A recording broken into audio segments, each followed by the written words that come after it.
Gates of Imagination presents Travels and Adventures of Little Baron Trump and His Wonderful Dog Bulger by Ingersoll Lockwood. Read by Arthur Lane. Chapter 1. I come from one of the most ancient and honourable families of North Germany, famous for its valour and love of adventure. One of my ancestors, when just entering the 20s, heard at his father's table one morning that England's great King Coeur de Lion was about to lead an army against the infidels. "Gracious parent," cried the young man, starting up from his seat, his eyes on fire, his cheeks ablaze, "may I join the Crusaders and aid in the destruction of the enemies of our holy religion?" "Alas, poor boy," replied his father, casting a pitying glance at the youth who, through some strange freak of nature, had been born armless. "Thou wert not intended for terrible conflicts such as await our cousin Coeur de Lion. Thou lackest every means of wielding the battle-sword, of couching the lance. 'Twould be murder to set thy defenceless body before the uplifted scimitar of the merciless Moslem. My dear son, banish such thoughts from thy mind, and turn thee to poesy and philosophy. Thou shalt add new lustre to our family name by thy learning." "Nay, gracious parent, hear me," urged the youth with eloquent eye. "True, nature has denied me arms, but she has not been so cruel as might be supposed for. As compensation she has given a giant's strength to my lower limbs. Dost not remember how last month I slew a wild boar with one blow from the heel of my hunting boot?" "I do," answered the grim old baron with a smile. "But—" "Pardon my interruption, noble father," came from the young man. "I shall go into battle doubly armed, for to each stirrup shall I affix a sword, and woe betide the Mussulman who dares meet me on the battlefield." "Go then, my son," cried the old baron as the tears trickled down his battle-scarred cheeks. "Go, join our royal cousin Coeur de Lion, and if thou, armless, canst withstand the fury of the infidel, another glory will be added to the name of Trump, and in this ancestral hall shall hang a portrait of the armless knight, upon which for all time the lovers of valiant deeds shall rest their wondering eyes." The joy of my young ancestor knew no bounds.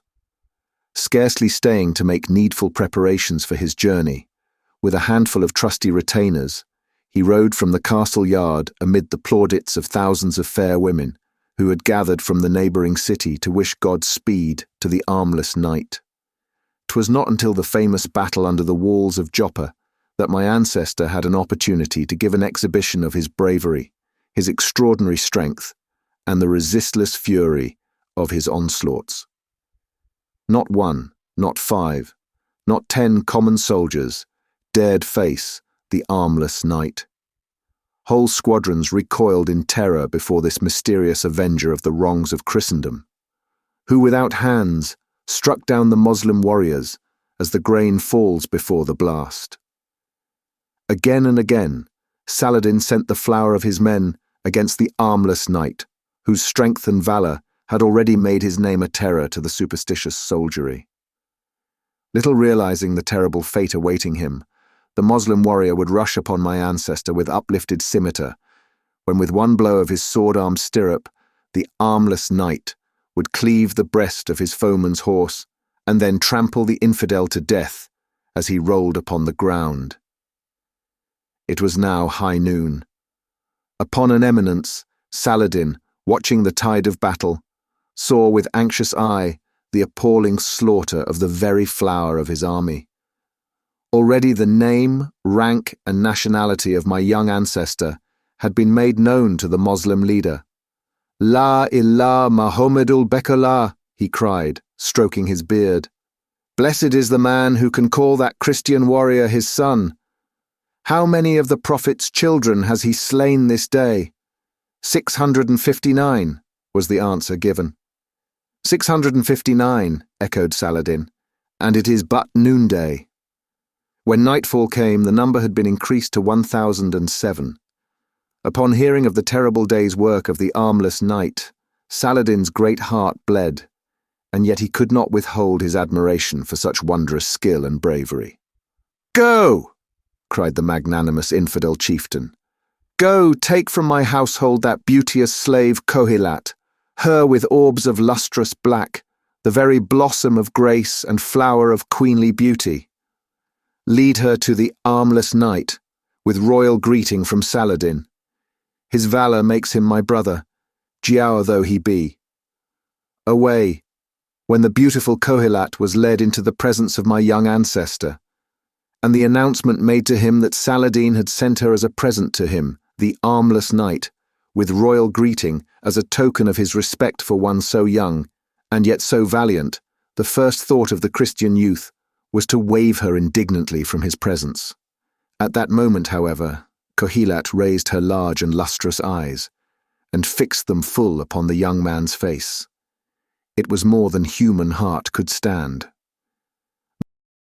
Motioning her retinue to leave his tent, he advanced to her side with respectful mien, and said, "Kohilat, a strange fate has sent thee to me. The messenger of the great Saladin imparts to me knowledge of thy goodness, thy amiability, and thy gifted mind, which holds within its store most delightful imagery and useful knowledge as well.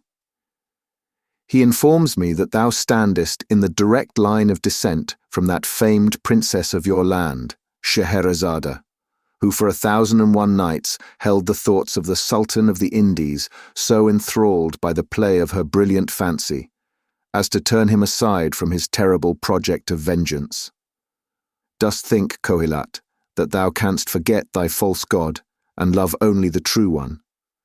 "Aye, my lord," murmured the gentle Kohilat, "if such be my lord's pleasure." A smile spread over the handsome face of my young ancestor.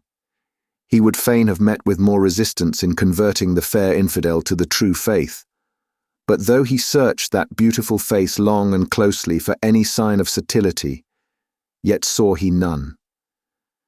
"'Tis well, Kohilat," he continued, "and now answer me, and speak from thy heart. Art thou willing to become my wife, according to the rites of the Christian Church and the laws of my native land?" Again the beautiful Kohilat replied, "Aye, my lord, if such be thy pleasure." The following day a truce was proclaimed, and in the presence of the two great leaders of the opposing armies, Coeur de Lion and Saladin, both surrounded by the most glorious retinue, my young ancestor and the Princess Kohilat were joined together as man and wife by the royal confessor, the armless knight, towering above the surrounding multitude in his glittering coat of mail, like a column of burnished silver. When he advanced to meet his dark-eyed bride, with the marriage ring held between his lips, a mighty shout went up from both armies. Saladin stroked his beard. Coeur de Lion made the sign of the cross. In a short half-hour, the leaders had returned to their camps, and war had resumed its awful work of destruction. To this union of my renowned ancestor, the armless knight, with the Moslem maid, I attribute my possession of an almost oriental exuberance of fancy. Chapter 2. While it lies within my power to gratify the curiosity of my readers as to what part of the world it was in which I first saw darkness, for I was born in the night, yet, as to the nature of the immediate spot on which I was born, unfortunately I am able to do more than repeat my father's words when questioned as to this point. "My son, if I were on my deathbed, I could only say that thou wert either born in the centre in a great lake, on an island, upon a peninsula, or on the top of a very high mountain, as I have often explained to thee. Let it suffice then, gentle reader, for the present, for me to inform you that at the time of my birth, my parents were travelling in Africa, that my father had just successfully accomplished one of the most wonderful feats in mountain climbing, namely, the ascent of the loftiest peak of the Mountains of the Moon, that his guides had abandoned him upon his reaching a particularly dangerous spot in the ascent, but that he had pushed forward without them and reached the summit after several days of terrible privation, suffering both hunger and thirst, it being a peculiarity of the atmosphere after passing a certain height that the muscles of the face and throat became paralyzed and the unfortunate traveler either perishes from hunger or thirst, while in the very presence of delicious fruit and cool, limpid water. Upon rejoining my mother, who had accompanied him as far up the mountainside as the best trained and most sure-footed mules could find a foothold, they proceeded to make their way, as they supposed, to the valley from which they had first set out. An impenetrable fog now shut them in, and they soon found themselves hopelessly and helplessly wandering about. On the morning of the third day, the fog had even increased in thickness, closing around them like a pall, almost shutting out the light of day. While groping about, my father had come into contact with the two beasts of burden, which had served him in the easier parts of the ascent. They were quietly and unconcernedly browsing upon the sweet and tender shrubs which grew on the mountainside. Suddenly, an idea came to my father. It was born of that desperation which makes a man think long and hard before lying down to die. It was thus he reasoned: if these animals are permitted to eat their fill whenever their appetites demand, they will be quite willing to stay where they are, especially when they find themselves surrounded by such excellent pastures, and in addition thereto, quite relieved from all toil. Let them, however, feel the pangs of hunger, or better yet starvation's tooth at their vitals, and their thoughts will at once revert to their homes, their masters, their feeding troughs, and they will lose no time in setting out for the village where they belong. With the energy of despair, my father hurriedly bound a piece of canvas over their mouths, so that they could neither graze nor drink, and awaited the results of his experiment, with bated breath, for the tears and groans of my poor mother, whose strength was fast ebbing away, smote him to the very soul. After a few hours, the animals rose to their feet and became very restive, and in another hour their hunger had so increased that they were making frantic efforts to feed, as my father could easily tell from the jerking of the line which he had been careful to attach to their headstalls. After the fourth hour there was a long silence, during which the animals seemed to be deliberating as to what course they should pursue. The fifth hour came. My mother had sunk to rest, weak and weary, in my father's arms. Suddenly there was a tightening of the guiding lines. Gently my father aroused his sleeping mate, whispering a few words of comfort. Again the lines tightened. My parents were now on their feet, peering into the depth of the impenetrable fog which shrouded them about and made them even invisible to each other. Hissed, the animals move again. With a sudden impulse, as if their minds had at last solved the problem which had been bewildering them for several hours, the beasts with violent snortings turned from the spot, pushing through the shrubbery and causing my parents to face quite about. Evidently there was a complete accord between the conclusions reached by their intelligence or instinct, for not once did they pull apart or come to a halt, except when restrained by my father. And thus my dear parents were saved. All that day and part of the next did they pursue their dreary way. The fog at last lifted, and it was at once apparent to my father that, although the animals were guiding them towards human habitations, yet it was not the land he had quitted upon starting out upon the journey to the mountain peak. The path now became so plainly visible that my father removed the improvised muzzles from the two animals and allowed them to satisfy their hunger, which they proceeded to do with the keenest relish. So worn out was my mother that she sank helpless to the ground. Refreshing her with a draught of spring water and the juice of some wild grapes, my father hastily prepared a bed of soft foliage, upon which they were both glad to throw themselves after their long and weary tramp. They had soon fallen into a deep and most delightful sleep. How long they lay on their leafy bed, wrapped in their refreshing slumber, they knew not. It certainly was for many a long hour, for when they awoke, hunger was gnawing at their stomachs. Fain would they have at once proceeded to gather fruit, had not their ears been suddenly saluted with most extraordinary noises. They rubbed their eyes and looked about and at each other, deeming themselves the sport of some merry jack-a-dreamer. But no, they were wide awake and in full possession of their senses. Again, the strange sounds are heard, and this time they are nearer and clearer. There is a rise and a fall, a swelling out, and then a dying away. The sounds are jerky and snappy-like, and there is a singular music in them. Nearer and still nearer they come. Louder and still louder they grow. "Wild beasts?" whispered my mother, half inquiringly. "Nay," falls from my father's lips. "Not unless human beings may be so wild as to merit the name of beasts." "Hark again," murmured my mother. There was no mistaking the sounds any longer, for like a chorus of many voices, shrill and piping, deep and grumbling, soft and musical, harsh and guttural, yet all in a sort of rude and wild harmony, mingling in one mighty strain, now low and scarcely audible, and now breaking out with a fierce and seemingly threatening vigour. The singers, chanters, howlers, or what they might be, rushed into the valley below us in a wild and yet half-regulated disorder. They were human beings in savage garb, with painted faces and clubs swung lightly across their shoulders. Whether pausing or advancing, they still kept up their wild and mysterious chant, choppy, jerky and snappy, for all the world like 1,000 people who had just drawn plentifully from 1,000 snuff boxes. "Save me, husband," cried my mother with pallid face. "We shall be put to some awful torture by these wild children of the forest." A smile so gentle, and yet so calm that it could not fail to be reassuring, spread over my father's features. "Never fear," said he. "I know them. I've been seeking them. What has been denied many a traveller stronger and bolder than I has been accorded to a member of the Trump family in the most miraculous manner.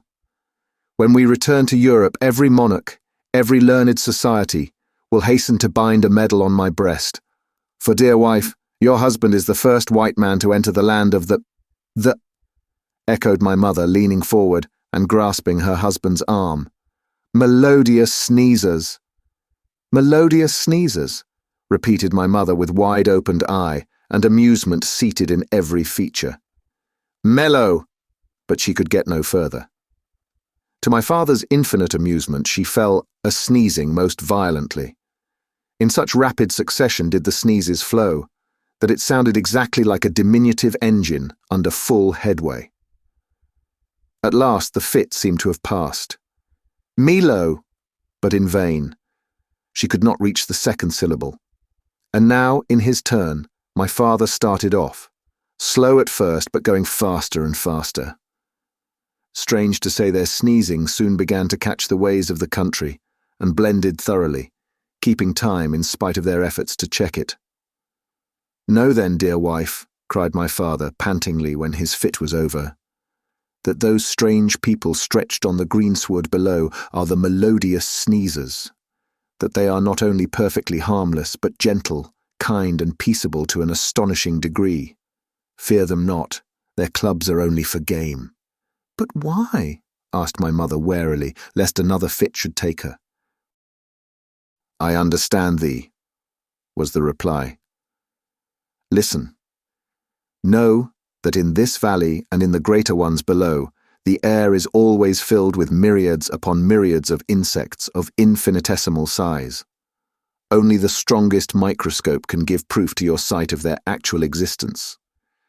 For countless generations, these peaceable barbarians here have been subjected to the tickling sensations which you and I have—" Again my poor parent fell a-sneezing in regular and musical cadences, up and down, deep and shrill, now fast and faster, now slow and slower, until silence reigned again.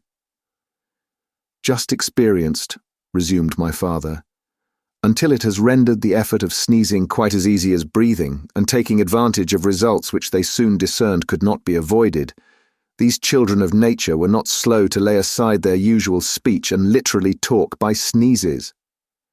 With them, a sneeze is capable of so many intonations, so many inflections, that they find no difficulty in expressing all the necessary feelings and sensations, at least necessary for them in their simple lives, as you shall see later on. Fain would my poor mother here express her passing wonder, but she dare not open her mouth. "Come, dearest mate," cried my father gaily. "Courage. Let us descend into this beautiful valley, for as yet we are only standing upon the borders of the land of the Melodious Sneezers, called in their soft and musical tongue la chula." The pronunciation of this word again threw my poor parents into a perfect whirlwind of sneezes. But nothing daunted, they advanced to meet the natives, who at first sight fell prostrate on their faces, and for several moments kept up a low, plaintive hum of sneezes, with their noses thrust into the grass. By degrees, however, my father succeeding in convincing them that he was quite as peaceably inclined as they were.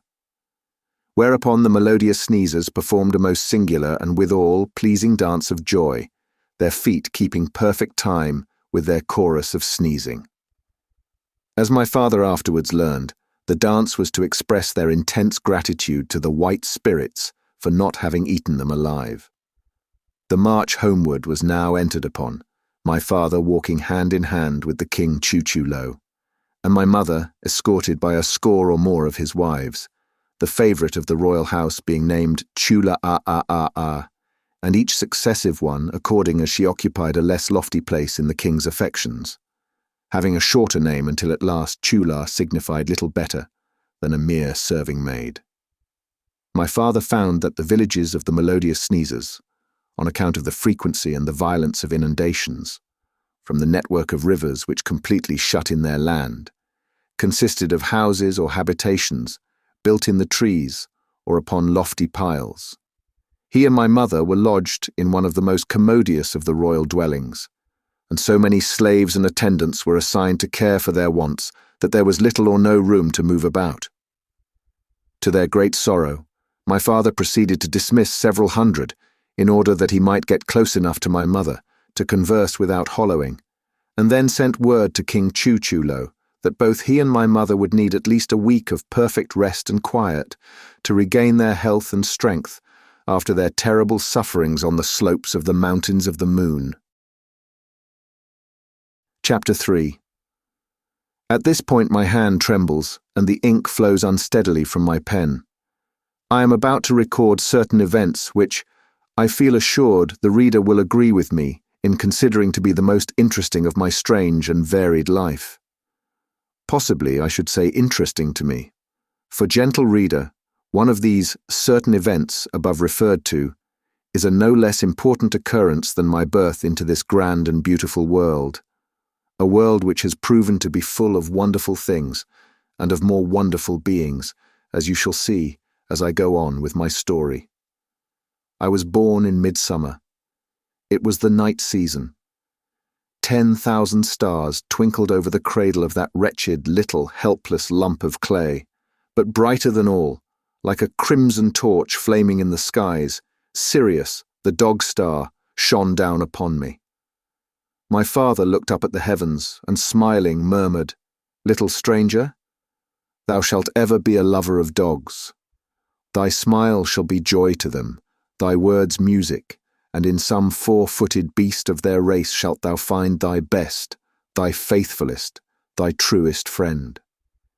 As if to set the very stamp of truth upon my father's words, at that very instant, a cry of a mother dog was heard in an adjoining room, and one of the royal household, Chula came running into my presence with a basket of tiny puppies. My father laughingly seized the wicker cradle of this newly arrived family and, holding it up to me, cried out, "Choose, little baron, choose thee a friend and companion." I put out my tiny baby hand, and it rested upon one with a particularly large head. "Ha! Ha!" laughed my father. "Thou hast well chosen, little baron, for him thou hast chosen hath so much brain that his head doth fairly bulge with it." And when my infant tongue came to wrestle with that word, it was twisted into Bulger.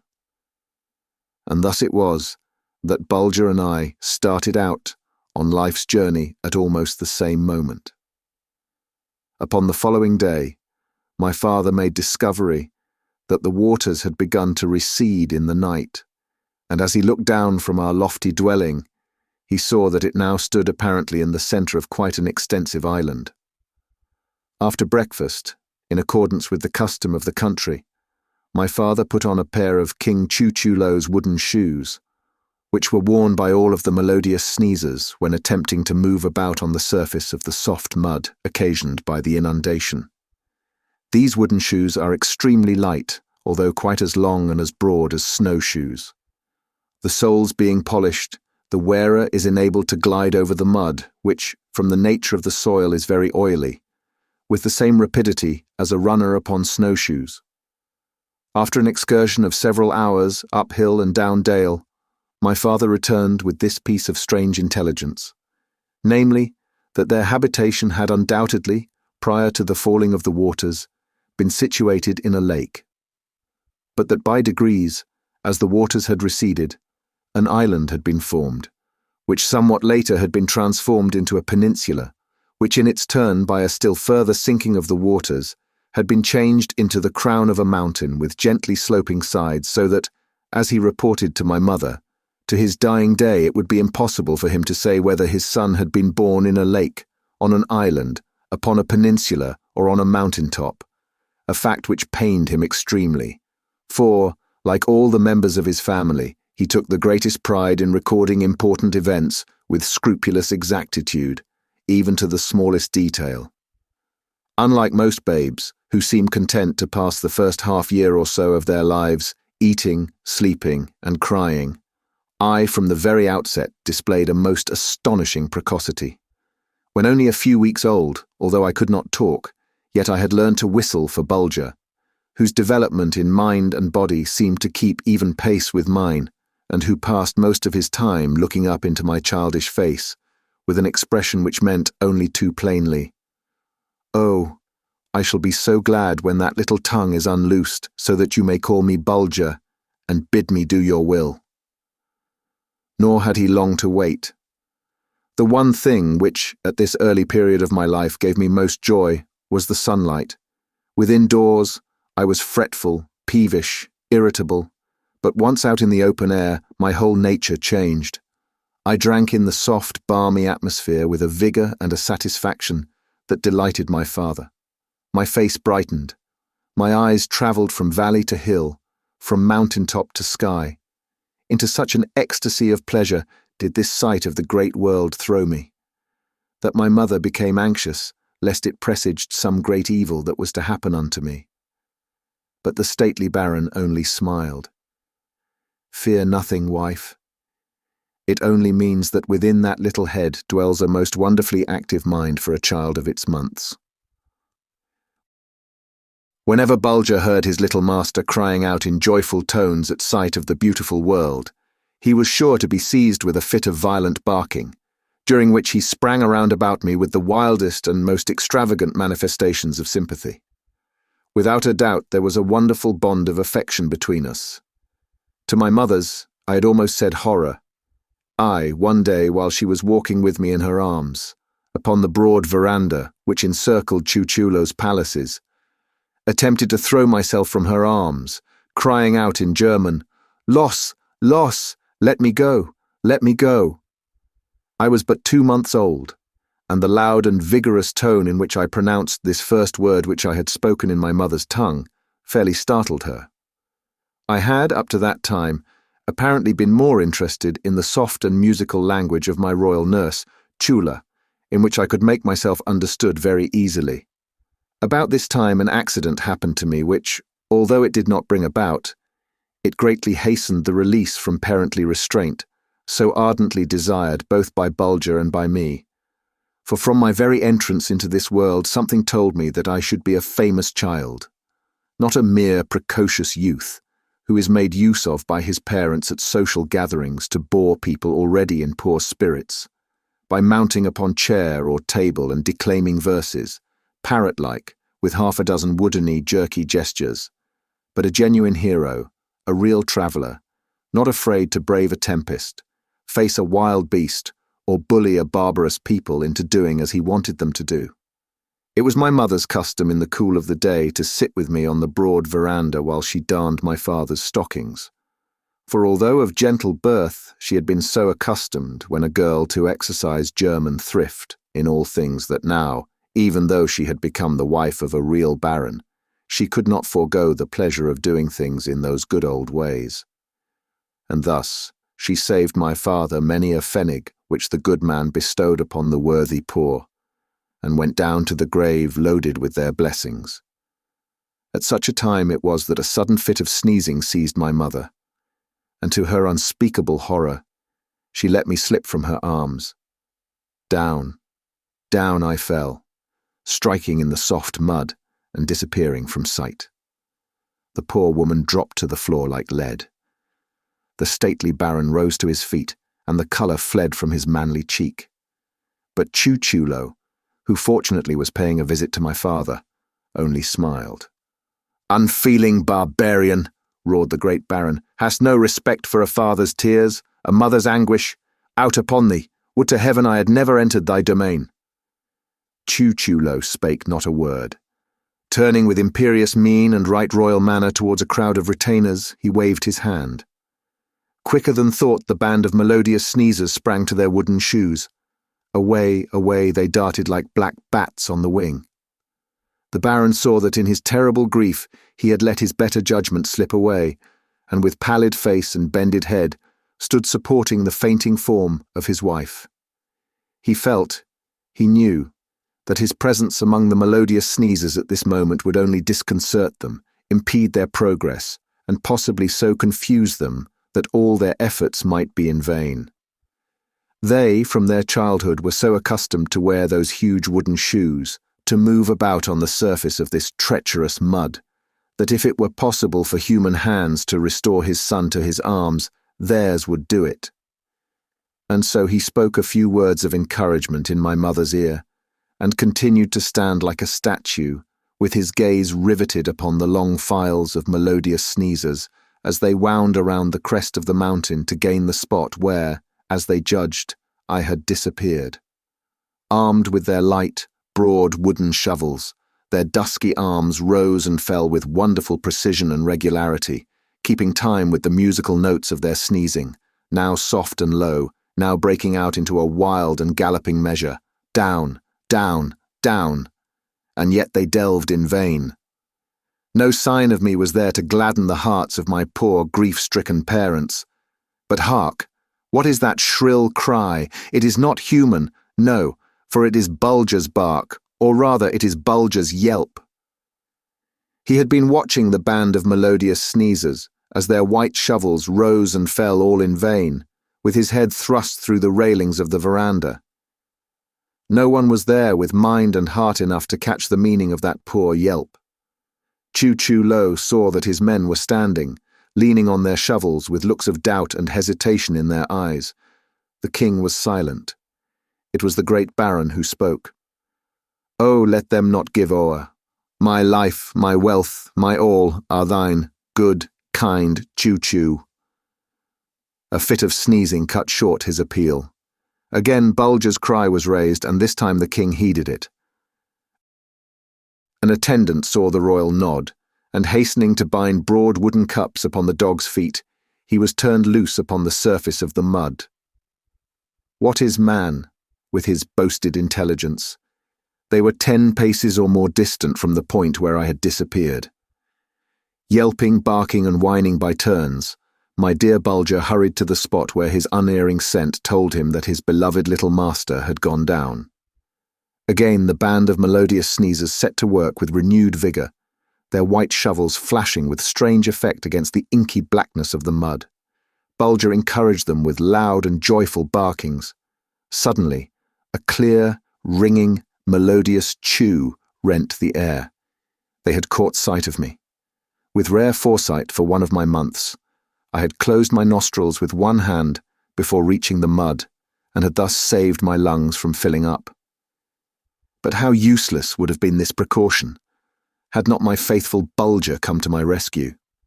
His joy now knew no bounds. I thought that I caught a glimpse of a smile on the old baron's tear-stained cheek as his boy was borne to the veranda, more like an animated lump of earth than aught else, for the air had revived me. My eyes were not only wide open, but they were the only clean place on my whole body.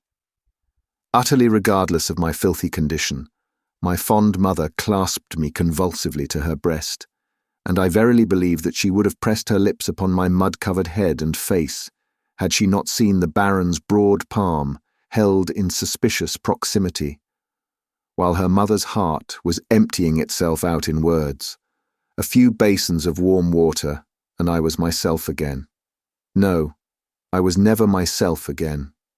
My bath in the warm mud of La Chula effected a most remarkable change in me.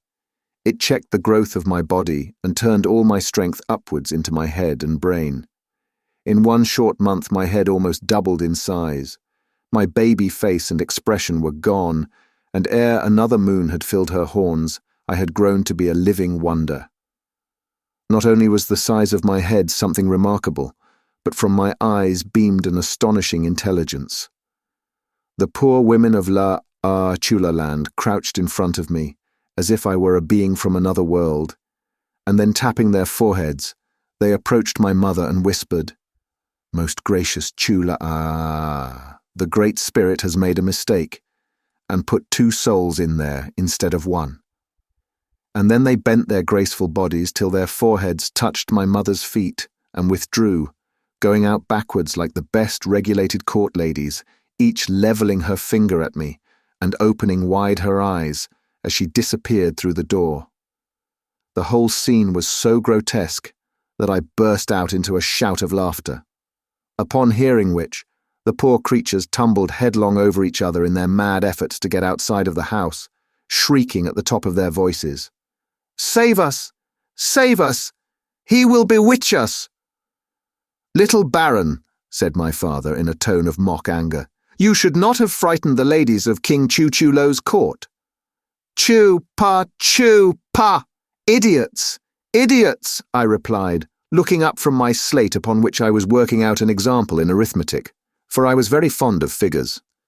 In fact, my father had already taught me addition by showing me how to trade off worthless glass beads for valuable ivory, and division by taking away 90 cents from every dollar I made. Long before I could read or write, I knew the letters of several languages by name, and could spell any word which had no silent letter in it. No one took more delight in my wonderful accomplishments than Bulger. He seemed to know instinctively that his little master was no ordinary being, and respected him accordingly. We now bade adieu to the land of La Chula and the Melodious Sneezers. King Chuchulo, with a mighty band of retainers, accompanied us to his frontier, making the forests resound with their melodious choo-chooing. Standing on the old Baron's shoulders, I waved them a last goodbye, to which they answered with such a perfect whirlwind of choo-choo-ahs that Bulger fairly howled with delight. Any special honour paid to his master was always a personal matter to him. The elder Baron had intended to penetrate still further into the heart of Africa, but the fact is that the continual growth of my mind was so wonderful that it engrossed his attention from morn till night.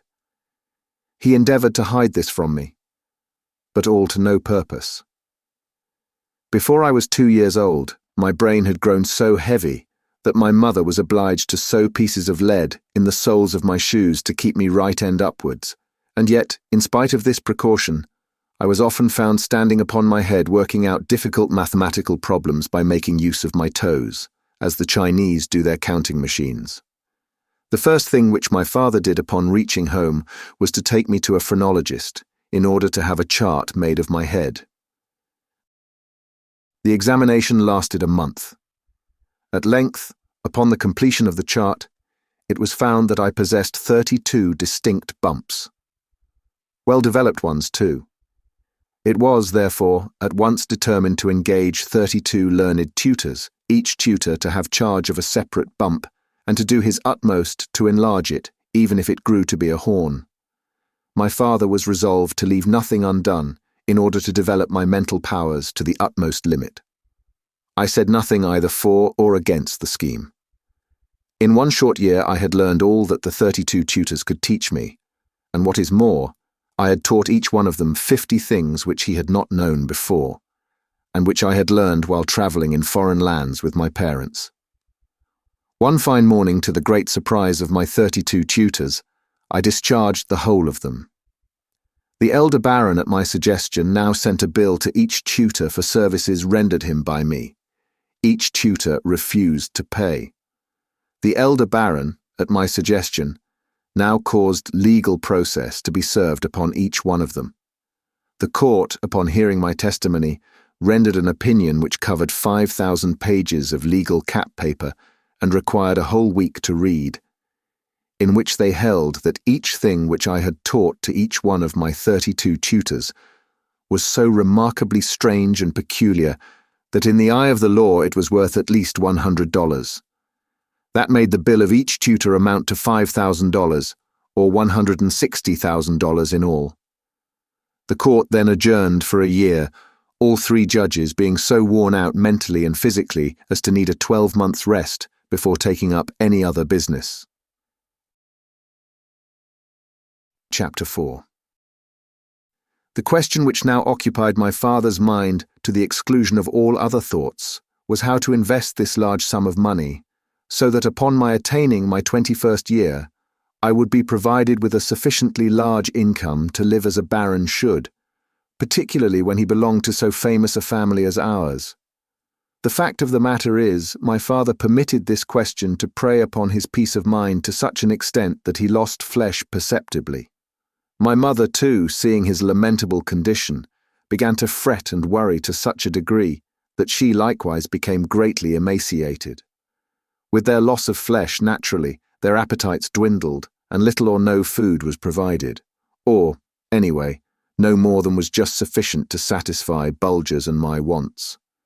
Whereupon the servants began to lose flesh, both the indoor and outdoor ones, and in their desperate attempt to keep body and soul together, the horses and cattle were fed upon short rations, and the consequence was, they too soon began to fall away.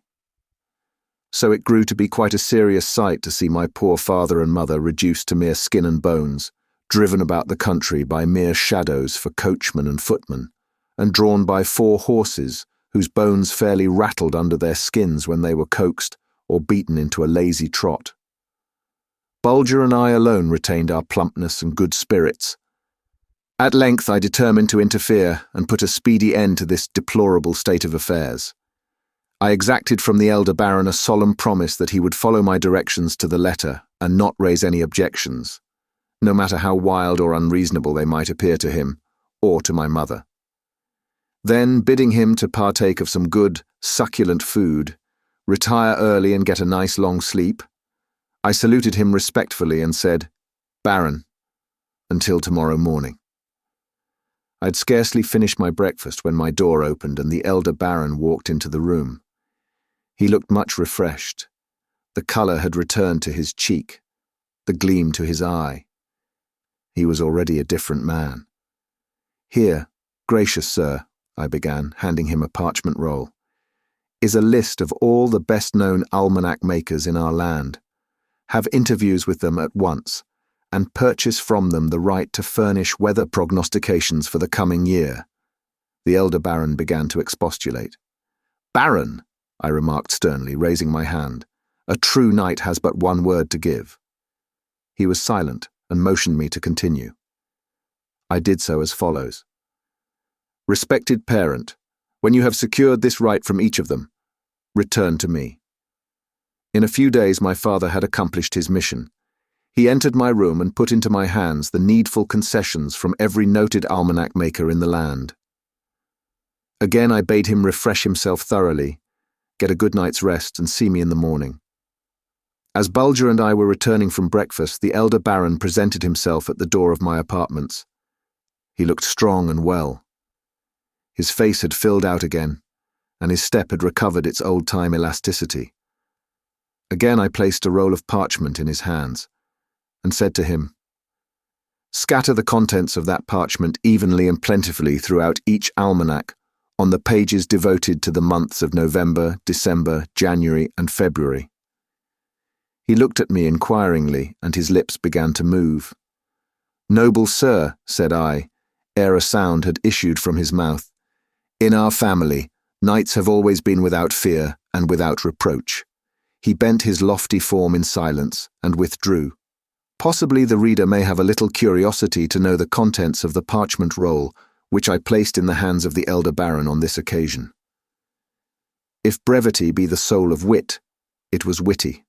If a fair round hand be the garb of truth, it was truthful. Be this as it may choose to be, the words which my pen had traced on that parchment roll read as follows: All signs point to an extremely cold winter. Indications are that the coming winter will be the severest for half a century. Forecasts all give the same answer: a winter of exceptional length and bitter coldness. Most skilled prognosticators agree in predicting a degree of low temperature rarely reached in these latitudes. About this time, expect unusual cold. Protect plants. Now look well to your winter vegetables. Secure them from the extreme frost.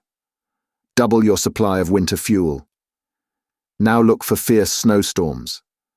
Expect bitter cold weather during all this month. Prepare for most unusual hailstorms. Be on your guard for sudden and penetrating north winds. House cattle warmly for all this month. Beware of deadly blizzards, they will come with a furious onset. After a few days' absence, my father returned to the manor house. His arrival was duly announced to me by Bulger, to whom I said, Go, good Bulger, and conduct the baron to my apartment. Away he bounded with many a sportive leap and bark, and soon returned, ushered in the elder baron with the joyous manner so common to him when active in serving me. I have obeyed thee, my son, murmured the elder baron with a stately arc in his bending form. 'Tis well, I replied, motioning him to be seated. And now, honoured guide of my childhood's uncertain feet, give heed to my words. Our task is almost done. In a few days, the investment of this money, which has occasioned thee so much anxiety, fairly robbing thee of thy heart's service, will be complete. Aye, complete. And, what is better still, so fortunately invested, that thou shalt be enabled to call thyself the father of one of the richest children in the kingdom. Hearken, baron, go now into the leading markets of the land, and put every fur merchant under written contract to deliver unto thee in early autumn all the pelts, dressed, undressed, or on the backs of the owners, of which they will guarantee the delivery under their hands and seals. The words had scarcely fallen from my lips ere the elder baron had risen from his chair and caught me warmly to his breast. My son, he cried as he stroked my protuberant brow, it is a master stroke. It is worthy of a governor of a province. I long to begin the good work. Permit me to set out this very night. Wait, baron, said I, leading him to his chair and gently constraining him to be seated. Wait, baron. There is somewhat yet to be said. When thou hast completed the purchase of all the pelts, which are expected to enter the kingdom this year, expend the rest of the money in purchasing all the wood, coal, and peat thou canst find. Not that I would draw profit from the poor man's slender store, but simply to keep others from wronging him by combining against him, as they would surely do upon the first publication of the weather predictions. Ah, little baron, exclaimed my father, how thoughtful! For as thou sayest, we must not lay a burden on the poor man's shoulders. Such was the diligence with which my father carried my plans to completion, that in a single month I had bought and sold again the entire product of the fur market, at a small advance it is true, but large enough to make me an extremely rich man. It was so gently and skilfully done, that no one ever suspected the clever ruse by which I was enabled to acquire riches enough to set out upon my travels, just as my inclination might prompt, and to know that were I to be captured and held for ransom by the most grasping freebooters, my bankers would have gold enough to ransom me. Upon the completion of my 8th year, I was seized with an uncontrollable desire to enter at once upon the fulfillment of my long-cherished plans, to visit faraway lands inhabited by strange and curious people. My own home, my own language, my own people, wearied me and wore upon me. In my sleep I paced the deck of staunch vessels, shouted my orders, crowding sail in calm and reefing in threatening weather. I passed my time from morn till night packing cases with suitable articles for traffic with the savages, so that I might be able to penetrate into interiors never visited by civilized man, and ascend rivers closed, since the world began, to the white-winged messengers of trade and commerce. But strange to say, my father urged thereto, possibly by the entreaties of my mother, firmly and resolutely set his face against my project of leaving home. I was beside myself with disappointment. I entreated, I implored, I threatened. For the first time in my life, it pains me even now to make the confession, I was guilty of a certain disrespect to the authors of my being. Bulger, after studying the situation for several days, reached the conclusion that the elder Baron was in some way the cause of my unhappiness, and it required, at times, my sternest command to restrain him from setting his teeth in the calves of the elder Baron's legs as he quitted my apartment after some stormy interview. "What?" cried I, in tones tremulous with grief. "Am I doomed to waste the splendid gifts with which nature has endowed me, shut within the walls of this petty town, whose most boisterous scenes are the brawls of its marketplaces, whose people never witness a grander pageant than the passing of a royal troop of horse? It must not, it shall not be. Thou hast said thyself that I am no ordinary child to be amused with ball and top, and entertained with picture books." But the elder Baron had hardened his heart, and all my pleading was to no purpose, and yet I did not despair of gaining my point in the end. The continual dropping of water finally wore away the rock. I made up my mind now to move the elder Baron to acquiesce in my project of leaving home by resorting to entirely different tactics. Said I to myself, he wishes me to be a child. I'll be one. And forthwith, I set about making friends with every mischievous little rogue in the town. Not a single juvenile ne'er-do-well escaped my attentions. The more rampant, active, and tireless his power of mischief, the closer I wrapped him in my affections. From grey dawn to dewy eve, these chums and boon companions of mine flocked about the castle. They worshipped me as their leader, and yielded an implicit obedience to my commands, as were I possessed of some mastery over them. The elder Baron saw the gathering cloud and bent his head as if to meet the coming storm, with better chance of resisting it. Came there a dinner party. The choicest Burgundy was found to have been spirited away, and the bottles filled with common claret. Did the elder Baron meet his friends in the fields for a trial with the hawks, it was only to discover that they had been so overfed as to sit stupidly placid when the hood was removed. Let the cook be told that guests were expected, and that he must be careful to have the little dumplings of his soup extra delicate. To the elder Baron's horror, a cherry stone would be found in the centre of each little dumpling. One of my coadjutors was venturesome enough to pilfer the elder Baron's snuff-box and fill it with pepper. The result may be imagined. Another took good care to pour water into all the tinder boxes before the guests called for their pipes. Upon attempting to rise from the table, here and there a cue would be found securely tied to the back of the chair. One of my favourite exploits was to station myself on the first landing of the stairway, and hold the bridge like Horatius Cocles of old, my wild band of 24 young barbarians rushing madly up the staircase with screams, yells and vociferations, which would have done credit to any horde of real savages I have ever visited, while I, with my wooden sabre, beat down their sticks, occasionally rapping too bold a youngster on the knuckles and sending him bawling to the foot of the stairway, to Bulger's infinite amusement, as he always insisted upon taking part in the fray and gloried in my prowess. At last, to my great joy, I noticed that the elder Baron showed signs of surrender. Like a prudent general, I ordered an attack all along the line. There was to be a fox hunt the next day.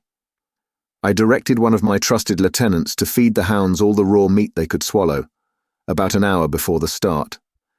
10 others, most fleet-footed and glib-tongued, I dispatched to the houses of the 10 leading physicians and surgeons of the town and its immediate neighbourhood, with the same message to each, namely, that every man, woman and child at the manor house had been taken violently ill, and that the greatest haste must be made to come with their medicine chests, so that the epidemic might be checked. The 10 doctors galloped into the courtyard at nearly the same moment, only to find the elder baron and his friends gathered on the platform and holding a whispered consultation over the strange actions of the hounds.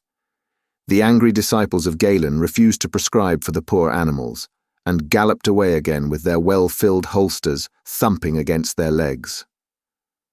Meanwhile, I had not been idle.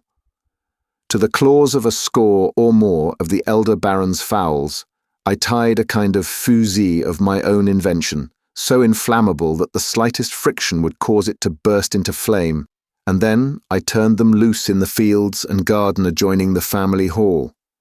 They had been cooped up all the summer, and were overjoyed at the prospect of a good, comfortable scratching time mid the dry leaves and stubble of the open fields. The gamekeepers by this time had succeeded in arousing the hounds somewhat from their stupor, when the cry of "Fire! Fire!" went up. The hunting party hastily dismounted and joined the servants in the mad rush for buckets of water. I was sitting calmly in my apartment, with Bulger by my side, when the alarm was raised. The elder baron at first was inclined to think that, although my workmanship was plainly visible in the fabrics of mischief, which consisted in overfeeding the hounds and summoning the 10 doctors to the manor house on a wild goose chase, yet the breaking out of the fire in the neighbouring gardens and fields was really something with which I had nothing to do. The return of a venerable old Dominic rooster, which had been either too feeble or too lazy to explode the fusees attached to his claws, settled the matter, however. The elder baron's mind was now clear as to who had conceived the crime in which his poor fowls had so unwittingly become the accomplices. That night Bulger and I went to bed with light hearts. The elder baron had at last consented to let us set out on our first journey in quest of strange adventures among the curious people of faraway lands. Chapter 5. I threw myself now heart and soul into the task of making ready for my first voyage. Bulger was not slow to understand what all the hurry-scurry meant. He was delighted at the prospect of a trip to distant lands where life had less monotony about it. By the hour he would sit and watch me at my labours, and from time to time, to please him, I pointed out articles lying here and there about the room and bade him fetch them, which he invariably did, with many manifestations of pleasure at being permitted to help his little master. In fact, everybody lent a hand most kindly, so that, to my great satisfaction, I was left more time for the study of navigation. My poor mother, the gracious Baroness, would not permit anyone else to mark my clothing. With her own slender, white fingers, she worked the crest and initials of my wardrobe. There was a matter which I turned over in my thoughts for several days, to wit, what national garb I should adopt. After long and mature deliberation, I resolved to attire myself in Oriental dress. I did so for several reasons. It had been a favourite garb of mine. Its picturesque grace appealed to my love of the beautiful, while on the other hand, its ease and lightness made it very agreeable to one of extreme suppleness of limb and elasticity of step. While the old manor house was being literally turned topsy-turvy, and everybody, from cook to chambermaid, set by the ears, the elder baron was by no means idle. He took good care, among other things, that I was well provided with wholesome reading matter, and brought me several books of maxims, precepts, reflections, thoughts and studies, which he requested me to thrust into the empty corners of my chests. "For," said he, "and that too with a great show of reason, thou wilt have many idle hours on thy hands in calm weather. It behooves thee to feed thy mind, lest its wonderful development be checked, and thou become as an ordinary child, with no thoughts above games and picture books."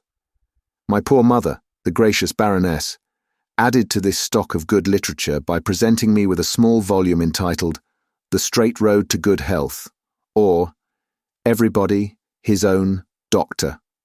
As to my medicine chest, I gave that my personal supervision, for I was always skilled in the art of reading all kinds of symptoms, and was gifted with the rare faculty of knowing almost instinctively what remedy to give for a certain ailment, without first experimenting upon the patient by trying one thing after another, as is the custom with most people who pretend to heal sickness. Everything was going well now, and I was in the best of spirits, when the elder Baron came to me with a proposal which, for some reason, I can hardly tell why, displeased me, although it would seem that it ought to have had the opposite effect. He proposed to precede me by a week or 10 days to the North Sea, in some port of which I intended to purchase and fit out a swift, staunch vessel, purchase the vessel himself, give his personal attention to fitting her out, and shipping a crew of picked men. What could I do? If I refused his offer, it would have been tantamount to a confession of distrust on my part. Can he have in mind any project to thwart my scheme? Oh, perish the thought. But I must confess that I did not accept his proffered services without serious misgivings.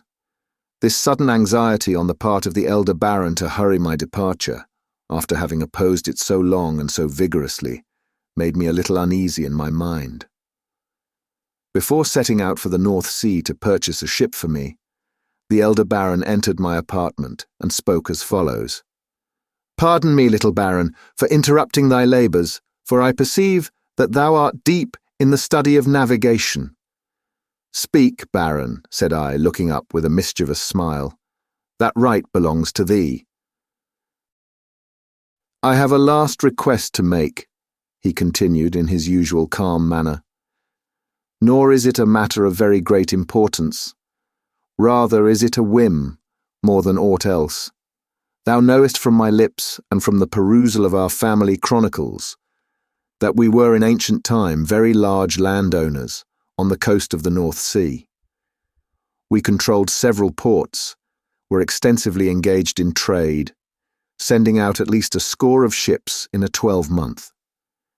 One of the ports of our domain was a famous one, famous for the extraordinary character of its inlet and outlet currents, channel, etc. It was said of this port that it was more dangerous than the open sea, that vessels were really safer out of it than in it. I know not how much of truth may be in all this, but I do know that one man, an ancestor of ours, not only sailed into it, but safely out again, for thou must know that the channel by which a vessel gained admission to this port could not be used to leave it again, as the irresistible current always flowed the one way, namely, from the sea into this mysterious basin. To leave it, the bold mariner must trust his bark to another channel, and therein lurked the danger. It would gratify me greatly, little Baron, if thou couldst prove to the world that, no matter how difficult, other captains once found, and now find it, to sail out of this port, yet to thee it offered no insurmountable obstacles, and therefore am I come to ask thee to set sail from this port. It is called, I asked carelessly, as I turned to a chart of the North Sea. Port No Man's Port, replied the Baron. I like its name, said I. Order my ship to await me there. The elder Baron arose and, bending his body with stately grace, withdrew. I accompanied him to the door and dismissed him with most respectful obeisance. Port No Man's Port, I answered. Ah, here is the chart. The descriptive text reads as follows. Abandoned for many years. Ingress easy. Egress so dangerous as to mean fatal injury, if not destruction, to sailing craft. Outer channel blocked by a fearful whirlpool and swinging rock called Thor's Hammer. Inner basin extremely dangerous from constantly shifting sands. Closed by order of the Royal Ministry of Commerce and Marine. Upon finishing the reading of these words, I sprang up and began to pace the floor, wildly and half unconsciously. The blood rushed in upon my brain. I was obliged to halt and cling to the back of a tall oak chair, or I should have staggered and fallen to the ground. Bulger was greatly alarmed and sent up a suppressed howl of grief. I spoke to him as calmly as I could to comfort him. After a few moments, the vertigo passed off and my mind cleared up completely. Nay, it is impossible, I whispered. The elder Baron could not be guilty of bad faith to me. away with such a thought. He errs through thoughtlessness and lack of experience. He little knows the terribly dangerous character of the task he is setting me. To him, the talks of shipwreck and death within Port No Man's Port are but the legends of old-time sailor life. He has not the faintest suspicion that his request, so lightly made, exposes his only child, son and heir to a princely fortune, an honoured name, either to be engulfed by these shifting sands, sucked down to destruction by this fearful whirlpool, or crushed by a blow from Thor's hammer. And yet why murmur? It is too late to protest. Already the elder baron has proclaimed to the world the, to him, proud piece of news, that his son was about to renew the old-time glories of his family. I must do one of two things: face these dangers like a man of cool, calm courage, or condemn myself to a life of dull and listless activity, the magnate of a province and not the hero of two worlds. No, the die is cast. I have said it, and it is as good as done. My ship sails from Port No Man's Port, or this little body feeds its fish that day. Doubtless my eyes brightened, and my cheeks took on a glow of crimson hue. For Bulger, who had been listening to my soliloquy with a most pained expression on his face, as he vainly tried to get at the meaning of my words, now broke out into a very lively succession of barks, bounding and springing about the room in the wildest merriment. He knew only too well that some terrible struggle had been going on in my mind. Now he realized that all was well. Faithful creature, if he could only tell his love, how he would put all human lovers to blush. As the hour drew near for me to bid adieu to the baronial hall, that good lady, the gracious Baroness, my mother, suddenly thought of 1,001 things which she deemed of the very greatest importance to me. She warned me that I was not to sleep in a draught, not to partake of freshly baked bread, not to drink cold water while overheated, not to cut my fingernails too short, not to sleep with my mouth open, not to wear my underclothing longer than 1 week, not to neglect to brush my teeth, not to fail to have my hair cut with the new moon, not to strain my eyes reading by a poor light, not to swallow my food without thoroughly chewing it, not to laugh while I had food in my mouth, not to attempt to stop a sneeze, not to neglect to pare my corns, not to pick my teeth with a metal point, not to examine the end of my nose without a looking-glass, not to eat meat without pepper, or vegetables without salt, not to exert myself after a hearty meal, not to stand upon my leg while it was asleep, not to walk so fast as to get a pain in my side, not to go to sleep until I had first rested on my right side,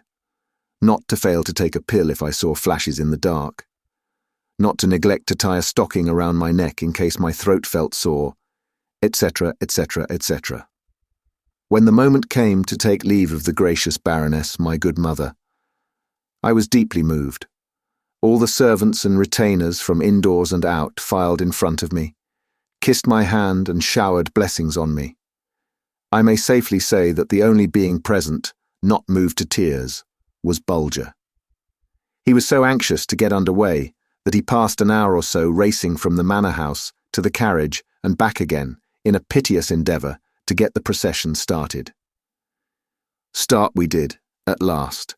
100 hands waved us a fond farewell. The stately trees that shut in the baronial hall swayed solemnly. I was glad when we rolled out of the courtyard, for I needed rest and quiet. My nerves had been on such a stretch for the past month that a change of scene brought me balm and relaxation. My journey to the North Sea was quiet and uneventful. I found my ship safely anchored in Port No Man's Port, and the elder baron there in charge of her. He introduced me to the sailing master, pressed me in his own loving arms, and with a gracious smile and stately wave of the hand, seated himself in the family coach. His only adieu was, "My son, thy wisdom comes to thee by inheritance. Thou couldst not have acquired it. Therefore, make a noble use of so noble a gift. Farewell." I bent my head in silence. The carriage rolled away. I stood alone. Nay, a true and loving friend was there. He looked up with his large, lustrous eyes, as if to say, "Don't be sad, little master. No matter who goes, I'll stay by thee forever." Turning to my sailing master, I ordered the ship's launch to be manned, and began at once a survey of the mysterious port in which my ship lay anchored. I found it to be a roomy basin, shut in by a rock-bound shore. In places the waters slept beneath black and glassy surfaces.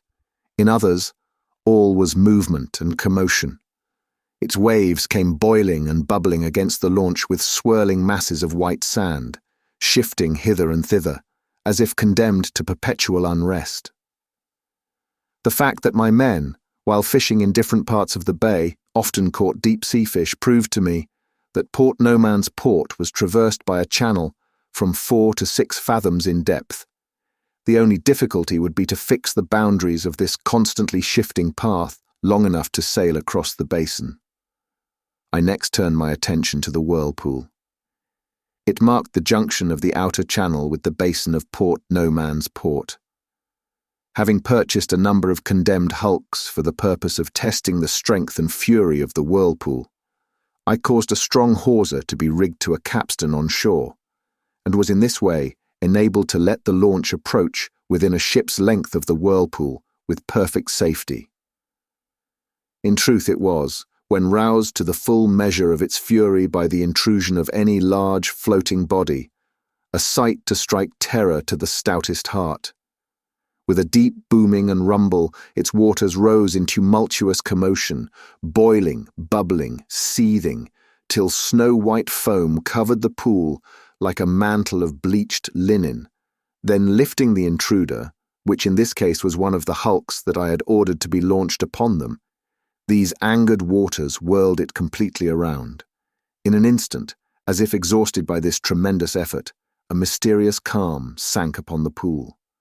The foam sheet, broken in shreds, danced gently on the rippling bosom of the waters. All was peace, save that the hulk still lay trembling like an affrighted being in the lap of this resting monster. For look, it is aroused again. Faster and faster it whirls its prey. Deeper and deeper its now wide-open jaws draw down the ill-fated hulk. A terrible roar tells that the end is near. 'Tis gone. Aye, but wait. It will give up its prey again. Even now bits of plank float seaward, dancing on the rushing waters.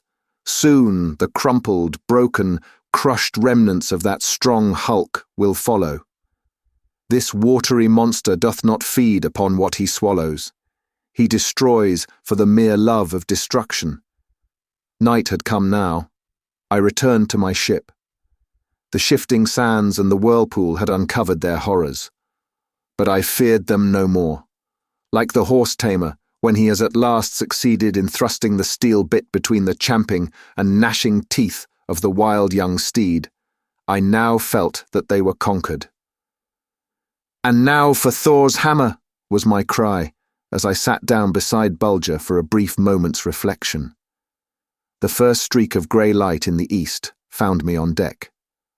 Thor's hammer was a huge shaft of black flinty rock, projecting about 20 feet out of the water and ending in a hammer-shaped head. It guarded the channel where it reached the sea, standing exactly in the middle, thus forcing a vessel to pass on one side or the other of it. Beneath the waters, this dread sentinel must have ended in a gigantic ball, which, in the flight of time, had worn a socket for itself in the bedrock of the channel, for it swung loose and free, moved by every powerful billow from side to side, threatening swift destruction to any passing craft. To speak frankly, the sight of this terrible engine of destruction appalled me. How shall I escape the vigilance of this gigantic sentinel, who knows no sleep, no rest, whose blows fall with like fury on friend or foe? How shall I lull him to repose for a few brief moments? Determined to study closely the strength, the rapidity, and the character of the blows struck by Thor's hammer, I caused several huge structures of plank and timber to be erected near the position of this mighty sentinel of rock. One after the other, I ordered them to be thrown into the channel. At first, I was fairly paralyzed upon discovering that even the slight vortex caused by the drifting by of one of these wooden structures set the swinging rock in violent vibration, and always towards the passing object. Judging from the effect of Thor's hammer upon these floating masses of plank and timber, a single blow would suffice to crush the very life out of my ship in spite of her unusual staunchness. I stood transfixed with dread forebodings. I could feel the beads of perspiration break from my forehead and trickle down my cheeks. Must I give up and return home, broken in spirits, humiliated, the butt of ridicule, the target of village wit, the subject of mirth and laughter in every peasant's cottage? Oh no, it cannot. It must not be. Like a flash of lightning, a thought flamed across the dark horizon of my mind. Am I not dreaming? Was it really so? One of the wooden structures still remained. Controlling my emotion with great difficulty, I ordered it thrown into the channel and took up a favorable position to watch once again the wrath of the towering sentinel. In a few moments, Thor's hammer felt the coming of the craft and bent itself in impotent rage, beating the air with blows which fell faster and faster. I was right. When once Thor's hammer had begun its labor of death and ruin, it turned not from its task, so long as there remained any object for it to spend its fury upon. Nor was there any escape for the ill-fated craft until it had been pounded into flinders. Hanging over it, blow followed blow with fearful clash and clamour. Not until the poor remnant had drifted seaward did that black and flinty shaft cease its furious swinging. Turning to my sailing master, who stood with his wondering eyes fixed full upon me, I called out in a calm and careless tone, "In 3 days, skipper, if the weather is clear, we leave Port No Man's Port." A lump rose up in his throat, but he gulped it down and cried out merrily, "Aye, aye, sir." And what 3 busy days they were, too. My men were not long in catching something of the indomitable spirit of their new commander. I worked them hard, but I fed them well, served out grog with a liberal but wise hand, and saw that all their wants were satisfied. In turn, their wonderment became admiration, and their admiration affection. The first day, all the hands that could be spared were set to work making fishing lines, with a good, stout hook at one end and a cork float at the other. The lines were cut about 3 fathoms in length, and the floats were painted a bright crimson. I then gave orders to rig 3 jury masts, 1 midships and 1 fore and aft. My men set to work with a will, but I caught them several times in the act of tapping their foreheads and exchanging significant glances. But if this last order threw them into a brown study, my next had the effect of a bombshell exploding in their midst.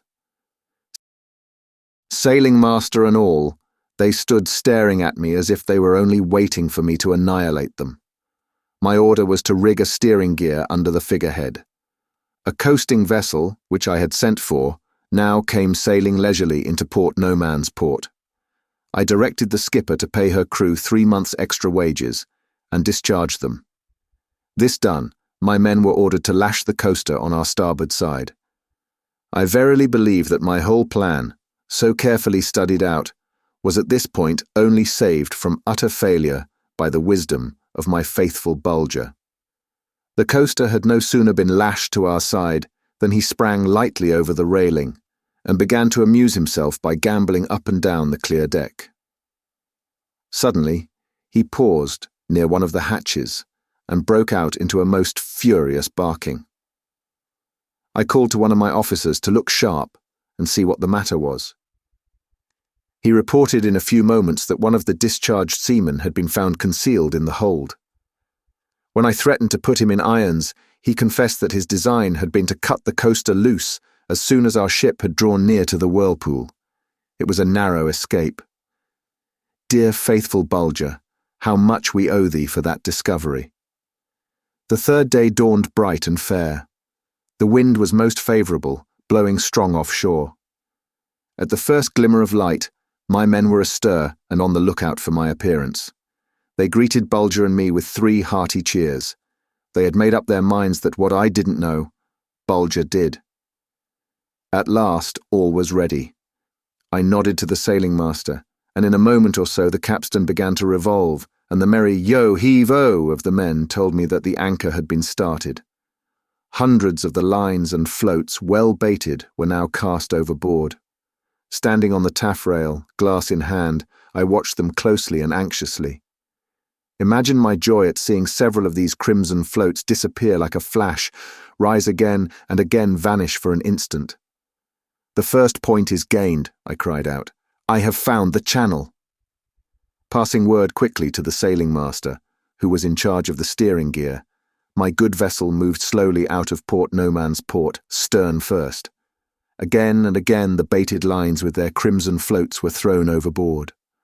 The deep-water fish that swarmed the ever-shifting channel kept steadily at work. As our ship advanced, they tugged at the lines and thus kept the tortuous course plainly marked out. Glass in hand, I watched the successful working of this part of my plan, with tingling veins and a bounding heart. A loud huzzah from my men tell me that we have cleared the shifting sands. Aye, true it is. We have crossed the basin of Port No Man's Port. Its dreaded quicksands swirl and roll in vain.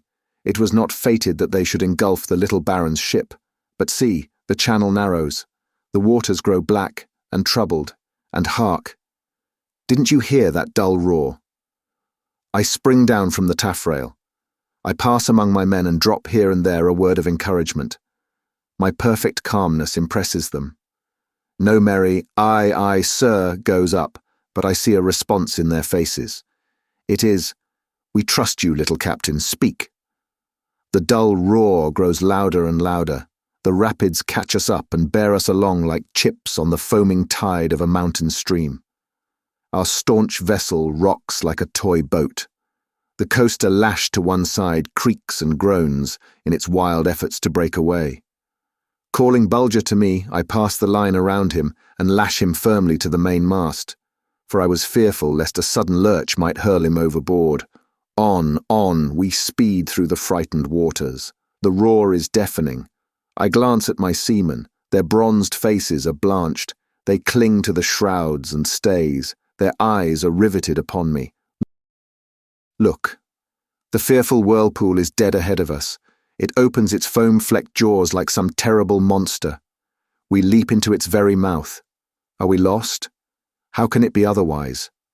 As if our staunch vessel were a nutshell, the swirling, raging, whirling, battling, boiling waters catch her up in their encircling arms, lift her high above the sea level, turn her completely around and drop her with such terrific force that great walls of water rise on all sides and threaten to engulf the frail wooden thing. But most wondrous change. Mark how she floats upon a glassy pool. The foam dances in the sunlight on the rippling waves. All is peace where but a moment before nature raged with demoniac fury. Quick as thought, I leap into the mizzen shrouds.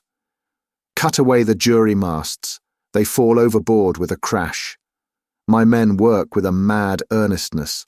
They know too well that every instant may be their last.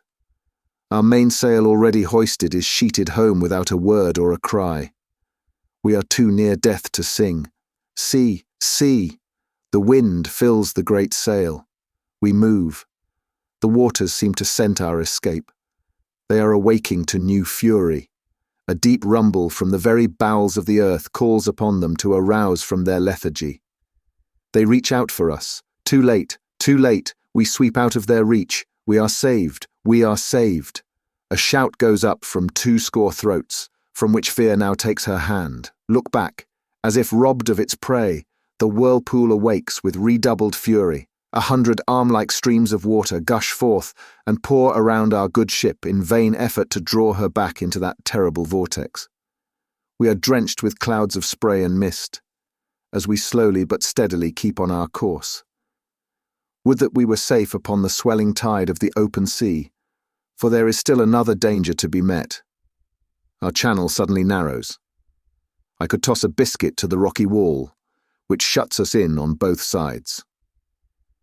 Again a deep silence falls upon ship and crew, broken only by a strange sound of rushing waters, bursting out and dying away as regularly as the swing of a pendulum. 'Tis Thor's hammer, beating the frightened waters into foam as it sways from side to side. In spite of my effort to appear calm, I can feel my heart beat faster. A cold chill benumbs my hands. A glance ahead startles me like a blow from an unseen hand. There, with the morning sun resting on its hammer-shaped crest, swings that dreaded shaft of flinty rock, threatening instant destruction to any ship bold enough to attempt to pass it. In accordance with my orders, every sail on the coaster had been set, and her helm lashed, so as to pass to the right of Thor's hammer. "Courage, men!" I cried. "Stand by all! Cut away the lashings! Cast off the tender!" Then waving my hand to the skipper, our mainsail came down with a run. Everything worked like a charm. Our ship slowed up, while the coaster shot ahead to her destruction. See how gallantly the doomed craft speeds on her way, for the breeze had freshened, and several gay streamers and flags which my men had run up to the topmast fluttered in the crisp morning air. There! Did you not hear that crash? Thor's hammer has struck her. Blow follows blow. Crash, crash, crash. Now is our time or never. I was not caught napping. The moment we were clear of the coaster, I had ordered sails enough to be set to hold our ship steady on her course. Already we drew near to Thor's hammer, which is fast battering the coaster to a shapeless mass. The sea is filled with bits of plank and broken timber. Thor's hammer bends to its dread work of destruction, unmindful of our presence. What could withstand its terrible fury? Those sturdy timbers yield like twigs. Another minute, and we have the monster and his victim in our wake. Now, we're passing him. Our sails tremble from the very force of his breath. Our deck is strewn with splinters. The roar and crash are deafening. Thor's hammer bends for one last blow at the ribs and keel of its broken and disjointed victim. Hurrah! Hurrah! Our good ship dips to the deep roll of the ocean's breast. We are on the open sea. Port No Man's Port, farewell. As my men looked back at the rocky gateway and the grim sentinel of Port No Man's Port, they tossed their caps into the air and sent up cheer after cheer. Bulger bounded about the deck, doing his best by most vigorous barking to testify his admiration for his little master. The sailing master drew near and, touching his cap and scratching the deck with the toe of his shoe, cried out gaily, "Bravo, little Baron! That was splendidly done. I was sure we should never get through the shifting sands, and when they were past, I was ready to swear the whirlpool would make short work of us. But when we sailed safely out of that, I drew near the tail rail ready to jump overboard, for I felt that nothing could save us from a blow from Thor's hammer. I've grown wrinkled and grey, facing the storms of Neptune's domain, but I never felt I had a master until now." I nodded and smiled, and quickly turned the conversation to some other topic. "By the way, Skipper," said I, "remember, the very moment we clear the English Channel, turn her head southward." "Aye, aye, little Baron," was the reply. Calling Bulger to me, I now went below. I wanted to be alone. The fact of the matter is, I needed rest. The terrible strain on my nerves caused by the hopes and fears of the past few days began to tell upon me. Throwing myself upon a canopy, I fell into a deep sleep, from which I was awakened by Bulger's whining and crying. The sailing master was anxiously feeling my pulse. I had slept 3 days and 3 nights. All this time, Bulger had absolutely refused to leave my side or partake of food, although the skipper had tempted him with the daintiest morsels. His joys knew no bounds as I sprang up and shook myself into shape. "Where are we, master?" I cried. "On the broad Atlantic, headed dead south, little Baron," was the answer. "Good. Send me a rasher of bacon and some hardtack. The Atlantic breeze has given me an appetite, and Skipper," I added, "a little broiled fowl for Bulger." "And now for the land of warmth and sunshine," I murmured. now for the home of the orange and the palm. Cold winds like me not. I am a child of the tropics, born in a land where nature works and man plays. No chill blast ever whistled its sad tune over my cradle. Let those who will spend one half their lives waiting for Mother Earth to wake from her winter sleep. Freeze the body, and you freeze the brain. I am of those who love flowers better than snowflakes. Glorious Southland, I greet thee, thy child comes again to thy arms. O take him up kindly and lovingly. Southward, ever southward my good ship sped along. By day I paced the deck to watch the dolphins at play or to observe Bulger's amazement when a stray flying fish fell fluttering on deck. By night, with my eyes fixed upon the blazing Southern Cross, I longed for the time to come when I should set foot upon some beautiful strand, decked out with coral branch and shells of pearl, in whose limpid waters golden fish nestle mid-sea plants of not less brilliant hue. It was now 3 weeks since the last murmur of Thor's hammer had fallen on our ears. My chronometer marked high noon. Every sail was set, and our good ship careened as gracefully as a swallow that bent in its flight to touch the cool waters of some glassy lake. All of a sudden, the wind fell. Our ship stood still on the motionless sea. My pennant hung like a string. There was not air enough to lift the smoke from our galley fire. A strange, mysterious stillness weighed upon the ship and sea. I knew too well what it betokened. One of those dreaded calms, more feared by the seamen that the buffeting gale had overtaken us. Our ship stood like one moored to a marble wharf. And as the thought flashed across my mind that days, aye, even weeks might pass ere the winds would lift themselves again to bear us on our way, a feeling of utter listlessness came over me. It required a great exertion for me to throw it off. I dared not let my men see aught of discouragement in my face. And yet, it was a hard task. Had I not been made of stern stuff, I would have wept to see my progress stayed at the very moment victory was almost within my grasp. Again, as was the case, when the terrors of Port No Man's Port rose, like demons of malignant might, to shut me forever in that rock-encircled basin, did my thoughts revert to home, to the elder Baron and his gracious consort, my dear mother, to the servants and retainers of the baronial hall, to the villagers and tenantry.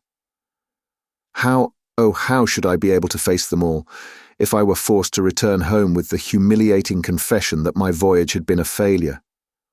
Bulger was the first to catch a glimpse of the shadow on my brow. He turned his dark, lustrous eyes full upon me so pleadingly, as if to say, "O little master, what aileth thee? May I not do aught to drive the dark melancholy from thy face? Thou knowest how I love thee. Teach me to help thee. My life is thine. Thy grief weighs like lead on my heart. Speak to me, little master." Tenderly and lovingly I stroked his head, and spoke in softest tones to him. He was rejoiced, but still he sat and watched me, for it was impossible to deceive him by feigning to be light-hearted and unconcerned. The second week found us lying like a log in a mill pond, our sails unvisited by the faintest breath of air. The sea sunken into a sleep that seemed like death. Despair sat on the faces of my men. "Rouse thee, little Baron," I murmured to myself as I paced my cabin floor. "Where is thy boasted cunning? Where is thy vaunted wisdom? Never more say that thou art a man of projects, quick to devise and quick to perform. Thou hast lost thy hold on the spoke of fortune's wheel." "Thinkest thou so?" cried I in answer to my own thoughts. "Follow me, we shall see." With a bound I cleared the gangway. The sailing master lay asleep on the deck. The men in groups here and there looked the very picture of despair. Rousing the skipper with a vigorous tug at his belt, aided by Bulger's frantic outburst of barking, I called out, "Avast! There, skipper! Asleep from overwork? Pipe all hands on deck!" The men came up in lively fashion, greatly amused by my cut at the sailing master, who stood rubbing his eyes, half dazed by my sudden outburst. "Send me the ship's carpenter! I continued, and catching up a piece of chalk, I drew the plan of a large box or chest, nearly as long as our ship's breadth of beam, and gave the carpenter directions to build it of the strongest planks to be had on board. He and his assistants were soon at work. Turning then to the cook, I ordered him to kill the pigs and fowls we had shipped for our own supply of fresh meat, bidding him to be careful and not lose a drop of the blood. These orders fairly drove my men wild with curiosity. The sailing master drew near and attempted to get some explanation from me, but in vain. I was too deep in thought to speak. The long box was ready in a few hours. Word now went up that I was about to abandon the ship and strive to reach land by rowing, and that this long box was to hold the provisions. The sailing master again fixed his gaze inquiringly upon me. I pretended not to notice his beseeching looks. The cook by this time had the fresh meat in readiness. Under my directions, it was all transferred to the long chest.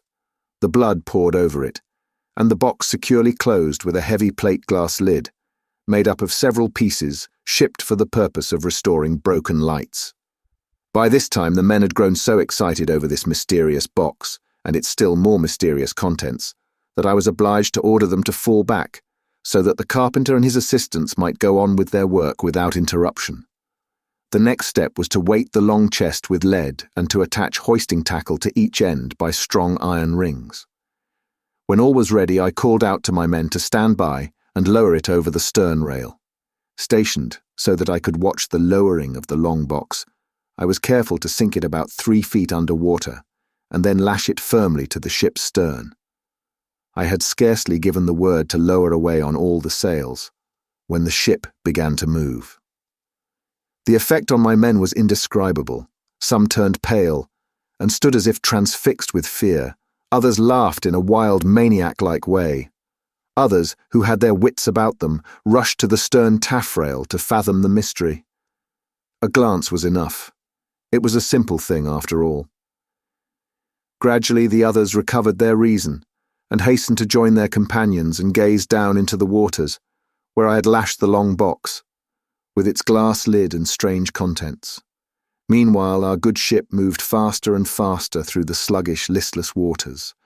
A ringing cheer, 3 times repeated, went up when the mystery was fully solved. Mystery. Hear then what this mystery consisted of. In the first days of this dead calm, which settled like a terrible blanket spread over us by the hands of some unseen monster, to check our advance, I had noticed that the waters swarmed with sharks of extraordinary length, that these fierce demons of the deep hung about our vessel in shoals of countless numbers, attracted by the garbage thrown overboard, and doubtless, too, by the odour of the many living beings on board the ship. When, at times, a particularly large supply of garbage fell into the water, so fierce was the onslaught of these ravenous monsters that they actually jarred the ship as they struck against its sides or stern, locked together like advancing cohorts of trained soldiery. Upon this hint I acted.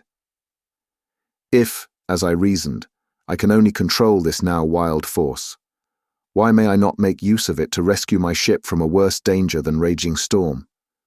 For far better would it be to face the howling blast and foam-crested wave than to perish from thirst, chained to the open sea by this breathless calm. Now, however, all was changed. On, our good ship went, with ever-increasing speed, gliding noiselessly and swiftly through the mirror-like waters.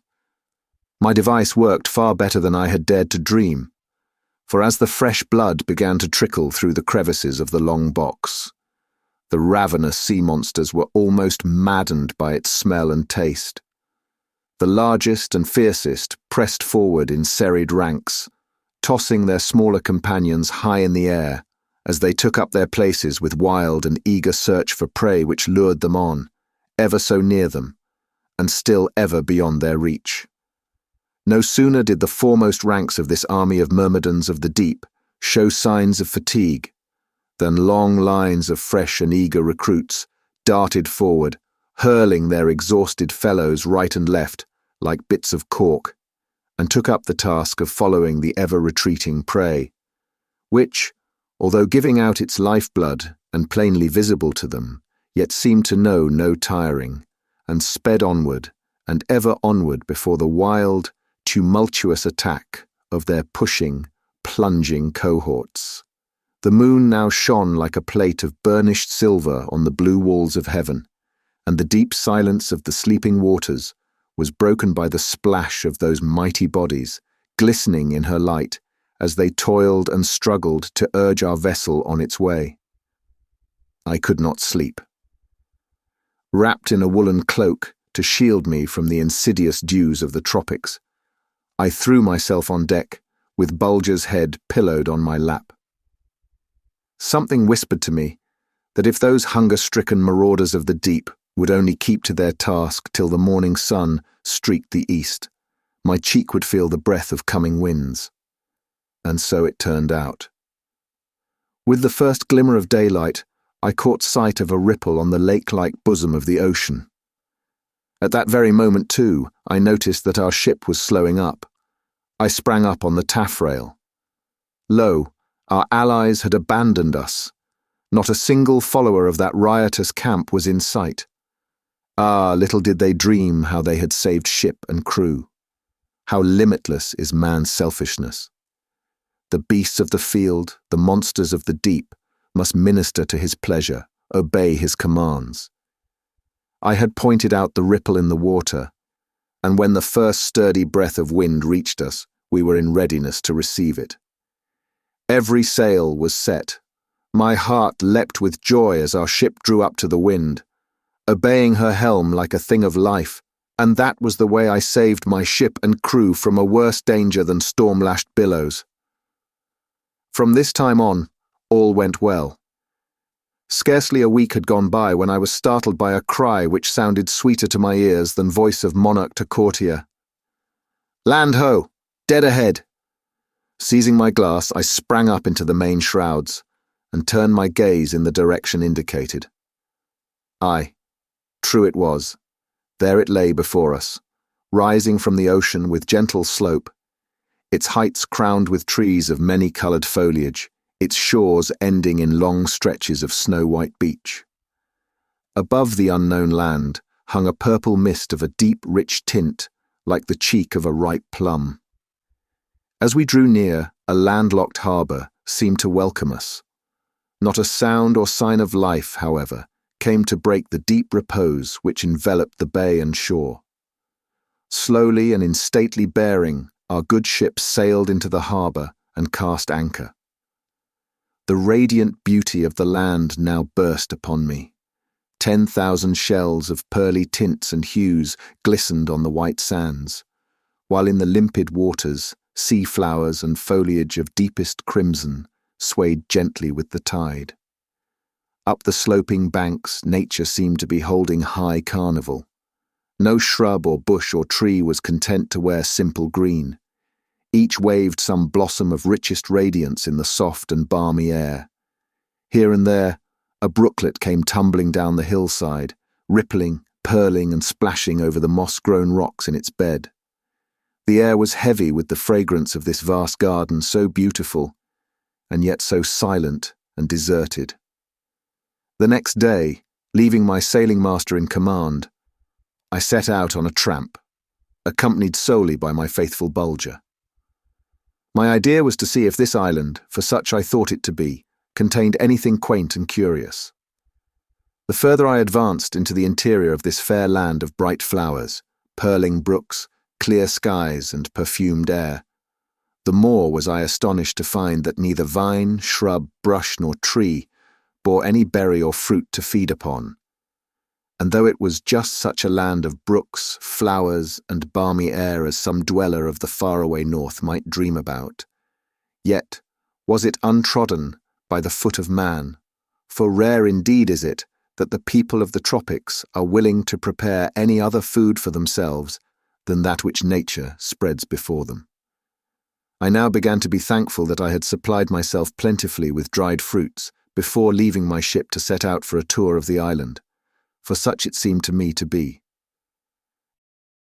At this moment Bulger halted, and raising his nose in the air, sniffed hard and long.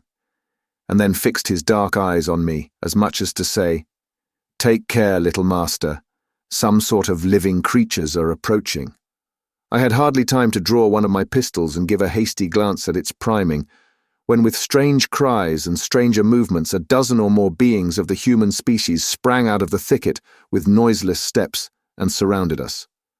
I raised the firearm which I held grasped in my right hand, ready to stop the advance of this band of most curious creatures by slaying their leader, for, judging by the forbidding aspect of their faces and the terrible condition of their bodies, apparently reduced by the dread pangs of hunger, to mere sacks of skin hung on frames of bone, which methought rattled at every step they took, I anticipated an instant attempt on their part to strike us down and eat us.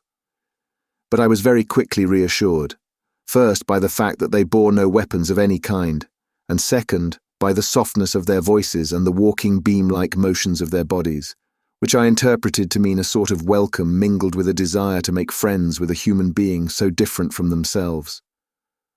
Although I gave them to understand, or tried to do so, by imitating the ducking motion of their heads, followed by an attempt to equal their performance in making a large number of very low bows, so graceful and easy that they would have done credit to a French dancing master, that they had nothing to fear, yet they continued to back away from me as fast as I advanced. Bulger was somewhat surprised at my eagerness to make friends with such a starved-out-looking set of creatures, and kept up a furious growling, eyeing them suspiciously as they continued the walking beam motion of their bodies, all the while backing away from me. I now found myself in front of a group of umbrella-shaped bamboo huts, into which most of them had retreated. With no little difficulty was it that I finally succeeded in coaxing them forth, and convincing them that my intentions were perfectly peaceful.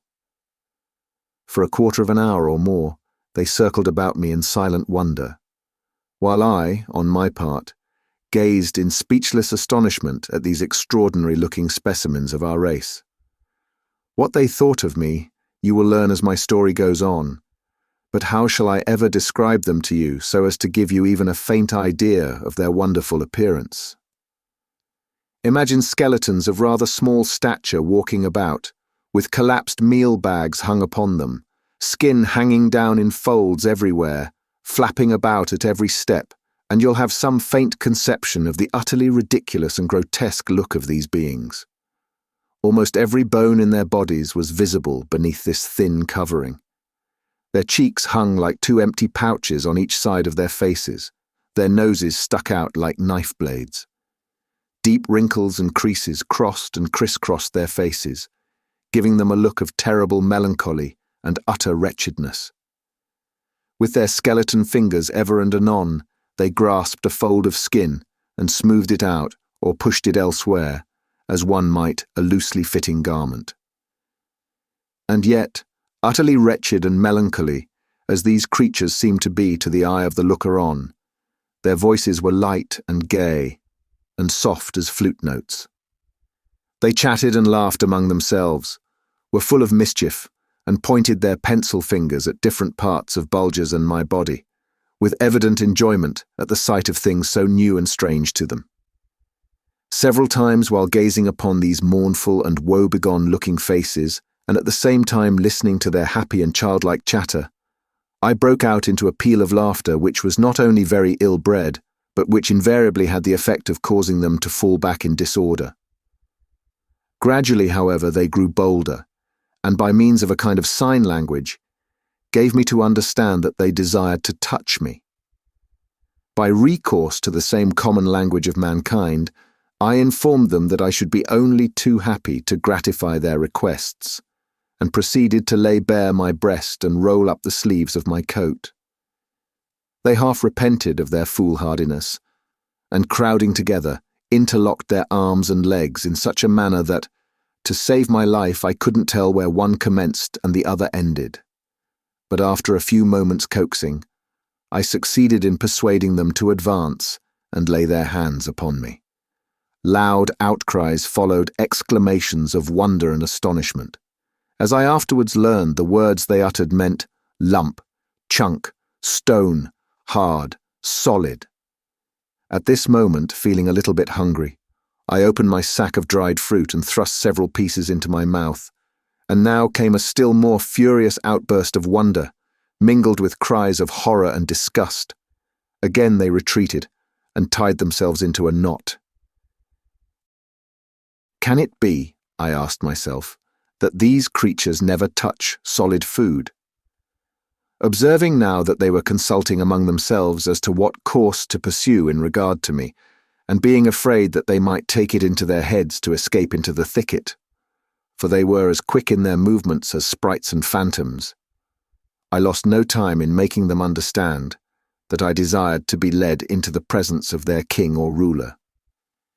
This seemed to please them, but with many duckings of their heads they withdrew a short distance, and held a sort of powwow, after which one of their number, who seemed to be a sort of leader among them, and whose name, as I afterwards learned, was Go-Wiz, advanced toward me with numerous low bendings of his body, and succeeded in informing me that their chief lived at a great distance from where we were, and that it would be necessary for me to remain here while they returned to their ruler to ask his permission to conduct me to him. I readily consented to such an arrangement.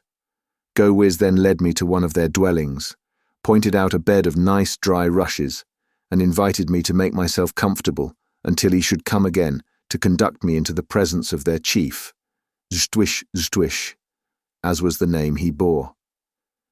Bulger and I didn't wait for a second bidding, for we were tired to the bone after our long tramp. With half a dozen or more bows, quite as low as those made by Go-Wiz and his companions, I began to make ready for a night's rest. For a moment or so, I stood watching the retreating figures of these extraordinary people who, in single file, swiftly and noiselessly, like so many phantoms, had flitted away from the spot. Then, throwing myself down on the bed of rushes, called out to Bulger to lie down by me. But he was not so trustful as I, and after caressing my hands, took up his position at the door of the dwelling, so as to save his little master from any treachery on the part of the phantom people. Day now went out suddenly, like a lamp quenched by the wind.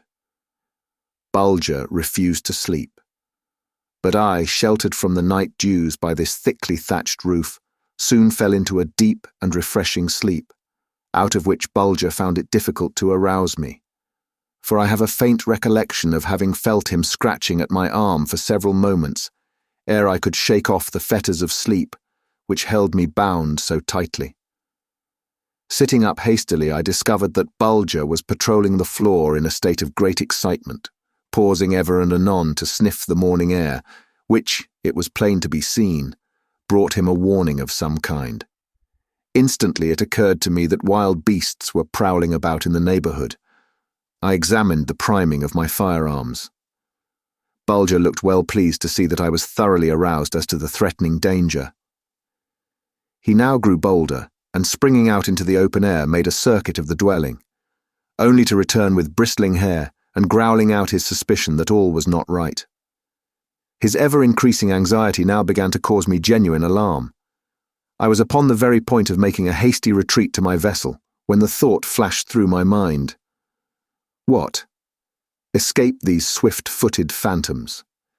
It were idle to attempt it. So I determined to take my chances, come what might. The hut was strongly built, and its roof would at least protect us from a flight of poisoned arrows. While I was occupied in making a hasty survey of the place, a loud outcry from Bulger startled me. I gave one look, and a shiver of fear zigzagged through my body. An armed band was full in sight. With fierce shouts, deep and rumbling, they came nearer and nearer. Their massive forms swayed from side to side. Their huge limbs moved like walking oaks. Their arms seemed the sturdy branches ending in hands which, in the dim morning light, took the shape of gnarled and knotted knobs. Terrific strength was shadowed forth by their broad and heavy shoulders. One blow from a hand of such sledgehammer weight would lay a frail creature like me helpless in the dust. Bulger, brave as he was, quailed at the sight. In an instant I collected my thoughts and breathed a last goodbye to the elder baron, and to the gentle Baroness, my mother, in their faraway home beneath the northern skies. Now they had reached the very doorway and stood beating their huge chests and giving forth deep rumbling sounds. Instinctively, I unsheathed my poniard and brandished it in the air. The effect was astounding. With terrific cries, groans, and shouts, they fell back in the wildest terror, rolling over each other, bounding asunder like gigantic footballs, striking the earth and bounding into an erect position. When at last these human airbags settled down into something like rest, one of their number broke out into the most plaintive and beseeching speech which I afterwards learned had about the following meaning. O Master, O Magician, O mysterious lump, O impenetrable chunk, put away that dread instrument. Prick us not with its awful point, pierce not our delicate skins. The slightest touch from that frightful blade would cause our bodies to burst like pricked balloons. Fear us not, we are thy friends. We come to conduct thee to our great chief, Stwish Zatwish. I am Go-Wiz, thy slave. Suddenly the truth broke in upon my wondering mind. There was no falsehood in the speaker's words. It was Go-Wiz. The others were his companions, the wretched, woe-begone bags of bones who had parted with me only the day before. With a smile and gentle wave of the hand, I hastily returned my dagger to its sheath, and gave Go-Wiz to understand that he had nothing to fear from me. Half crazed with curiosity, I now advanced to take a closer look at Go-Wiz and his companions.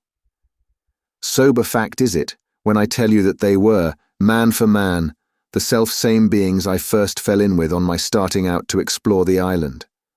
But this wonderful change, you ask? How had they in one short night grown to such Herculean build, arms and limbs as massive as those of Japanese wrestlers? I reply, it was all air. When I first met these gentlemen, they had not dined.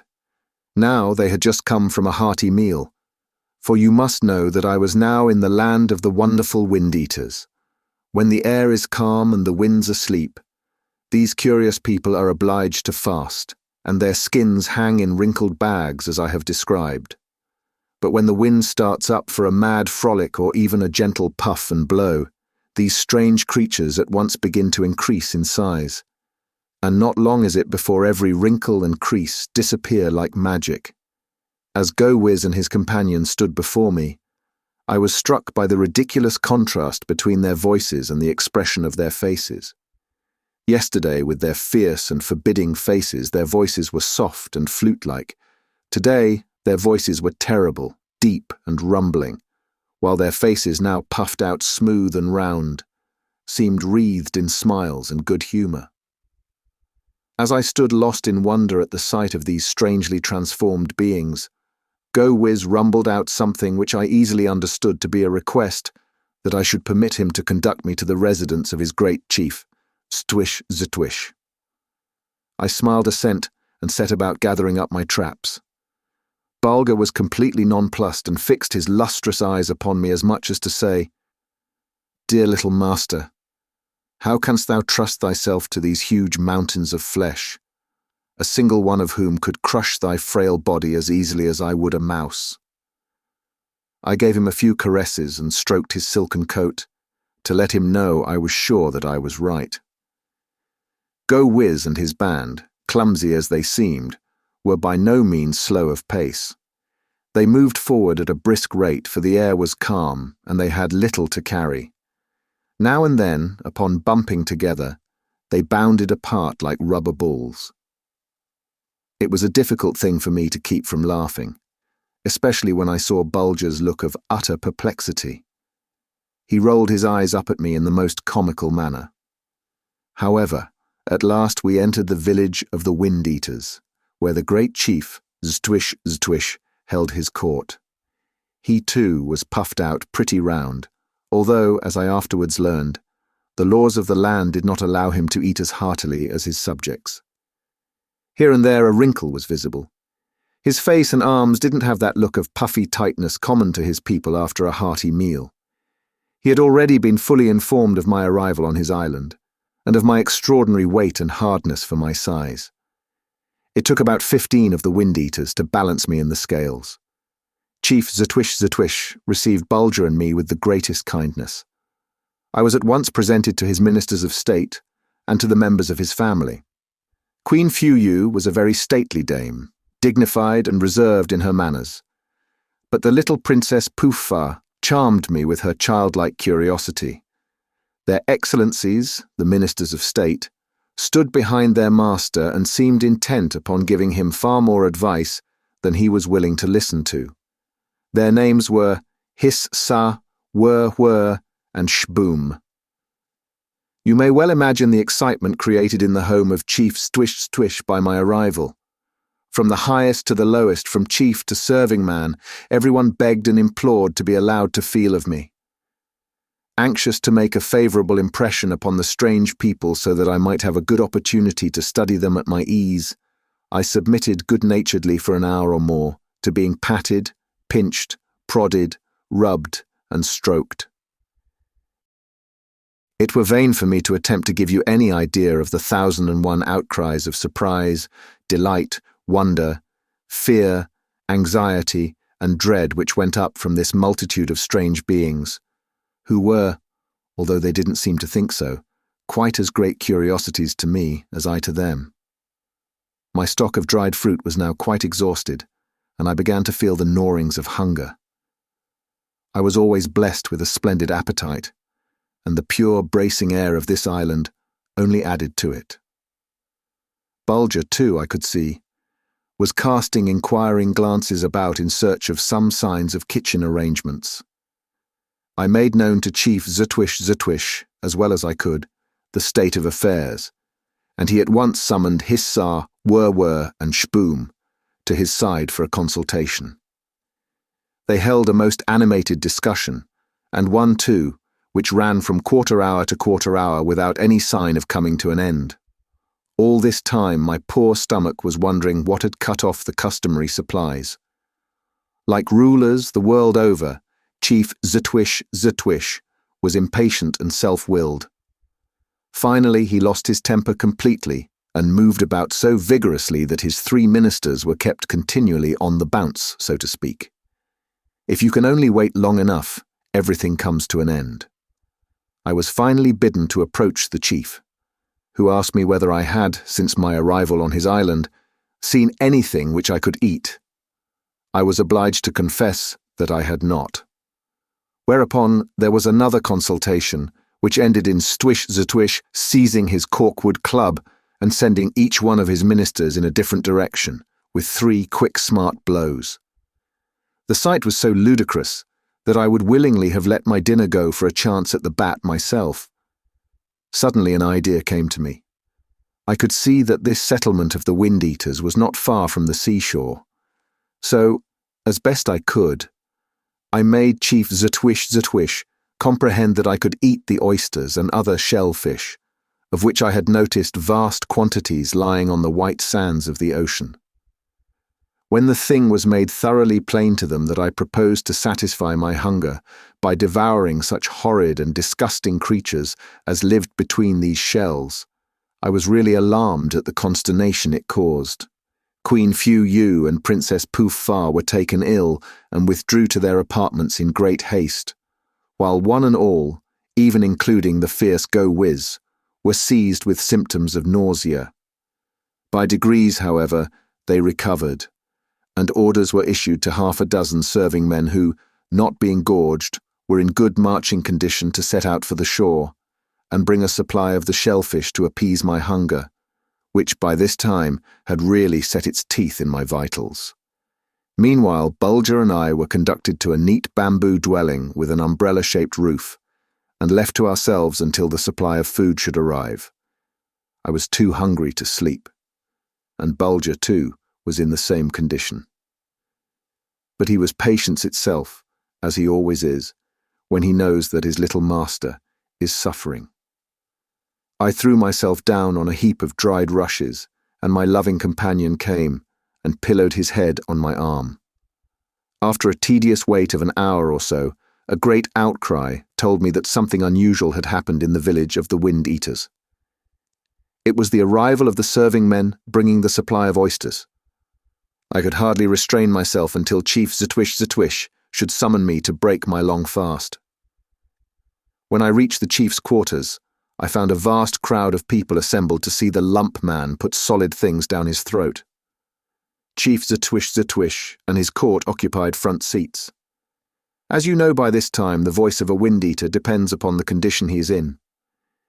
If he has just eaten and his body is rounded out like a well-filled balloon, his voice is deep and rumbling. If, on the other hand, he has not taken food for a day or so, and his skin hangs in folds and wrinkles on his framework of bones, he speaks with a soft, flute-like tone. As I stepped to the front, followed by Bulger, and took my place beside the heap of oysters, a deafening outcry went up, in which the deep roars of the inflated wind-eaters were mingled with the soft, flute-like tones of the fasting ones.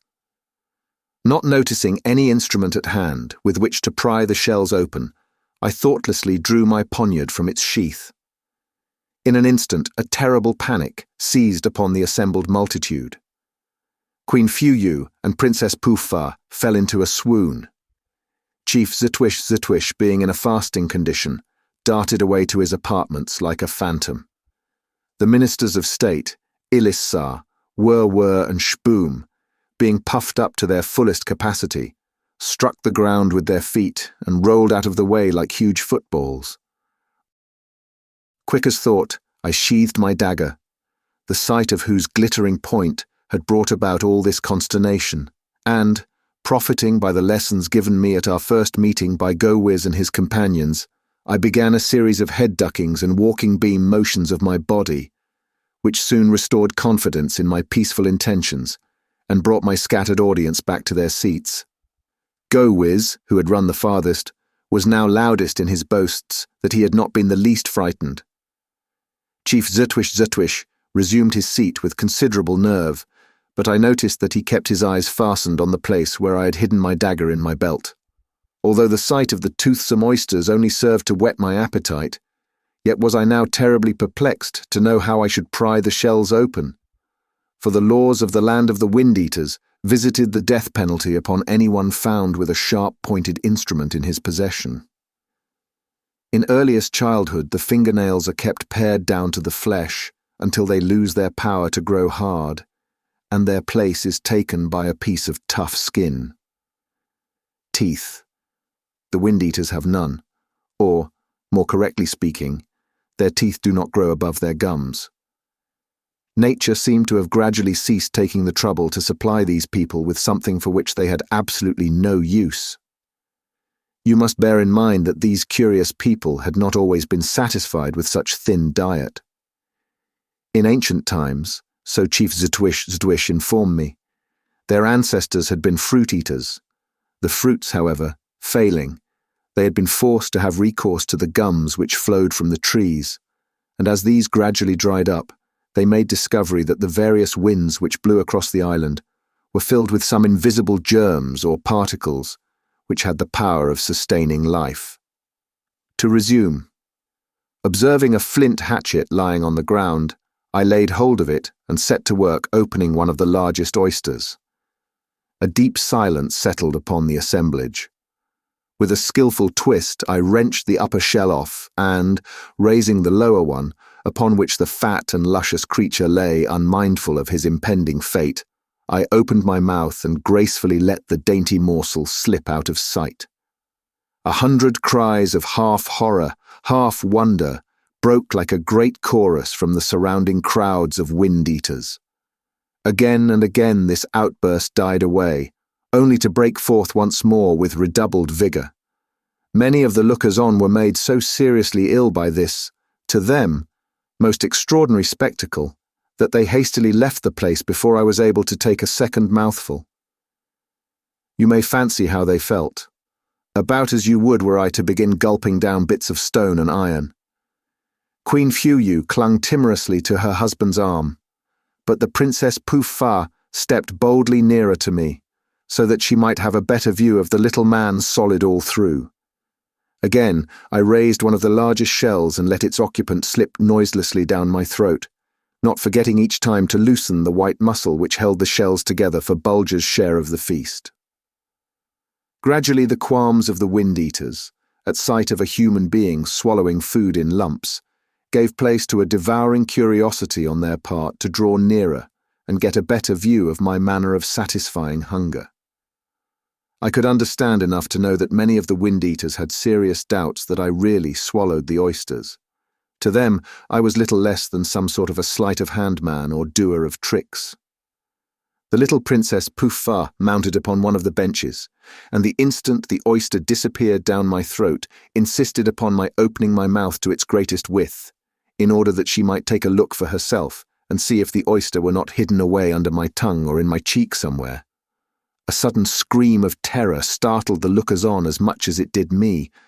The little princess was carried away in a swoon. It was my teeth. They had frightened the gentle Pouffa half to death. For a moment, all was confusion. Encouraged by Go-Wiz, many of the wind-eaters seized their clubs and pressed forward with murderous intent. The reappearance of Princess Pouffa, bright and smiling, set everything right again. Now the crowd was seized with unconquerable curiosity to draw near and take a look for themselves at the terrible thing which had thrown Pouffa into a swoon. My jaws soon began to ache from stretching my mouth wide enough open to give each one of them a glance at my double row of ivory cutters and grinders, and if I do say it myself, I had in those days one of the finest sets of teeth that ever cut their way through a slice of Nienberg biscuit, or ground up a piece of German roast goose.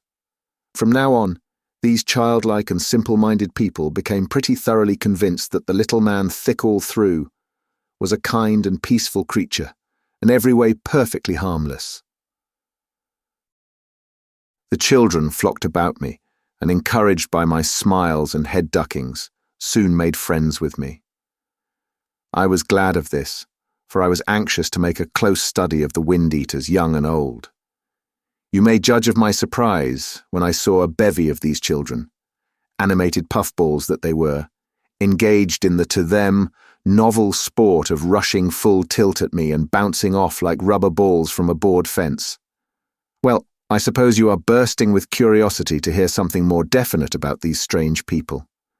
To me they were not entirely unknown. I had read here and there ancient books of travel by Arabian authors, of some such a race, whose bodies were so frail that they were unable to partake of any stronger and heavier food than the sweet gums which flowed from the trees, and whose skins were so transparent that they were called glass-bodied, the beating of their little hearts being plainly visible to the eye of the beholder. I have no doubt that these authors referred to the dwellers of this wonderful island, on which no fruits, berries, or edible roots were to be found, and whose ancestors, as I was informed by Chief Ztwish, did, in former ages, thus sustain their lives. But I must confess that the fact that there were in existence human beings who literally lived upon air, or more correctly speaking, upon winds laden with some invisible particles of life-sustaining matter, was a little more than I had ever dared to dream out, even in the most active workings of my imagination. You may judge then of my delight upon finding myself among these extraordinary people, and upon discovering them to be such true children of nature, mild-mannered and peacefully inclined. And yet I was not long in making a discovery which proved to be quite an important one to me. It was this. I learned that although the truth was, as I have stated it, that the wind-eaters are, as a rule, a race of peace-loving creatures, gentle in their dispositions, and averse to wrongdoing, yet there were exceptions to this general rule. Strange to say, it depended on what wind they fed upon. All the women, for instance, were gentleness itself. They fed upon the soft zephyrs of the south. But the great majority of these people contented themselves with satisfying their hunger by resorting to the strong and wholesome west wind, while a goodly number, from some idea that it had a sweeter and more delicate flavour, a sort of heavy, nut-like taste, preferred the fitful, irregular east wind. It was, however, not considered wholesome diet by the best physicians of the nation, and they contended that those who made a habit of feeding upon this wind were never as hale and hearty as those who restricted themselves entirely to the nutritious and bracing west wind. A few there were, as in every land there are those who delight in strong, rich food, who insisted upon feeding on the rugged, gusty northwest wind, claiming that it was best suited to their wants, and that nature had intended man to partake of a wind powerful and strong-bodied, in order to fit them for the battle of life. There were even some, a very few, be it said to the honour of these mild-mannered and peace-loving people, who, contrary to the laws of the land and the express commands of Chief Ztwish, welcomed the blowing of the angry, whistling, boisterous north wind, and drank in the dangerous fluid until their better natures were completely changed, and from being gentle, timorous, and peace-loving, they became rough and quarrelsome. To this ilk belonged Captain Go-Wiz. In fact, as I was told by Wur, Chief Ztwish himself showed signs of fear when he saw Go-Wiz come swaggering into the village, his eyes inflamed, his steps unsteady, his speech indistinct after a heavy meal upon the rude and buffeting wind of the north. While in this condition, Go-Wiz lost the slight control he had over himself, and had, upon one occasion, so far forgotten himself as to breathe out threats and defiance against Chief Swish, driving that ruler out of his own apartments by advancing upon him with a bit of flint which he had ground to a dangerously sharp point. Such were the curious people among whom I now found myself sojourning, and on terms of pleasant intimacy with their ruler. A few days after my arrival at the village of the Wind-Eaters, I was, unfortunately, the innocent cause of rather a grave accident, which for a while had the effect of making me somewhat unpopular at the court of Chief Ztwish. It all came about in this way. I've already told you how quick the children were to discover the solidity of my body, and what delight they took in throwing themselves against me full tilt, in order to have the sport of bouncing off again like so many rubber balls. Now you must keep in mind the fact that even after a hearty meal, a whole dozen of these babies weighed about 1 good pound.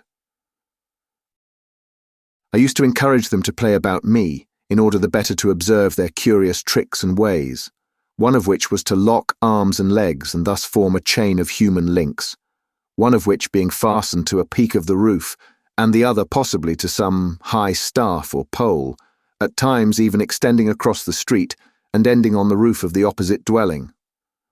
Thus festooned they spent hours swaying to and fro in the cool of the day, often swinging themselves to sleep. And it was not at all an unusual thing to see one of the mothers in search of her child come bustling along, halt, take down the line of living links, unhook her baby, replace the line, and hurry away home. While seated one day on the balcony of one of Chief Ztwish's cottages, a dozen or more of the children set to work to form such a chain, one end of it being fastened to one of my earrings which, like a good sailor, I took pleasure in wearing at times, and the other reaching nearly to the ground, passing over the high rail of the balcony. Scrambling, pushing and squirming, uttering the queerest cries, shouts and squeals, these tiny wind-eaters were half wild with joy, when suddenly one of those nearest me swung against the point of a needle which I had doubtlessly thrust into the lapel of my coat the last time I had been doing some mending, for, like a true sailor, I was skilled in the use of needle and thread. I was aroused from my dreamy contemplation of these fantastic beings by a sharp crack like that made by the bursting of a toy balloon. Again and again the same sharp noise rang in my ear. A glance was sufficient to explain it all. I could feel my hair bristling up with horror as I saw the living links of this chain snap asunder, one after the other, and disappear into thin air. Exploded by coming into contact with the needlepoint, the force of the explosion of the first of these tiny puffballs of humanity had been sufficient to burst the baby next in the line, and so on to the end of the chain. A dozen of them gone in less than as many seconds, and not so much as a lock of hair to carry home to the heartbroken mothers. In a few moments, the news of the accident had spread to every quarter of the village, The weeping, shrieking mothers, howling for vengeance, gathered quickly about the dwelling into the interior of which Bulger and I had retreated. Now you may believe me when I say that I would not have stood in the least dread of an army of the wind-eaters, when they were fully inflated after a hearty meal, but it so happened that the air had been calm for a day or so, and that many of them were now shrunken to the living skeleton size in which I had first met them. In this condition they were foes not to be despised, for, moving as they did, with almost lightning rapidity, their mode of fighting was to entangle their enemy in fine nets, woven of bamboo fibre, and then beat them to death with their clubs. True, these clubs were made of corkwood, and a score of them weighed less than a pound. Yet this fact would only make death slower and more painful. For while a few blows might suffice to put one of their own kind out of his misery, it would most surely have required a whole day for them to beat the life out of such a solid enemy as I was. Before I had chance to collect my thoughts, Go-Wiz was at the door with his band, their nets coiled to throw over me, while behind the net throwers stood a row of club-bearers, anxiously awaiting their turn to begin proceedings. Thought I to myself, this is serious business. If Chief Zdwish is not at hand, they will entangle me in their nets and try to beat the life out of me before he returns, for they well know his affection for me. But, worse than all, was the fact that Go-Wiz had just returned from a distant part of the island, whither he and a few of his chums had made a secret journey in order to gorge themselves on the rude and boisterous northwest wind. He was full of swagger and ire. I had never seen him swollen to such a size. His voice sounded like the deep bellowing of some fierce animal. He whirled his net in the air and called out in thundering tones for his men to follow him.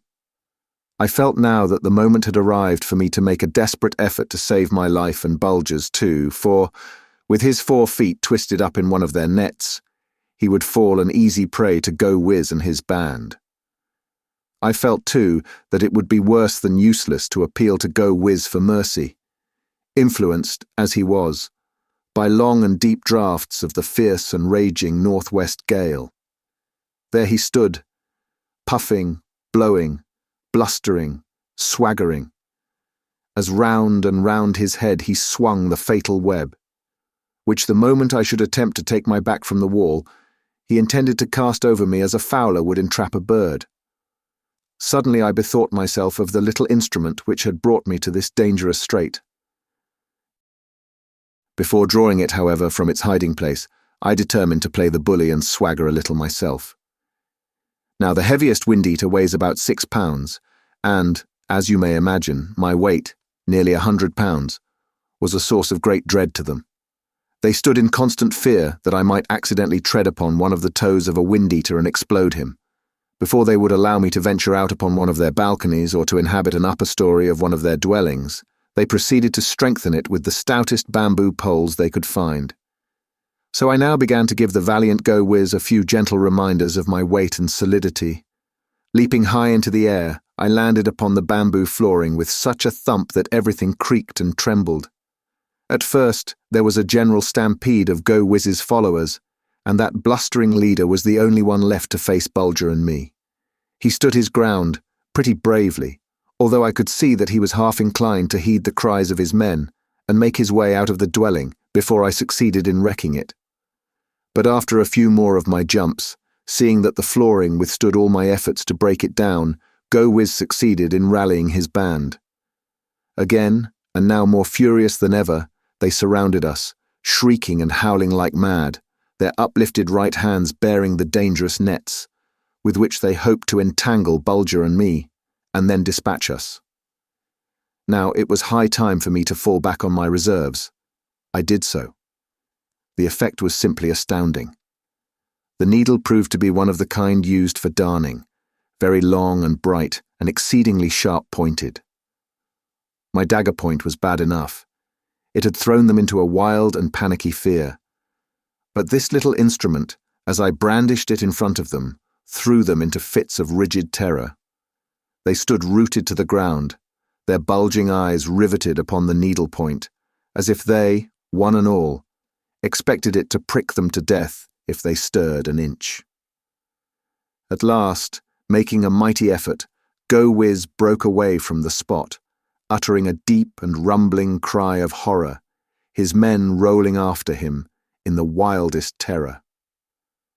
When they saw the tumultuous manner in which the valiant Go-Wiz and his followers retreated from my presence, the assembled men and women, with frightful cries, took to their heels as if a legion of demons were pursuing them. In a few moments, Bulger and I stood alone on the battlefield. He had not budged from my side during the time that death threatened me. "Come," said I, as I stooped and stroked his head. "Come, thou faithful friend and companion. Let us go to Chief Ztwish and lay the matter before him." The chief had just awoke from a noonday nap. He had calmly slept through the whole conflict, and so it was necessary for me to give him a full account of the unfortunate accident which resulted in exploding an entire string of babies, and of Go-Wiz's attempt to slay me. He listened with great calmness, and most patiently too. He then begged to be excused for a few moments, as an attendant had just informed him that a very soft and sweet south wind had begun to blow.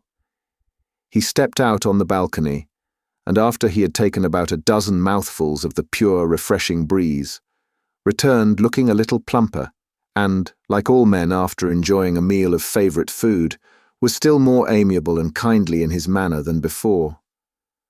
The news that a dozen of the smallest subjects had been so unceremoniously popped out of existence didn't seem to worry him very much. What moved him most of all was the fact which apparently up to that hour had never entered into his mind, namely, that a point so fine, so delicate, so deadly, so nearly invisible, could be created by the hand of man. I assured him that it was that very moment hidden in the stuff of my garb, right in front of his eyes. He trembled. I strove to reassure him, by explaining to him that I would as soon think of plunging my poniard into my own heart as of turning this almost invisible and yet deadly point against his life. He tried to smile, but it ended in a shudder. "Thinkest thou, little man, thick all through," asked Chief Ztwish with a trembling tongue, "that I may look upon it and not fall into a swoon?" "Oh, most assuredly, great chief," was my reply. "In fact, most light and buoyant Ztwish, I continued, I can rob this dreaded instrument of all its power to injure thee and place it in thy hand like any harmless bit of wood. Is it thy will that I should thus deliver to thee this dreaded point?"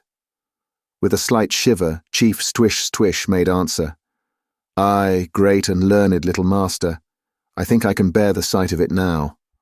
I am indeed very brave, but thou knowest a single prick of that deadly point would instantly end the life of the sturdiest wind-eater."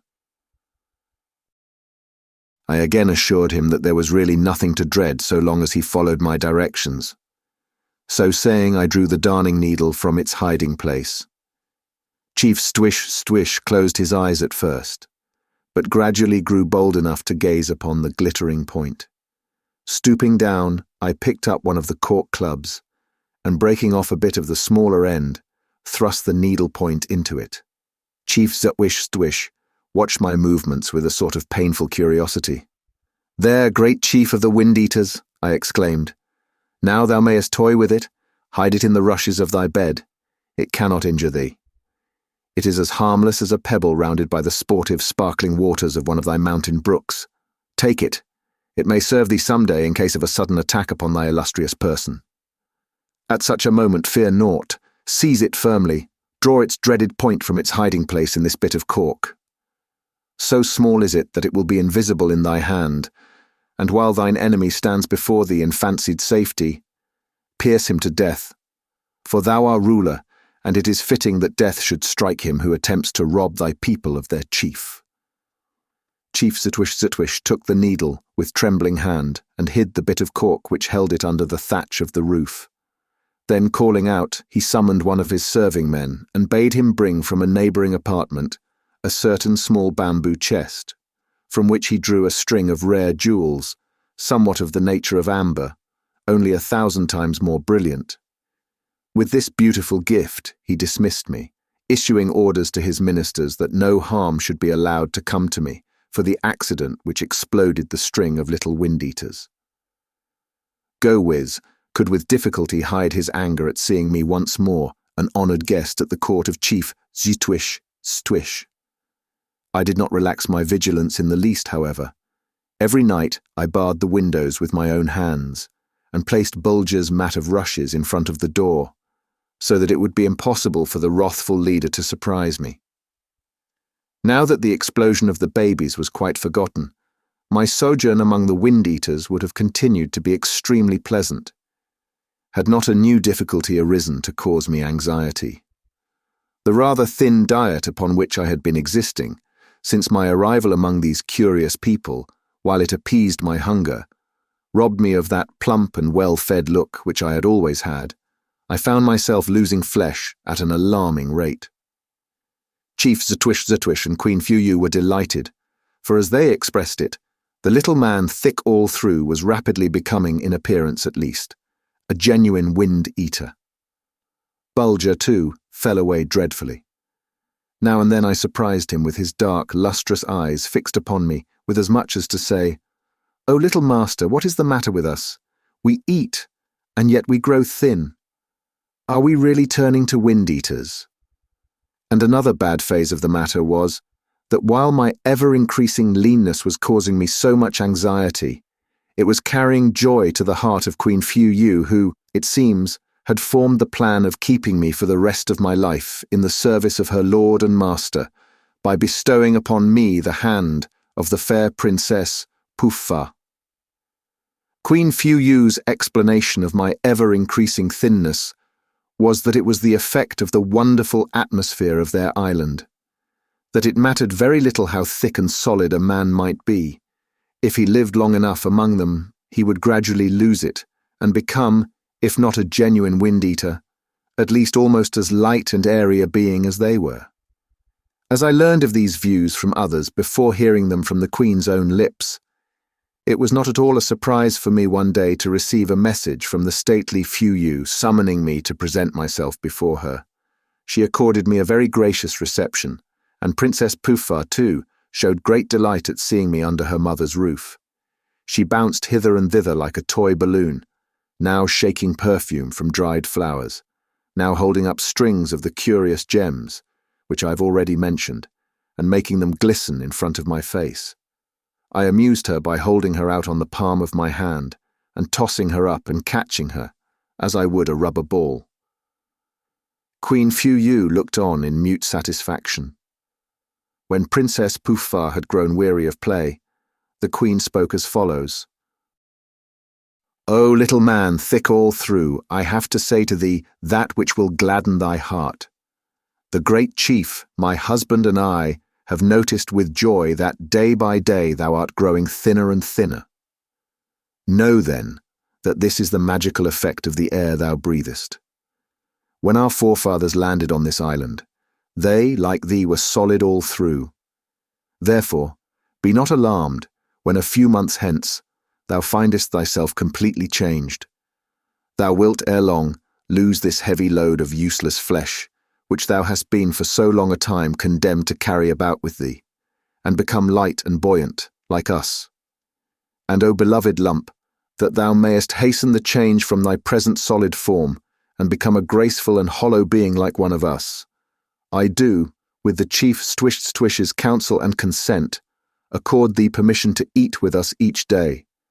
This very hour shalt thou make thy first meal upon the sweet and wholesome wind of the south. The very moment, little chunk, that thou hast become thin enough to suit the great chief, he will give thee the fair Princess Puffa for thy wife." At these words, the princess, who really seemed to be very fond of me, clapped her hands joyfully and bounced between her mother and me like a toy football. "But, little man lump," continued Queen Fuyu, "before we set out to dine on the sweet wind which blows over Banquet Hill, there are two things which the great chief Stwish said I must be very particular to mention to you, the two conditions upon which he is willing to honour you above all men, by bestowing the hand of the beautiful Princess Puffa upon thee." "Name them, gracious Queen," I cried, for I was too wise to raise any objections at this point. I knew only too well that a single word from Chief Ztwish would hand me over to the tender mercies of the fierce Go-Wiz. "They are," resumed Queen Fu-Yu, puffing out her cheeks and tapping them playfully with the backs of her thumbs. "They are, little man, thick all through, that thou shalt file thy teeth down even with thy gums, and keep thy nails always pared down to the flesh." "It shall be, gracious queen, as thou desirest," I replied, with several low bendings of my body. "Then," answered Queen Fu-Yu gaily, "there remains nothing for thee to do but to begin at once to accustom thyself to our food. So let us set out for Banquet Hill without delay, for the sweet south wind is blowing fresh and strong." I accompanied Queen Fu-Yu and Princess Poof-Fa to the place indicated. It was a beautiful knoll, from which I could look far away, to southward over a valley, enchantingly fair. She and the princess at once began to inhale the soft, sweet air, and encouraged me to do the same. They were delighted with my efforts. In fact, the motherly Fu-Yu seemed a little bit anxious lest I should overeat myself. After the princess had taken a few deep draughts, I was surprised to see an attendant approach her and place about her throat a necklace of beads strung upon an elastic cord. This was a precaution to prevent the princess from eating too heartily, were she so inclined. Well, as you may imagine, I returned to my apartments from dining with Queen Fu-Yu and Princess Poof-Fa on Banquet Hill, a very hungry man. If that were possible, hungrier than I was before, for the pure, fresh air and many deep breaths had fairly made me ravenous. Once more alone with Bulger, I set to work, thinking out some scheme to get hold of more food, and by checking my alarming loss of flesh, put an end to Queen Fu-Yu's plan of transforming me into a genuine wind-eater and giving me the Princess Poof-Fa for a wife. It occurred to me that possibly I might catch some fish in one of the arms of the sea nearest to the village and broil it on live embers, for I had my tinder box in my pocket. This plan worked to a charm. I soon succeeded in teaching several of the serving men to rig up a number of their war nets as a sort of seine, and was overjoyed the first time I cast it to make a haul of a dozen or more fine sea bass. Bulger entered into the sport with great zeal, seizing a rope in his mouth and tugging away for dear life as we began to haul in. The next thing was to gather some dry leaves and wood and start a suitable fire to make a bed of embers. Crowds of the wind-eaters gathered about me and watched my movements with a sort of mixture of wonder, fear, and pleasure.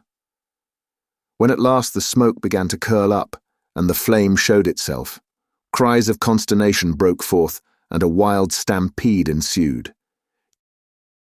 Chief Ztwish was hastily summoned, but I had no difficulty in convincing him that I intended no injury to anyone, that the red tongues which he saw darting forth were perfectly harmless if they did not come in contact with one's flesh, that it would only be necessary for him to issue a command forbidding the people to approach too near to the tongues of crimson, which darted from the black clouds of smoke. By the time the live embers had formed, I was ready with a dressed sea bass of about 2 pounds weight, and the cooking began. It is needless for me to assure you that Bulger and I sat down to a delightful meal, really the first satisfactory one since my arrival among the wind-eaters. From this time on, all went well. Every day my oyster-gatherers and my fishermen made their visit to the shore to keep my larder supplied. Upon their return I was always in readiness with a fine bed of embers. So things went on for a week or so. I was delighted to find Bulger and myself gaining flesh in splendid style. And still, every now and then I was obliged to accept Queen Fu-Yu's invitation to dine with her and the Princess Poof-Fa at Banquet Hill, where I pretended to enjoy a meal on the soft and perfumed south wind, quite as much as they did themselves. Queen Fu-Yu insisted that my complexion was growing clearer and more transparent every day, and that beyond all doubt, in a few months I would be able entirely to give up a swallowing stones, as she called it. While I was quietly pursuing my studies of these curious people, another unfortunate occurrence took place, and this time it turned out to be a very grave and serious matter. The wind-eaters were not long in getting accustomed to them at first, startling sight of crimson tongues darting from the mouths of black clouds. In fact, they soon learned to like the odour of the delicate morsels as they lay broiling on the embers, and when the air was chilly, didn't hesitate to form a circle around Bulger and me as we sat eating our dinner and enjoy the warmth, and to them, curious spectacle at the same time. It so happened that one evening I had left a deeper bed of embers than I had imagined. The ashes collected over them, and they continued to glow till nightfall. A band of roisterers belonging to the Go-Whiz faction, by the merest chance, returned homeward that night from a trip to the north shore of the island, where they had gorged themselves upon the boisterous wind of that quarter. Attracted by the glow of the remaining embers, they made haste to gather a lot of wood, threw it upon the smouldering fire, and as the flames began to thrust out their red tongues here and there, ranged themselves in a circle to enjoy the warmth, for the night was damp and chilly. So pleasant did they find the effects of the warmth that they resolved to pass the night there, and threw themselves down on the ground as close to the fire as they deemed it prudent to go. About midnight, a gentle scratching on my arm from Bulger's paw told me that something unusual had happened, for he never awakened me unless he was quite sure that the matter was serious enough to warrant him in disturbing me. I found the village in the wildest state of alarm. Ear-piercing screams from the women mingled with the deep rumbling outcries of the men. You have no doubt already guessed what had happened. The facts were simply these. In the night, the cold had increased, and several of the wind-eaters, half asleep and half stupefied by the deep draughts of the boisterous northwest wind, had approached closer and closer to the fire, when suddenly the vast quantity of cold air which they had swallowed began to expand, and 4 of them exploded with a terrific noise. In quicker time than it takes to tell it, my dwelling was surrounded by a screaming, shrieking, howling mob of wind-eaters, demanding my instant death. It required all of Chief Swish's influence with his people to save me from being entangled in their fatal nets and beaten to death on the spot. To make matters 1,000 times worse, the bully and swaggerer, Go-Whiz, entered the village at this very moment with a pack of his quarrelsome hangers-on at his heels.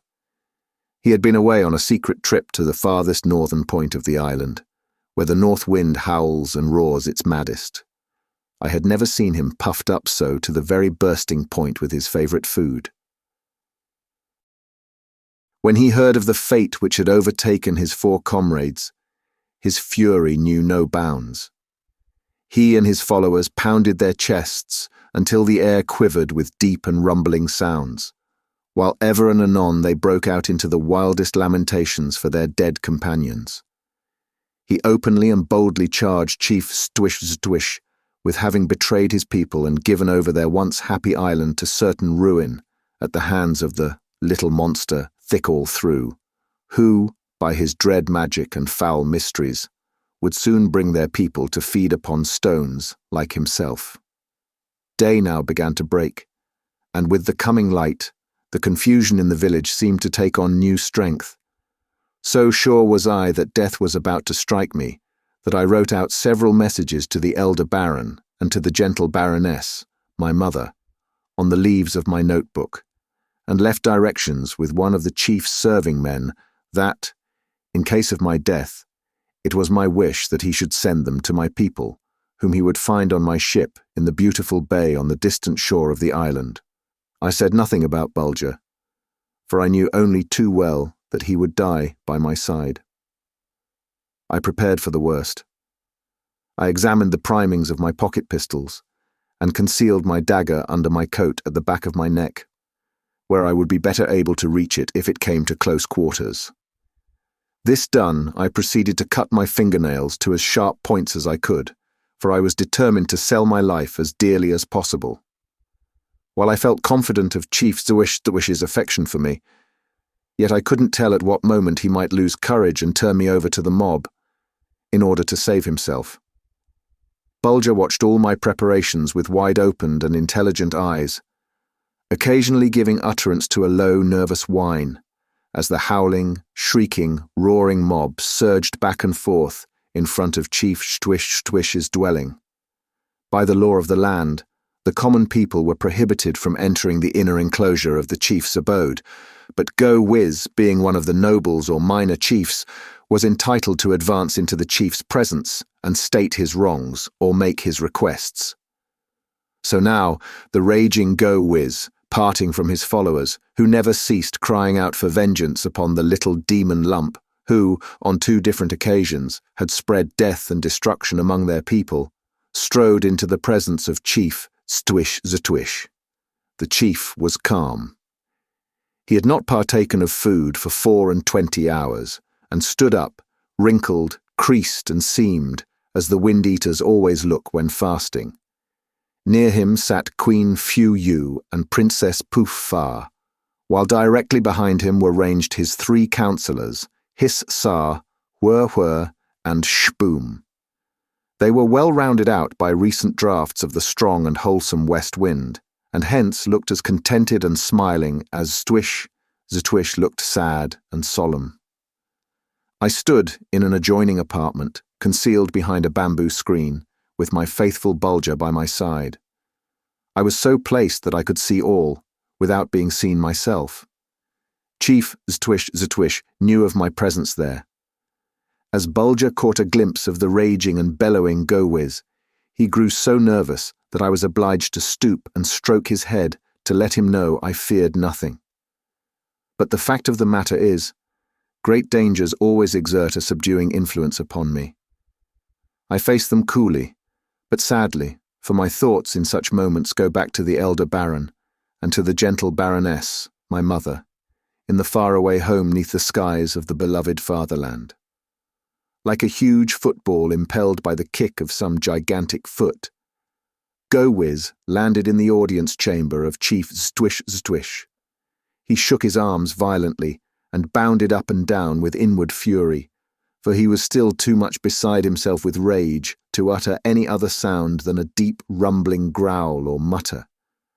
From my place behind the bamboo screen I followed, with all the keenness of sight for which I am so justly famous, every movement of the furious Go Wiz, as well as the actions and demeanour of Chief Stwish and of his counsellors, for I was determined not to be caught napping in case any signs of treachery should be visible. At the very first glance, I saw that the rebellious Go Wiz had something hidden in his girdle, and from the shape and length I knew at once that it was a flint knife. Quick as thought, I beckoned a serving man to my side and sent a message to the chief, telling the attendant to appear to be engaged in waving the branches of perfumed leaves, as was his duty, while he whispered it in the chief's ear. It was as follows: "Be on thy guard, O chief. The brawler hath a flint knife hidden in his girdle. He will attempt to slay thee. Be careful. Be calm." Go Wiz had now quieted down a little, but with a voice of thunder, he began his tirade. He pictured the long years of peace and happiness on their island, the blessings they had enjoyed under the long and glorious line of rulers, of which Stwish was the worthy descendant. He thundered out defiance against all the enemies of the wind-eaters, and as softly as possible roared his own praises, telling of the many deeds of valour he had performed in Stwish's service, and ended by declaring himself ready and willing to die for his beloved chief. When Go Wiz had spoken, the chief bowed his head for a few moments in silence, and then made answer: "Thou hast spoken truly and wisely, O Go Wiz. Thou art brave. Thou hast the right to demand favour at my hands. Speak, Go Wiz. What may Stwish do for thee?" At these words of Stwish, all the former fury of Go Wiz broke forth once more. Pounding his chest and striding up and down the audience chamber, he roared out, "That thou givest into my hands this very hour the solid demon, the dreaded man lump, the monster thick all through who hath brought all this death and ruin into our peaceful land." Chief Stwish was silent for a few moments. Need I tell you that my very heart listened for the reply? I could hear nothing but the deep, coarse, grating sound of Go Wiz's breath as I leaned forward to catch the first word which should fall from the chief's lips. It seemed a lifetime. At length, Ztwish spoke. "My brother, thou art inflamed with the deep draughts of the fierce and raging north wind. Thou art beside thyself. Thou seest not clearly. I must not adjudge death except when the decree will rest on the laws of our fathers. True, the little man thick all through hath been the cause of great misfortune to our people, but the innocent cause. He hath not striven or desired to harm us. He is a lover of peace, a friend of his kind. My followers were warned of the danger of the crimson tongues. The man lump did not seek their death, and full well too. Thou knowest that the laws of our fathers bid us to hold the lives of our guests as sacred as the texture of our skin. Go thy way, therefore, go, Wiz. I cannot doom the man lump to death." "Is this," roared the disappointed leader, "the kind of justice which thou givest to my people?" "Aye, is it, thou brawler?" replied Chief Ztwish, now fast losing control over himself. "Hold thy peace and depart, lest in my wrath at thy frequent wrongdoing, I give thee over to merited punishment." "Have a care, Ztwish, roared Go Wiz, boiling over with rage. "Have a care lest thy people rise in their might and cast thee out, thou unjust ruler." "Begone, I say," was Ztwish's calm but stern reply. "Go thou first then, traitor to thy people," thundered out Go Wiz, springing forward with the flint knife raised high in the air. Cries of terror burst from those gathered in the audience chamber. But Chief Ztwish calmly put forth his hand and touched the would-be assassin. With a deafening crack, the body of the raging Go Wiz flew into 1,000 pieces, like a huge balloon seized by the hands of the tempest, and whirled against the spear-like branches of some shattered oaken monarch of the plain. Queen Fu Yu and Princess Poof Fa, bewildered and terror-stricken, clung to each other, while silent fear sat on the faces of those around the chief. But he was calm, and spoke a few words in a mild and steady voice to the queen and the princess. When the people learned of Go Wiz's attempt to slay their ruler, and how the brawler, at the very instant he lifted the flint knife to strike, had been mysteriously stricken dead at Ztwish's feet, they sent up loud huzzas, for the fierce Go Wiz was more feared than loved, even by his followers. It required several days for the village of the Wind-Eaters to quiet down and take on its everyday look, after the mysterious death of Go Wiz, but with his disappearance vanished all opposition to Chief Ztwish's rule.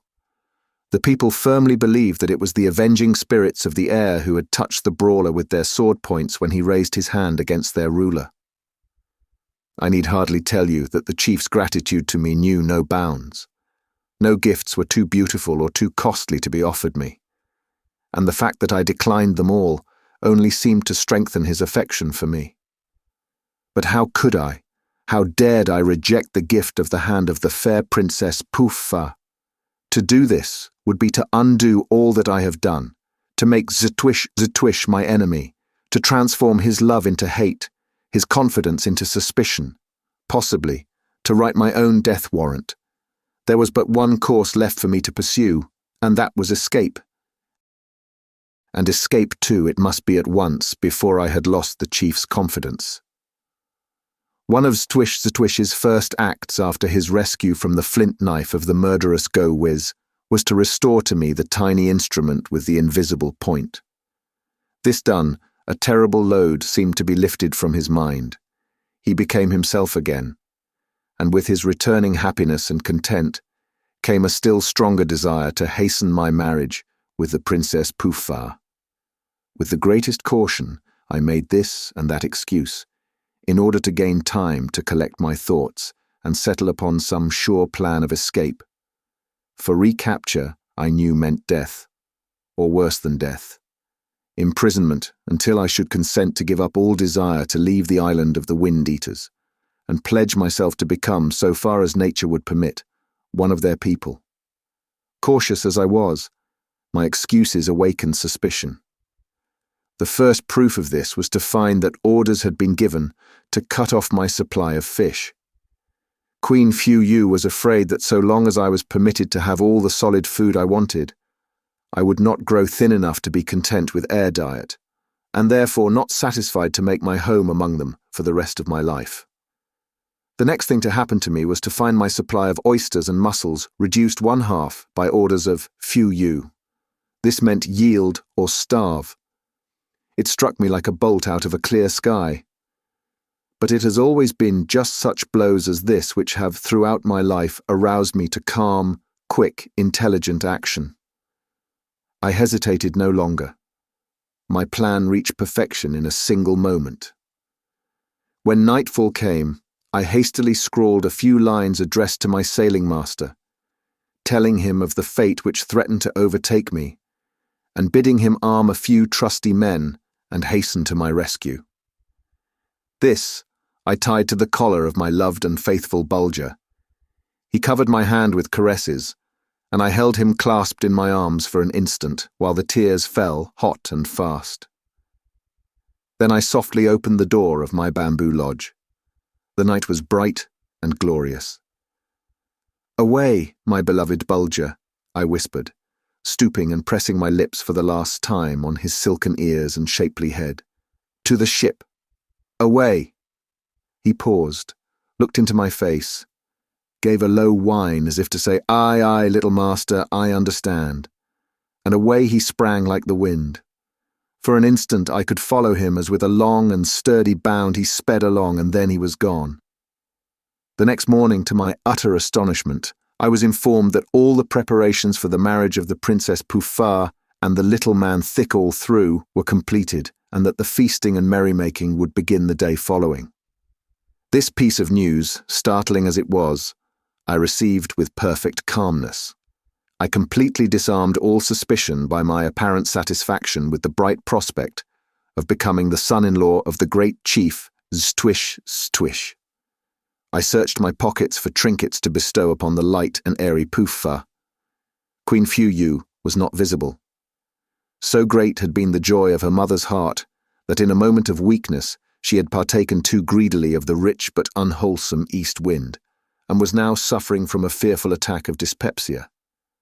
This was a most fortunate thing for me, for I am quite certain that Queen Fu would never have consented to allow me to return to my own apartments that night.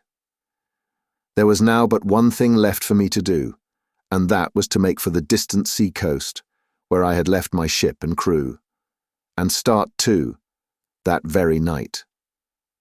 As ill luck would have it, Chief Ztwish, noticing that a delightfully strong west wind had begun to blow, insisted upon having a sort of preliminary feast about sundown.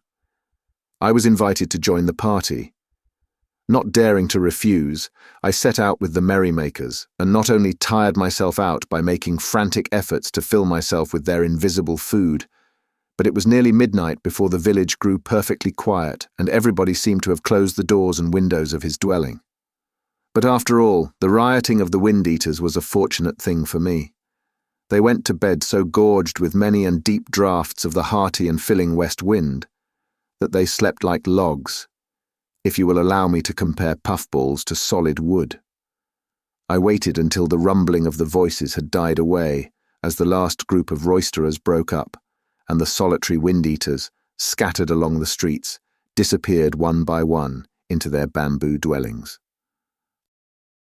Leaving my door fastened on the inside, I sprang lightly through the window, and under cover of the deep shadows made my way unnoticed to the outskirts of the town. Here I broke into a sharp run, for at very most I would have but 6 hours' start of the wind-eaters, and that was far too little, for, as I have already told you, they flit along like phantoms when in a fasting condition, and even when pretty well filled, are very swift of foot, more especially if the air be quiet, so as not to impede their advance.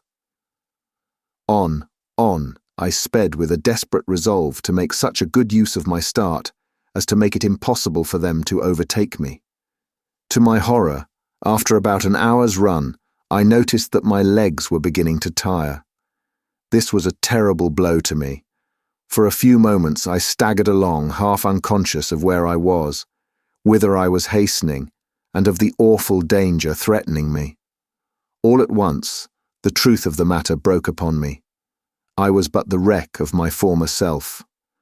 The long months of fish diet had robbed my muscles of that wonderful strength and elasticity which was once my pride and my chief dependence in moments of peril. Frail as I had grown, my legs now bent beneath me. Slower and slower grew my pace.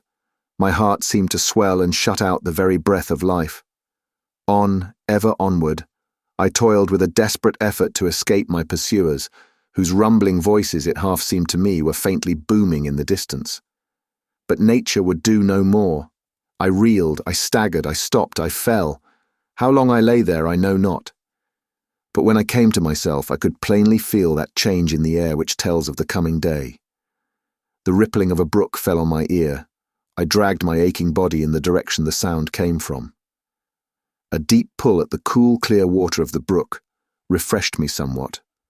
I attempted to rise, but oh, new loss of hope, to discover that my joints had stiffened while sleeping on the ground, uncovered, yes, even ill-clad, for I had left one piece of my clothing hanging on the windowsill of my lodge in the village, to quiet any suspicion which might arise in the minds of the serving men.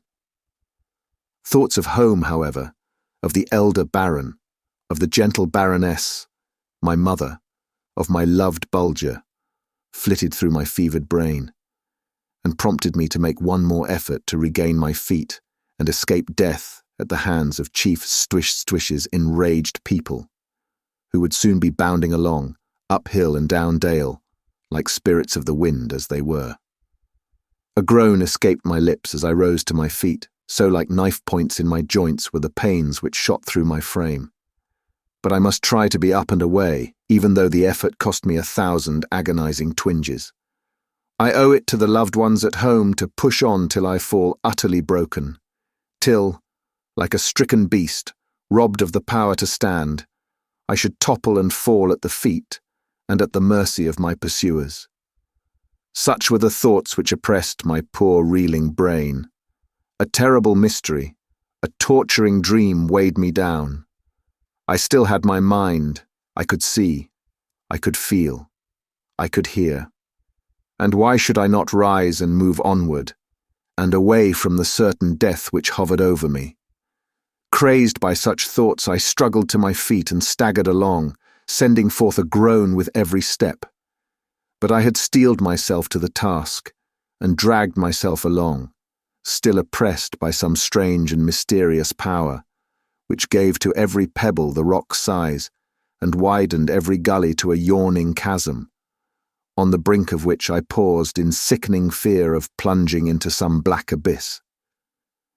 And yet, oh joy, gradually the films faded from my eyes, the mysterious power lifted its spell from my brain. I felt more like myself, I saw clearer, my step grew firmer. Now at last, thought I, all is going well. When suddenly, a long blue-grey streak of light flashed along over the heads of the hills in the far distant eastern sky. It was the signal of morning. Again, with a groan, I sank on my knees, caught myself, rose half-dazed, pressed on again, slowly, slowly, every step jarring on my heated brain like a hammer's blow. But still onward, onward. A terrible grip, as of some giant hand, palm of iron and fingers of steel, set itself on my very vitals. The thought that even now my escape was known to my enemies, that the phantom wind-eaters, armed with their nets and clubs, were flitting out of the streets of Chief Stwish's village, charged to carry me back alive to a worse death than death itself, or slay me for having broken faith and set the face of honesty over my fraud and deceit, seemed to paralyze my limbs and rob me of the little strength I had left. Still on and ever onward I struggled, like one in the dull stupor of the wine cup. Fast, too fast that streak of grey dawn lengthened and widened, and the orb of day shot up through the morning shadows, a messenger of light here and there, now weak and fitful, now stronger and farther reaching. I saw them, I felt them, for in my dread of them they seemed to flash toward me and strike my half-closed eyes, as if knocking at the windows of my soul and rousing me to move out of death's harm. For a brief moment I halted as if expecting some fond, familiar voice to ring in my ears. It came. It was the gentle Baroness, my mother. Gently, softly, sweetly, that well-known voice came floating on the morning air, bidding me take heart, calling me by name, just as in childhood's days, and saying, "My baby, my boy, my son, my darling, rouse thee, press on quickly." And then I took heart. The fearful clamp set on my breast relaxed its hold. I could feel my strength returning. But oh, so slowly, so slowly. Still, it was on its way back at last. I could feel my feet grow lighter. With some effort, I quickened my pace almost to a run. On I sped, now every instant giving me new strength, every motion sending the warm blood tingling to my fingers' ends.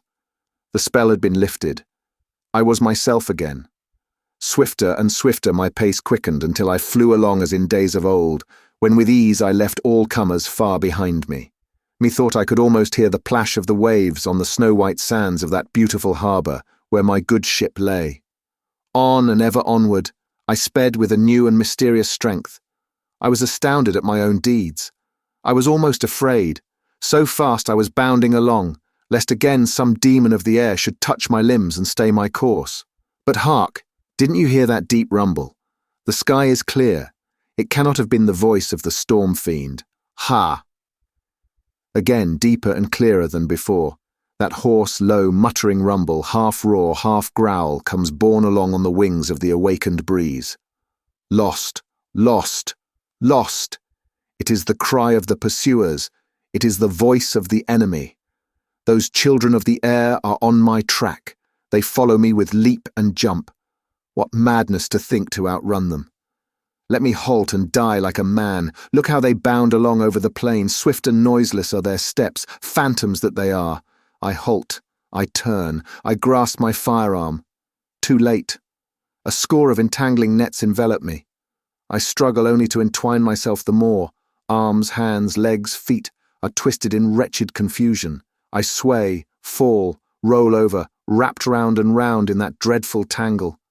And now down upon my defenceless body comes a rain of sharp, stinging blows.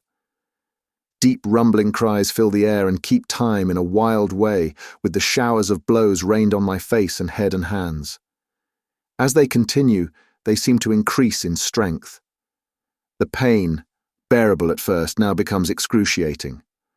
The light goes out of my eyes, swollen shut as they are beneath this cruel pelting.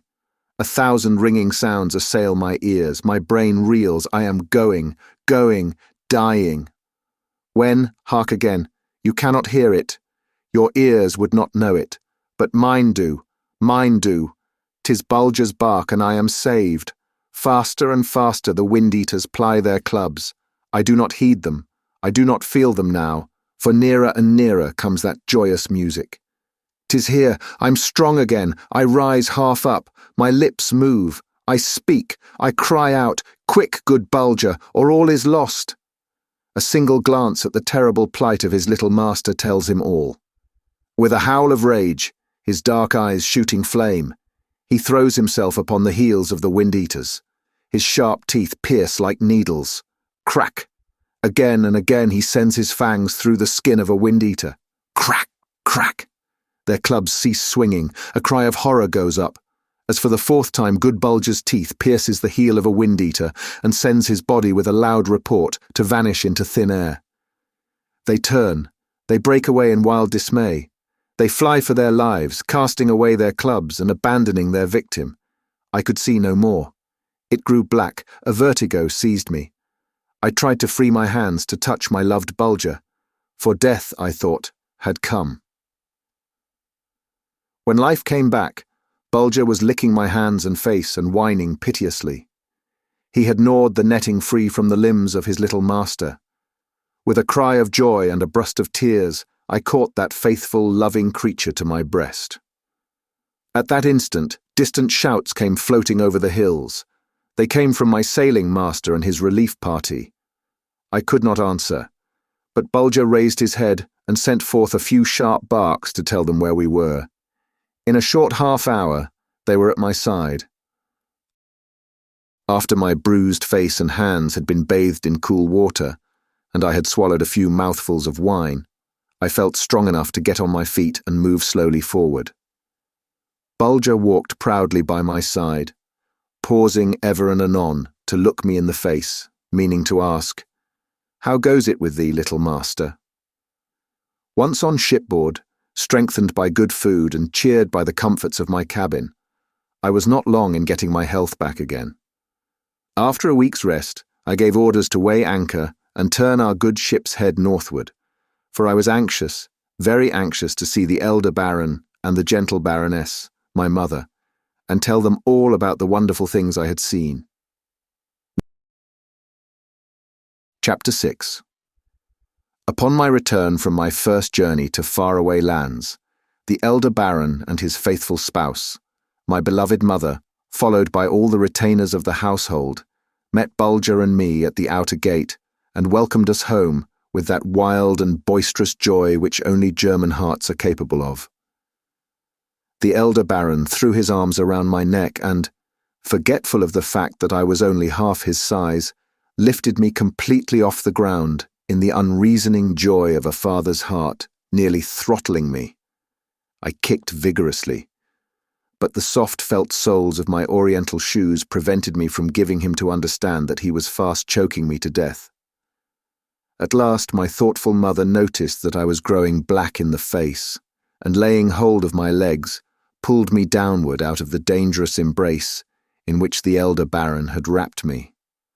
Not, however, until my father's Nuremberg egg had bored painfully into my protuberant brow, adding another bump to that already bumpy territory. Upon noticing which, the elder Baron dispatched an attendant to his apartment with orders to search his medicine chest for a bottle of volatile liniment. In his eagerness to undo the harm he had inflicted, he poured a stream of acrid liquid into my eyes, causing me intense suffering. This red and inflamed condition of my eyes, however, the tenants and retainers attributed to my emotion upon entering the baronial hall once more, after so long an absence. I didn't regret this little accident at all, for while I'm opposed to that ready-made style of emotion which some people always keep on hand, I have no objections to a noble and dignified use of tears. It is needless to say that everybody was delighted to see Bulger. They all found that he had increased in size, beauty, and intelligence. He received all this homage with a dignity that was charming to behold. To impress the crowd with a due sense of that discipline and self-control, which he acquired as the constant companion and confidant of his master, he absolutely refused to touch the many tidbits and dainty morsels which the retainers offered him, and gazed with the utmost indifference at the other dogs in their mad scramblings for the food which he had declined. I was very proud of him. In a few days, everything had settled down to its wonted quiet again beneath the baronial roof. Evenings I passed giving accounts of the many wonderful things I had seen while abroad. To these sittings, a few of the older and more confidential household servants were admitted. My good mother arranged them in a semicircle behind the chairs of the elder Baron and his guests.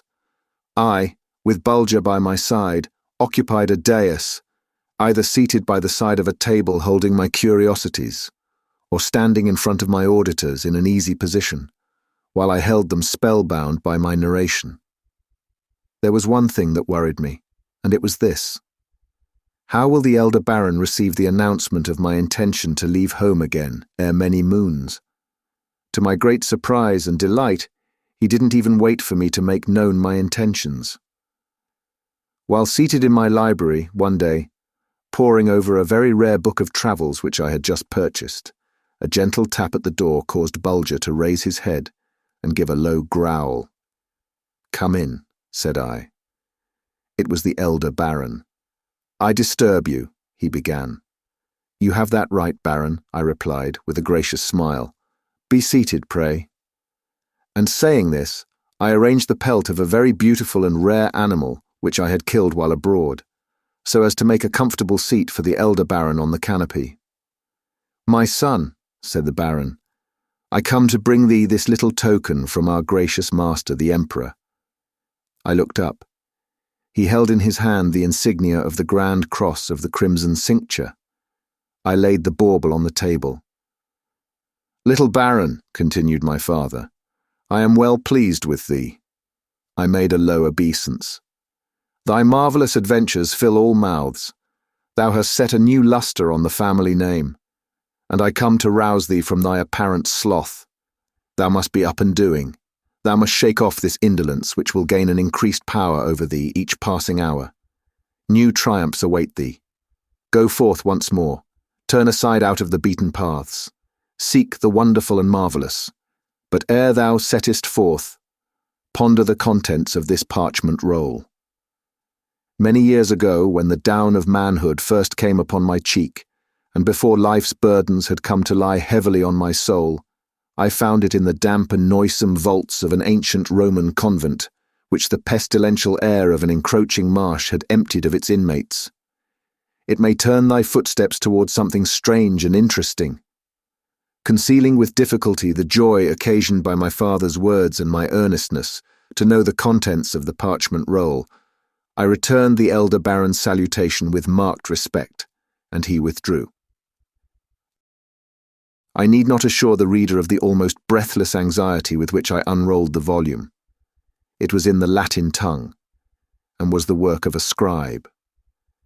The ink had faded somewhat, but even in places where it had entirely disappeared, I could, by the aid of a strong lens, readily trace out the words, by the lines scratched into the parchment by the point of the reed pen.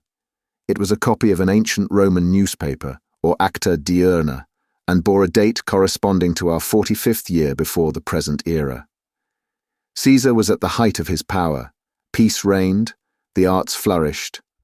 Rome, the centre of the world, was the home of a glory and magnificence far beyond anything the eyes of man had yet gazed upon.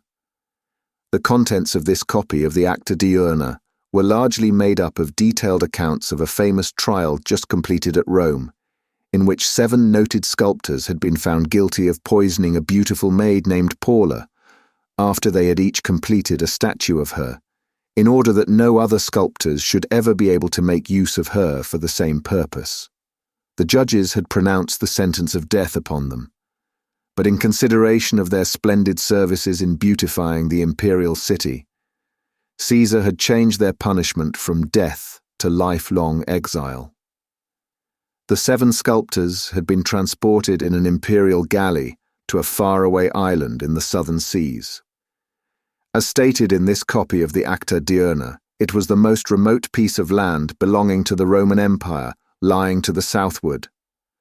Ad insulam remotissimam imperii Romani medianorum.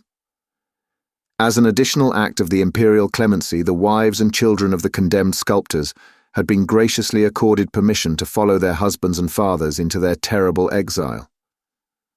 When I had finished reading all the minute details of this strange crime and its awful results, I found that my blood was coursing through my veins with a mad violence. I paced the floor with such a quick and nervous step, and with agitation so plainly visible in my looks, that I was aroused from my reverie by the anxious whining of Bulger, who was following me about the room close upon my heels. Why not go in quest of this faraway isle to which these 7 sculptors and their families were transported by command of great Caesar? Perchance in that far distant isle dwells a race of beings who, forgetting the world, and forgotten by it, will, by their strange habits and peculiar customs so interest me as to repay me for all the dangers I may run in crossing untracked seas and turning aside from ocean paths. Perchance their descendants may be living yet. This idea now took possession of my whole being. Sleep was impossible. Far into the night I pored over ancient charts. While deepest silence enwrapped the baronial halls, I worked out in my mind, or, rather, let my mind work out, the course which I should pursue. For it was always a custom of mine never to attempt to solve the unsolvable. In fact, I early made the discovery that any interference on my part with the mysterious workings of my mind tended rather to impede its action. So I waited calmly for light. It came at last. Closing my eyes with my inner sight, I could see a map of the Eastern world traced in glowing, shimmering lines upon an inky background. And there, too, could I see my course marked out in dotted lines of fire. With a loud, ringing cry of joy, I sprang to my feet and exclaimed, "I shall find this wonderful isle. I shall unlock the portals of the southern seas. I shall gaze upon the descendants of Paula's murderers. Come, Bulger, away, away." Hastily bidding adieu to my parents, I swung myself into the saddle and, with Bulger securely strapped on croup, dashed madly away towards the shores of the Mediterranean. "The Baron's mad son is off again," cried the peasants, as I galloped past their farmhouses. In 3 days I stood upon the deck of my vessel. In obedience to my orders, the captain's hand literally rested upon the helm. All that day he had been standing with his eyes riveted upon the shore, for something told him that I could not be far away. Everything was in readiness, even to the last biscuit. As Bulger and I leaped over the rail, my good ship rounded to the wind and darted away like a thing of life. The blood tingled in my veins at sight of the blue waves and white bellying sails. Bulger gave vent to his satisfaction in mad gambols and ear-piercing barks. It was certainly an auspicious beginning. Leaving the command of the ship to the mate, the captain joined me in the cabin, where I unfolded to him my project of sailing in the southern seas in quest of a long-forgotten island. He made haste to unroll his chart and adjust his spectacles, in order to fix the location of the island, when I should give him the latitude and longitude. Fancy his almost consternation when I told him that the only proof I had of the existence of such an island was the brief mention in the ancient Roman newspaper. Was I mad? Did I care no more for life than to throw it away in such a foolhardy undertaking? Had I no idea of the rage of the terrible typhoon, the treachery of the hidden reef, the weight of the watery mountains which would topple on our deck? Could I expect seamen to go where there was no record that the most adventurous sailors of past centuries had ever ploughed the water? I smiled. "Master," said I, after a moment's silence, "this ship is mine, and you have sworn to serve me like a true seaman. But if your courage has failed you, you shall be put ashore at the first port we make. Go." "Nay, little Baron," cried the skipper, "I was only testing your resolution. If you have the courage to sail into unknown seas, I have the courage to follow you, come bright skies and calm waters, or come storm clouds and thunderbolt." I shook the old man's hand and bade him go on deck, for at last sleep had come to my wakeful eyes, the first time in 3 whole weeks, and I wanted to be alone. In a few days, we passed the Straits of Gibraltar and turned southward, keeping the African coast in sight. I passed my time perfecting myself in the Latin language, and often called forth very vigorous protestations from Bulger, by addressing him in that tongue and making use of him as a sort of audience before which I delivered my speeches after I had rounded them and polished them. The only stops we made now were for water or provisions. By daylight and starlight my staunch ship bounded along on her course, as if some friendly Nereids were pushing at her stern. In the long watches of the night I lay in my hammock and pictured to myself that Roman galley as it bore those 7 exiles with kith and kin away from their beloved land forever. Ere another moon had bent her crescent in the evening sky, we had reached the Cape and came to anchor with intent to overhaul our ship most thoroughly before going farther southward. This occupied several days. I chafed under the delay. 10 times a day I summoned the ship's master to my cabin and urged him to make greater haste. He bore with me most patiently. My heart gave a leap when at last I heard the master order the crew to set the sails. The seamen were singing and tugging away at the main sheets as I stepped upon the deck. "How shall I head her, little Baron?" asked the master, raising his hand to his cap. "Dead to the southward," I replied. He stood transfixed. He had thought that we would round the Cape and follow the usual course to the Indies. His lips move as if to protest. I cut him short, however, with an imperious wave of the hand. Several of the sailors, noticing the pallor which had overspread the captain's face, drew near and stood gazing upon us, half wonderingly, half inquiringly. "Captain," said I calmly, but quite loud enough to be overheard by the men standing in a group nearby. "My pistols were made by the Emperor's armourer. They never miss fire. Let me find you changing this vessel's course a single point east or west of south, and I'll kill you in your tracks." Saying this, I walked away. From that moment all went well. The ship's master saw that I was determined to have my way, even if I lost my life in consequence, and he yielded. Turning around to the group of sailors, I called out, "1,000 ducats to the man who first sights land." A hearty cheer rent the air, and calling to Bulger to follow me, I went below to think. That night, I not only took the precaution to hang a lanthorn so that I could lie in my hammock and see a ship's compass at any time I might awake, but fearful lest some treachery might be attempted, I ordered my faithful Bulger to sleep with his back against the door so that the least vibration would arouse him. Night after night, these precautions were followed out most strictly. During the day, too, my pistols were always in my belt. Bulger felt the danger I was in, and he, by his vigilance, gave me the advantage of eyes in the back of my head. A low growl warned me of the approach of the master or one of the crew. Thus protected and guarded, I felt that nothing save a general mutiny need be feared. And this I knew to be almost impossible, for a number of the crew were too devoted to me to listen to any traitorous proposals. They would have slain the master in cold blood had he dared to breathe the word mutiny. Things went very well for about 10 days when I saw that a terrible struggle was going on in the captain's mind. I began to fear that he might lose his reason and throw himself into the sea. His face took on a yellow-greenish hue. He was literally dying of fright. One morning he threw himself upon his knees in front of me, and with tear-stained cheeks implored me to put back to the African coast again. I did all I could to quiet him, but in vain. His reason was slowly but surely giving way. Calling the mate to me, I put him in command of the vessel, and directed him to confine the captain in his cabin and place a guard over him. It cut me to the heart to be obliged to do this, for the poor fellow begged like a dog to be left in command of his ship, but I was deaf to his entreaties. I felt that now all trouble was at an end. The wind was blowing 15 knots an hour.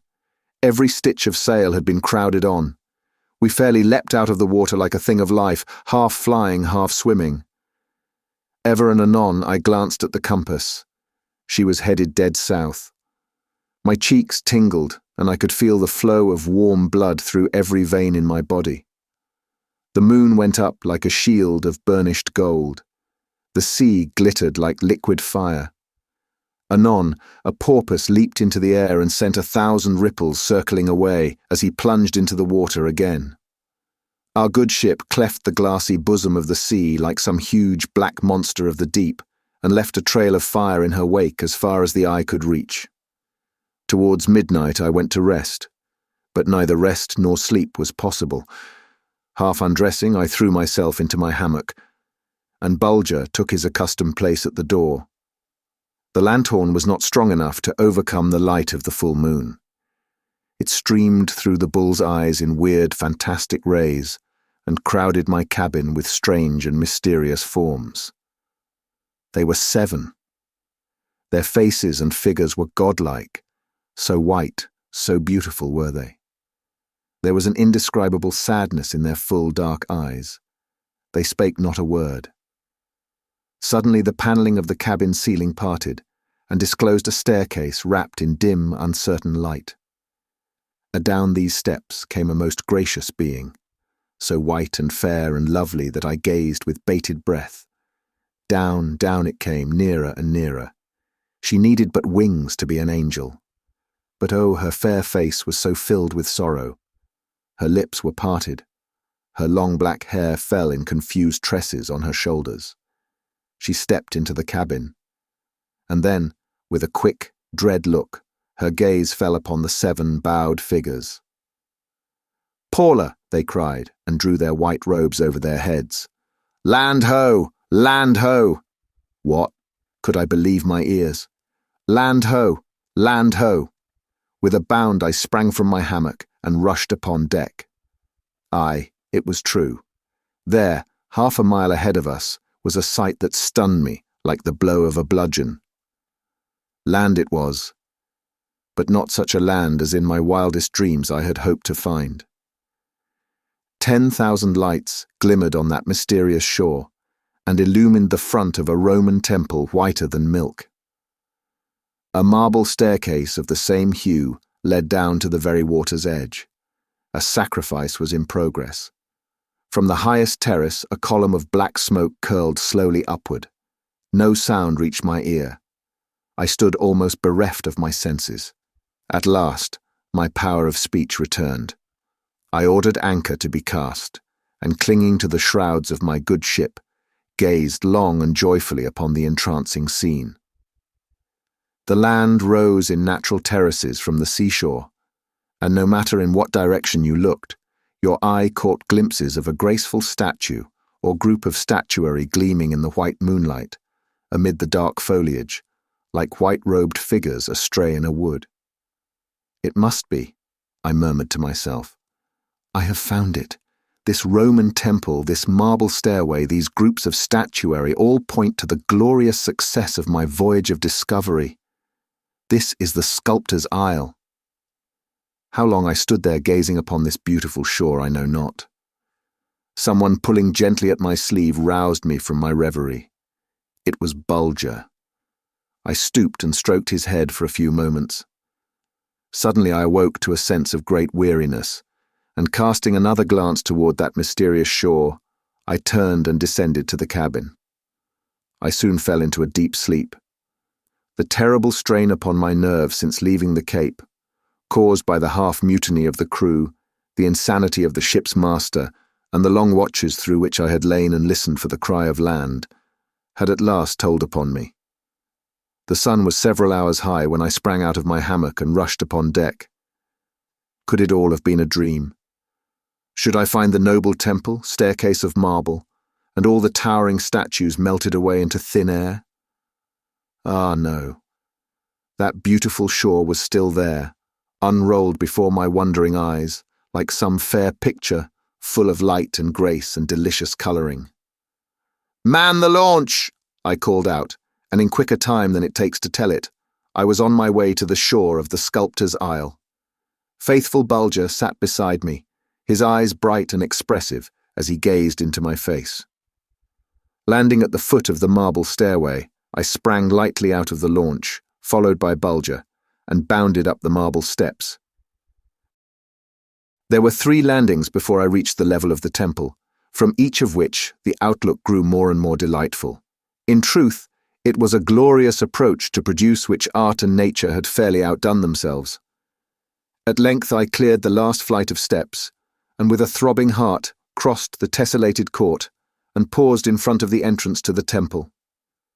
The embers were still smouldering on the altar, around which stood several white-robed priests with low-bowed heads and averted faces. Unwilling to break in upon their solemn office, I turned and followed a broad way, paved with marble and shaded by most graceful trees and trailing vines. At every step my eyes fell upon some statue of ravishing beauty, now nymphs, now goddess, now Jove himself, now the great Caesar, now the fair Graces, now terrible Pluto, now smiling Ceres, now the crescent-crowned Diana, accoutred for the chase, now dancing satyrs, now goat-footed Pan, now some Roman hero or statesman, and ever and anon came the figure of a maiden, wondrously fair, but with an unutterable look of sadness upon her beautiful face. So often did the same figure meet my gaze that I was led at last to approach its pedestal in hopes of finding some explanation. I gave a cry of pleasure as my eyes fell upon the name sculptured there. It was Paula. Now every doubt was dissipated. I had indeed found the sculptor's aisle broad, winding paths, leading right and left, now lured my footsteps. No fairyland could be more beautiful. Golden fruit glistened mid the dark green leaves. Flowers of countless hues bloomed on every side, sending forth the most delicate perfumes. Trailing vines hung in graceful festoons or twined around the pedestals of the statues, carrying their white blossoms to the whiter hands of these silent and motionless inhabitants of this region of loneliness. I say inhabitants, for as yet my eye had seen no living creature, save the priests grouped about the altar.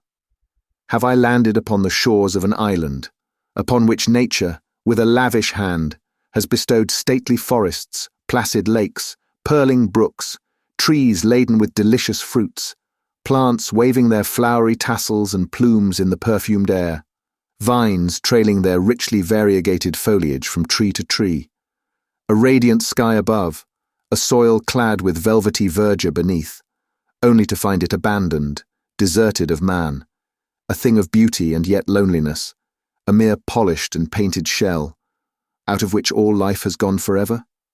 Such was the train of thought which busied my mind, as I strolled along through these winding paths, paved with marble shut in by a leafy roof, through which ever and anon the sunlight burst to light up the masterpieces of the sculptor's art, around whose pedestals climbed and clambered scores of flowering vines, some carrying in their curved laps clusters of berries, brighter in hue than burnished gold, others holding out to the passer-by bunches of grapes deeper in purple than the Lydian dye.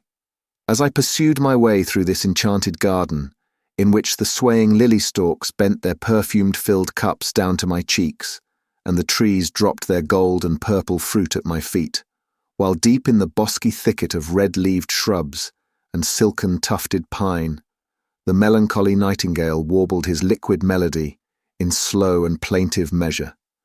My heart yearned for the sound of a human voice. Would that some living being, I cried, no matter how bent and twisted in figure, or how discordant in voice, might come forth to meet me in this beautiful solitude. I noticed now that my path was ascending a gently sloping hillock. I quickened my pace, for I was anxious to stand upon some elevation, so that I could command a more extensive view of the outlying country. As I gained the summit of the hillock, a scene of indescribable beauty met my gaze. As far as the eye could reach, I saw unrolled beneath me a landscape of such surpassing loveliness that I paused, spellbound. Imagine a valley shut in by wooded heights, through which a silvery stream courses tranquilly. Here a forest giant spreads its far-reaching limbs, and there a clump of fruit trees display their load of golden treasures in the sunlight. On this side, flowering shrubs shine white as ivory against the dark greensward. On that, with trailing vines and trimmed copses, man's hand has built many a shady bower of fantastic outline. To this add scores of statues posed in every conceivable attitude of grace and beauty. Here a group, there a single figure, and farther on by twos and threes, standing, reclining, sitting, at play, in meditation, listening, reading, thrumming stringed instruments, in attitudes of the chase, casting the quoit, or reaching up to pluck fruit or flowers. "Is this a dream?" I murmured. "Am I not the sport of some mischievous spirit of the place?" From this deep reverie, the loud barking of Bulger aroused me with shock-like violence. I looked in the direction of the sound. Poor foolish dog, he was gambolling about one of the statues and amusing himself in waking the echoes with his voice. I was a little nettled by the interruption, and called to him to cease his barking. It seemed to me almost a sacrilege to disturb the deep repose of this fair valley. Again the barking broke forth. This time Bulger's strange antics were wilder than before. He seemed fairly beside himself, bounding around and around the statue, which was that of a young man in the act of reaching aloft for fruit or flowers, and giving vent to a sort of half-anger, half-mischief, in a series of barks, growls, and whinings. Rare indeed was it that Bulger did not give heed to my wishes, no matter how faintly expressed, but now, not even a threatening tone of voice seemed to have the slightest effect upon him. He continued his mad gambolling and sharp, angry barking. Determined to reproach him most severely for his disobedience, I strode angrily toward him. I drew near. I looked. I saw. Ashes of my forefathers, what? The statue had wide-opened eyes. The statue had the blush of life on its cheeks. Motion, movement, even to a hair's breadth, there was none. And yet these fair blue eyes were bent upon Bulger in half-inquisitive, half-wondering gaze. I rubbed my eyes and looked again. I took a step forward. Suddenly a wave of fear crept over me like the flow of icy water. Would the living marble, as it warmed to life, moved by some long, pent-up passions, raise its hand and strike me dead? Gathering myself together, I glanced toward a group of maidens at play beneath the shade of a leafy roof of arched branches and interlacing vines. Quicker than it takes to tell it, I sprang forward and fixed my gaze upon their faces. Death could not hold the human form in attitude more motionless than theirs, and yet their eyes were filled with strange light. Upon their fair faces, the red tint of life glowed, bright and warm. Where was I? A strange feeling of half-dread, half-delight now swept over me. And still I dared not speak. My voice will break the spell by which all these breathing children of Earth's flinty breast keep their hold on life, and they will fade away to nothingness.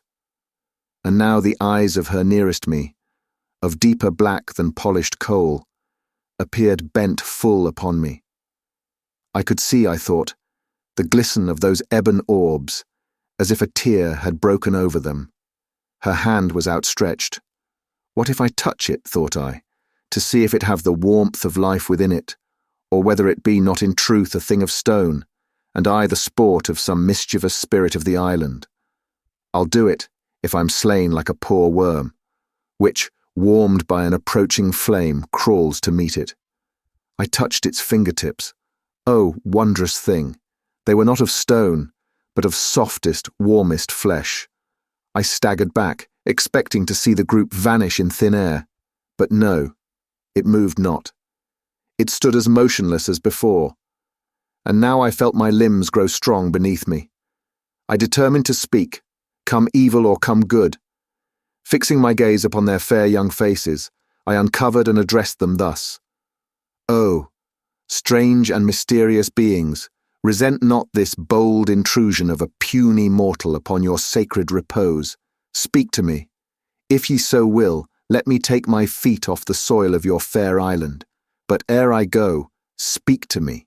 Let me know whether ye be not the creations of some spirit of this isle, or whether ye are really living, breathing beings.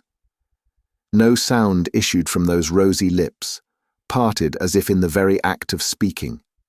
No movement, no tremor, came to break the marble-like pose of these fair figures. A whole minute elapsed. To me it seemed an eternity. I stood riveted to the ground in most anxious suspense. The minutes dragged their heavy bodies along one after another. But joy unutterable. Their lips begin to move. A smile, almost imperceptible at first, spreads slowly, slowly over their faces. The crimson of their cheeks takes on a deeper hue. Their eyes bend a most sweet and friendly look upon me. The word "we" falls gently on my ear. Another pause. I lean forward in most painful suspense to catch the next faint syllable. It came at last. Live! They live! I cried in a loud and joyous voice. They live! I am not the sport of any strange divinity. These figures are not cold and senseless marble, but warm-blooded, breathing, thinking, living beings. I cannot tell you the depth of my satisfaction that this discovery was made by my loved Bulger. He saw the terrible perplexity which had come upon his master, and hastened to his rescue. Not frowning face, not threatening voice was sufficient to turn him from his purpose of letting light in upon my darkened mind. In my deep contrition, I could scarcely bring myself to speak his name. I felt how unworthy of his love I was. But he pardoned me with a nobility of character, more than human, and spake his forgiveness by covering my hands with caresses and uttering a series of soft, low barks. With Bulger by my side, I now mingled with these flesh and blood companions of the island's marble dwellers, passing from one group to another in speechless wonderment. Aye, in good faith they were alive, but not more so than the flowers, the shrubs, the trees, the vines which helped to make up the lovely scene of which they were the brightest and fairest ornaments. The vines moved from place to place more rapidly than they. The flowers oped their buds more quickly than the maidens did their lips.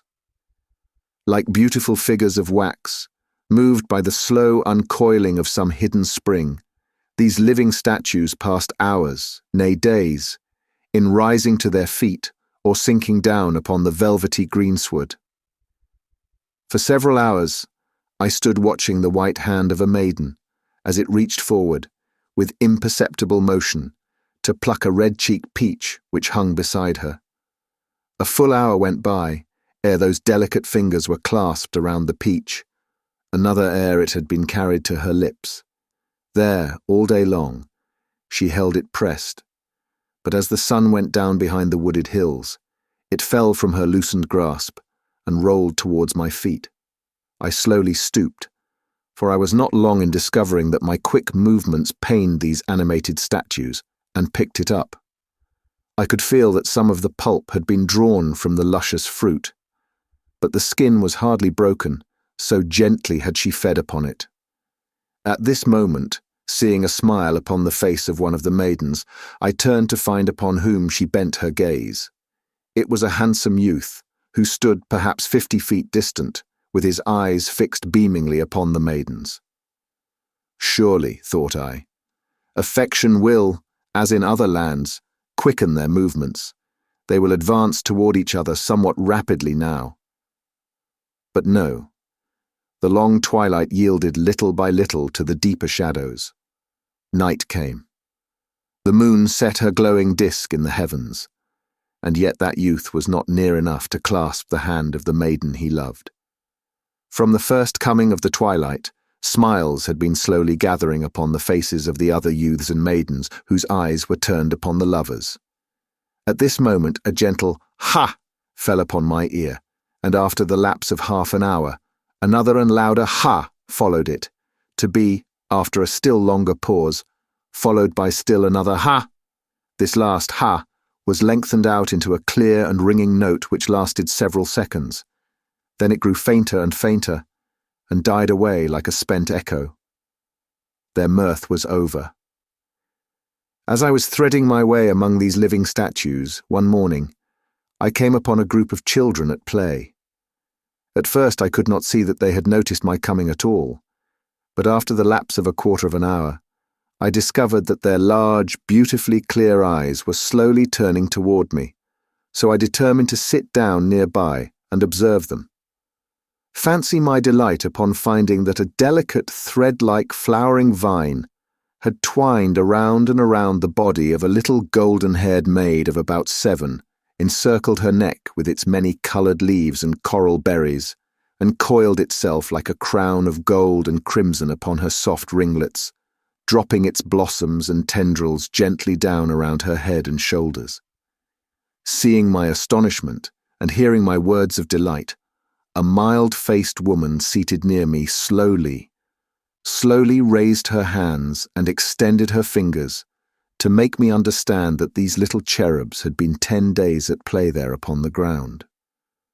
This beautiful vine, thought I, has joined in their sport.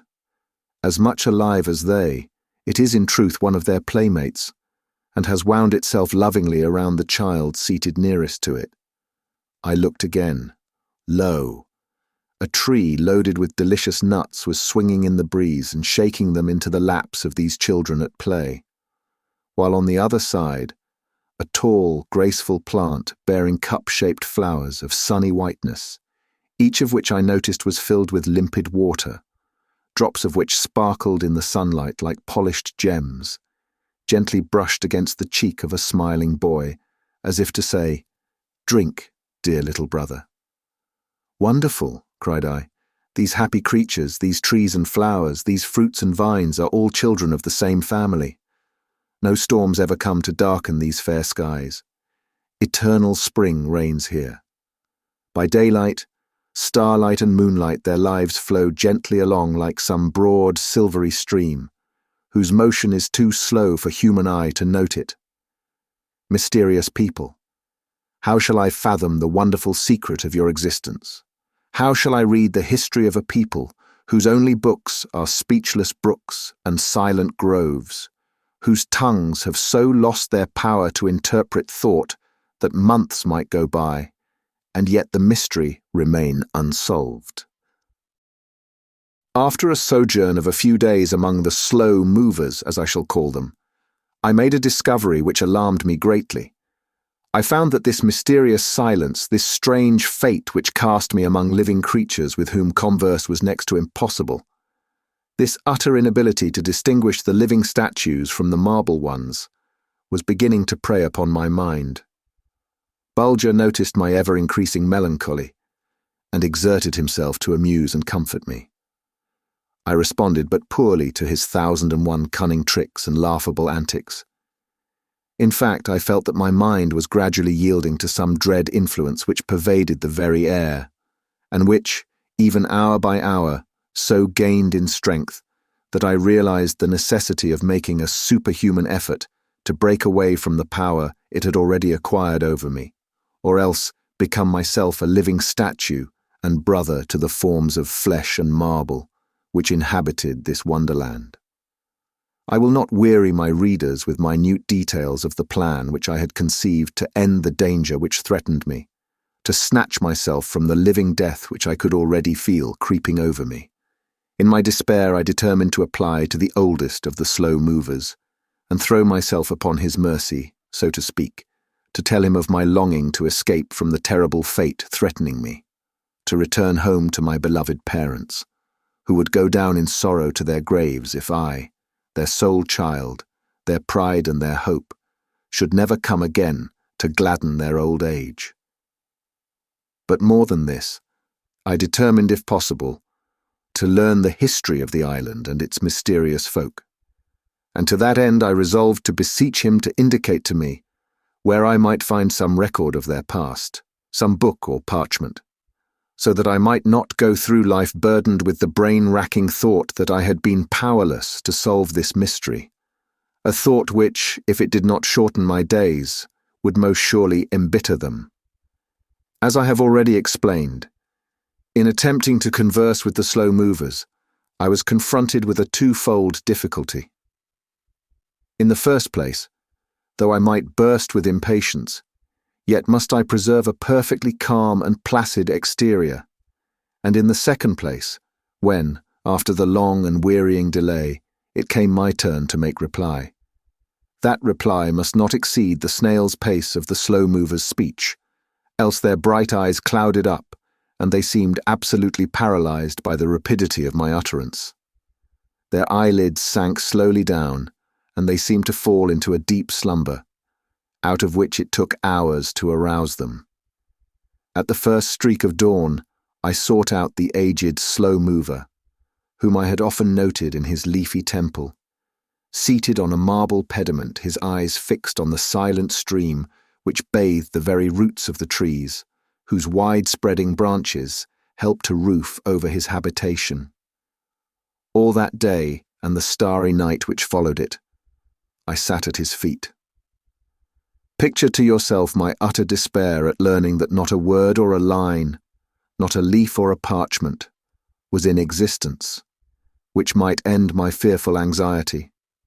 I say fearful, for stronger and stronger, hour by hour, grew the impulse to put an end to this life of useless, senseless activity, and join the throng of living statues into whose heart no vain regrets came to darken their placid dream life.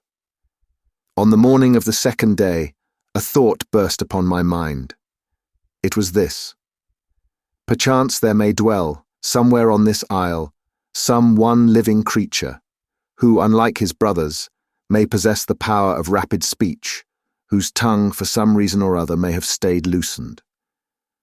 I reasoned thus. In every land there were opposites, good and bad, beautiful and ugly, graceful and awkward, swift and slow. Surely on this isle must live such contrasts as these. True, it may be an exception, but it would be most wonderful if it did not exist. All that day I spent in imparting unto the aged slow mover my train of thought. It was deep in the twilight ere I had succeeded in putting the question to him. Whether there was not some living creature dwelling on this island whose powers of speech were more like mine, and to whom I might, in my ever-increasing dread of transformation into a slow mover, flee for refuge from myself, for satisfaction of the irresistible longing pressing on my very soul. But the shades of evening were not so deep that I could not note the darker shadow which began to gather on the face of the aged slow mover when I had completed my question. I was startled. So violent were the beatings of my heart that they sounded loud, though muffled, above the sighing of the zephyr, the rustle of the leaves, the plaintive warbling of the nightingale. As this shadow went on growing, ever deeper and deeper, on the old man's visage, I felt that I had touched some ancient wound, which, though long forgotten, now bled afresh. His lips parted, his head sank slowly, slowly. A sigh came forth, so full of meaning, so like a tale-bearer of some long-hidden sorrow, that I feared for the worst. My limbs stiffened. I could feel the blood lessen its pace in my veins, and go groping along as if uncertain of its way. I pressed the tips of my fingers to my cheeks. They were cold as polished marble. I essayed to speak. The words would not come. At last I made a violent effort. "Bulger," I whispered. "Poor dog, he slept at my feet." I struggled to escape the spell for one brief moment, that I might stoop to give my faithful friend a farewell caress. "Hist!" The slow mover spoke. "Son." I was saved. He had aught to say to me. The spell was broken. My heart began to beat again. The warm blood ran tingling through my veins. It was a narrow escape. Already my fingertips had cooled. Another moment and I would have joined the throng of slow movers, and become a brother to the marble dwellers on the sculptor's isle. All that night, the aged slow mover talked to me. And when the sun went up, I knew all. I knew the secret which had so darkened his placid countenance. I knew the cave in which dwelt the hermit of the sculptor's isle, an outcast, a prisoner, shut in between the narrow walls of a cavern by the sea, for no fault of his, for no sin, for no wrong. Nature had so willed it, why the aged slow mover knew not. Antonius was the name which the hermit bore. When morning came I sought him out. I found him seated by his cavern's portal looking out upon the glory of the eastern sky. This was the secret of his exile. Some cruel fate had, in his youth, visited him with a dread disease, not unlike that which is known as St. Vitus's dance. When the fit was upon him, not only did he lose all control over his limbs, so that his feet bore him whither he willed not to go, and that, too, with extreme rapidity, but his arms likewise executed the most rapid and vigorous gestures, now in apparent anger, now entreaty, now wonder. You will readily understand why ill-fated Antonius came to be banished from the midst of the slow movers. Although their brother, and deeply beloved of them, his lightning-like rapidity of motion, his violent gestures, his almost ceaseless change of attitude, not only offended the slow movers, it dazed them, it shocked them. It checked the sluggish flow of lifeblood within their veins, and threatened them all with slow but certain death. He must go. He did. Antonius was banished to the cavern by the sea, where never came sound, save the ocean's roar when lashed by the demons of the gale, or its sad murmur and ceaseless break and splash in its moments of slumber and rest. But most terrible of all the manifestations of the unfortunate Antonius's fearful ailment was the utterly wild and ungovernable rapidity of his speech. Like maddened steeds, tongue and lips rushed along. To the eyes and ears of the slow movers, such a violently expressive face, such mad rapidity of utterance were death itself. Not one brief month would have found a living statue in that home of flinty hearts, had Antonius not gone. Antonius was thankful for that dread decree, which housed him forever in the cavern by the sea. He saw the sufferings of his people, and though his eyes in that brief time wept more tears than all his brethren ever had shed in their sluggish lives, yet were they but a poor proof of the awful grief he felt. Antonius turned towards me as I approached the spot where he sat wrapped in deep meditation. A sad, but withal kindly smile flitted about his lips, like the quick but faint glimmer of the lightning in the distant sky. He rose. I paused to await his bidding to approach him. He spake not a word, but stretched out his hand. I bounded forward to clasp it and press it to my lips. At that instant the fit fell on him. I could see the look of pain which flashed across his face. Away he glided, now backward, now forward, now sidewise, now obliquely, his hand outstretched in a desperate effort to reach me who, with equal desperation, advanced and retreated in a mad endeavour to grasp what constantly eluded me. Bulger, utterly unable to comprehend this wild dance among the rocks of that cavernous shore, followed my heels barking furiously. I could take no time to quiet him. Away, away, sped Antonius with redoubled speed, his right hand extended toward me, as if with a pitiful prayer to grasp it, and thus end the fit which was shaking his limbs so furiously. Pausing to catch my breath, I again pursued the flitting figure with a determination to overtake it or perish in the attempt. At last it seemed to circle in smaller and ever smaller rings. Now was my time.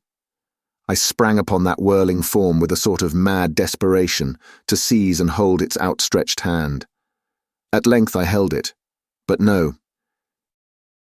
His body had come to a rest, but now high over my head, now at my feet, now flashing up one side, now down the other, now whizzing in front of my eyes, now encircling my head like a bird in swift flight. That hand went on, ever on, in its wild and mysterious course. My strength was failing me. Shall I ever be able to grasp it? Antonius too showed signs of yielding to the awful power of the dread disease which tormented him. His face took on a strange pallor. His breast heaved convulsively. With one last despairing effort, I succeeded in catching his hand in its flight around my head. I clung to it with desperate vigor. My touch dispelled the venom from his veins. He seemed to awake as from some awful dream. He passed his hand across his eyes. He smiled. Still clinging to his hand, I gently forced him to be seated upon a rocky bench, over which the ocean had woven a velvety covering of seagrass and weeds. "Antonius," I cried, "peace come upon thee. Forget thy suffering. Be as thou once wert. My touch can give thee rest at least for a brief respite." He pressed my hand. A deep sigh lifted his breast. It was the last gasp of the demon which oppressed him. He was now at rest. To me his utterance was rapid, but not more so than that of many quick thinkers with whom I had conversed. "What wouldst thou?" said he, in a low but strangely sweet, mild voice. I unfolded to him the object of my coming. I went back to the finding of the Roman newspaper and my departure from home. All, I told him all. How I had come into the home of the slow movers. How I had mistaken them for marble like the rest of the figures about the island. How I longed to have the mystery cleared up. All that day, Antonius and I sat by the sea in most delightful converse. Only once, at high noon, did he set a brief limit to his tale while we passed into his cavern to partake of food and drink. With a high, bounding heart, I listened to his story of the landing of the 7 sculptors upon the isle. Their first task had been to rear the glorious temple, with its long flight of marble steps leading down to the sea. Then they, and later their sons, and their sons' sons, had set to work to people this beautiful island with almost countless figures of the rarest grace and finish. In the forests, by the river's banks, through the valley, on the hillside, adown the terraces, to the very water's edge, rose the faultless statues in wondrous beauty and profusion. Here, there, and everywhere, forms of matchless grace gleamed, snow-white amid the leafy bowers or tangled underwood. A mysterious ardour burned within the hearts of these exiled artists. It would seem that theirs was a wild sort of hope to rear on that far distant isle another Rome, an infant daughter, but fairer and whiter in her marble magnificence than the glorious mother who sate upon her 7 hills. Times and times again, aye, thrice 70, the wretched Paula arose out of the quarried blocks, ever fair and ever fairer, now bent in awful grief, now putting the very skies to shame with the entrancing beauty of her upturned, pleading, sweet and pitiful face. Here and there, too, stood great Caesar, never to be forgotten for his godlike clemency in snatching the sculptors from terrible death. As the 2nd century of the exile dawned upon the little Roman kingdom, far away beneath the southern skies, at the very moment when the colony was waxing strong and vigorous, a strange and mysterious thing happened to the dwellers in this island home of sweet content. No more male children were born. The 7 sculptors, now bent with age, and their faces hollowed by the sharp chisels of remorse, went, one after the other, to the dark realm of death. Their sons too came into ripe manhood, and their sons grew up, happy in the possession of that glorious talent which had peopled the isle with such matchless forms of beauty. But now the race had reached the end of its long reign in the world of art. Decade after decade slipped away, and still there came not one male child to gladden a sculptor's home. A sort of blank despair sank upon the colony. The elder sculptors laid their chisels down in utter hopelessness. Even the younger wrought less and less. Still there came no boy to wake the old-time song and laughter of that once joyous island home. Fingers cunning in art grew stiff with age, hearts full of glorious inspiration waxed dull and spiritless. One by one they all went the way which mortal feet must tread. A terrible, a wonderful change came over the people. Weighed down by this leaden grief, surrounded day and night by these speechless, motionless marble forms, which, although silent as the very clod itself, yet cried out unceasingly, "Give us more companions in these solitudes." These unfortunate people almost turned to marble itself. They became, in good sooth, brothers and sisters to the marble dwellers on this island. At length the end came. The last sculptor was laid upon the carved bier of the great white temple by the sea. A silence so long, so deep, so dreadful fell upon the people that it almost seemed their speech was lost forever. Within the dark grottos and bosky underwood, they crawled to hide away from the very light of day. Their limbs, once so supple and elastic, ever ready to bear their owners over hill and across plain, delighting in the dance, inured to the race, now became heavy and slow. They seemed almost about to turn to stone and join the silent company around them. In good sooth, such a fate was imminent, when the happening of a joyful event averted it. A year had passed since the last sculptor had gone to join the shadowy caravan, which moves forever across the desert of eternal silence, when his 7 sad-faced daughters were fairly startled by an infant's cry. But look, their widowed mother stands before them with a babe nestled in her arms. It is a son. The joyful tidings can only creep from family to family. Alas, it was too late to call them back to old-time customs and habits, too late to start their blood again in old-time bounding, leaping course through their veins. They were a changed people. True, their happiness came again, but it was not the same. They could smile and laugh, but it was scarcely more than faces of marble moved by some mysterious power. They could talk, but so slowly fell the words that it almost seemed some statue spoke amid the leafy coverts of the island. They could move, but snail or tortoise outstripped them with ease. Aye, they were changed indeed, fated henceforth to people their beautiful island home with living statues. For years in long flights sped away, till one century followed another, and yet the wondrous talent came back no more. It was lost forever. Long, long ago, too, the people forgot the story of their fathers. It is kept alive in the hearts of a few chosen ones, and they hand it down, each quarter century, to younger keepers selected for the purpose. To Antonius, the secret had been thus confided. And such was the tale he told to me. With a light heart, now that its weight of doubt and uncertainty had been lifted from it, I bade Antonius farewell, and followed by Bulger, wended my way back to the abodes of the slow movers. As I passed through one of the groves peopled with marble forms, I paused, I hardly knew why, in front of an admirable bust of the great Caesar. Bulger joined me, and there we stood, children of this late day, with our eyes uplifted to the face of him whose smallest word was once copied down on waxen tablet, as if it were the utterance of a god.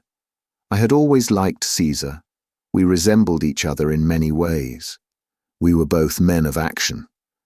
I felt sorry for him now, that he should be forced to live, even in the shape of marble, among such dull and inactive people as the slow movers. I told him so.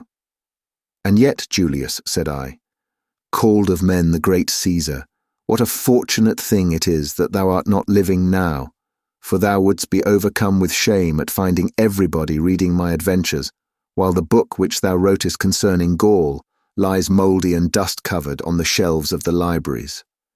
The following day, in passing that way again, and glancing up at great Caesar's face, I noticed that a smile had just started in the right corner of his mouth.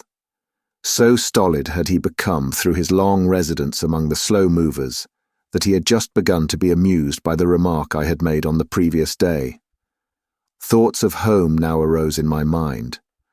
The fact is that shortly after my interview with Antonius in his cavern by the sea, Bulger had commenced to show unmistakable signs of homesickness.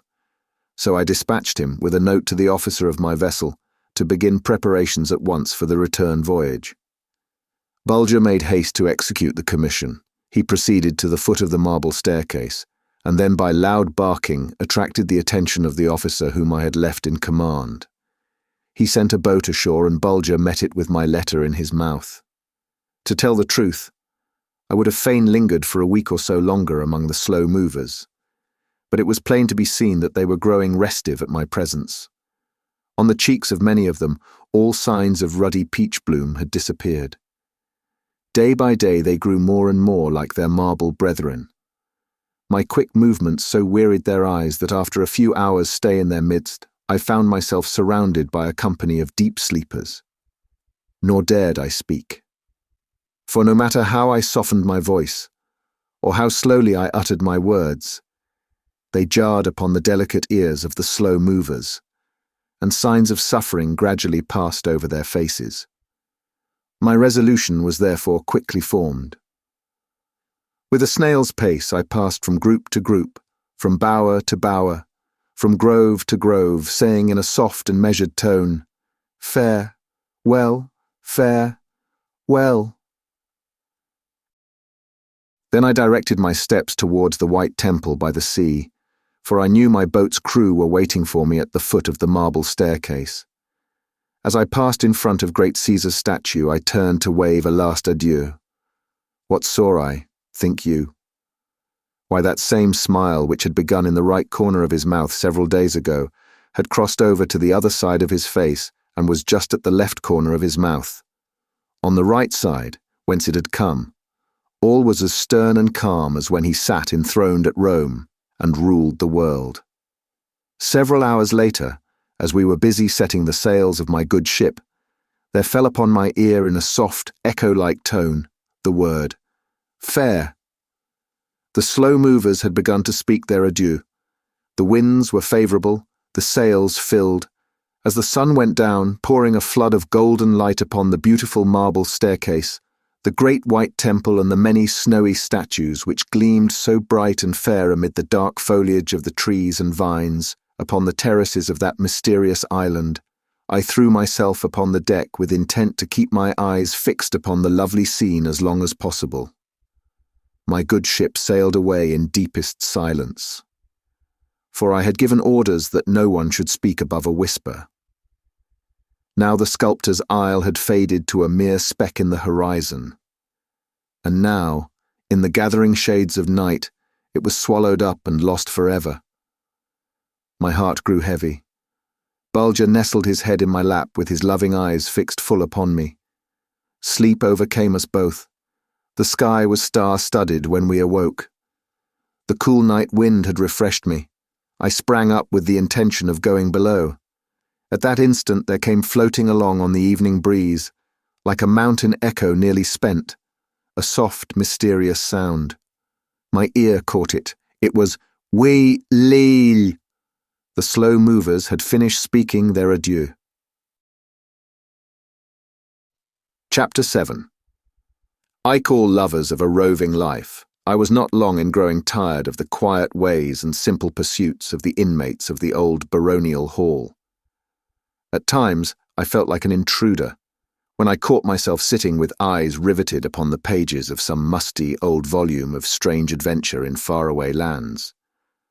While the elder baron, the gracious baroness, my loving mother, and several cousins from the neighbouring estate, gave themselves up to the sweet pleasures of the fireside, feasting upon honey cake, drinking hot spiced wine, playing at draughts, dominoes, or cards, now chatting in the most animated manner of the trivial things of everyday life, now bursting out into uproarious laughter at some unexpected victory won at cards or at some fireside game.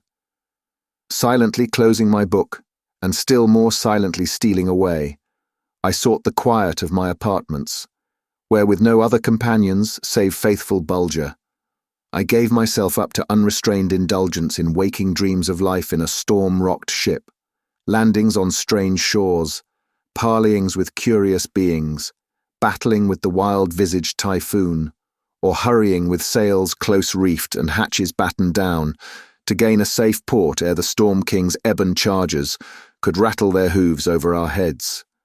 My dear mother, the gracious baroness, made extraordinary exertions to drive away my low spirits. Knowing my fondness for coffee cake, she suffered no one to make it for me, excepting herself. And at dinner she took care to place a professor or some learned person beside me, so that I might not find myself condemned to silence for the want of a gifted mind to measure mental swords with. But all to no purpose. I grew daily more taciturn, absent-minded, and plunged into meditation. With my eyes fixed upon vacancy, I sat like one with unbalanced mind amidst the lightest-hearted merrymakers. In vain, the company besought me to relate past adventures, to tell them tales already thrice told. I only shook my head with a mournful smile, and made good my escape from scenes which were painful to me. Bulger felt that his little master was suffering, and coaxed with plaintive whining to have me make known to him the cause of my grief. His joy was wild and boisterous when he saw my body servant enter my apartments, bearing an empty travelling chest upon his shoulders. To tell the truth, life at the baronial hall pleased Bulger not a whit more than it did me. The house dogs annoyed him with their attentions, and he was wont to retire from the dining hall with a look of utter disgust upon his face, when one of the family cats, in the most friendly spirit, drew near and tasted a bit of his dinner. All caresses, too, from other hands than mine, were distasteful to him, and although for my sake he would permit the gracious baroness to stroke his silken ears, yet any familiarity on the part of the elder baron was firmly, but respectfully, declined. The very moment I saw my chests placed here and there in my apartments, my spirits rose. I became like another being. The colour returned to my cheeks, the gleam to my eye, the old-time ring to my voice. From lip to lip the word was passed. The little baron is making ready for another journey. From early morn to deepening shadows of twilight, I busied myself with superintending the packing of my boxes. It was a labor of love with me. I never was born for a calm life beneath the time-stained tiles of paternal halls. My heart was filled with redder, warmer blood than ordinary mortals. My brain never slept. Night and day, shadowy forms of men and things, strange and curious, swept along before me in never-ending files. One morning, while at work with my boxes, a low knock at my chamber door fell upon my ear. Bulger, scenting an enemy, gave a low growl. I swung the door open. It was the elder baron. "Honoured father," I cried gaily, "act as if thou wert master here. Be sad, be gay, sit, stand, drink, eat, or fast." "Little baron," began my father in a solemn voice, "I beseech thee, give over thy jesting. When thou hast heard the object of my visit, grief will chase every vestige of mirth from thy light heart." "Speak, baron." "Art thou a dutiful and loving son?" asked my father, fixing his dark, mournful eyes full upon me. "I am." "'Tis well," he replied. "Then arrest this making ready to abandon thy parents in their hour of misfortune. Put an end to all this unseemly hurly-burly, and to thy longing to be gone from beneath the paternal roof." The clouded face, trembling and tear-filled eyes of the elder baron shocked me. I could feel the blood leaving my cheeks where, till then, it had bloomed like the glow of ripening fruit. But I checked myself, and motioning the baron to be seated, said in a calm, though, spite of me, trembling voice, "Noble father, it is thine to command, mine to obey. Speak, I pray thee, and speak too plainly, if need be harshly. Bear thy most secret thoughts. What aileth thee? What sends these dark shadows to rest on that calm, smooth brow?" "Thanks, little baron," was my father's reply, "for thy promise of obedience. This is the weight which presses on my heart. Since thou hast taken up this rambling, roving life, robbed of thy counsel and cooperation, I have seen our ancestral estate hastening to ruin. Last year our tenantry scarcely harvested enough to keep body and soul together. This year promises to turn out worse yet. Desolation sits upon the broad acres once the prize of our family. Crops fail, grass withers, trees turn yellow. The poor cattle moan for sustenance as they winder about in the dried-up pastures.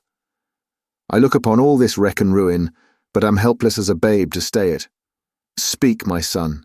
Wilt thou, hast thou the heart, canst thou be so cruel as to turn thy back upon these pitiful scenes without raising thy hand to avert the impending doom?"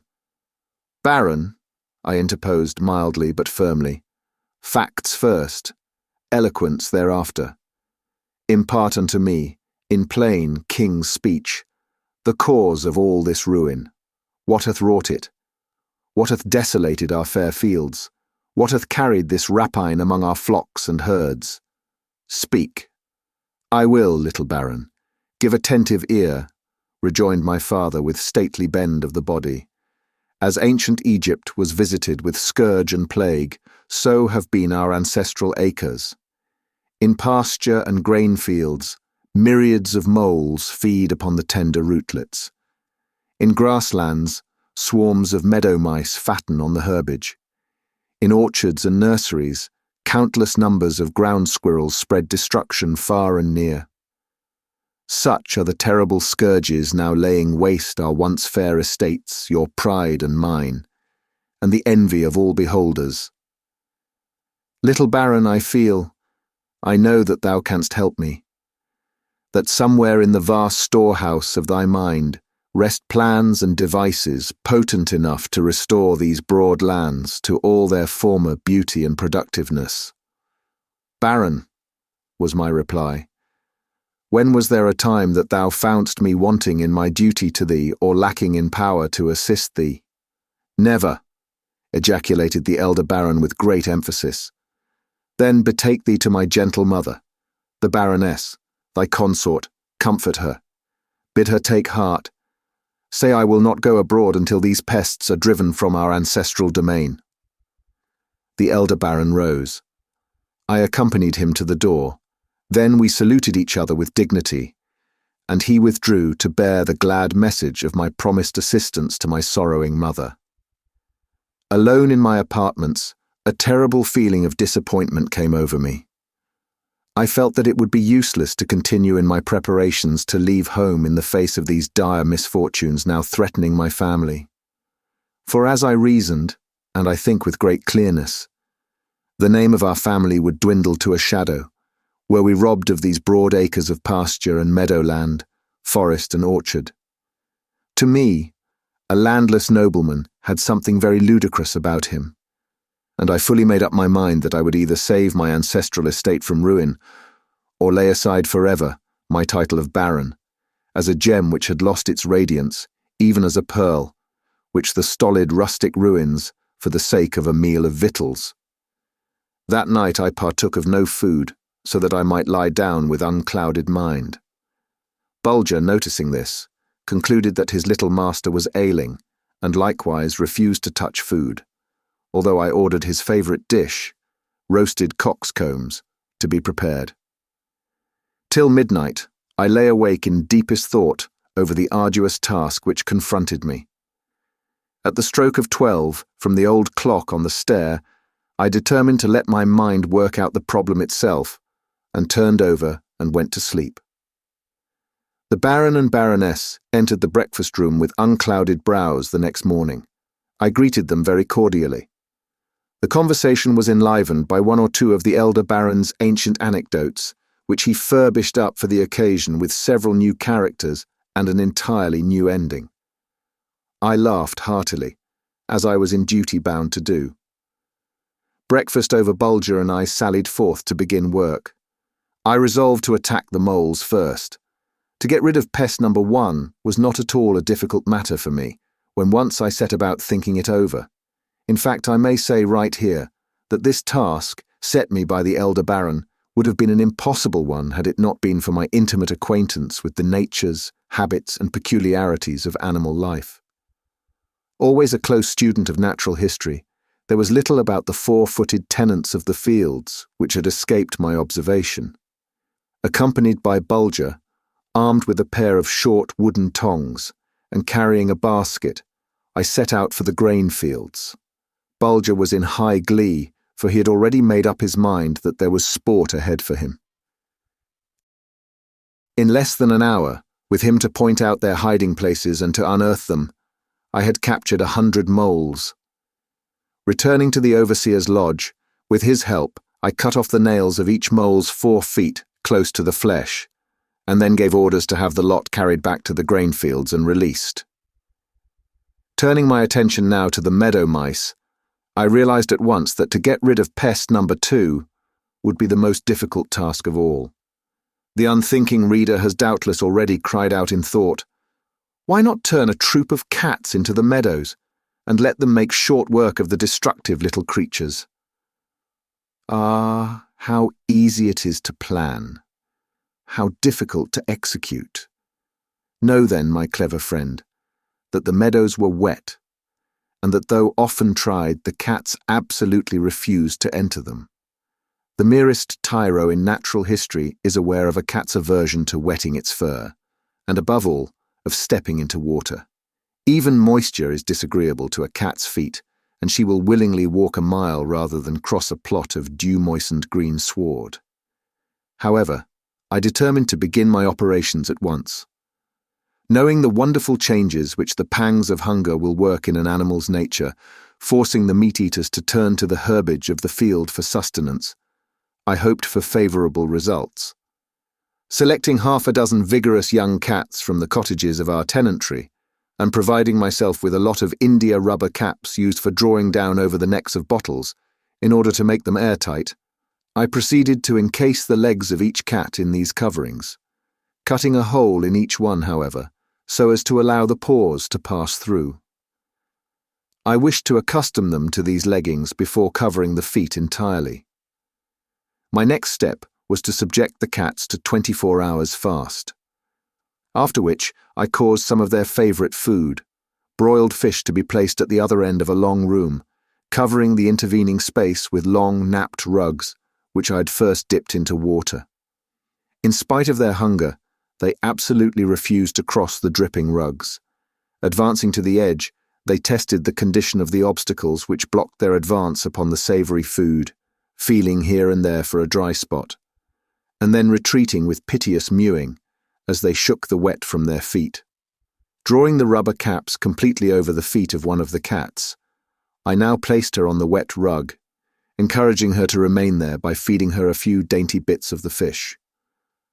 Finding that her feet did not get wet, she consented to walk here and there over the wet surface, in order to secure toothsome bits of food.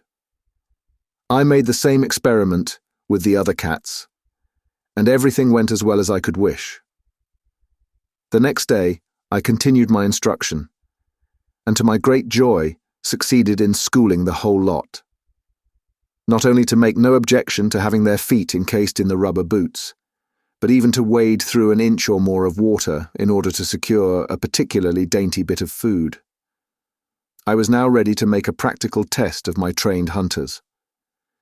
The day preceding the trial, they were again subjected to a prolonged fast. I must frankly confess that my heart beat rather nervously as I, with the overseer and 2 other assistants, set out for the lowlands, carrying the trained mousers, already shod in their rubber boots, in 3 baskets. We advanced cautiously upon the meadowland, but so far as the mice were concerned, our caution was useless, for they ran about under our very feet. As I stood gazing over the long stretch of devastated meadowland, once so famous for its thick, velvety grass, the tears gathered in my eyes and my voice choked. Now or never, thought I, must the attempt be made to save these fair fields from utter ruin. At a wave of my hand, my assistant stooped and released the somewhat startled cats. They were not long, however, in collecting their wits and getting ready for business. Sharp hunger is an excellent sauce. As the 6 monsters leaped among those troops of tiny creatures, till that moment nibbling, playing, or teasing one another, without a thought of harm or danger, the wildest consternation seized upon them. Not only nearby us, but as far as the eye could reach, panic and disorder spread among these, till then peaceful little beings. Those which sought safety in their holes were hurled back by others, rushing frantically out into the open air. The cats kept at their work like avenging furies. They killed for the mere pleasure of killing, passing like a death-dealing blast here and there over the meadows. After the work of destruction had been kept up for half an hour, I directed that the trained 6 should be carried back to their quarters, for I was too good a general to let my troops get their fill of sack and plunder. The next day another attack was made upon the enemy. The trained 6, if anything, spread death right and left with greater fury than at first. The wetlands no longer had any terrors for them. They splashed through the puddles like mischievous boys through roadside brooks and ponds. I now bethought me of turning my attention to the ground squirrels. My first step was to send to town for several bushels of the smallest marbles that could be purchased. Then, having with the assistance of my ever-faithful and loving friend and helper, my dear dumb brother Bulger, located the whereabouts of several hundred burrows of the ground squirrels, I gave orders to have a half-dozen or more of the marbles rolled down into each one of those holes. These labours completed, I withdrew to my apartments and set about amusing myself in several ways, while awaiting a report from the overseer. Many of the tenants who had watched my operations against the moles, meadow mice and ground squirrels even ventured openly to denounce them as wild whims, a dreamer's ideas, silly workings of a diseased mind. Poor creatures, they had lost their all. They had seen the labour of long weary months ruined by these pests. They were embittered and sceptical. I had not the heart to notice their rather impertinent utterances. While awaiting the developments, I plunged into the delights of some tales of a bold traveller written in the ancient Assyrian tongue in the wedge-shaped letter. 3 days went by, and no news from the superintendent. 2 more, made 5 full days. On the 6th came nothing. At last, with the dawn of the 7th, I was awakened by loud and long continued cheering beneath my windows. Springing from my bed and drawing aside the curtains, I was astonished to see long lines of our tenantry, men, women and children bearing banners, wreaths, garlands, etc. One company of children carried long, thin rods, from the end of which dangled dead moles, meadow mice and ground squirrels. The moment I presented myself at the window, there was an outburst of cheering, so sturdy that the windows rattled before it. A tap at my door called me in another direction. It was the elder Baron. "Haste, little Baron," he cried eagerly. "Descend to the castle platform. The people are beside themselves with joy. Canst thou catch their cries? Not a mole, nor a mouse, nor a squirrel is alive on the broad acres of thy estate. I say thy, because it is justly thine. Thou hast saved it from utter ruin. Henceforth, for the few years which kind Providence may will that I should tarry with thee, let it be as thy guest." "Nay, nay, Baron," I replied laughingly, "that may not be. Till thou sleepest with the noble dead of our long and honoured line, thou art master here." I pressed his hand reverently to my lips and sent him to talk to the people, until I should be ready to take my place at his side. I can well fancy how impatient the reader is to hear something more about the manner in which I rid my ancestral estate of these noisome pests.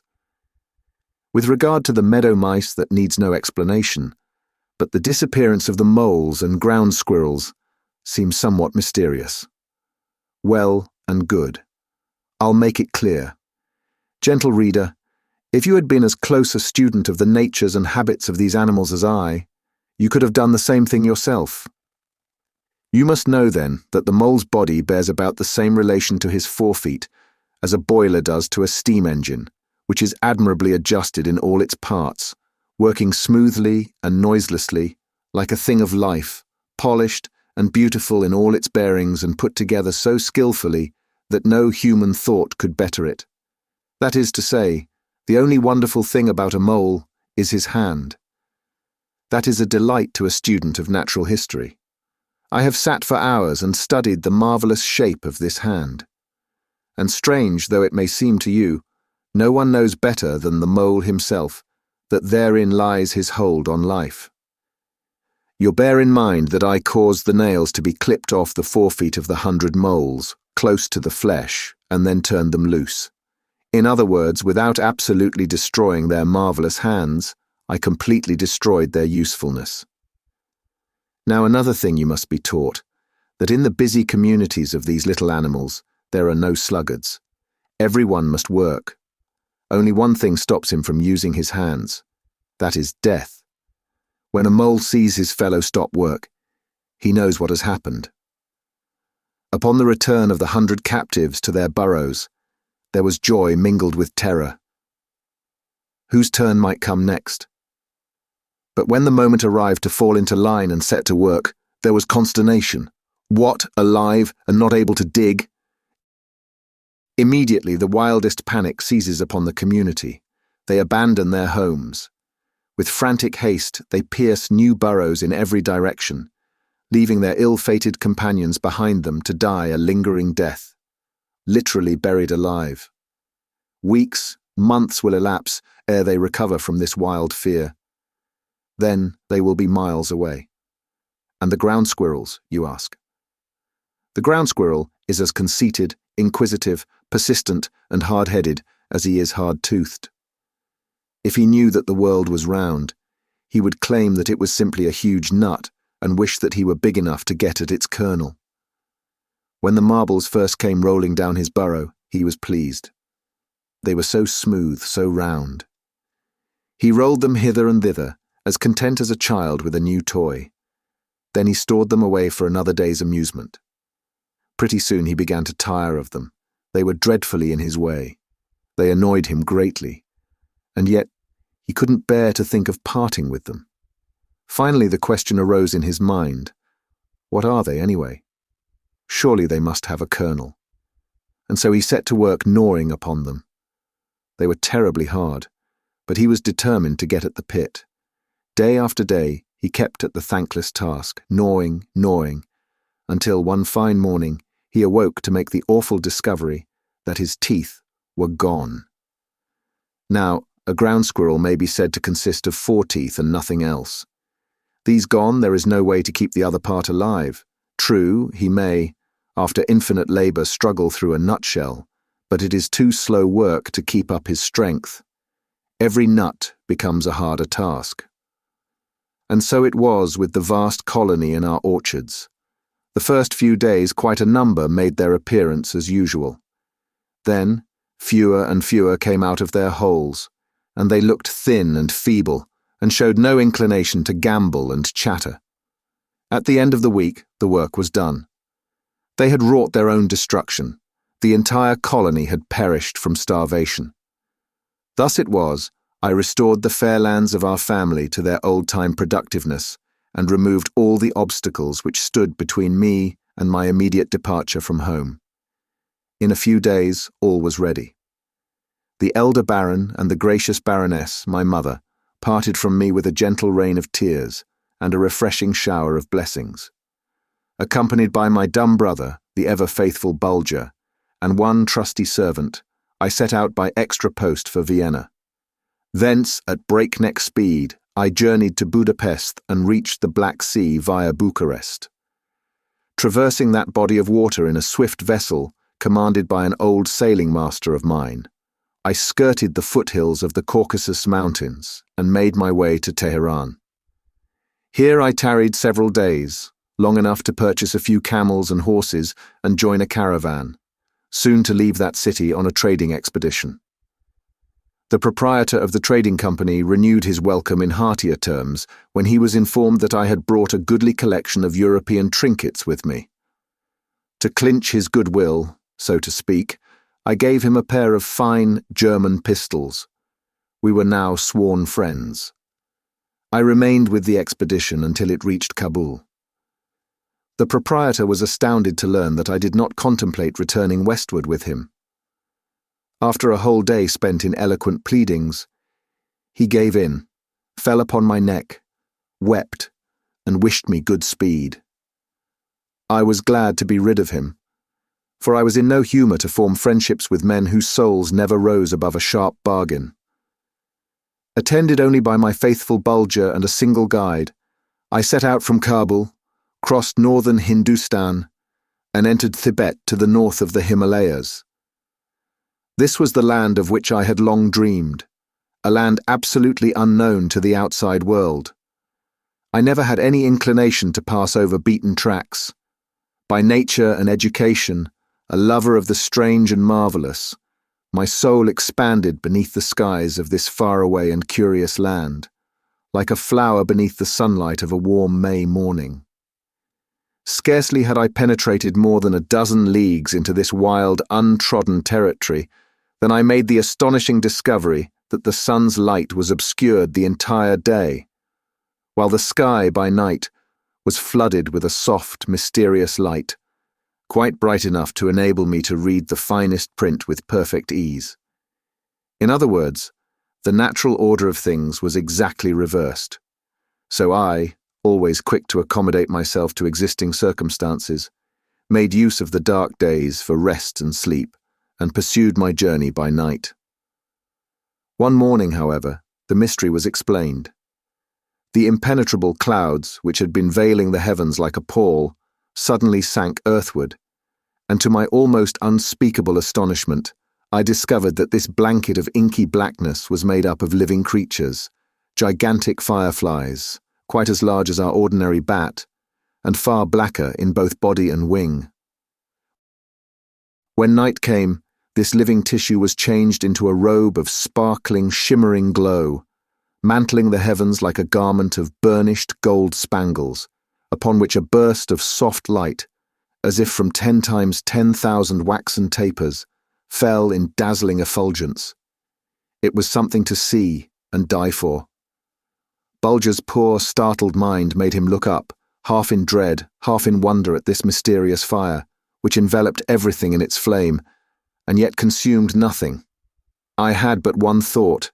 It was to capture several of these huge fireflies. Night after night I watched patiently for an opportunity, It came at last. I was preparing some coffee, and my back was turned.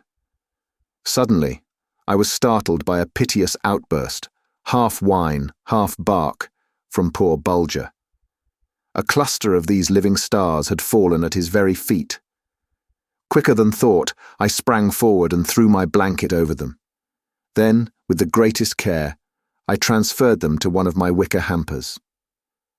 Bulger, upon seeing this basket on fire and yet feeling no heat, was most painfully nonplussed. He walked round and round the improvised cage, keeping at a safe distance, however, now sniffing the air, now looking up to me with a most imploring glance, as if to say, "Dear little master, do explain this thing to me. Why doesn't it burn up?" To my great disappointment, the 3 captives died after a few days' imprisonment, not, however, until they had laid a number of eggs, about the size of robins' eggs, which I packed away most carefully in my boxes of specimens. I may say right here that, upon my return home, I subjected these eggs to a gentle warmth and was charmed to see emerge from each one of them a larva about the size of a pipe stem. But, to my delight, and to Bulger's absolute terror, this pipe stem affair had, inside 24 hours, become as large round as a Frankfurt sausage. In due time, they passed into the chrysalis state. But this apparent death seemed to become a real one. Weeks went by, and there were no signs of a metamorphosis. I was cruelly disappointed. More important matters, however, arose to occupy my thoughts. The sleeping fireflies of the Orient were quite forgotten when, one evening, the women servants of the manor house, with blanched faces and piercing shrieks, came literally tumbling headlong down the main stairway. Fortunately, I was sitting on the first terrace of the park. With a bound, I gained the hallway, and snatching down a brace of firearms from the wall, throw myself in front of the wildly shrieking troop of women, calling out in stentorian tones for silence. "Has murder been committed?" I cried. "Is there revolt among the tenantry? Has blood been shed?" "No, no, little Baron," they exclaimed with wild eyes and clasped hands. "But the castle is on fire. Your rooms are in flames. Your treasures will be consumed. Quick, little Baron, save them, save us, save the gracious lady and venerable master." Quicker than it takes to tell it, I laid hold of the rope of the alarm bell and set it pealing. The retainers answered with a will. A score of them burst into the hallway, ready for the word of command. "Seize the fire buckets, my lads," I called out calmly, but in a tone of sufficient dignity to inspire perfect confidence. "Man ladders to the windows of my apartments." By this time, another gang of the tenantry came rushing in upon the scene. I met them with an order to unhang the portraits in the baronial dining hall and store them in a place of safety. Then, having spoken a few words of comfort to the gracious Baroness my mother, I seized a fire bucket and led the line up the stairway. Laying my shoulder against the door of my apartments, I burst it open, and with head lowered before the blaze of light dashed in, followed by the bucket-bearers. "Halt!" I cried. It was too late. Some of my finest hangings and rugs were spoiled by 6 buckets of water emptied upon them. The mystery was solved. The blaze of light that fairly flooded my apartments proceeded from the huge fireflies which had hatched out without being noticed by me. But I didn't begrudge my ruined hangings. There was my recompense clinging to the walls. I need hardly say that the giant fireflies were the wonder of their day, and brief as it was, it sufficed to cover my name with a glory as resplendent as their mysterious fire. I caused a huge lamp of exquisite oriental pattern to be constructed, and having placed the light-bearers beneath its dome of polished glass, passed several nights in the most perfect happiness, seated in its soft white light, poring over musty volumes of travel, written in tongues long forgotten, save by a few of the most learned scholars. But my delight was short-lived. The gigantic fireflies absolutely refused to eat anything, although I tempted them with 100 different kinds of food. Little by little, their mysterious flame lost its bright effulgence, burning lower and lower until it went out in death. To resume the thread of my story, I was growing impatient to reach the tablelands of the Himalayas and tax the powers of endurance of my guide to their uttermost. In our bivouacs at times, he would encircle my slender ankle joints with his thumb and index finger and exclaim, "All the gods helped make thee, little baron," meaning that there dwelt great willpower and strength in my small body. The skies now cleared up. The living pall rolled backward, toward the horizon, and naught remained to tell of the mighty flood of light which so lately overran the heavens, save a faint, shimmering streak of fire in far distant western sky. Soon it went out altogether. Thus far, our journey had been through an open country, with here and there a clump of forest trees which, at last, grew so frequent that I felt sure we must be approaching the confines of some extensive piece of woodland. In this I was not mistaken. As we reached the summit of a range of hills, I could see in the distance a long, dark line of forests. My guide, who had pushed on ahead in search of water, came galloping wildly back. I paid no particular attention to him until I noticed that he had dismounted in great haste and was running towards me. Turn back, little master," he exclaimed, throwing himself at my feet and clasping my legs with his arms. "Enter not in the Palin Matalin, home of darkness. 100 pilgrims have laid their bones in the moss-grown depths of the great gloomy forest. It is as pathless as the ocean. It is as silent as death. It is as limitless as the heavens. Nor man nor beast can breathe its cool, moist air and live. Turn back, I beseech thee, little baron. Tempt not the Palin Matalin." "Palin Matalin, Palin Matalin," I repeated, as if awakening from a dream. "Why, it must be, aye, there can be no doubt of it, the great Aryan forest in which countless centuries ago the human race, having abandoned their holes in the clay banks, first learned to hunt the wild beast, feed on his flesh, and clothe themselves in his skins." In my joy at this discovery, I threw a handful of gold pieces into the lap of my astonished guide. Bulger, always ready to share my happiness, came bounding to my side, barking loud and shrill.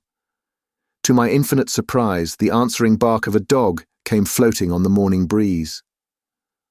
"Hark!" I exclaimed in a whisper. This time it was unmistakable. "'Tis one of Bene Aga's dogs," was my guide's reply. "Come, little master, let me lead thee to his cave. It is beneath the very shadow of the great gloomy forest. He can tell thee of its dangers, for he hath crossed it." "And come safely back?" I asked. "While life lasts, he will sit in the gloom of Palin Matalin," murmured the man. "What meanest thou?" I cried. "I mean that the noonday sun cannot chase the shadows from his eyes." "He is blind." "Aye, little master, blind," was the guide's reply. "And yet save this blind hermit, there lives no human creature who can lead thee safely through the great gloomy forest." "Have done with thy jesting," I cried.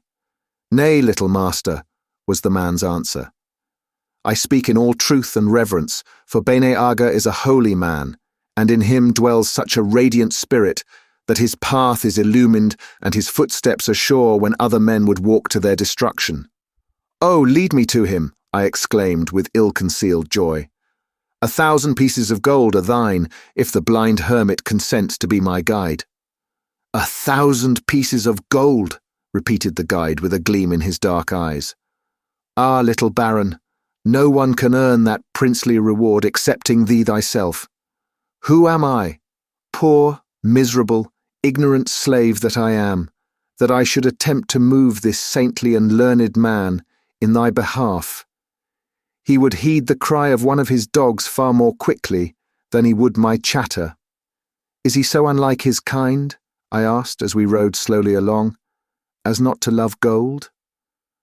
"Aye, little baron, if every dried leaf in his forest path were a coin of burnished gold, he would not stoop to pick one up.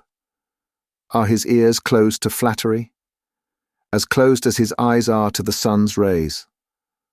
Loves he not some savoury dish? Fruits and berries content him. Surely a draught of rare old wine, mellow with age, fragrant as crushed roses, purple within the beaker, would warm his heart to quicker beating and incline him to serve me. Nay, nay, little baron, a gourd full of water from the sparkling rill near his home in the rocks is sweeter to him than any nectar ever distilled by the hands of man. They say he is learned. Then shall my gift be a score of rare old books, priceless parchments filled with thought so noble, so deep, so subtle that, to read therein, means to live 1,000 years in one. Ah, little master, replied my guide, with a mournful smile, thou art still astray.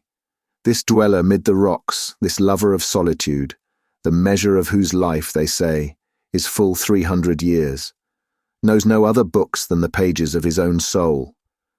On these he has turned his thoughts so long and so diligently, that the foolish outpourings of so-called authors seem like the merest prattle of childhood. But look, little master, we are drawing near the home of the blind hermit. I turn my eyes in the direction indicated. A rocky ledge, wild, craggy, broken, seamed and twisted, crowned with a growth of pine trees having knotted, gnarled and fantastically shaped trunks and boughs, shut in our view. As we drew near the entrance to Bene Aga's cave, a troop of dogs of various ages and species came bounding forward with loud barkings. Bulger advanced to meet them boldly, after first glancing at my face to see whether I objected or not. It was a long while since he had met any of the members of his race, and then again, he doubtless wished to get a good look at these residents of such a distant land. The feeling seemed to be mutual, for in an instant the barking ceased, and the hermit's dogs gathered about Bulger in silent wonderment. After a series of salutations, which plainly ended in the best of fellowships, the hermit's dogs endeavoured to lure Bulger away for a run in the forest and fields, but in this they were, I need scarcely say, entirely unsuccessful. Bulger gave them to understand in very decided terms that he would talk with them, and even romp with them, but that it must all be done under the eyes of his master. We now halted and dismounted. "This is the place," said my guide in a low tone. "Through that deep fissure in the rocks, thou wilt find a path that leads to Bene Aga's cave. Enter it boldly, little master. At the entrance to the cave thou wilt find a dried gourd hanging on the rocky wall. Seize it. When shaken, its seeds will give forth a loud, rattling sound. This done, move not, though the shadows of evening find thee still standing at the door of Bene Aga's cave. Farewell, little master. Heaven make good to thee tenfold thy kindness to me. I will await thee 3 days. If by that time I do not hear thy voice calling me to serve thee again, I shall return to my kindred." Advancing to the cleft in the rocky wall, I found the gourd hanging by a leathern thong. The loud rattling of the seeds, as it broke the deep silence of this wild and lonely place, fit vestibule to a temple devoted to silence, solitude, and meditation, startled me painfully. Restoring the gourd to its place, I leaned forward to catch the faintest sound of the hermit's voice which might reach my ear. It came not. The silence grew more oppressive than before. The broken, twisted rocks, overhanging and surrounding me, took on fantastic forms. In every dark cavity I saw some misshapen creature stirring about. A dreadful feeling of loneliness crept over me. No sound came, save the loud throbbing of my own heart. A half-hour went by. Bene Aga spake not a word. "Perhaps he sleeps," I whispered to myself. My words awakened the echoes of the rocky recesses, and the word "sleeps" came back to my ears in 100 different tones, now loud and hissing, now soft and sibilant. At last, a full hour had now gone by since I had rattled the seeds of the dried gourd, and yet the blind hermit spake no word. Again the death-like stillness sank upon the place, and the gathering shadows grew deeper and deeper. Could the guide have played me false? I asked myself. Nay, that cannot be. And yet why comes there no sound from Bene Aga's cave? Shall I summon him once more? May he not have gone forth to gather food? Am I doomed to be turned back when I have reached the very threshold of my long-wished-for desire? These and 100 other questions flitted through my mind as I stood in the dark and gloomy corridor that led to Bene Aga's cave. By the shadows on the rocky wall, I could see that I had now been standing at least 2 hours, awaiting summons to draw nearer. But hush, he speaks at last. My heart bounded joyfully, and yet as if with a leaden weight upon it. "Who is it that disturbs my meditation?" were the hermit's words. "A stranger, a brother, one who needs thy guidance," I replied in a firm yet humble tone. "No human creature is stranger to me. Thou art too young to be my brother. The light that is left me shines only for my own feet," came slowly from the hermit's cave in a full, deep, rich voice. "True, great master," I replied. "But then, may I not be thy son and follow thy footsteps?" "Thou art very wise for thy years," spake Bene Aga. "Not so wise, great master," was my reply, "as I shall be when I have sat at thy feet. Come somewhat closer. Thy child voice sounds like an echo," continued the blind hermit. "And yet thou art not a child. Some great spirit plays in sportive mood behind thy face. I see that thou art blue-eyed and flaxen-haired. Thine eyes are set wide asunder, and above them towers a dome of thought. Thy home is in the land of the Norsemen, at least thy fathers dwelt there. On thy cheek glows the crimson which, in the peach and apple land, stains the autumn foliage." As I had not yet even stepped within Bene Aga's cave, these words of the blind hermit caused a strange feeling, half of fear, half of dread fascination to creep over me. My heart throbbed violently. His ear, far keener than birds or beasts, caught the sound. "Fear not, little one," said he, in deep, rich tones, full and swelling like the voice of organ pipes. "If thou canst content thyself with a handful of berries when thou art hungry, with a draught from the neighbouring rill when thou art thirsty, if thy young limbs are sturdy enough to wrest repose from a rocky couch, then art thou welcome. If not, go thy way. For 20 years I've been busy with a certain problem, and have no time to stop and spread a more bountiful repast." "But season thy frugal fare with thy wisdom, great master," I returned, "and it will be sweeter to my palate than stall-fed ox and mellow wine." "Come somewhat nearer, little traveller, so that I may see thee better," spake the blind hermit, kindly and gently. I did not wait for further summons, but stepped boldly into Bene Aga's cave. It was, in truth, little more than a lofty cleft in the rocks, with several deeper recesses in which the shadows lay undisturbed. Its roof of jagged, broken and blackened masses of stone was arched and lofty. In and about it, flocks of small swallow-like birds nested, and at times broke out in musical twitterings. Barren, gloomy, and utterly forlorn as the place was, without chair, mat, bed, or blanket, every thought of its awful loneliness and abject surroundings vanished from my mind as I fixed my eyes upon its occupant. As I had stepped within the limit of Bene Aga's cave, he had slowly risen from his bench of stone and now stood erect before me. Of powerful build, tall and majestic, with long snow-white hair and snowy beard, he towered like a statue of Parian marble in the dim twilight, to which now, however, my eyes had become accustomed. I gazed upon him, half in fear, half in delight. I could feel my breath coming fast and faster as I riveted my gaze upon his wonderful face, so full of love, patience, courage, and contentment. Had he bent his eyes upon me, I would never have believed him blind, for they were unclouded, full and lustrous. And yet, on second look, I saw that their gleam was like the brightness of the polished gem, that lacks the softness of living, sensitive orbs. Bene Aga was clad in a rude garb of dried skins, from which the hair had been skillfully scraped. Tossed back from his broad and massive brow, His white locks hung in heavy ringlets on his broad shoulders, while his wonderful beard, as white and glistening as spun glass, around his body twice entwined, clung like a snow wreath twisted about a sturdy oak by the circling gale.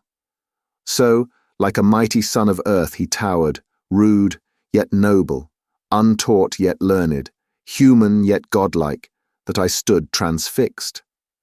My tongue forgot its tricks of speech. I felt that I should turn to stone if he did not speak to me. While standing thus speechless, robbed of power to move a limb, Bulger broke the spell.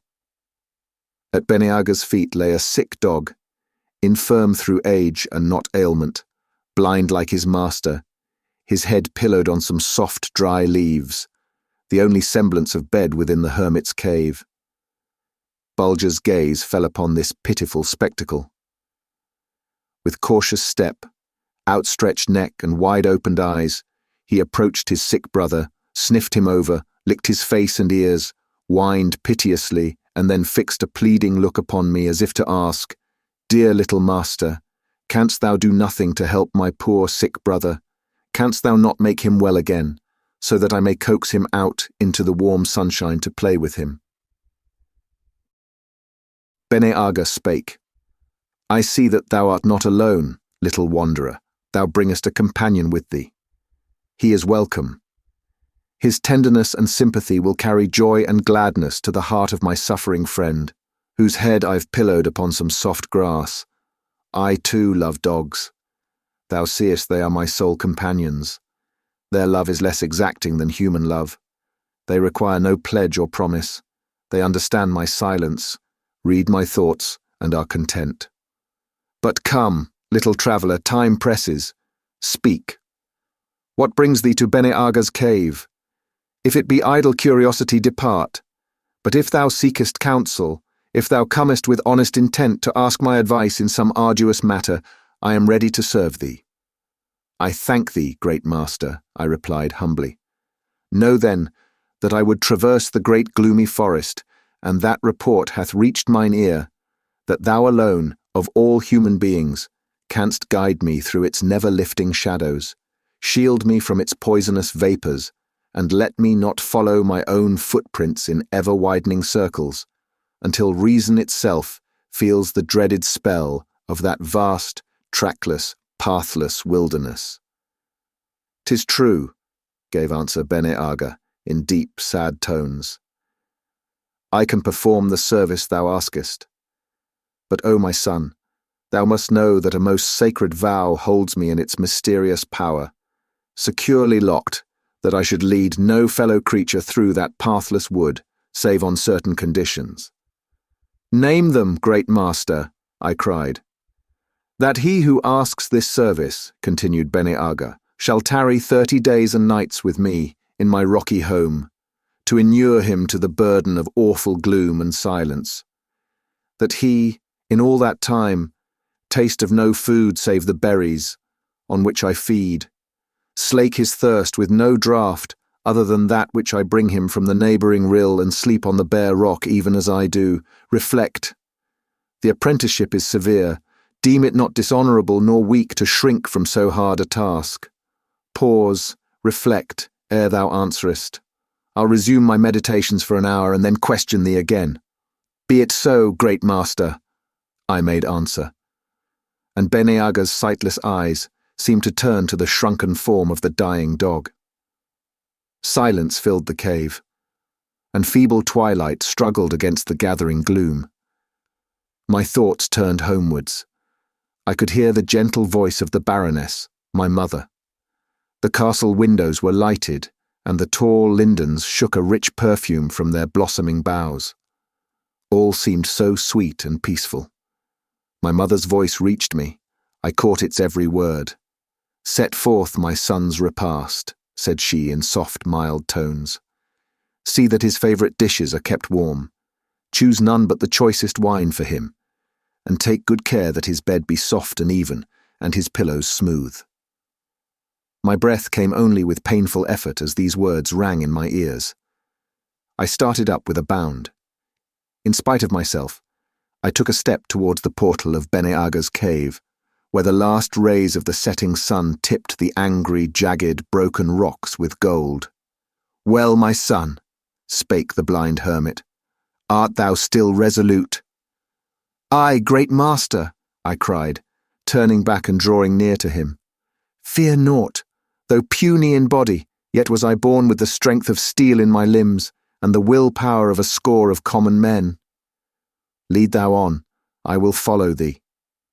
A faint smile spread over the noble countenance of the blind hermit, as he replied, "I have not told thee all, my son. Till we pass from these walls of stone and stand in the open air, thou must not speak a word aloud, nay, nor in a whisper either. I will set thy food and drink before thee, and that," he continued, pointing to a projecting shelf of rock, "shall be thy bed. On its bare surface rest thy limbs when nature bids thee sleep. Art thou still resolute?" "Aye, great master," I replied with loud and buoyant voice. "I will do thy bidding." "'Tis well," said Bene Aga. "I like thy brave and steadfast soul. But hold me not hard of heart in condemning thee to this gloom and silence.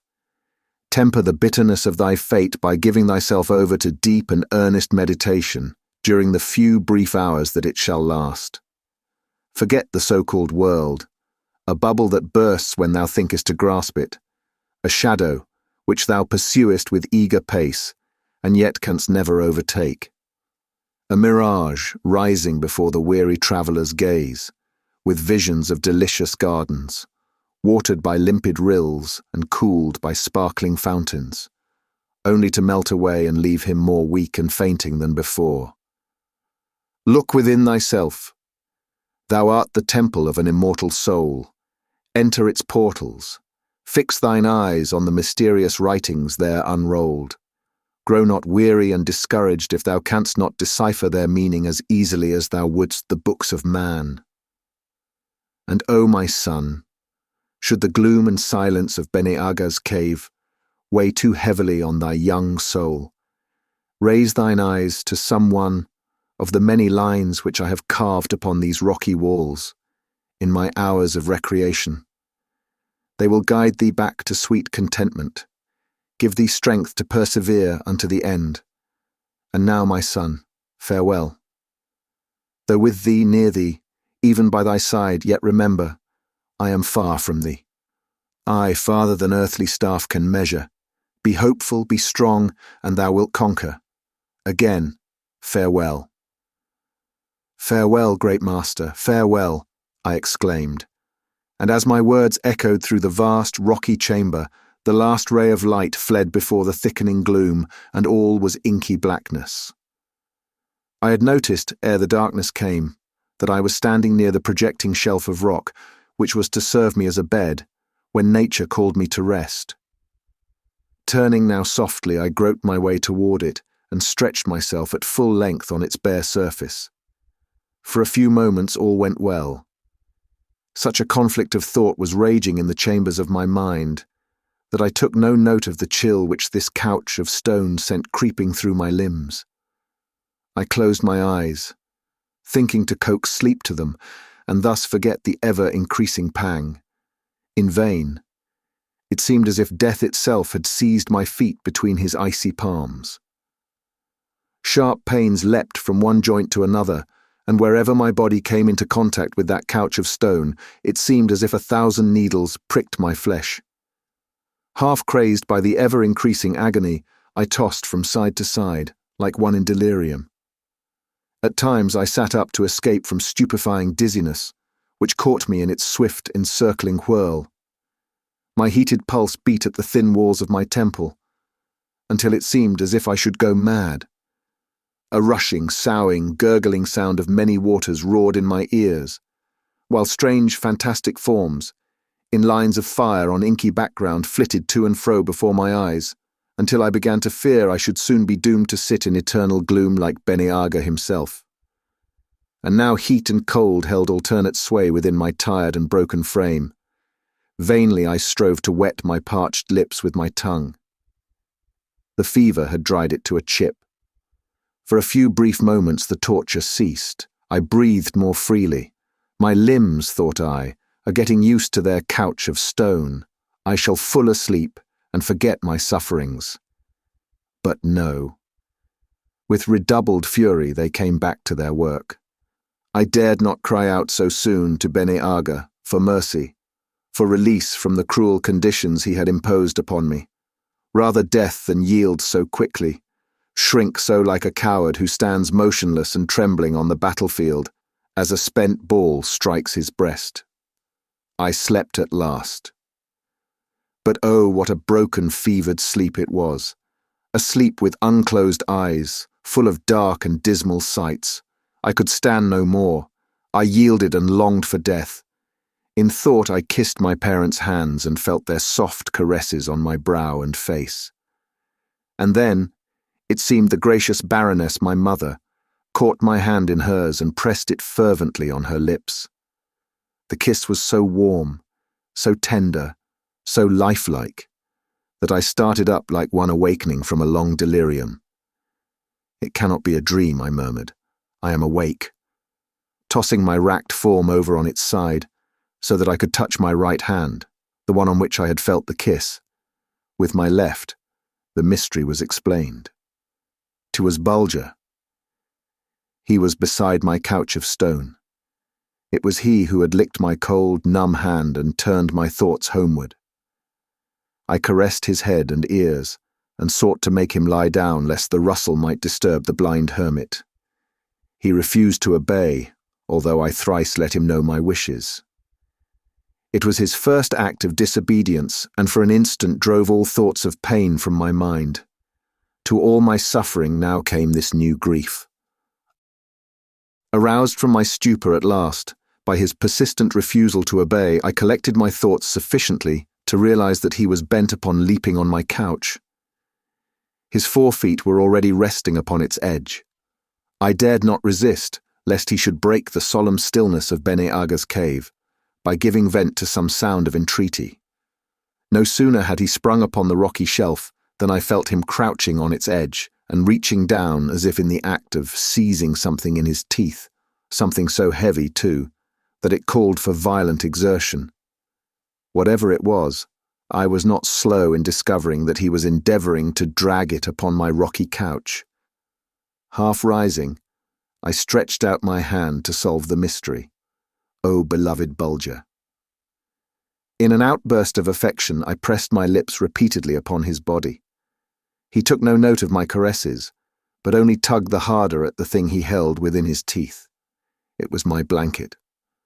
Taught in his early years to fetch my slippers, my gloves, my cap to me when he found them lying here or there, he had never forgotten to render me these petty services.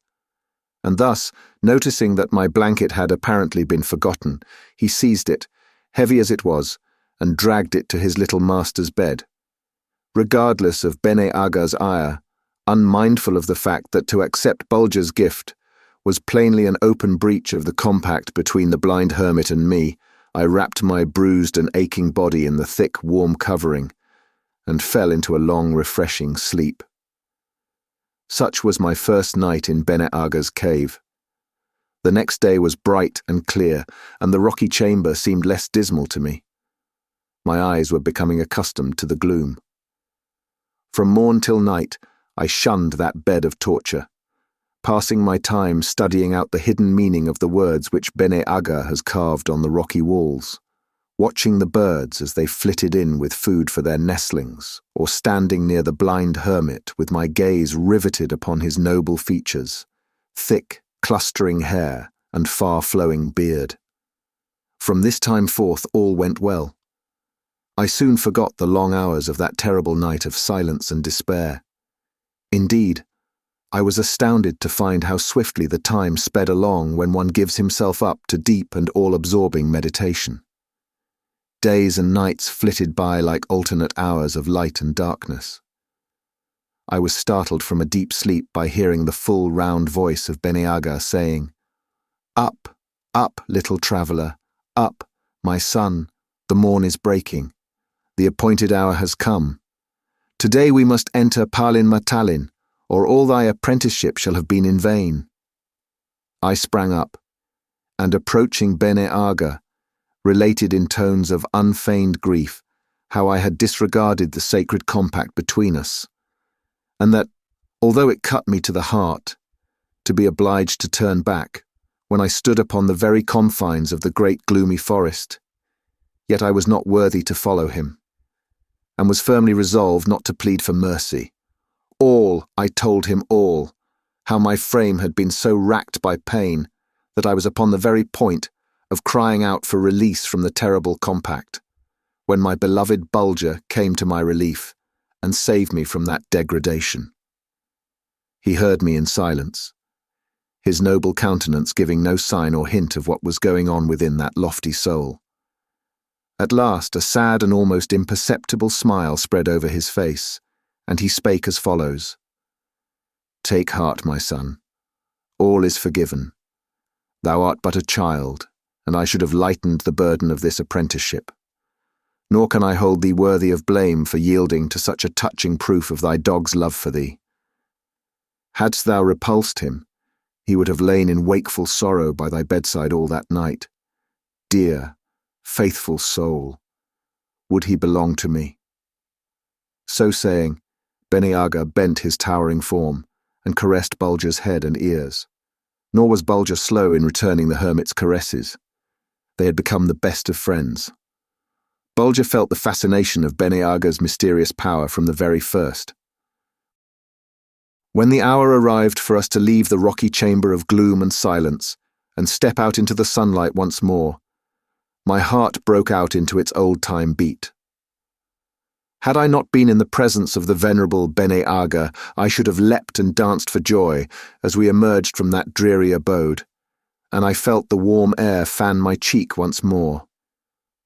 But one thing struck me now most forcibly.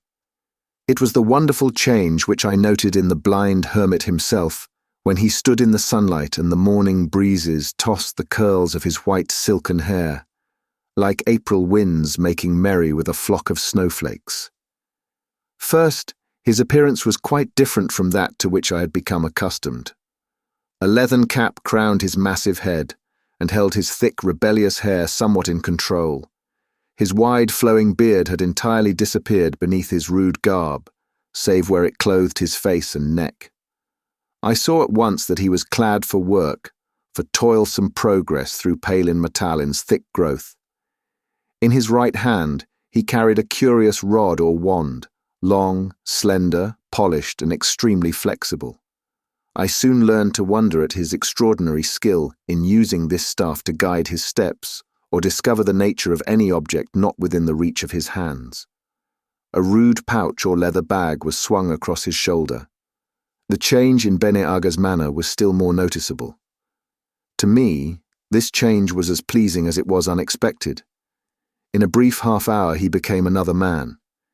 His deep, rich voice, soft and round as the sound of an organ pipe, took on a mellower tone. A faint smile wreathed his noble features as the sunlight fell upon them. His step became quick and elastic, his movements brisk and agile. So wonderfully keen were his remaining senses that only the closest observer could have guessed that he was blind. Turning in the direction of the spot where his dogs were at play, he startled me by breaking out into a joyous, "Yo-ho, my children! Yo-ho, my brothers! Here to me! Here to me!" His dogs, Bulger among them, bounded forward with a loud chorus of barking. Bene Aga caught the stranger's voice. "It pains me deeply," he cried, "to rob him of his playfellows, for I see him gambling and sporting with my children." As the blind hermit stooped, his dogs, with loud cries of sorrow at parting, sprang up to lick his face and hands. "Go, my children, go, my brothers," said Bene Aga. "Content yourselves. I'll come again soon, very soon, with love warmed by absence." All was now ready for the start. Beneath the rising sun, I could see a long, dark line, far away, where earth and sky came together. It was Palin Matalin, home of darkness, the great gloomy forest. Thither Bene Aga now directed his footsteps with astonishing rapidity of gait, tapping the ground with his long polished wand as he hurried along. Awestruck, I followed my blind guide. In comparison with such miraculous powers of hearing, smelling, and feeling, my eyes were worthless. Ever and anon he called out to me, "Guard thee well, my son. A viper stirred in the grass to thy left. Guard thee well, my son, to touch the leaves of the flowering shrub through which we are passing now. They are poisonous. Guard thee well, my son, to taste the waters of the rivulet to which we are coming until I have made trial of its purity. Guard thee well, my son, to pluck one of the flowers which now delight thy eye, and charm thee with their odour. 'Tis next to death to breathe their perfume close to thy nostrils. Guard thee well, my son, to crush upon thy skin one of the little insects which now fill the air, lest thou spread a subtle poison o'er thy flesh." As we drew near to the outer edge of the great gloomy forest, a strange joy lit up Bene Aga's face. He beat the air with his polished wand in graceful curves and circles, as he poured forth, half singing, half reciting, a sort of chant, invocation, or mysterious greeting to Palin Matalin, home of darkness. As if charmed by the rich music of his own voice, his spirits ran higher and higher. At times he halted to catch the soft echoes as they came floating back on the wings of the morning air. As nearly as I can remember, Bene Aga's chant was something like this. "Oh, la, la, la, la, la, hail to thee, Palin Matalin, shadowy land, la, la, lu, la, lo, li, we are coming to thee, beloved temple of silence and gloom. Let us into thy dark corridors, Palin Matalin, lo, la, thou art victor, Palin Matalin, my beautiful. From thy buckler of darkness fall the sun's arrows, splintered and broken. Oh, la, la, la, la, la, la. We are coming, king of gloom and stillness, Palin Matalin. O silent domain, let us in from the roar and the glare. Let us in from the roofless world. We are near at hand, Palin Matalin. Swing open thy black portals, lift thy veil of gloom, admit thy children into thy silent chambers. O Palin Matalin, loilo, loilo, loilo, loila. At last we stood by the very edge of Palin Matalin. Bene Aga swept his polished wand against the foliage of one of the low-hanging, far-reaching branches, then sprang forward and, seizing a handful of the leaves, crushed them in his grasp and raised them to his nostrils. "This is not the gateway, my son," he cried. "We must turn farther northward." After about half an hour he again halted, and reaching out for a handful of the leaves, inhaled their odour. "Not yet, not yet," he murmured. "Somewhat northward still. Be not troubled, my son. Thou seest Palin Matalin, with thine outward eye, not so Bene Aga. He must lay his hand upon the very walls of this temple of silence and gloom ere he can see it." Suddenly the blind hermit paused. His thin nostrils quivered, his massive breast heaved convulsively. "We are almost there," he spoke in measured tones. "I catch the perfume of the foliage which clothes the two ebon columns of the gateway."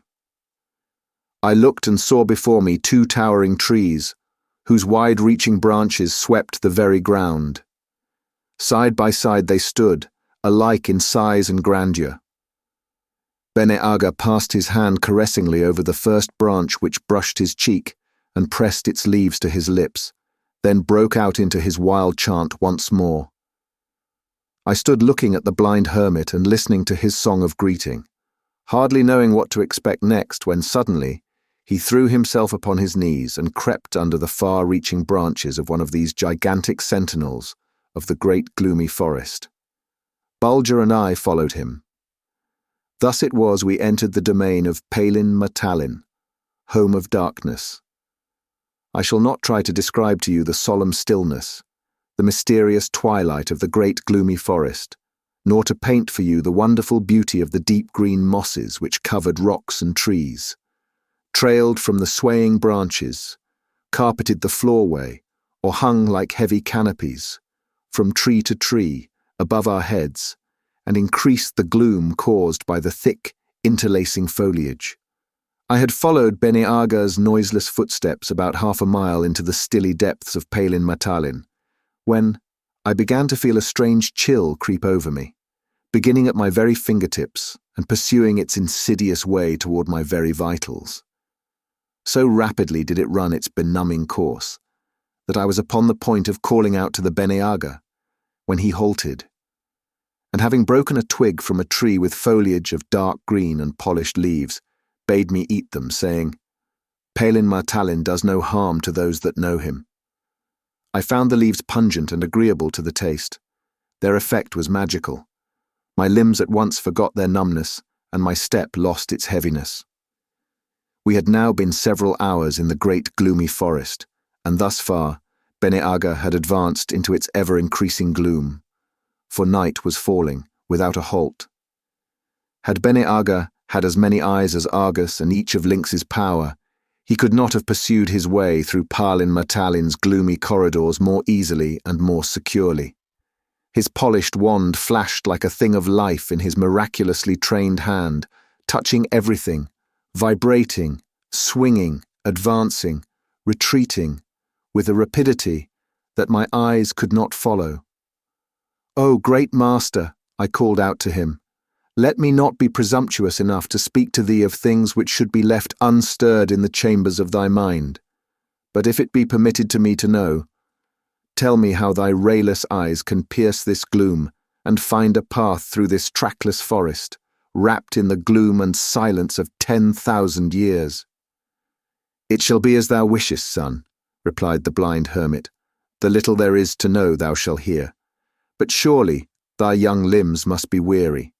First let me make ready a bed for the night and spread some food and drink." So saying, he swung his leathern bag off his shoulder, took from it a roll of dried skin, and spread it on the ground. Then wrenching 4 pine boughs from a tree nearby, he thrust them in the earth, one at each corner of a square, and striking a spark with his tinderbox, set fire to the pitch which trickled down the boughs. The flickering flames cast 1,000 weird shadows on the trailing mosses and black-shrouded trees, and filled the air with a grateful warmth. Bene Aga now drew forth some dried fruit and berries. We ate in silence. Bulger sniffed at the food, but nothing more. Our frugal repast concluded, the blind hermit took from his leathern pouch a sharp-pointed piece of flint with which he pierced the bark of a tree near our bivouac. Into the hole he thrust a slender reed. I was astonished to see a limpid liquid flow from the end of the reed. He filled a gourd with it, and placing the drinking vessel in my hand, said in a low, caressing voice, "Drink, my son. 'Twill refresh and strengthen thee." I raised the gourd to my lips. The liquid was cool and sweet, and very pleasing to the taste. "Drink as deep as thou wilt, my son," cried Bene Aga, "for Palin Martalin could slake the thirst of an army." Again I placed the gourd to my lips. This time I drank long and deep. A gentle warmth now coursed through my limbs. My eyelids sank downward, oppressed with a most delicious longing for sleep. Pillowing my head on Bene Aga's pouch, with my hand resting on my faithful Bulger's head, I was soon wrapped in slumber. When I awoke, it was still night. The pine knots had burned nearly out. There sat the blind hermit beside me. I could see that he was keeping watch. His head turned as I stirred. "Thou hast asked me," he began, "to tell thee how I am able to find my way through Palin Martalin's gloom. Here, in this trackless home of shadow, no outward eyes would avail me aught. Thou hast seen how the floor of this vast temple is everywhere alike.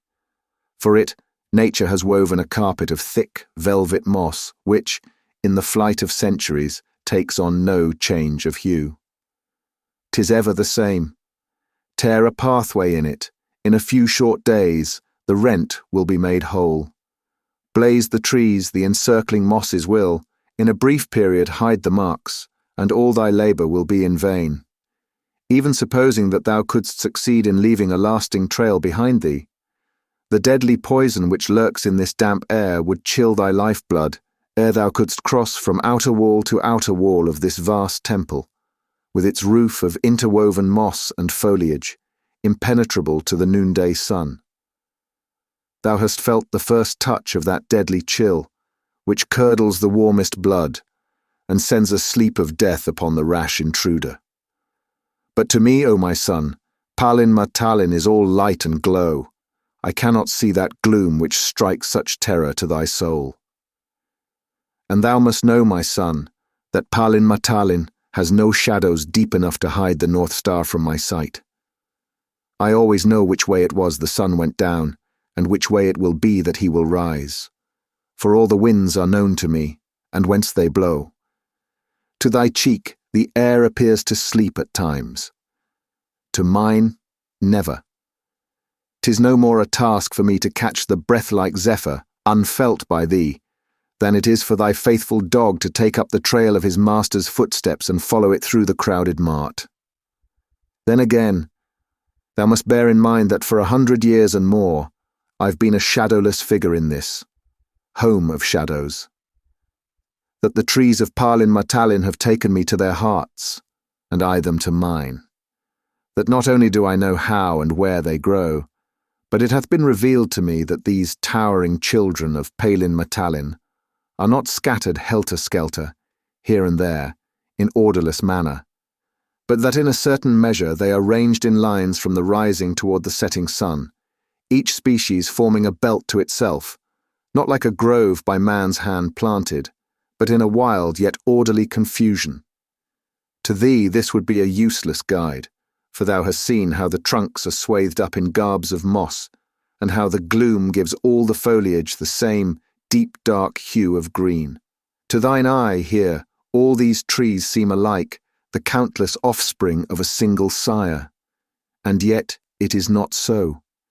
For when in my progress through these lofty corridors of gloom and silence I sway too far northward or southward, a single handful of leaves crushed in my grasp gives up the secret of my whereabouts. But even this sure guiding string has failed me at times, and I have gone astray in the home of my friend. And yet in such moments, Palin Matalin had no terrors for me. When thus, an aimless wanderer in this trackless wood, I learned to draw aside this garb of green, which decks Palin Matalin's breast, and lay my hand upon his very heart. So has kind nature sharpened my sense of feeling that by the simple touch of the clay beneath our feet, I can set my erring footsteps right and regain my lost path. Be thou, my son, in coming years, as steadfast in thy search for truth as I have been in my endeavours to change this gloom and silence into living light and speech, and thou wilt walk through life's devious paths as easily as I thread my way through the trackless chambers of Palin Matalin. As Bene Aga ceased speaking, he lifted his song, making the trailing mosses sway with the vigour of his notes, now deep and solemn, now clear and far-reaching. The echoes came back softened down to flute notes. He listened breathlessly. "O wonderful man," thought I, "even the sleeping echoes rouse themselves to guide thy footsteps aright. Come, my son," he cried in tones of gladness, "our torches go to their end. Let us push on, though the sun be not yet high enough to chase the inky darkness out of Palin Matalin's depths, still, with this guiding string thou canst follow me." Saying this, he placed the end of a leather thong in my hand, and we set out once more. After we had been an hour or so under way, the sun's rays began so to temper the darkness of the great gloomy forest that my eyes were of some slight use to me. Again Bene Aga broke out in a wild chant, and paused to catch the echo. "Ah," murmured the blind hermit, half in soliloquy. That was a greeting from the drowsy waters of Lul Patul.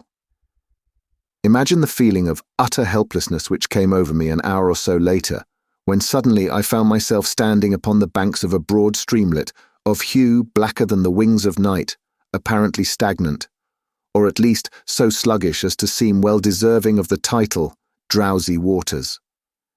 "This is Lul Patul," said Bene Aga, as he rested his chin on his hand, and seemed to be gazing down on its inky surface. But how to cross it, for no bark was moored in sight, was now the bewildering thought which oppressed my mind. Surely it cannot be forded. For to the eye it seemed as deep as it was silent and mysterious. Nor yet would it be otherwise than inviting death itself to plunge into its stagnant waters and swim to the other side. While I stood thus wrapped in a cloud of anxious thought, Bene Aga himself seemed scarcely less perplexed. His usual calmness had deserted him. Drawing some pebbles from his leather pouch, he cast them one by one into the stream, bending forward to catch the sound they made with eager, listening air. Then turning to the right, he followed the banks of Lul Patul, keeping his staff in the water and beating it gently with the tip, as if striving to draw some secret from it. Again he paused and cast some pebbles into the dark and sluggish stream, and bent forward to get their answer. Again he woke the echoes and listened breathlessly to the reply that came, only to take up the march after a brief delay, with what seemed to me a somewhat hesitating step. Evidently he was astray. His calm, noble face lost its look of serene confidence. Suddenly halting, he reached out for a handful of foliage, crushed the leaves in a quick and nervous grasp, inhaled their odor, and then resumed his march as before, with head dropped forward on his breast and doubt and uncertainty visible in every movement. For an instant the thought flashed through my mind that possibly Bene Aga had gone so far astray as to make the discovery of the right course impossible. I could feel my lips draw apart, and my heart creep slowly upward into my throat. The thought of a lingering death from starvation in the chill, dark corridors of Palin Matalin set a knife in my heart. I almost tottered as I followed the blind hermit's lead. My tongue was too dry to let me cry out to him in my sudden despair. While these terrible thoughts were chasing each other through my mind, Bene Aga halted, and resting his staff upon the branches of the nearest tree, broke out into one of his wild invocations. O Palin Matalin, Bene Aga calls unto thee. Hear him. He is astray. Set his feet in the right path. Let him not wander aimlessly about in thy gloom and silence. O Palin Matalin, he is thy child. Be kind and loving to him.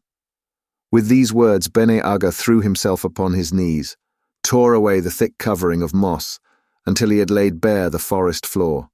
From this, he took up a handful of the soil and pressed it between his fingers as if to test some secret quality. When he arose, I knew that all was well. A radiant glow played about his features. He was himself again. Catching up his wand, he broke away with mad strides, as if pursued by very demons. Only by running could I keep within sight of him. On, on.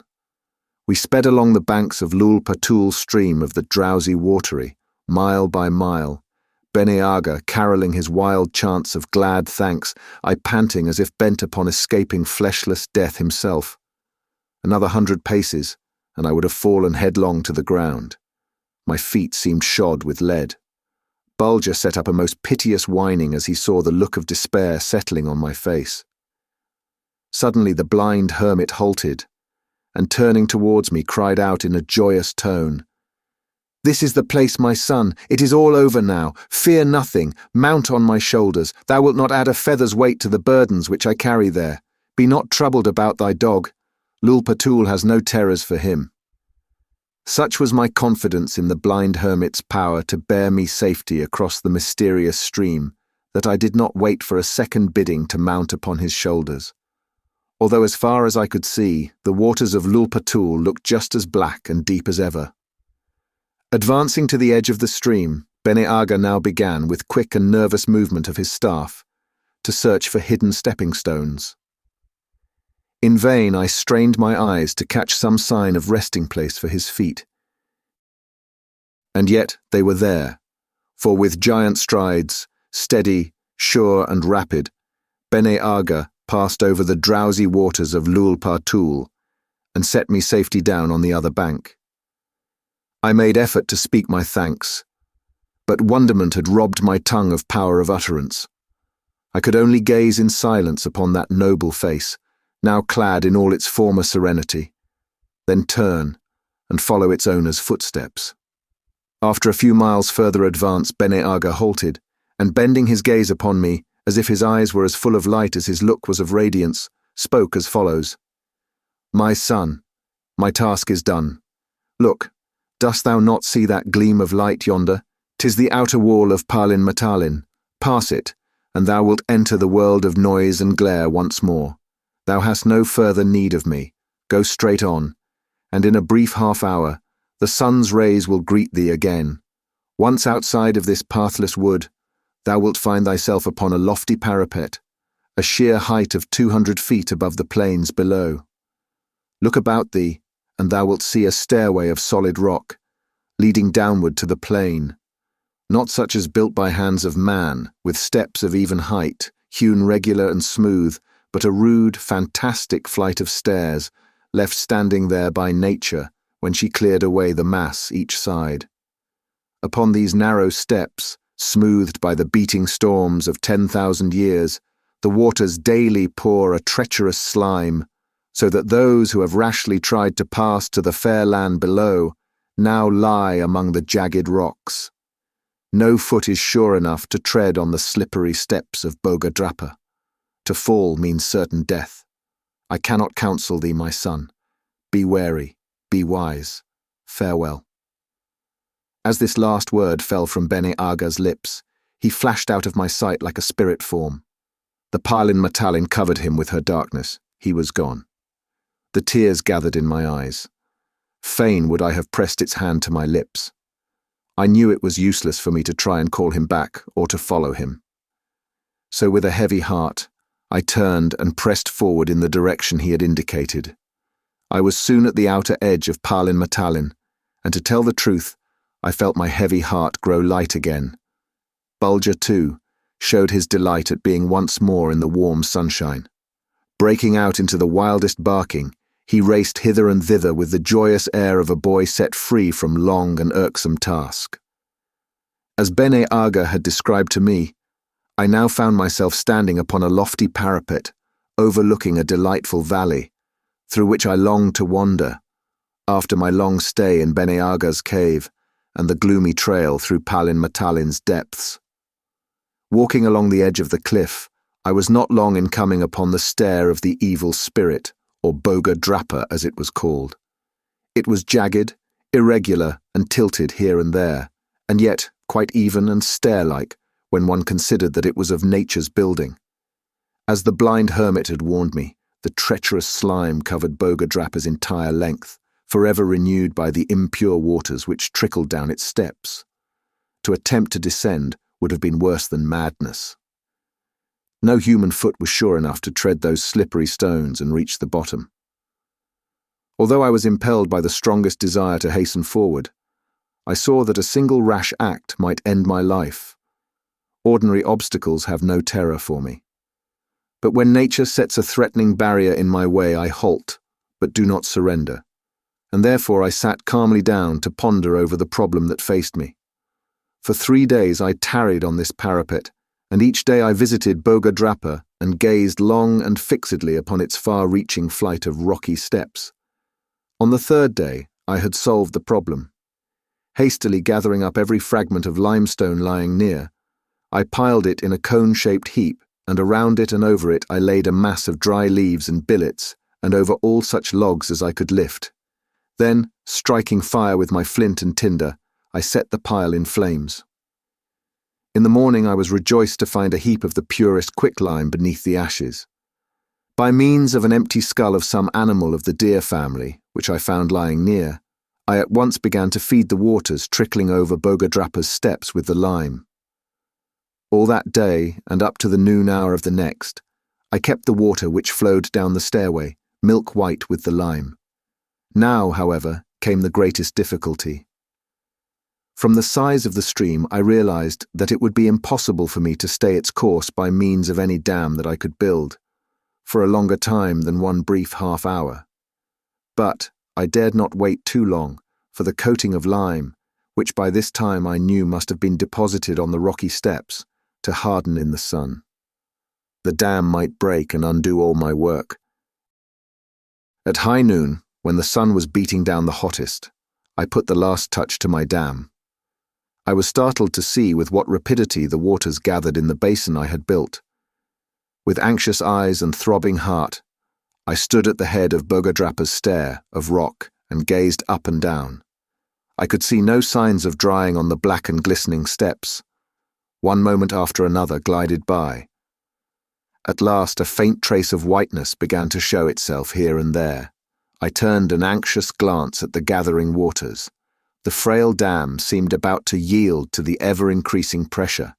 In one or two places, I caught glimpses of tiny rivulets trickling through.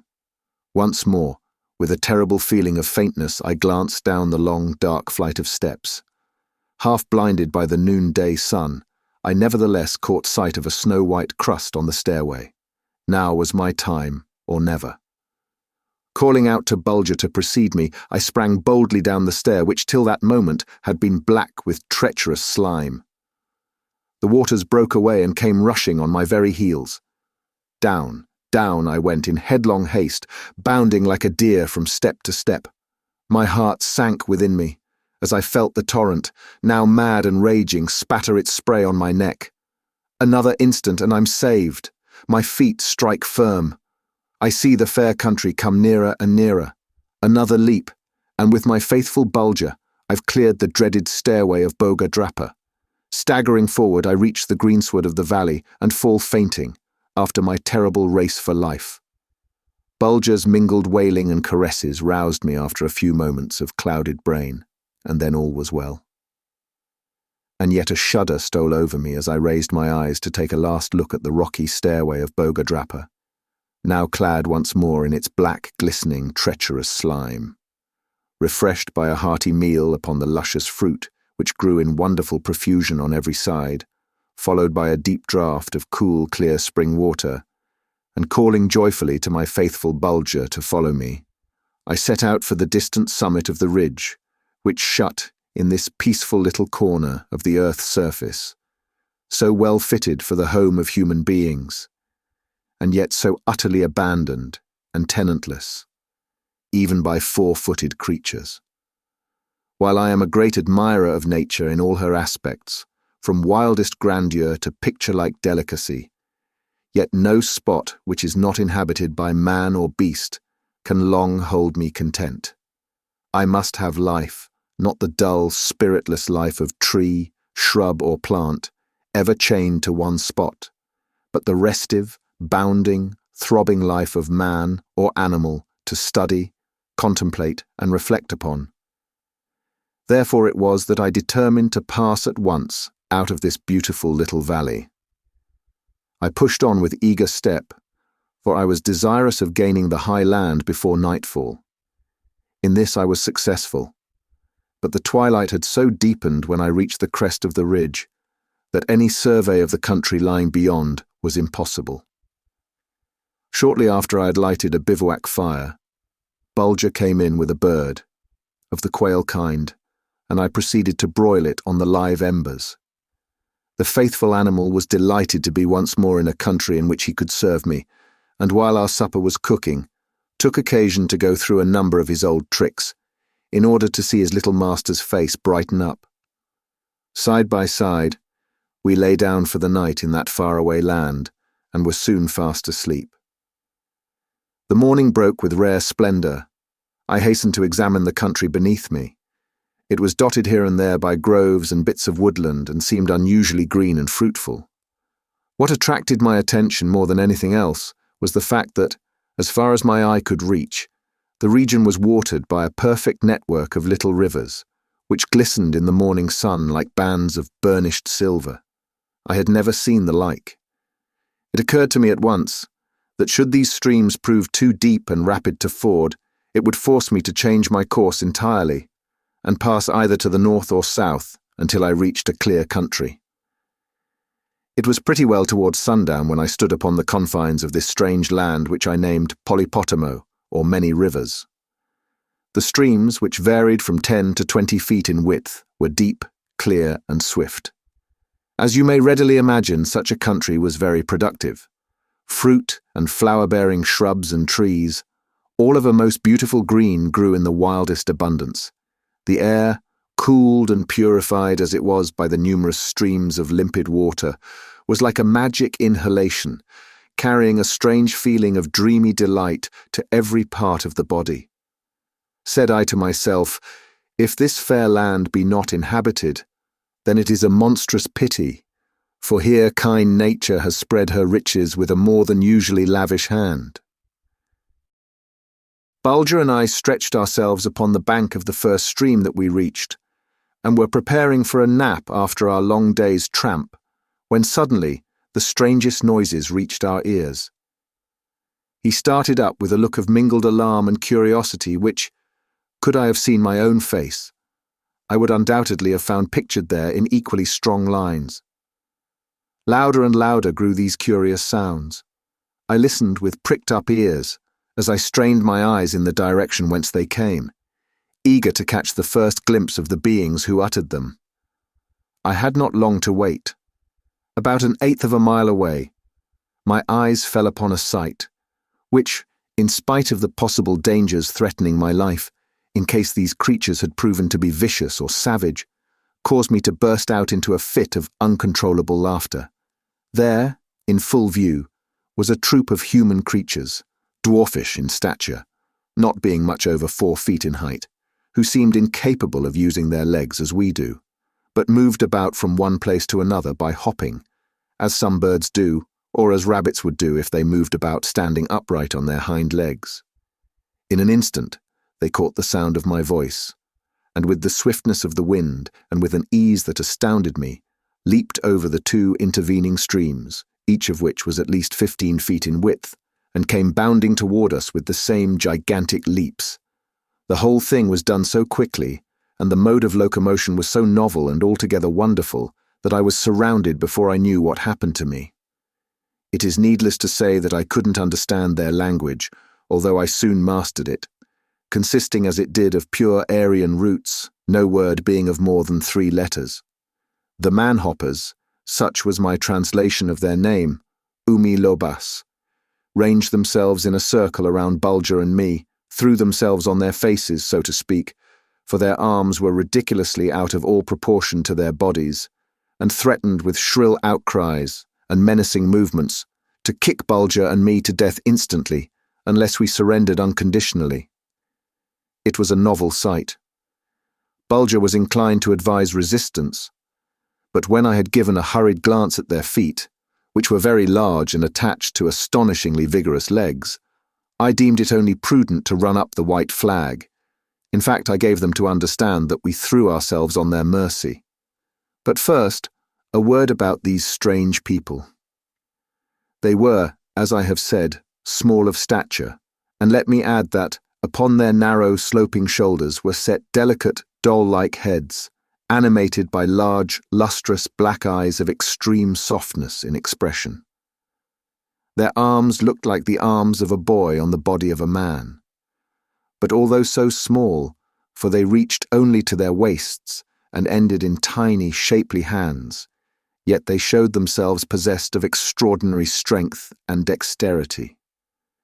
Their legs, however, were the most wonderful part of them. In fact, I might almost say that the umilobas were all legs, so out of all proportion was the development of their limbs. The effect of this disproportion may be easily imagined. It so dwarfed their bodies that they appeared like cones set upon 2 legs. "Miscreant," cried the leader, as I learned 3 days later when I had mastered their language, "if thou dost not instantly admit that His Majesty Garu, King of the Umilobas, is not the fastest, farthest, and most graceful jumper in the world, thou shalt be kicked to death without the least ceremony." I made signs that I was quite willing to admit this, although I didn't understand exactly what it was. Seeing that I was not disposed to attempt any harm, the man-hoppers sprang to their feet and seated themselves in a perfect ring around Bulger and me, like so many rabbits when standing on their hind feet to reach something, intent upon getting a good look at us, or at me rather, for Bulger was evidently no great novelty for them. They kept up a perfect rattle of remarks in shrill piping tones upon my personal appearance. I too was by no means idle. I kept even pace with their galloping curiosity, studying the expression of their faces and the movements of their bodies. After a few moments, I was given to understand that I must start at once for the palace of their gracious monarch, Garu, the 1000th, for they were a very ancient people. As I rose to my feet and took a few steps toward the water, intending to assure them that I could not leap across the stream, it became their turn to laugh. And laugh they did too, with such spirit, such heartiness, I might almost say such violence, that I never realized till then that they laugh best who laugh last. Again and again their piping pygmy voices broke out in shrill chorus, while their pretty doll faces were convulsed with merriment. Bulger repeatedly showed his teeth and gave vent to short, spiteful barks as the umilobas continued their, to him, unseemly behavior. But I knew it would only injure us in the end, if I showed any signs of anger. So I simply shrugged my shoulders and waited for them to recover from their fit of merriment. Finally, between the pauses of laughter, I caught such words as pendulum legs, man scissors, man tongs, flip-flop, wiggle-waggle, here she goes, there she goes. Such were a few of the terms expressive of the impression which my poor, unoffending legs made upon the minds of the umilobas. They quieted down at last, and again began to make signs that I should prepare to follow them. When at last I succeeded in making them understand that I was not a jumper, and could no more leap across the stream in front of us than I could hop over the moon, their mirth now gave place to disgust. Such pleasant phrases as lead legs, two-legged snail, little man stuck in the ground, little man tied to his head, etc., etc., were fired at me.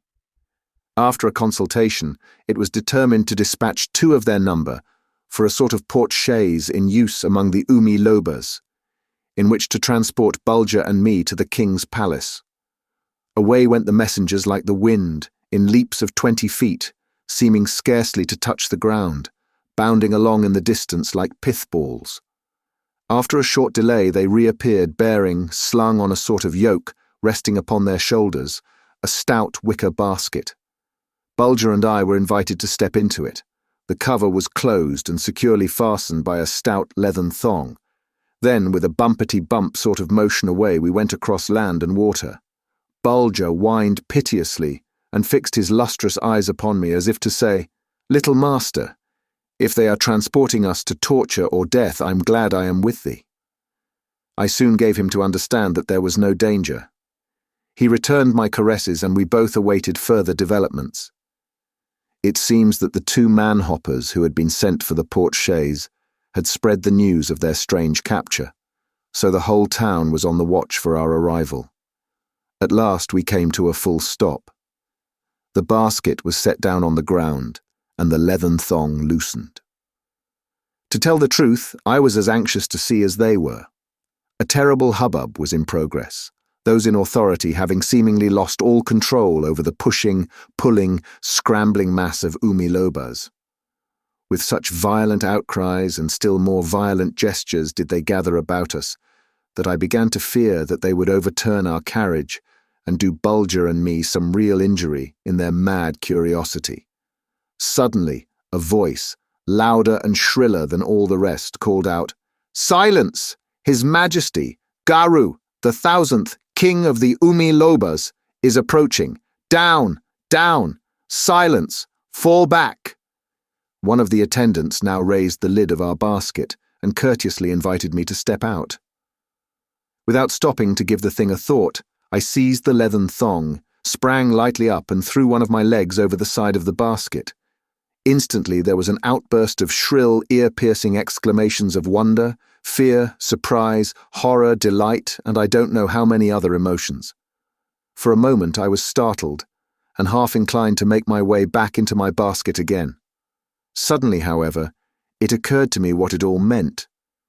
The umilobas, being able to move their legs only backward and forward, and utterly incapable of moving one leg without the other, were about as much astonished at seeing one of my legs come flopping over the side of the basket as I would be if you should throw one of your legs out sideways and strike your foot against your shoulder.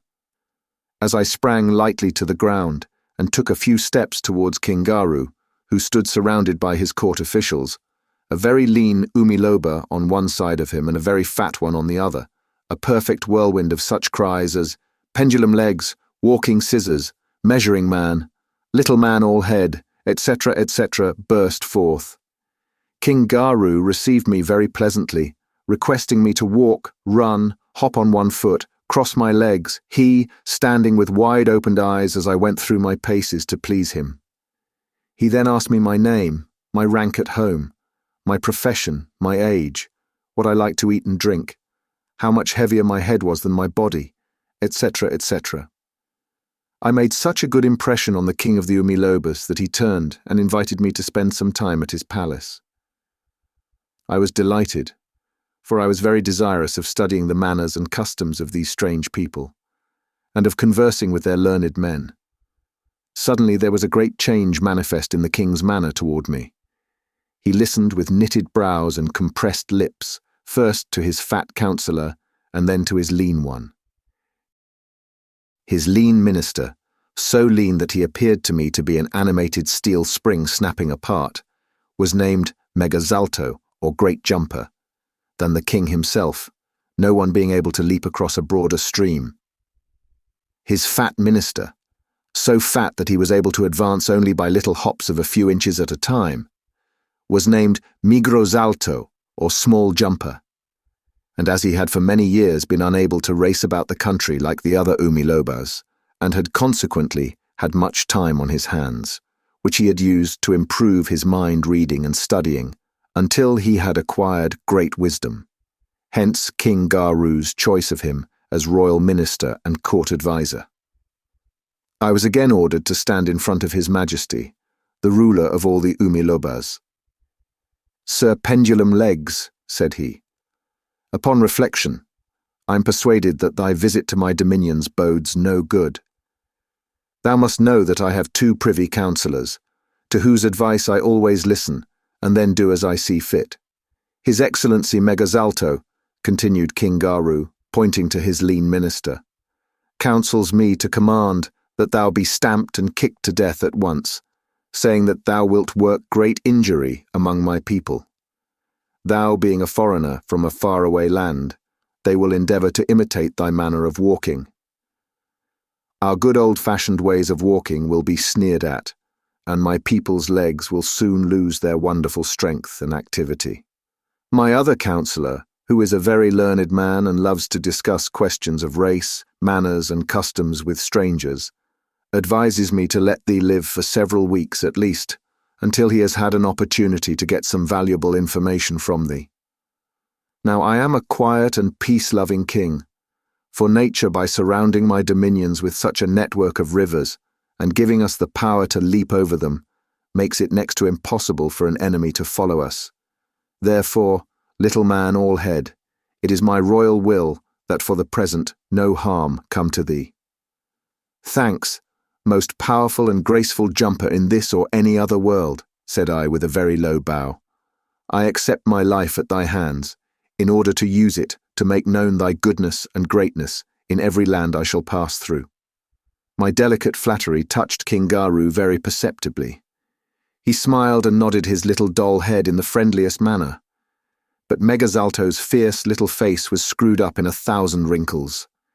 I felt within me that he was firmly resolved to do me injury. Now there was another interruption. A shrill, piping baby voice suddenly rang out in a series of angry screams, while a score of other voices in soft, soothing tones could be heard as if endeavouring to comfort the screamer. I turned my eyes in the direction of the voices. To my surprise and delight, I saw coming towards me one of the female Umilobas, advancing timidly with light and graceful hops, like a sparrow on the greensward. Her head and face looked for all the world like some of the wax dolls I had seen in Paris, only she was a trifle paler than they. It was the beautiful princess, Hopper Hopper. She seemed to be in a very fretful and petulant humour, and showed her peevishness in every movement. Nothing pleased her. She pouted, hung her head, and threw her baby arms about upon the most trivial provocation. As I learned afterwards, this all proceeded from her unwillingness to marry the lean, bony Megazalto who was violently in love with her, and to whom the king, in a moment of some great contentment, had rashly promised the princess in marriage, and as King Garu had in doing so taken the Umi Loba's vow, "May I never be able to jump farther than the length of my nose if I break my vow." He dared not break his word, and of course, the old, thin, bony, wrinkled Megazalto insisted upon his sticking to the bargain. The effect of all this was to throw the beautiful Princess Hopper Hopper into a deep melancholy. In fact, she refused absolutely to partake of any food for so long a while that everybody said sadly, "She will die." King Garu was beside himself with grief. But as Megazalto had no blood, he couldn't feel any pity for either father or daughter, and insisted that the king should stick to his bargain with him. Led on at last by the rich reward offered by King Garu to any physician who could succeed in making Princess Hopper Hopper partake of food, one of the court physicians hit upon the following plan. The attendants were directed to set a table in the princess's apartment and load it down with her favorite dishes. Then the lady-in-waiting was instructed to bind a silk band around the Princess Hopper Hopper's body when the latter retired for the night, so arranged that it should press gently but continuously on the sympathetic nerve and cause her to walk in her sleep. The plan worked successfully.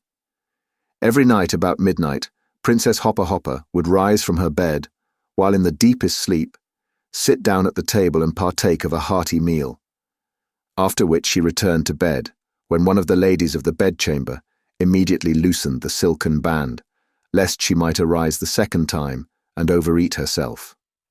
Princess Hopper Hopper advanced towards me, hopping along with a timid air, until she was close enough to get a good look at me. I was then desired to go through my paces once more, which I did with a great deal of vigour, concluding the performance by sitting down and crossing my legs. Hopper Hopper smiled faintly at first, but when it came to the leg-crossing feat, she clapped her little doll hands and broke out in a laugh about as loud as the low notes of a flute. King Garu was crazed with joy. It was the first time Hopper Hopper had laughed for a year. I could see that there was a hurried consultation going on between King Garu and his fat and lean ministers. I knew only too well what it all meant, but Princess Hopper Hopper interrupted the consultation and solved the whole question herself by crying out like a spoilt child clamoring for a toy, "I want him!" King Garu burst forth into a loud laugh, in which everyone joined, save the lean, rattle-jointed Megazalto, who scowled fiercely at me, screwing his little face up like a dried apple. "He is thine. Take him, beloved daughter," exclaimed King Garu gaily, "and if he can cure thy melancholy and make thee once more the joy and sunshine of our court, no one of the glorious gems which deck our royal diadem shall be too good for him." Amid great rejoicing and loud huzzas, a silk cord was tied about my body, and I was led away by the beautiful princess, Hopper Hopper. Bulger resented the indignity of tying a cord around my waist, and came within an ace of setting his teeth in the thick leg of the attendant who performed that service for me. Growling and showing his teeth right and left, the poor, puzzled animal followed me to prison. I say to prison, for that was what it proved to be. Night and day, a guard surrounded my apartments and kept within respectful distance when I was summoned to divert the gentle princess by running, hopping on one foot, walking with my toes turned out or in, or with my feet stretched far apart. But the one thing which delighted the princess and chased the melancholy from the pretty doll face was my ability to cross my legs. This wonderful feat I was obliged to repeat and repeat until my limbs fairly ached, but no matter how often repeated to the gentle Hopper Hopper, it was ever new and wonderful, and she invariably rewarded me by smiling and clapping her baby hands. About this time it was that my beloved brother Bulger gave me another proof of his deep affection and most extraordinary intelligence. I had no sooner begun to prepare for bed than I noticed that something was the matter with him. He fixed his lustrous black eyes pleadingly upon me, bit my shoe playfully, tugged at my clothing, sprang upon me, then bounded off toward the bed, sniffed at it, growled in unfeigned anger, and then, making his way back to me, began to tease and worry me once more. I was half inclined to get provoked. By turns I scolded and petted him, all to no purpose. He continued his strange actions, growing, if anything, more and more violent in his manner. At last I was ready for bed. Striving with all my power to quiet and console him, I made an effort to throw myself on my bed so that he might leap up and lie down beside me. But no, it was impossible. With grip of iron he laid hold of my nightrobe and held me firmly fast, whining and crying most piteously as if to say, "O loved little master, why is it that thou canst not understand me?" Suddenly a strange thought flashed across my mind. I stooped and glanced under my couch.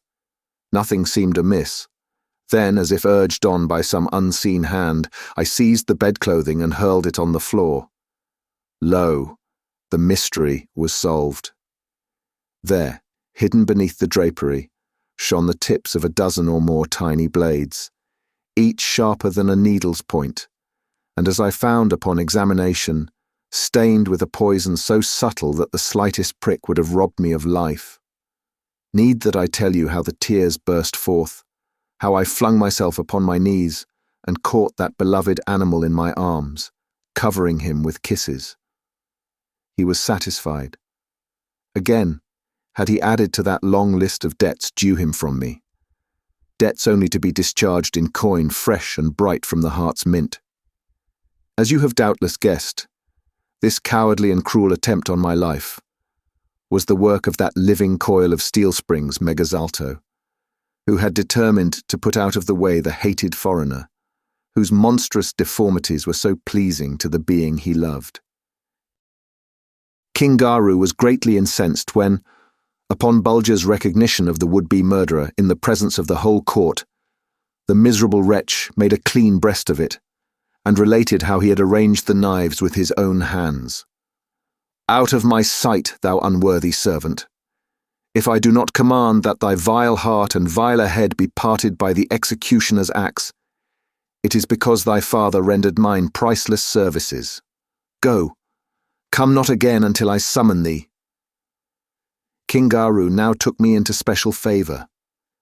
In the first place, he was delighted to see how successful my efforts had been to amuse the Princess Hopper Hopper, on whose baby cheeks the roses glowed once more, and whose child voice rang out again as of old, like a flute note or a tiny silver bell. His Majesty ordered that the court painter should forthwith make a portrait of Bulger for the Royal Gallery, and that a plaster cast of my head should be taken for the Royal Museum. I was much pleased with all this attention. But I noticed that the very moment I hinted at the necessity of my speedy return home, King Garu skillfully turned the conversation to some other subject. The fact of the matter was, he feared to have me leave the palace lest his beloved Hopper Hopper should miss my daily performances and fall back again into her melancholy. The little princess herself was not slow in exerting her power over me, snapping the ground with her feet like a rabbit when I failed to be quite as entertaining as usual, and even going so far as to threaten me with a dose of that living coil of steel spring, called Megazalto, when I refused to cross my legs and uncross them quickly enough to please her ladyship. One day, being in a sort of brown study over my position, and revolving in my mind several different ways of making my escape from King Garu's dominions, I unwittingly paid little attention to Hopper Hopper's commands. In vain she stormed, snapping the ground with her little feet, shaking her baby hands at me, piping out in shrill and angry tones at my negligence. I didn't quicken my pace one jot. A heavy load of thoughts oppressed my mind. My heart was full of sorrow. All that day I had been thinking of home, of the dear old Baron and the gentle Baroness, my mother, and wondering whether they missed me at the castle. Suddenly came a messenger from King Garu, summoning me at once to go to the audience chamber. With a bound, I came to myself. The little Princess Hopper Hopper had gone to her apartments. I started to call her back. Every instant I expected to hear that little bundle of bones and malevolence jump out at me like a venomous toad. With fear and trembling, I betook me to the king's chamber.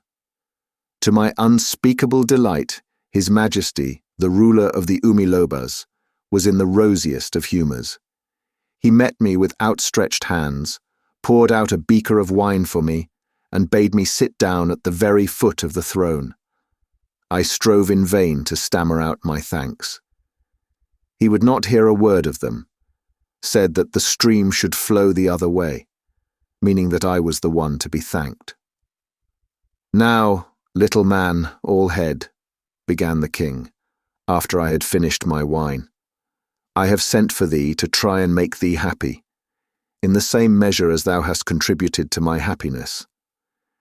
This day I speak to thee from a father's heart. Thou hast restored my darling child to health and contentment.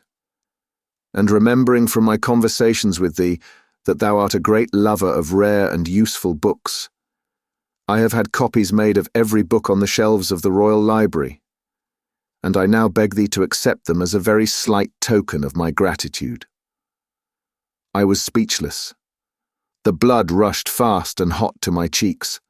I stammered out a few senseless words of protest, thanks, surprise, and what not. The plan seemed to me only too plainly a scheme to tie me in King Garu's service, to load me with several thousand volumes, which I would have no possible means of carrying with me, and which, to leave behind would be such an insult that arrest and imprisonment would most surely follow. At last I succeeded in getting myself together in some shape, and spake as follows. "O most powerful, wonderful, and graceful jumper of all the Umilobas, Garu, thousandth of thy line, I implore thee do not load me down with such a vast and priceless treasure. Thou knowest I am but a sojourner for a brief term in thy kingdom. I have no caravan when I go hence to transport this vast accumulation of wisdom, stored in so many thousands of thick and bulky volumes, steel-clasped and iron-hinged. Thy gift is far too princely for so humble a visitor as I. Therefore, most gracious King Garu, bestow it upon some wealthy noble of thy land, in whose spacious castle halls these books may find a safe resting place, shelf rising on shelf, a very fortress of learning, impregnable to the cohorts of ignorance." King Garu smiled. Then turning to an attendant, he said, "Summon Polydotto to attend before me, and bid him bring the library with him." I was more puzzled than ever by this command. In a few moments the door swung open, and an aged Umiloba, well bent with years, with long tufts of white hair growing from his ears, for these people do not permit hair to grow upon their faces, plucking it out and destroying its roots in early life, and carrying a single volume of goodly size under his arm. He advanced with feeble hops, steadying himself upon a staff. His voice brought a smile to my face in spite of myself, for it whistled like a flute, unskilfully stopped, and ever and anon broke out into a funny squeak. But although infirm of body, Polydotto was a perfect wonder of mind and memory. I was fairly startled to find that Polydotto could understand my language with perfect ease. Not a thing to startle one, either, when we stop to think that all our European tongues originated in this part of the world. Polydotto hopped forward, made an attempt to bend his body more than it was, thrust the long white tufts of hair growing from his ears into the bosom of his garb, and placed the book he had brought with him into King Garu's hands. His Majesty returned the salutation of the aged sage, and then, bending a look upon me, beckoned to me to draw near. I obeyed. "Receive, Sir Pendulum Legs," cried King Garu. "As a mark of my affection and a proof of my gratitude, this complete and perfect transcript of the entire royal library, for many centuries the pride of the kings of the Umilobas." I glanced at King Garu, then at the back of the book, thinking that it was merely the catalogue of the books contained in the royal library. But no, there was the title, complete transcript, etc., I opened the book.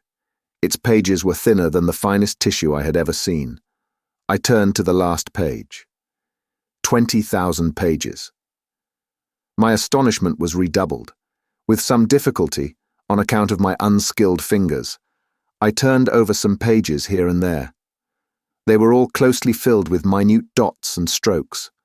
To my eye, one page seemed like another, a bewildering repetition of these same little dots and strokes.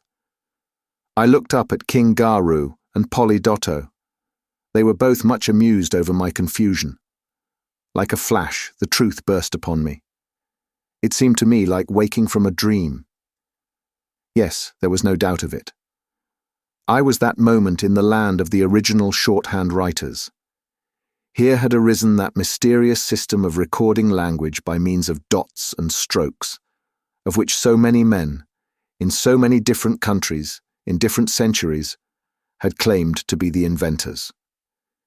In my readings of ancient peoples I had often seen it darkly hinted at, that far, far back in remote ages there existed a race of beings, with short arms and tiny hands, who had invented a written language to suit their wants, in which absolutely no letters at all were used, the words being represented by dots and strokes placed at different heights to denote different sounds. With a sort of breathless delight, I now sat down and began to examine the book anew, pausing every now and then to repeat a few words of thanks to the king of the Umilobas. "Inform, little man, all head, most learned Polydotto," cried the king, "how many volumes he holds in his hand." Polydotto caressed the white tufts hanging from his ears, and spake as follows.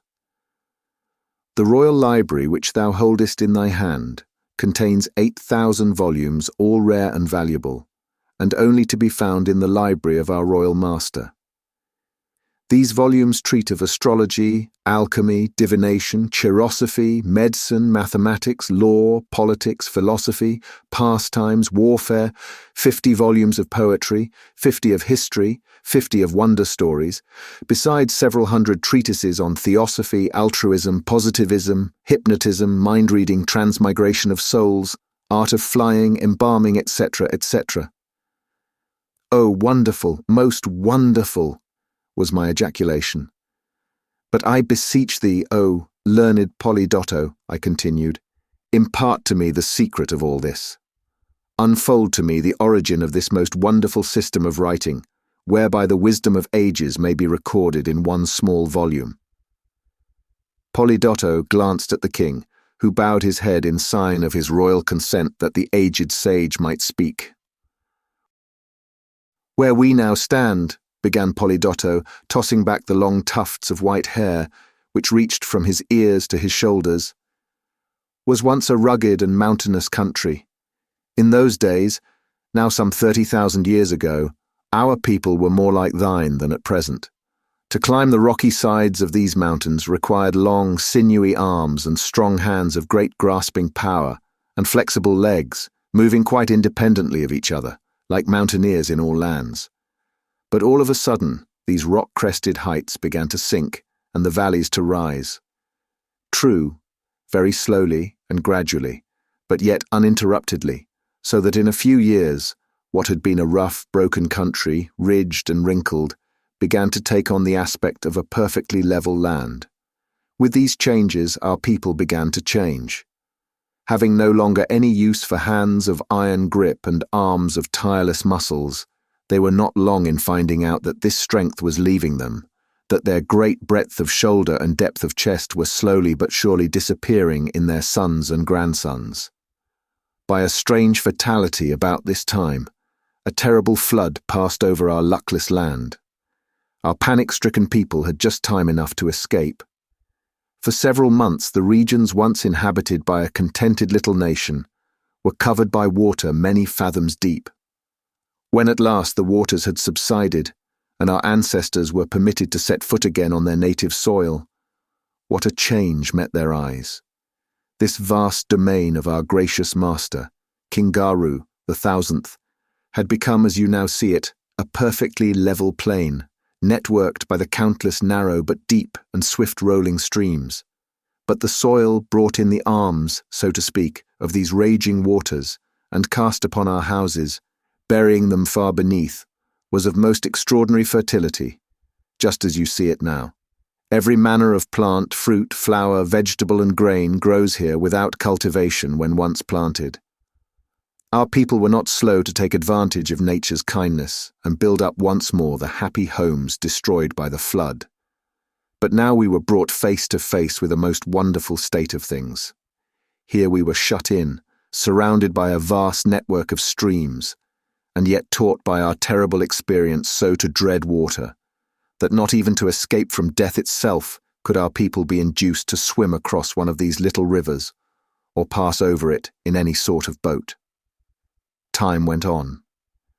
It was either a question of living on these long, narrow necks of land, and walking scores of miles to pass around the bends and curves of the streams, or else jump over them. Our wise men issued instructions to our forefathers, telling them how from early childhood they must train their little ones to leap, encouraging them by rewards to keep up the practice until leaping became as easy to them as walking and running had been. The royal ancestors of our most gracious master enacted most stringent laws against walking and running. In a few generations, great changes took place. It was not an unusual thing to see a child of 8 or 10 leap 6 or 8 feet over rivulets while playing some game like your hide and seek. As these child hoppers increased in years, their power of leaping soon led them to see that they could advance much more rapidly by jumping than by the ancient, toilsome way of setting first one and then the other foot forward. The streams now widened, putting the leaping powers of our people to severe tests. But we overcame every obstacle, and in a few generations, it became a rare thing indeed to see a umiloba moving about in the ancient manner. As you may easily imagine, nature could not furnish vigor enough to enable our people to transform themselves in this manner, and at the same time preserve their length, strength and power of shoulders, arms and hands. A most astonishing result showed itself. What was gained below was lost above. Our people's arms began to grow flabby. Their hands took on a delicate and nerveless appearance, as if a long illness had bleached and softened them. Then the wise men of our nation noticed another change. After a certain age, the arms of our children ceased growing entirely, and although our physicians made extraordinary efforts to overcome this sudden stoppage of growth, which usually occurred when our children reached their 10th year, yet all their exertions were of no avail. Our king, to his great dismay, saw growing up about him a race of young men whose arms were so short and whose hands were so small and delicate that they could no longer wield the spears and bows and arrows of our forefathers. Even the knives and forks and drinking cups had to be made smaller and smaller as these wonderful changes came about. And not long, too, was it before our wise men found it utterly impossible to hold and guide the long, heavy pens of their ancestors, or to lift the ponderous volumes in which our fathers had kept the records of our nation.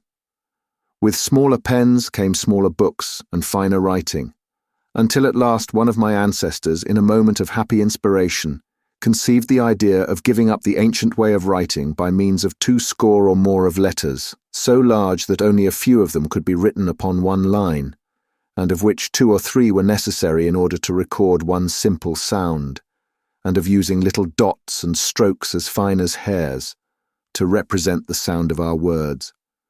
Our children were delighted. Their short arms and tiny hands were well fitted for such work.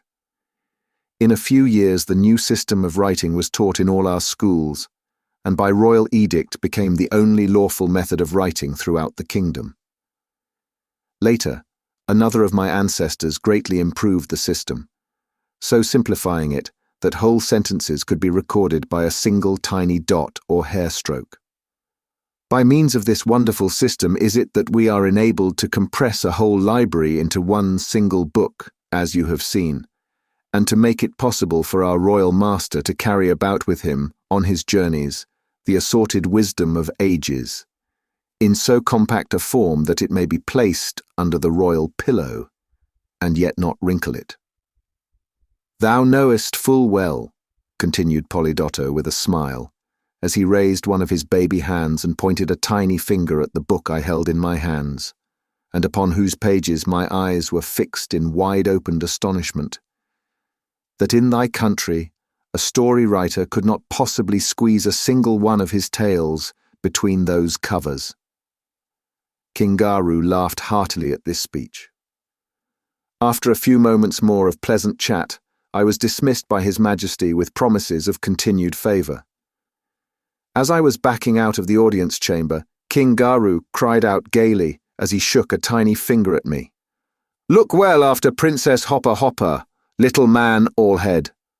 While seated in my apartment, the day following my reception at court and the presentation of the Royal Library to me, whiling away the time as best I could by dipping into the early history of the umilobas, I suddenly heard a great wheezing and whistling noise, as if someone suffering from the asthma were approaching. Bulger gave a low growl. I sprang up, and upon going to the door, was not a little surprised to see Migrosalto coming toward me with very short hops, every one of which drew forth a grunt. However, he finally reached a seat in my apartment, and after half an hour's rest, addressed me as follows. "I bring thee good news, little man all head. His Majesty, Kingaru, has graciously resolved to appoint thee one of his ministers of state. Polydotto has informed him that your head is exactly 3 times larger than the largest umilobas, and that, consequently, you must be at least 3 times as wise as any of his councillors. He is, quite naturally, unwilling that any other monarch should have the use of the vast treasure of wisdom stored in thy head. His design is to treat thee like a son, to surround thee with everything that gold can buy or cunning hands fashion, for thy comfort and amusement. In a word, so to shower honours upon thee that thou shalt soon forget thy home and kinspeople." The effect of Migrosalto's words upon me was indescribable. I felt as if my heart were about to beat its last.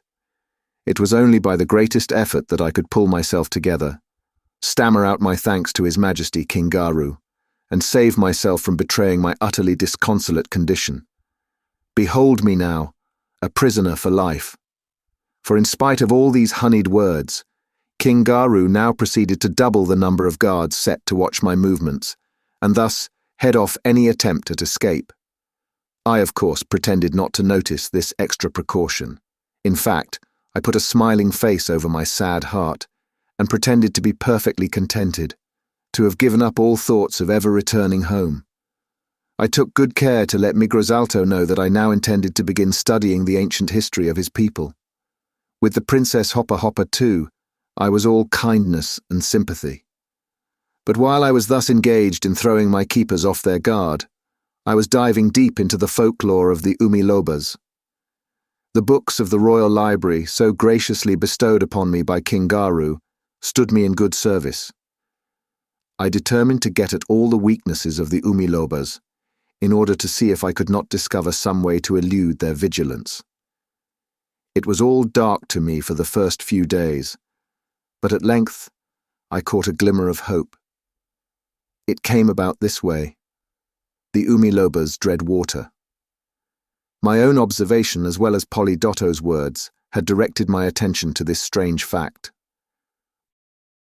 Provided by nature with limbs of such extraordinary strength that they can leap over streams, even 30 feet in width, they have a superstition that nature intended them to avoid touching the surface of a stream. For the first, I now observed that they had no boats of any kind, and that their children, unlike other children, never played upon the banks of the beautiful streamlets which flowed in every direction around their homes. "A boat is the thing I need," said I to myself, every pulse beating with suppressed excitement. But, where to get it? It were idle to attempt to build a boat, or even a raft, without attracting the attention of my watchers and raising an outcry. I must abandon that idea. By a strange fatality, my bitterest enemy now came to my assistance. You doubtless remember how that animated coil of steel spring, Megasalto, tried to kill me by placing tiny poison knife blades in my bed. Well, after that I never laid down at night that I didn't first pull off the cushions, drapery and coverings of my couch in search of any more of the same kind.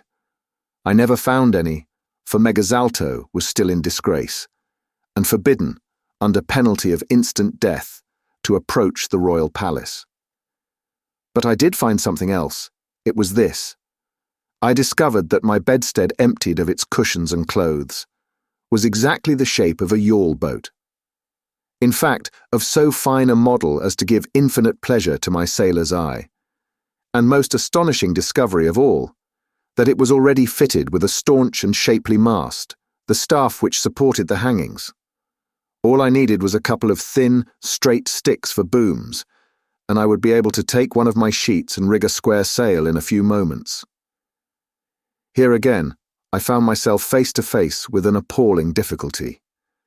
Even admitting that I could elude the vigilance of my keepers, how was I, all alone by myself, to transport the heavy bedstead to the water's edge, a quarter of a mile away? I was upon the point of giving up the whole scheme. The more I turned it over in my mind, the more its dangers and difficulties increased. I paced the floor with quick and anxious step, scarcely aware of Bulger's solicitude. He was at my heels with vain coaxings, trying to quiet me down. At last, in blank despair, I threw myself in a chair. Bulger raised himself on his hind legs and gazed inquiringly into my face. His tongue was out. He was suffering from the heat. For the first time, I became aware of my condition. The perspiration was streaming down my face. Suddenly a new idea flashed through my mind and helped out the old one. Said I to myself, I'll complain to the king of the heat.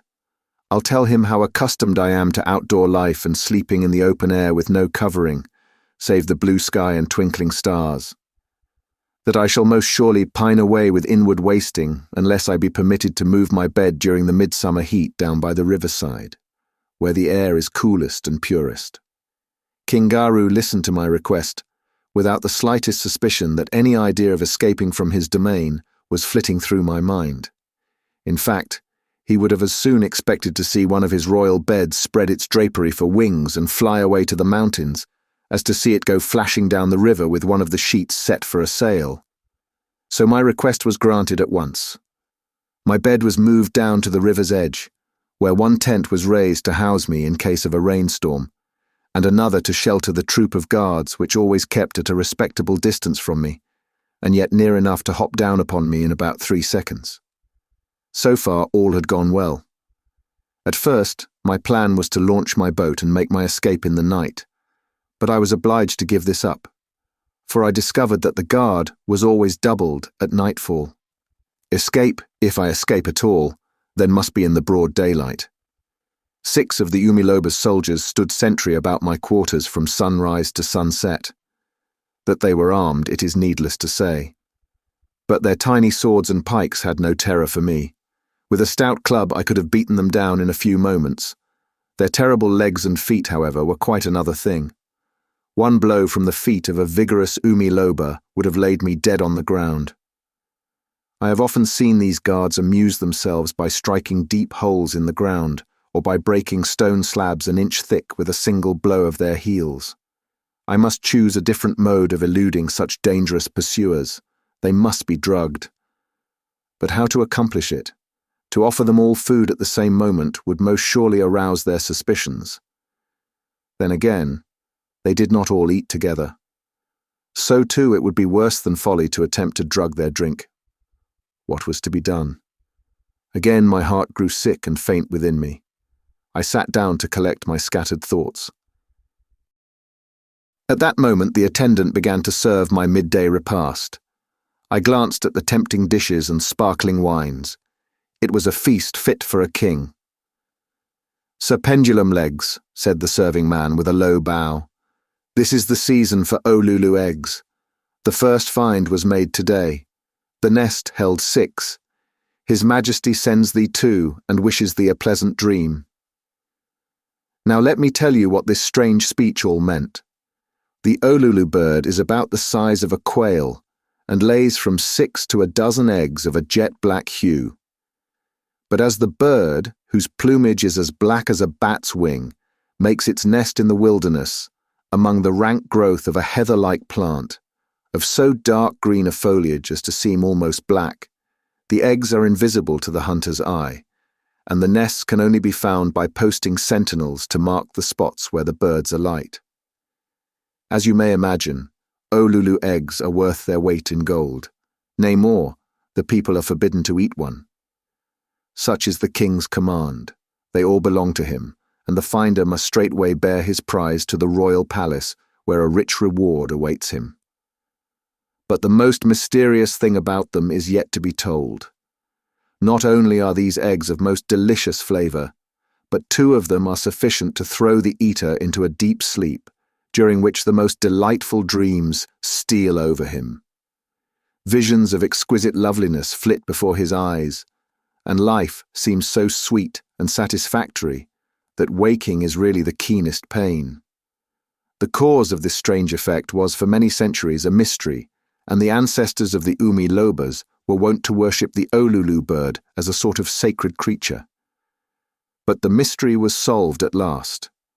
It was found that these birds fed upon the seed of the poppy plant, and hence the power of their eggs to cause sleep in those partaking of them. I ate the 2 Olulu eggs to test the matter, and in a few moments found myself sinking into a most delicious slumber. When I awoke, I saw light where darkness had lately reigned. The way to escape from King Garu's guards was now clear to me. I at once proceeded to save up my Olulu eggs. In a few days, they became more plentiful, and it was not long before I had accumulated 2 dozen of them. And now, thought I, if I offer them to my keepers as a feast, their suspicions will be aroused. They will refuse to partake of them, and the whole matter will be laid before the king, and I shall be shorn of the little liberty I have. Therefore, I must use my knowledge of human nature. As each man passed on his rounds, I called him to me, and showing him 4 of the Olulu eggs, said, "I like thee, thou art my favourite. Couldst thou be very close-mouthed?" The fellow's eyes sparkled with delight, and I could see that his mouth was watering at the sight of the dainty morsels. Upon his assuring me that he would take good care that no one should know how kind I had been to him, I gave him 4 of the eggs, enough to make him sleep like a log for 3 hours. He bolted them, shells and all. I was much pleased with the working of my plan. The next sentinel, who made his appearance a few moments after the first, was served in the same way. And so on with all the others. Each promised most solemnly never to reveal his good fortune to his comrades. My plan thus far had worked splendidly. In about a quarter of an hour I had the supreme satisfaction of seeing all 6 of them begin to rub their eyes, then yawn, then stretch their little arms up over their heads in the sleepiest manner possible. In less than half an hour they were all stretched out on the greensward, snoring like good fellows. Now was my time to act. I sprang toward my bed to empty it of its contents and launch it on the little river which flowed nearby, when, to my horror, I heard the Princess Hopper Hopper calling, "Little man all head, little man all head." A cold chill crept over me.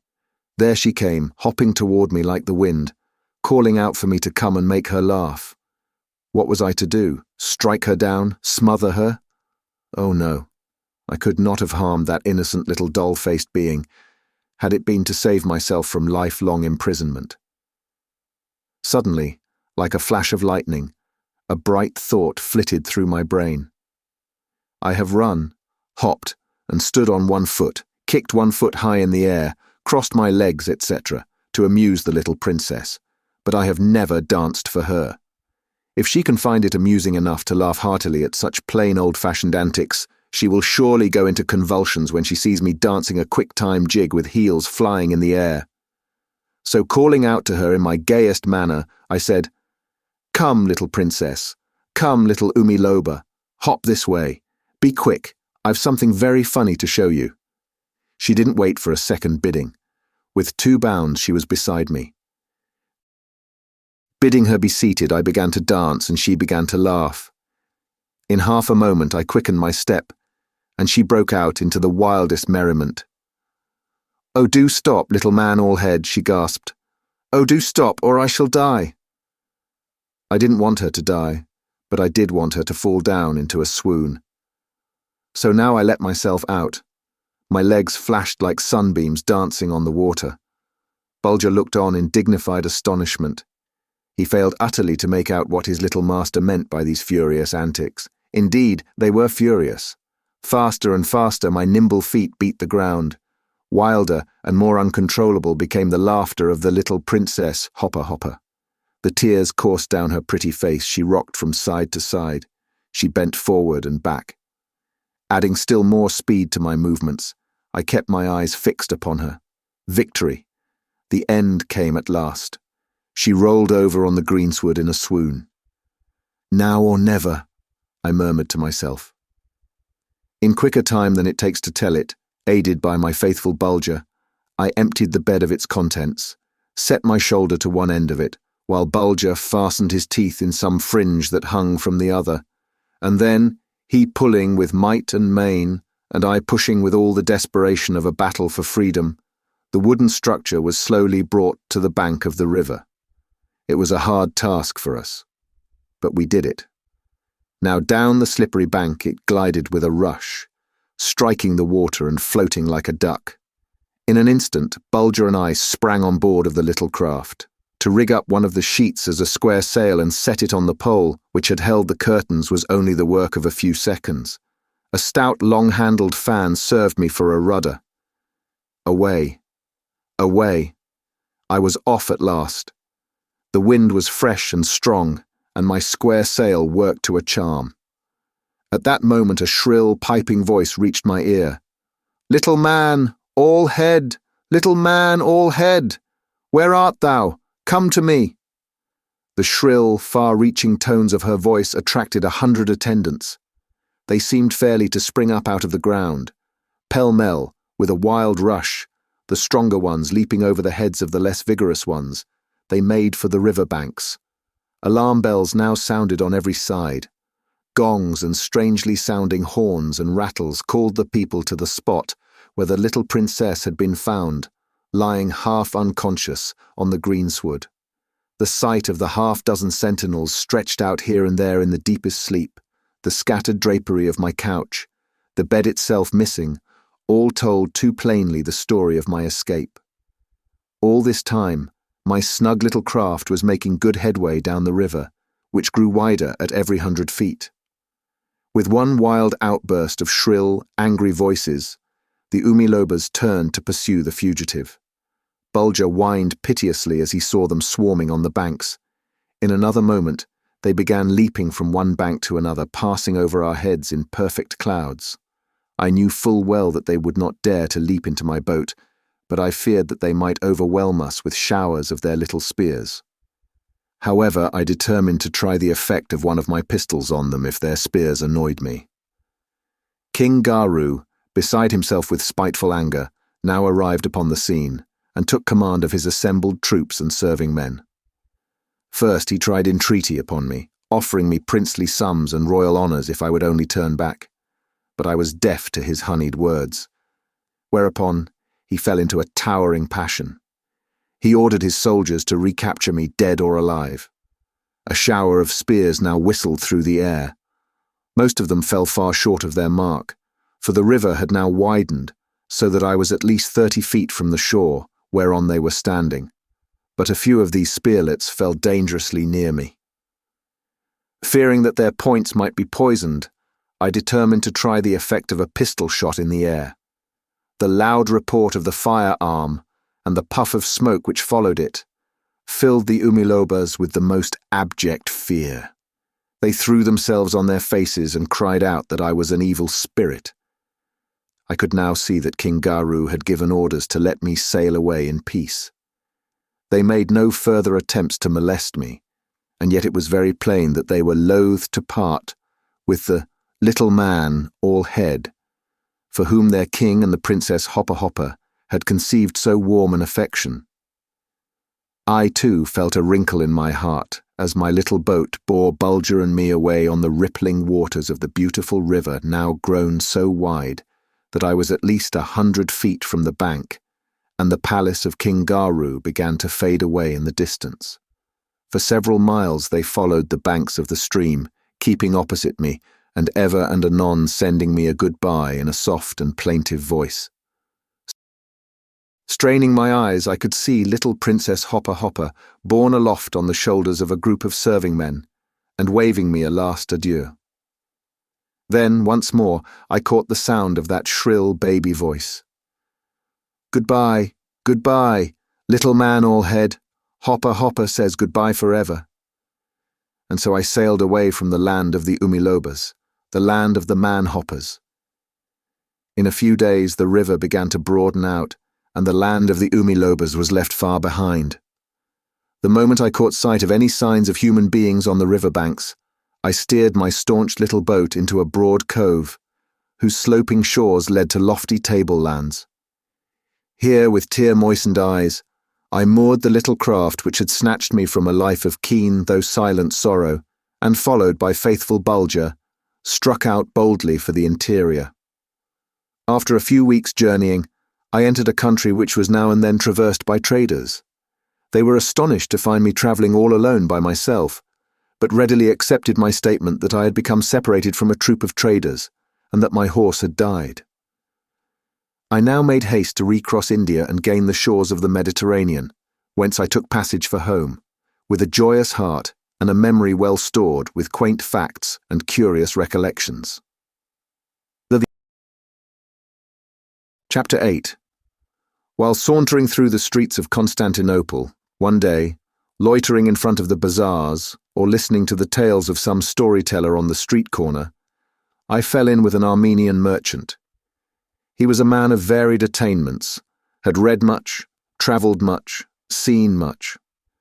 We ate sweetmeats and drank coffee together for several days. He was so delighted with my keen intellect, sharp, nipping wit, and great powers of imagination, that he expressed himself as being more than paid for his journey to Constantinople, although he had not yet opened his packs.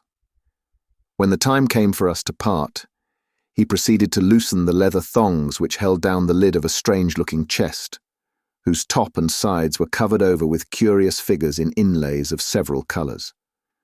From one corner of this receptacle he drew forth a volumen or roll book of antiquity. To one end of it was attached, by a strip of parchment, a waxen seal, stamped with what seemed to have been a monarch's signet ring.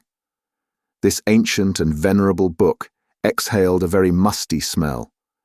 The Armenian handled it carefully, saying, "It is quite old, some 6,000 years.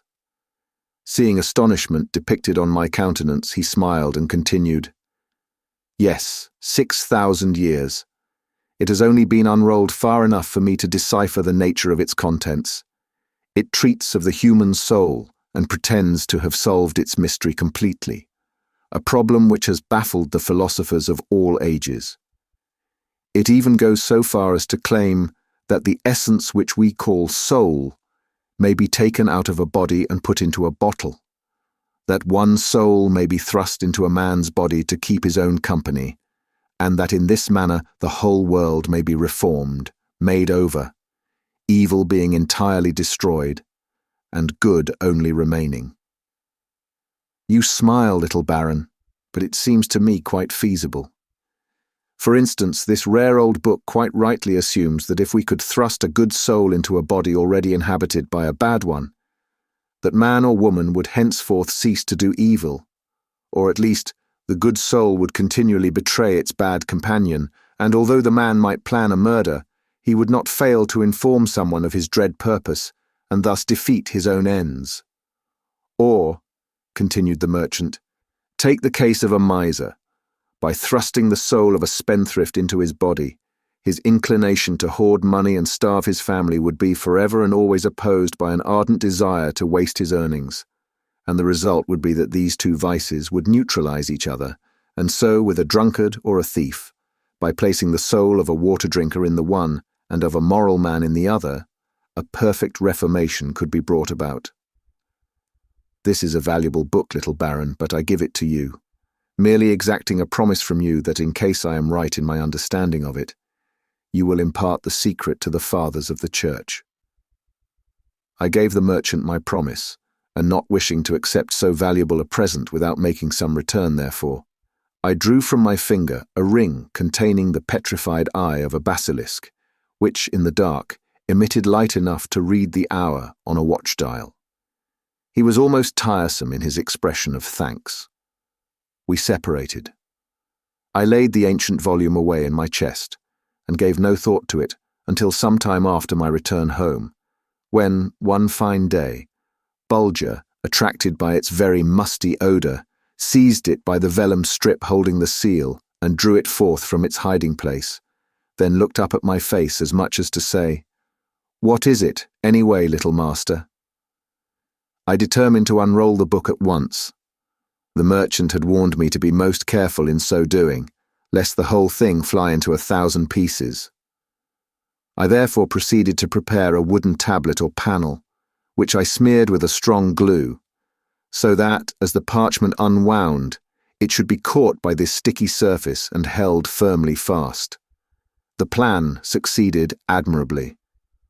After several hours' close application, I was overjoyed to see the volume entirely unrolled and held firmly and evenly to the surface of the panel.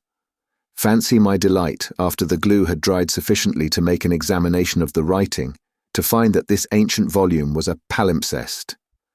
I felt instinctively that this dissertation upon the nature of the soul was the sick man's dream of some poor dweller in the double darkness of ignorance and superstition.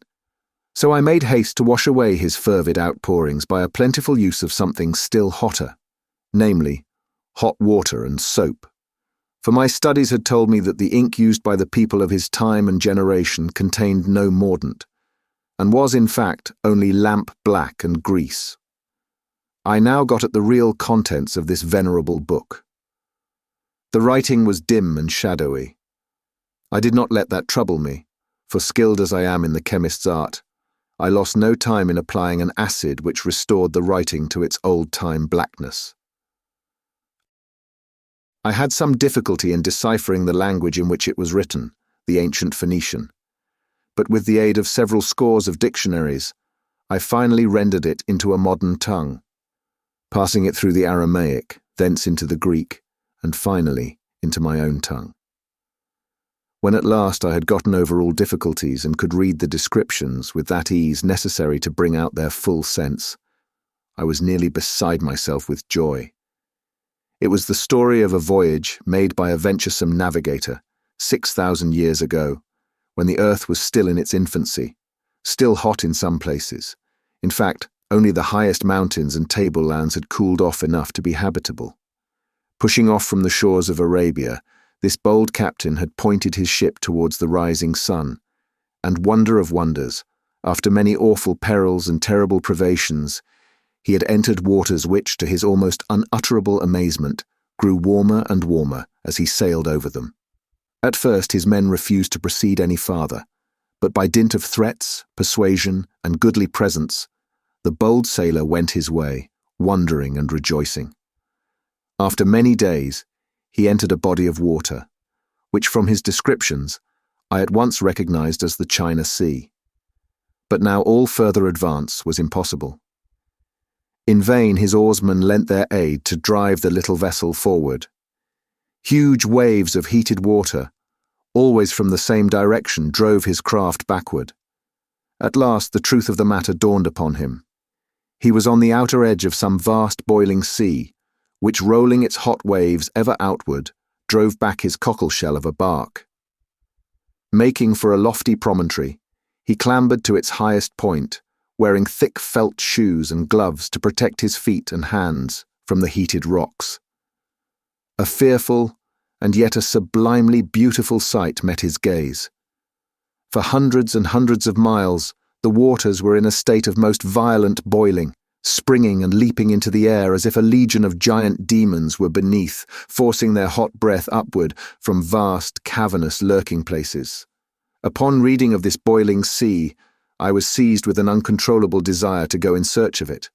True, the waters might have cooled down in all these centuries, and yet I was confident I should find some trace of this once terrible cauldron of seething waters. The China Sea was only slightly known to navigators of my day and generation. It had often been darkly hinted at that this vast body of water was studded with wonderful isles and filled with rare monsters. I had no time to lose. Hastily penning a letter of adieu to my father and mother, I joined my ship, accompanied by my ever-faithful Bulger, and turned her prow towards the rising sun. So well were the waters of the East known to me, from my long and close study of the most reliable charts, that I found I could almost steer my craft through them blindfolded. It was not many days ere I entered this beautiful expanse of water, which, in the youth of the world, was filled with such marvellous creatures swimming on it and in it. Onward, ever onward, through its dark blue waves, now mounting their foam-crested heights, now rocking like a thing of life upon this billowy highway, my trusty little vessel ploughed her way. 10 times a day, under plea of wishing to cool my brow in a basin of sea-water, I called out to someone of my men to let down a bucket, but only to find, to my deep disappointment, that its temperature was no higher than is usual in those latitudes. I began to grow low-spirited. My crew noticed my dejection, and at times my attentive ear caught murmurs of discontent. To restore my men to their usual good spirits, I offered a reward of 1,000 ducats to the one who should first discover that the water was growing warmer. 1,000 ducats! It was a goodly sum, but I was growing desperate. The large reward, however, had one good effect. It put new life into my men. All day long, buckets rattled against the ship's side. 3 of the more venturesome men hit upon a plan to earn the reward and divide it among them. Lashing themselves together, they then lowered themselves down over the side of the vessel, until their feet just touched the water. Here they determined to stay, so that they might be the first to announce the increase of warmth in the water, and in this way make sure of the 1,000 ducats. Suddenly, a fearful outcry, accompanied by the most piteous whining on the part of Bulger, caused me to rush up on deck. A sea monster, a third as long as our ship, had risen directly under them. Motionless with fright, they fell an easy prey to this terrible foe. Opening his vast, cavernous jaws, he swallowed the whole 3 at a single gulp. My men were wild with grief. They heaped mad words of reproach upon me. I had great difficulty in restoring anything like order or discipline. My commands fell upon deaf ears. At last, I succeeded in quieting the raging, weeping crowd. Knowing from my experience with such dread inhabitants of the deep, that this monster had only whetted his appetite by these morsels of human flesh, I directed my men to make haste and construct a straw man, using clothes of the same colour as those worn by the 3 unfortunates. Into the bosom of this effigy I stored away a 1/4 quintal of ipecacuanha, of prime quality, which, by good luck, I found in my stock of medicines. The dummy was now lowered to the water's edge, at exactly the same spot where the monster had made his luncheon on my 3 excellent seamen. We had not long to wait. He rose to the bait in a few moments, and opening his huge jaws, thrust out a tongue as large and as red as a roasted ox, and gulped down the savoury morsel I had provided for him, with a rumbling gurgle which made my blood run cold. Recovering myself, I sprang up into the shrouds and kept my eyes fixed upon this rare monster, who floated away lazily a ship's length and then came to a dead halt. Ever and anon, a quiver shot through the entire length of his body. Evidently he was having no little difficulty in swallowing this last morsel. Huge ridges formed about his neck and rolled backward till they were lost beneath the waters. A certain uneasiness now marked his movements. He rolled from side to side, opening and shutting his jaws with a snap that sounded like the bang of 2 great oaken doors. The dainty 1/4 quintal of ipecacuanha was manifestly beginning to distress him. His rocking and rolling motion increased in violence. At one moment his huge body turned upon its side, bent itself until head and tail met.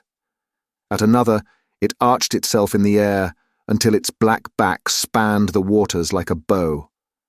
I now felt that it was time to act. "Stand by the starboard launch," I called out to my men. "Avast that blubbering. All ready?" "Aye, aye," came back from the gang. "Lower away then." I was not a whit too quick with my orders.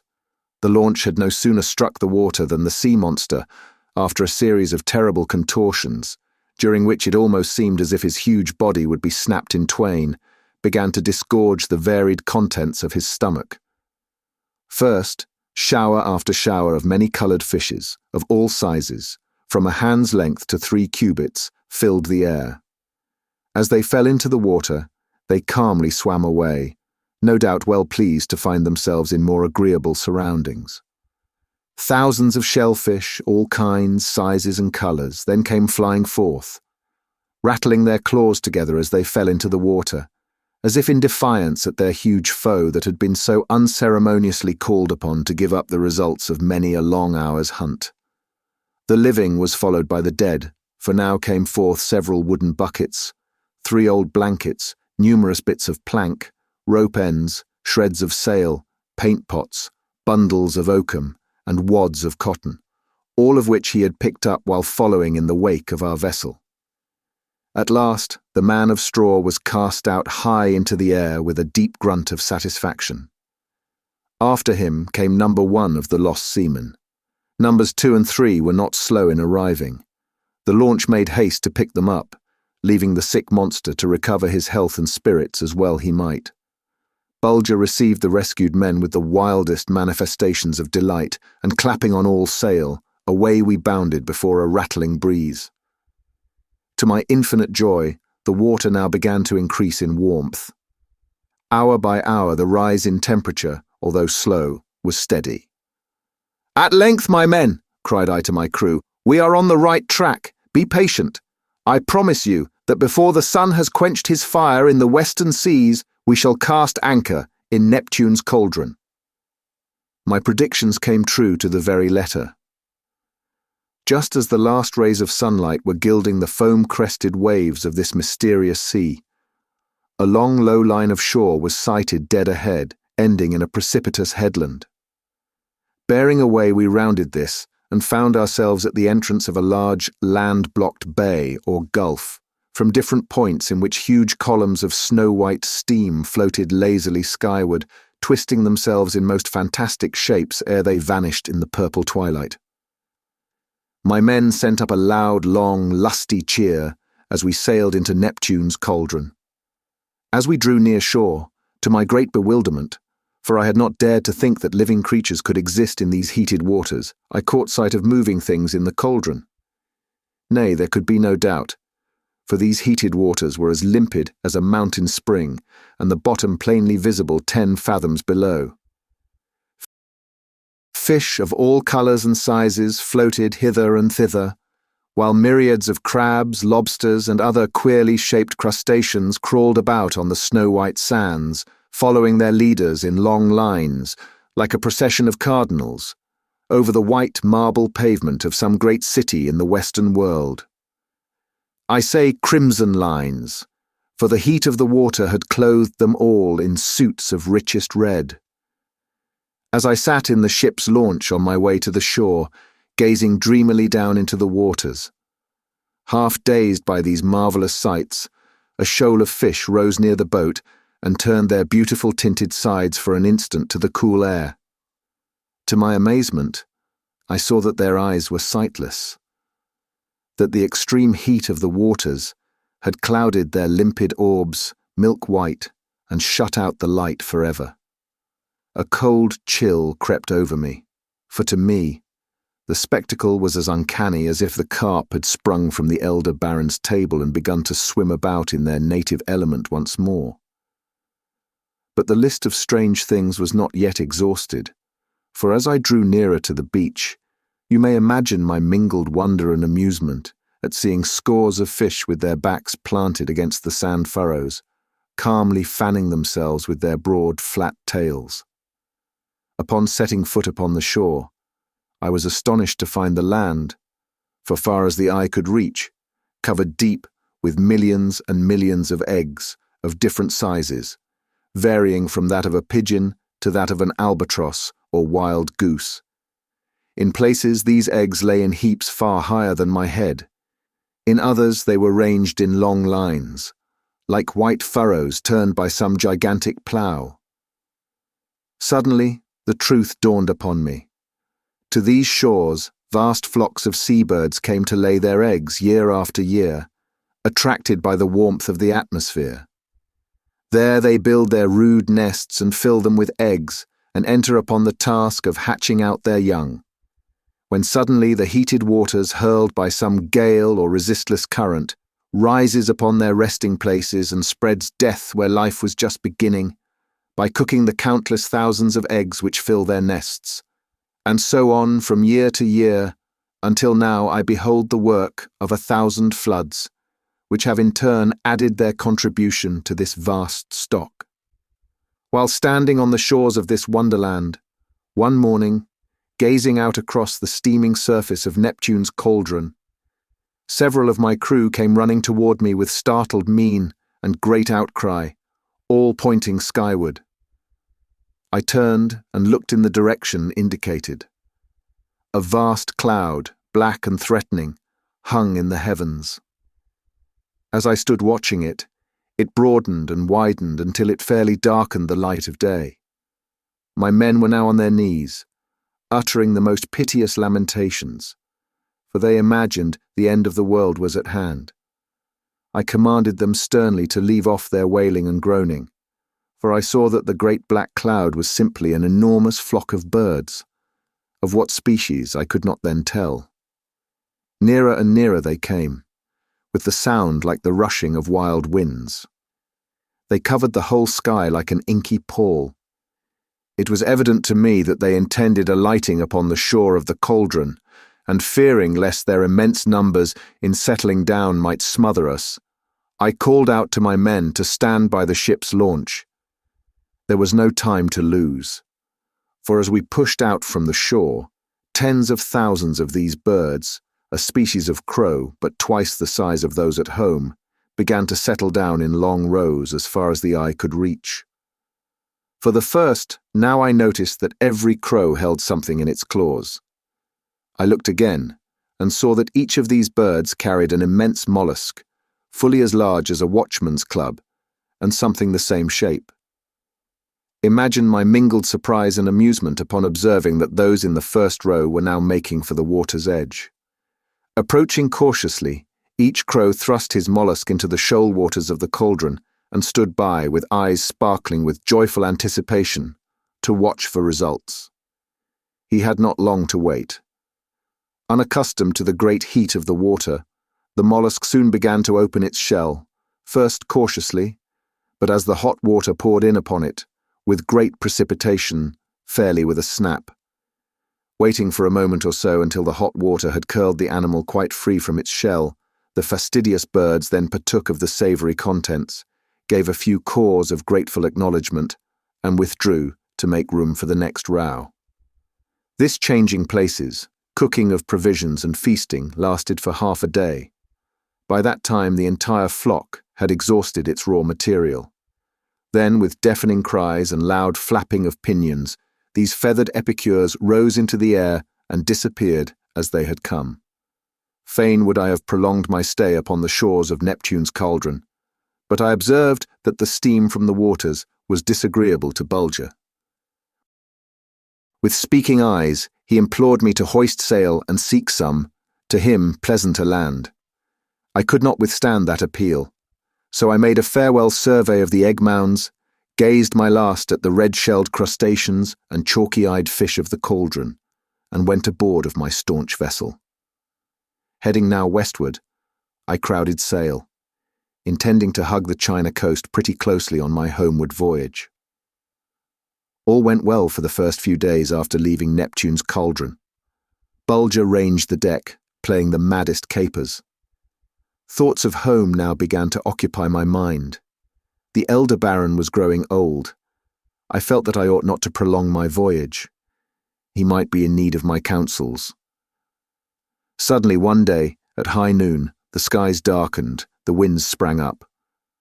I thought nothing of it. It will only be a mad romp, which will serve right well to blow us along homeward. But oh, what a short-sighted creature is vain man, who thinks to read the signs of the skies, the winds and the waves. The merry whistling of the wind soon gave place to the dismal howl of the blast. The storm fiend was stalking abroad. The startled waters now leaped wildly up from their beds, rolled tumultuously onward, whipped into foam and fury by 10,000 lashes of the blast, till in their mad efforts to escape, they dashed themselves against the very clouds. The scene was terrible. 'Twas useless to command, for not a throat of steel could have drowned the wild yells of the tempest. To my horror, I discovered that we had sprung a leak. The pitch and tar, softened by the heat of the water in Neptune's cauldron, had bulged from the ship's joints and allowed the caulking to escape.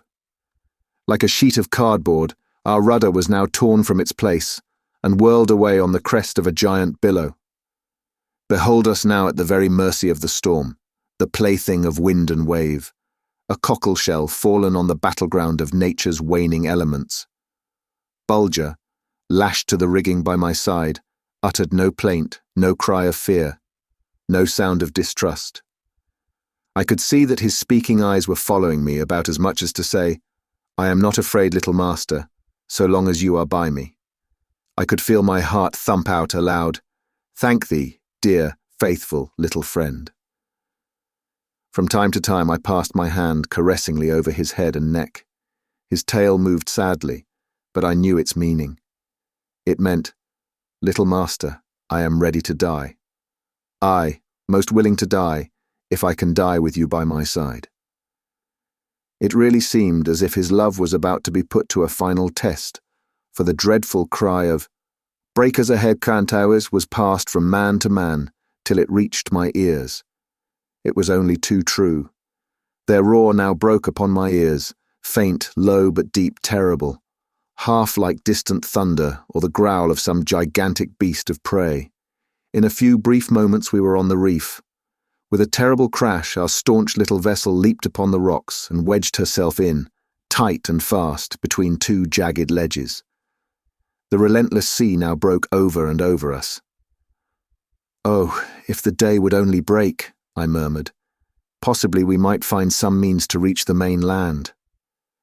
To stay here simply means destruction. After hours of the severest suffering, for every sea which broke over us seemed as if bent upon the fell purpose of tearing our limbs from their lashings, day came at last. I discovered now that we were about 1/4 of a mile from the main land. With my glass I could distinguish great crowds of people running hither and thither on shore.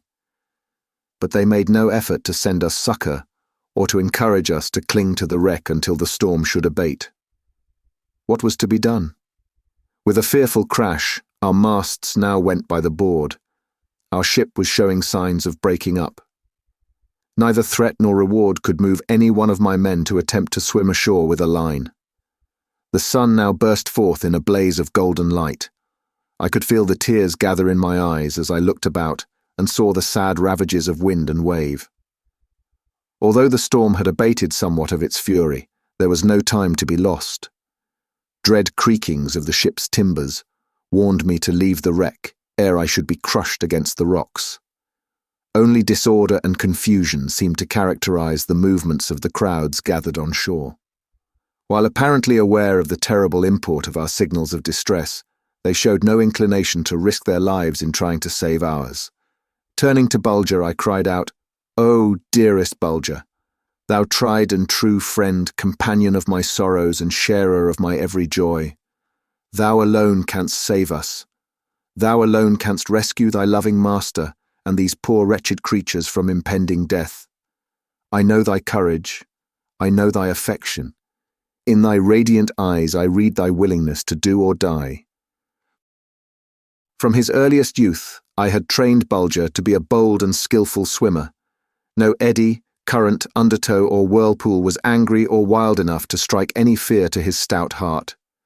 With ease, at my commands, he would dive 2 fathoms deep and bring the smallest coin from the bottom.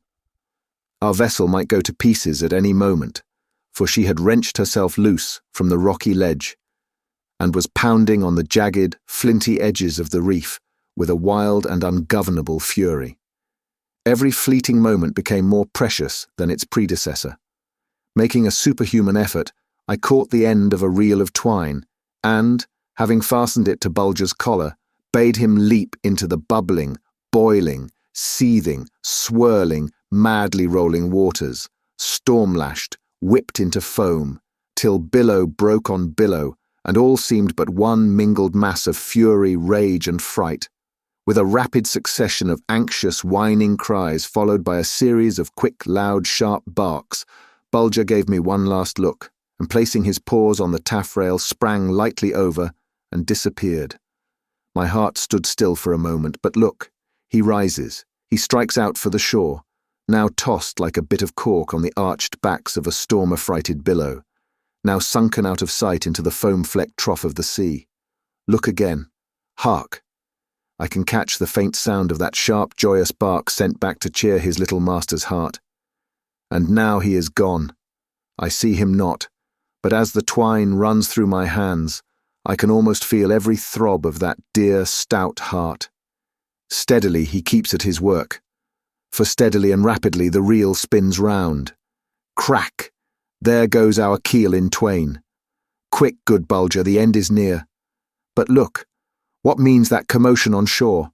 See the crowd, how it presses down to the very breaker's edge. Now they fall back. Hark! Did you not hear that shout? Saved! Saved! Bulger has landed. The men on shore have hold of the twine. The reel whirls swiftly around. My men, ashamed of their cowardice, crawl from their hiding places and set to work with a will. Already they have fastened a line to the end of the twine, and it is moving briskly over the rail. There can be no doubt now. Bulger has saved us. Springing into the main shrouds and shielding my mouth from the gale with my hands, I called out to my men, "Stand by the hawser, make fast the line, now heave, oh, let go all." With an angry splash the hawser fell into the sea and was soon on its way shorewards. And this was the way Bulger saved the life of master, mate, and 12 seamen. I was the last man to leave the ship. As I did so, she shook herself loose, drew back, ran hard on the rocks with such a terrific blow that she broke into pieces as if struck by lightning bolt or some gigantic hammer wielded by an unseen Thor. With a wild cry of joy, Bulger met me as I was drawn through the breakers. I threw myself on my knees and covered him with kisses, while tears rolled hot and fast down my cheeks. The people of the land gathered group-wise about us and watched our interchanging of caresses in deepest silence, agitating their thumbs and twitching the corners of their mouths. "What land is this? Where are we, good people?" I inquired, after this first outpouring of love and gratitude had spent its fervour. "Bold barbarians," replied one of the nearest group, whose rich address bespoke the man of rank and authority. "Thou standest on the shores of the mighty dominion of Kublai, child of the sun, lord of the imperial yellow garb, knight of all the buttons, man of the sacred countenance, successor to all the glories of his ancestors, now guests of heaven, source of all law and equity, and chevalier of all the orders. And we are his wretched, miserable, unworthy, good-for-nothing slaves." Whereupon the entire multitude performed the kowtow. "So then," I cried, "most puissant, noble, and altogether delightful, sir," at the same time performing the kowtow with that grace which only the genuine citizen of the world can command, "I stand upon the sacred soil of the mighty Chinese Empire." "Aye, bold barbarian," answered the speaker, "in the province of Kwangtung, in the district of Yangqiang, of which I, so too, Mandarin of the white glass button, am imperial superintendent." Hearing this, I begged So too to give me leave to speak, which granted in a brief but eloquent speech, well larded with all those savoury epithets so sweet to the ears of an official in that land. I told him of my illustrious family, my strange desire to scour the remotest seas and least visited lands for marvellous things, how I had sailed in search of Neptune's Caldron, of the strange things seen there, of my setting out on my voyage homeward, my encounter with the storm fiend, and last of all, my shipwreck on the shores of the boundless dominions of the Child of the Sun. And now, all that I craved from the servants of the Man of the Sacred Countenance was such aid and assistance as would enable me and my men to reach the nearest seaport where foreign ships cast anchor, so that we might go down to the sea once more and reach our loved ones. To all this, So too gave response with a most gracious smile, and then invited me to pass beneath his roof, lay off my wet clothes, drink some warm tea, and have his rubbers smooth the wrinkles out of my tired flesh. My seamen were not forgotten. His retainers were ordered to look well after their wants. Just as we were about to set out for Sotu's residence, several of his bodyguards struck their gongs a furious blow. The din was ear-splitting. With a loud bark, Bulger rushed towards me, and laying one ear against my leg, closed his other with his paw. Sotu and his retainers, at seeing this to me laughable sight, looked grave, agitated their thumbs, and twitched the corners of their mouths. Just as I was about crossing Sotu's threshold, to my inexpressible chagrin I discovered that I had lost my purse containing a large sum of money. In a desperate hope that I might have dropped it on the seashore, I bounded away in that direction, but I had not gone 100 paces ere I met Bulger carrying the purse in his mouth. I had in truth dropped it while kneeling on the beach and caressing my beloved rescuer. Noting that in my eagerness to follow my gracious host, I had not missed the lost treasure, Bulger had driven away several of Sotu's retainers, who manifested a desire to appropriate the pouch of gold to their own use, and picking it up in his teeth, had raced after me as fast as his burden would permit. As we crossed Sotu's threshold, several small, woolly dogs sprang out and gathered about Bulger. They were apparently delighted to meet with one of their race, so distinguished in appearance and dignified in carriage. Fain would they have exchanged the usual canine civilities with Bulger, but he absolutely declined to enter into any conversation with them or to express any surprise at these extraordinary-looking cousins of his, which seemed like so many animated bundles of freshly ginned cotton. Keeping close at my heels, he skillfully avoided their advances and gave a low growl of relief when the door of the antechamber was closed upon them. After a warm bath, my stiffened limbs were limbered up by the stroking, patting and rubbing of Sotu's bath assistants. I was then invited to encase my body in a rich suit of embroidered silk, and this done, was conducted into the presence of the amiable Sotu, who received me with a smile that was as persistent as it was broad. Several hours were now consumed in drinking tea, eating dainty little sugar cakes, and telling each other the most extravagant and shameless fibs in the shape of compliments. Compliments about everything: voice, eyes, ears, chin, mouth, hands, feet, etc. Although I only reached to Sotu's shoulder, he regretted in a piteous tone his lack of stature and praised my tall, stately, noble, commanding height. Overcome at last by sheer exhaustion, Sotu closed his eyes and appeared to have dropped off in a little nap. Seizing upon the opportunity, I raised my voice and began to urge upon him the necessity of immediate action with regard to me and my men, whereupon he arose, and after a series of kowtows, the same broad smile playing around his wide mouth and small, kindly black eyes, withdrew to consult with his assistant, sub-assistant, and first and second sub-assistants. It was quite dark when Sotu re-entered the room. Bulger and I, during his absence, had slept most soundly. No wonder, for we were both tired to the bone. Orders were now given to illuminate the halls and apartments. In a few moments, thousands of the most brilliantly coloured and quaintly decorated lanterns shed a delightfully soft glow over everybody and everything. Again we took our places around the superbly decorated table which held the paraphernalia for brewing tea and the exquisitely painted cups and saucers of eggshell thinness, and the tea-drinking and cake-eating were resumed. Again I skillfully turned the conversation to the subject of my departure for the nearest seaport. Again Sotu arose and backed out of the room for the purpose of holding another consultation. By this time my stock of patience had dwindled down considerable. Every moment I could feel my blood grow warmer and warmer.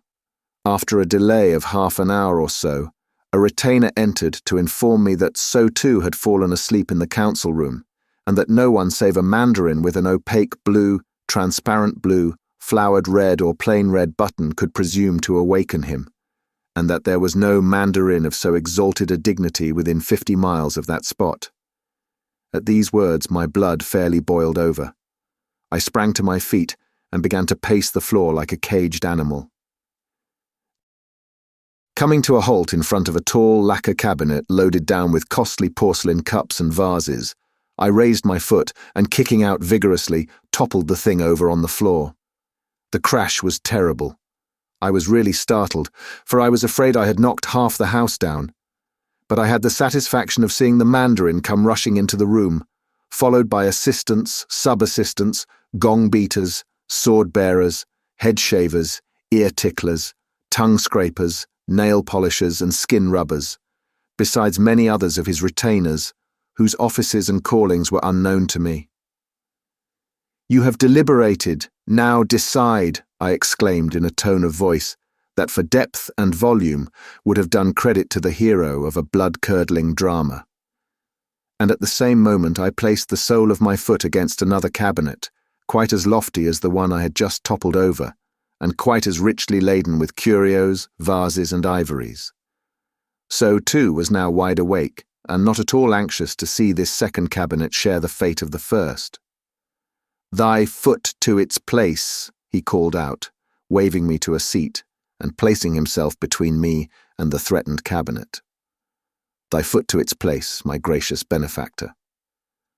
After he had seen me safely seated, he continued thus: "Know then, my gentle guest, that I, So too, Imperial Mandarin of the White Glass Button, after mature deliberation with my most honourable council, do order and decree that thou and thy servants shall be, as thou hast prayed, forthwith conducted to the city of Canton, and there be delivered into the keeping and custody of the officers of him of the sacred countenance, until opportunity shall present itself to procure means of sending thee and thy servants back to your native land.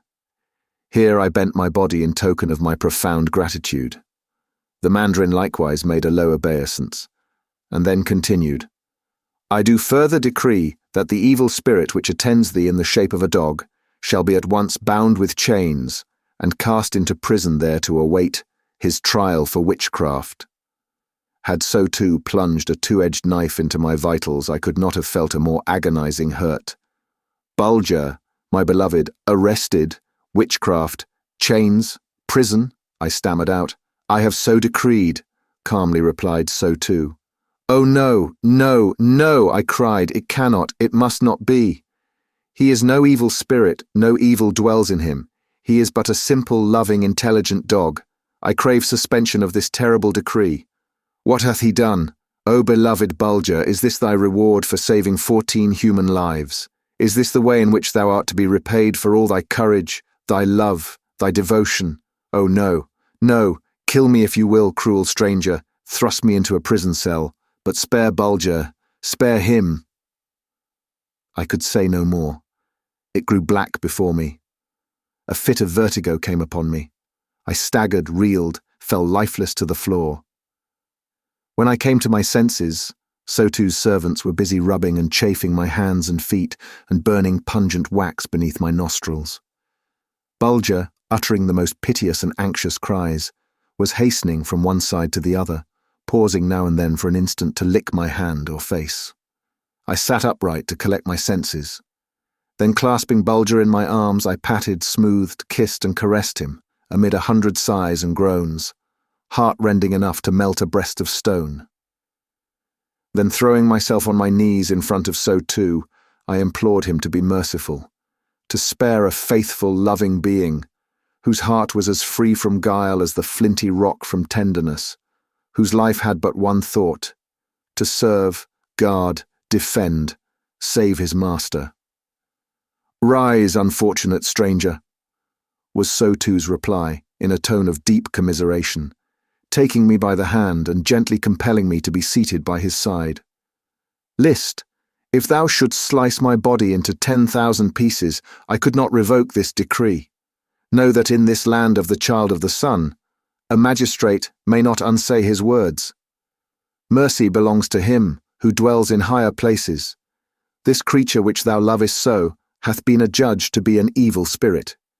It is a favourite form of theirs, for as the dog is man's close and trusted companion, malevolent spirits are most likely to assume that form when desirous of obtaining admission to his house and heart in order to work his ruin.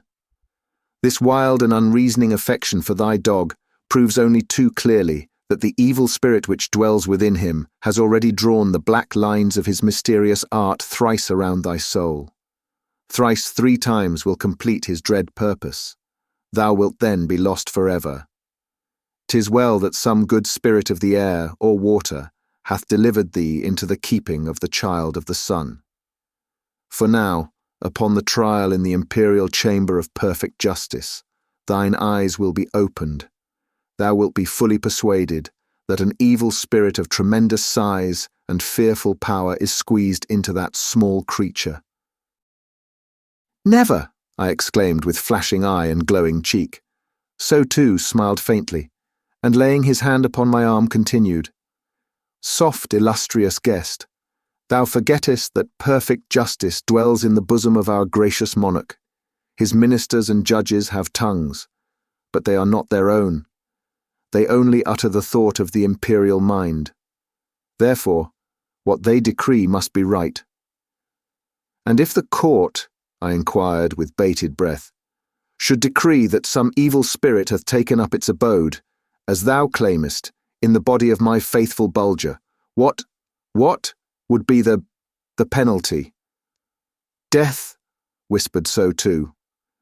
And is this thy boasted justice, I cried with tear-bedimmed eyes, to condemn a dumb creature to death with no voice to plead for him? Nay, interposed So too, thou shalt speak for him, thou shalt be heard in his behalf, thou shalt be his advocate. For this mercy, said I, my heart empties its thanks at thy feet. And if my words, my pleading prove not powerful enough to avert the fearful penalty thou hast named, the executioner shall but whet his axe on that small neck, for I shall lay my head beside this dearer head than shoulders ever bore. Blow out the spark that illumines those loving eyes, and all this great world could not light a fire bright enough to cast the gloom out of my life.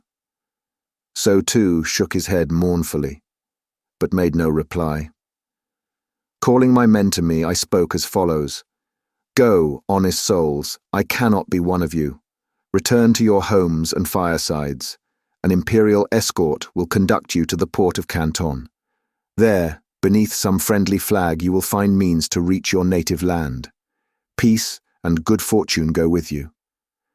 Then, turning to my first mate, I added, Seek out my father, the elder baron, impart unto him the story of my shipwreck, the arrest of Bulger, and my firm determination to save him from the terrible fate now impending, or to die with him. The elder baron knows my love for Bulger. He would deem me a degenerate son of his illustrious house, were I to abandon this faithful companion of my dangers and sufferings to so unmerited a fate. Go, place this signet ring on thy finger. Deliver it to my mother, with my most dutiful and humble greeting. Be wise, be brave, be honest. My men now formed in single file, and as they passed in front of me, each one paused and pressed my hand to his lips. Bulger, too, was ready for the leave-taking. Mounted upon a chair at my side, he extended his right paw to each seaman. Tears streamed down their weather-beaten faces, and they invoked blessings on the head of their brave little companion, who had saved them from a deep grave in the briny waters. Scarcely were they out of my sight when a deafening beating of gongs announced the arrival of the guard. My heart slipped from its resting place. A cold sweat gathered in beads on my temples. It was only with the greatest effort that I could draw breath enough to keep me from sinking lifeless to the floor. So too murmured a word of sympathy. At the sight of the guilers and sound of the chains, I uttered a piercing cry and threw myself on my knees, with Bulger clasped tightly in my arms. Poor, innocent beast. He was utterly unable to comprehend the actions of those about him. "He shall be well treated," murmured So too. "Fear not for his safety or comfort." The gaolers now advanced, and stooping down clasped the delicate manacles, which were of polished silver, upon Bulger's feet.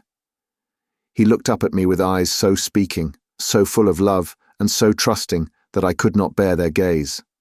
It meant, "I submit without a murmur, for I know that thou wouldst not let any harm come to me." Then one of the guards lifted him gently and placed him in a silk-lined hamper, slung upon 2 poles. The lid was quickly adjusted and fastened, and ere I could collect my senses to speak a last farewell, they hurried away with their prisoner, for it was plain to be seen their hearts were deeply moved by my woeful countenance and grief-shaken voice. At So too's solicitation, I now went to rest. Rest? Alas, how could sleep get into my tearful eyes? All night long I lay awake bemoaning the sad fate which had overtaken me.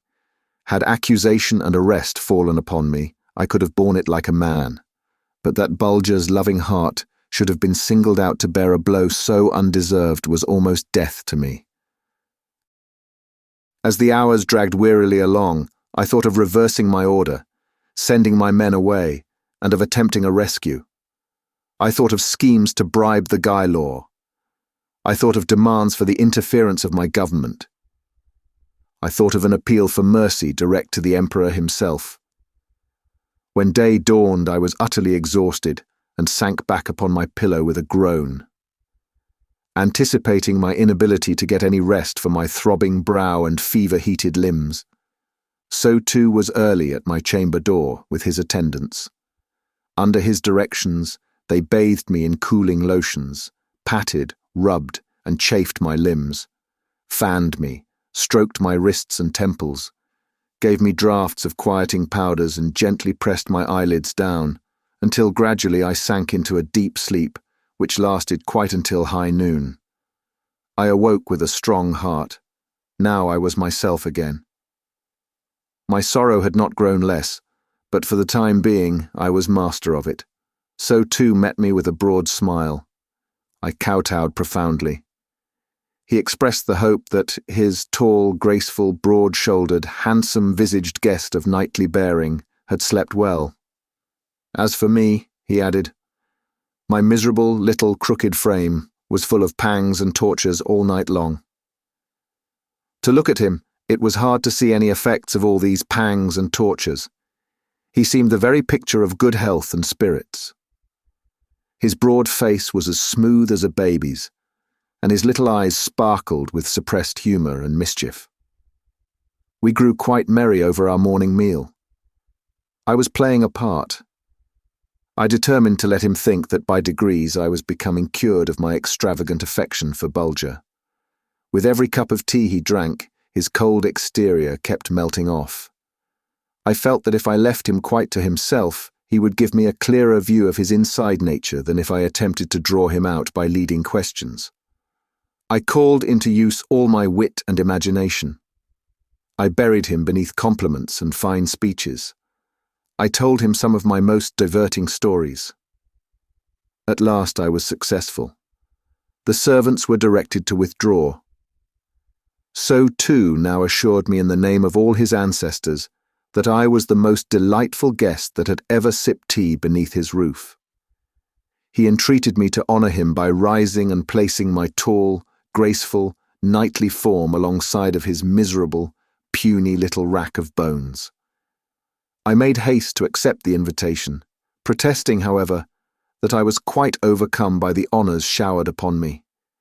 He maintained, with equal pertinacity, that he was utterly unfit to occupy a seat by my side. So we continued our war of compliments. Suddenly, So too thrust his right hand under his richly embroidered tunic and drew forth a small case of tablets, which folded upon each other in a curious way. He gave it a slight jerk and it flew open and unfolded itself. I have been thinking, he began, of the approaching trial of thy dog on the charge of witchcraft." A lump arose in my throat at these words, but I gulped it down and simply bowed my head as a sign of my attention. "Thou art a stranger in our land," continued So too. "Perchance thou wilt be pleased to know the things which I am about to tell thee. Nowhere else in the great world can perfect justice be found save in the dominions of our gracious emperor, him of the sacred countenance. While thy nation and the rest of the Western world knew no other law than force or fraud, we had already received from our ancestors thousands of volumes filled with the rules of perfect justice. Happy indeed should be that criminal whose good fortune leads him to commit his crime in our favored land. His punishment will be exactly what he deserves. Thou, as the advocate of this fortunate prisoner, who is so dear to thee, art allowed to choose the yamun before whom he shall be tried. I, So too thy friend, do here set before thee the list of yamuns, so thou mayst choose thine own arbiter." Saying this, So too placed the unfolded tablets in my hand, and then dropped off into a gentle doze. I scanned the list with mingled awe and curiosity. It read as follows. The list itself, all by itself, of and nothing else. Only the just judges, all by themselves, followed by nothing else. 1. Ling Bos, a just judge. 2. Kwong Chong, a just judge. 3. Pupu, a just judge. 4. Wasat, a just judge. 5. Lung Tung, a just judge. 6.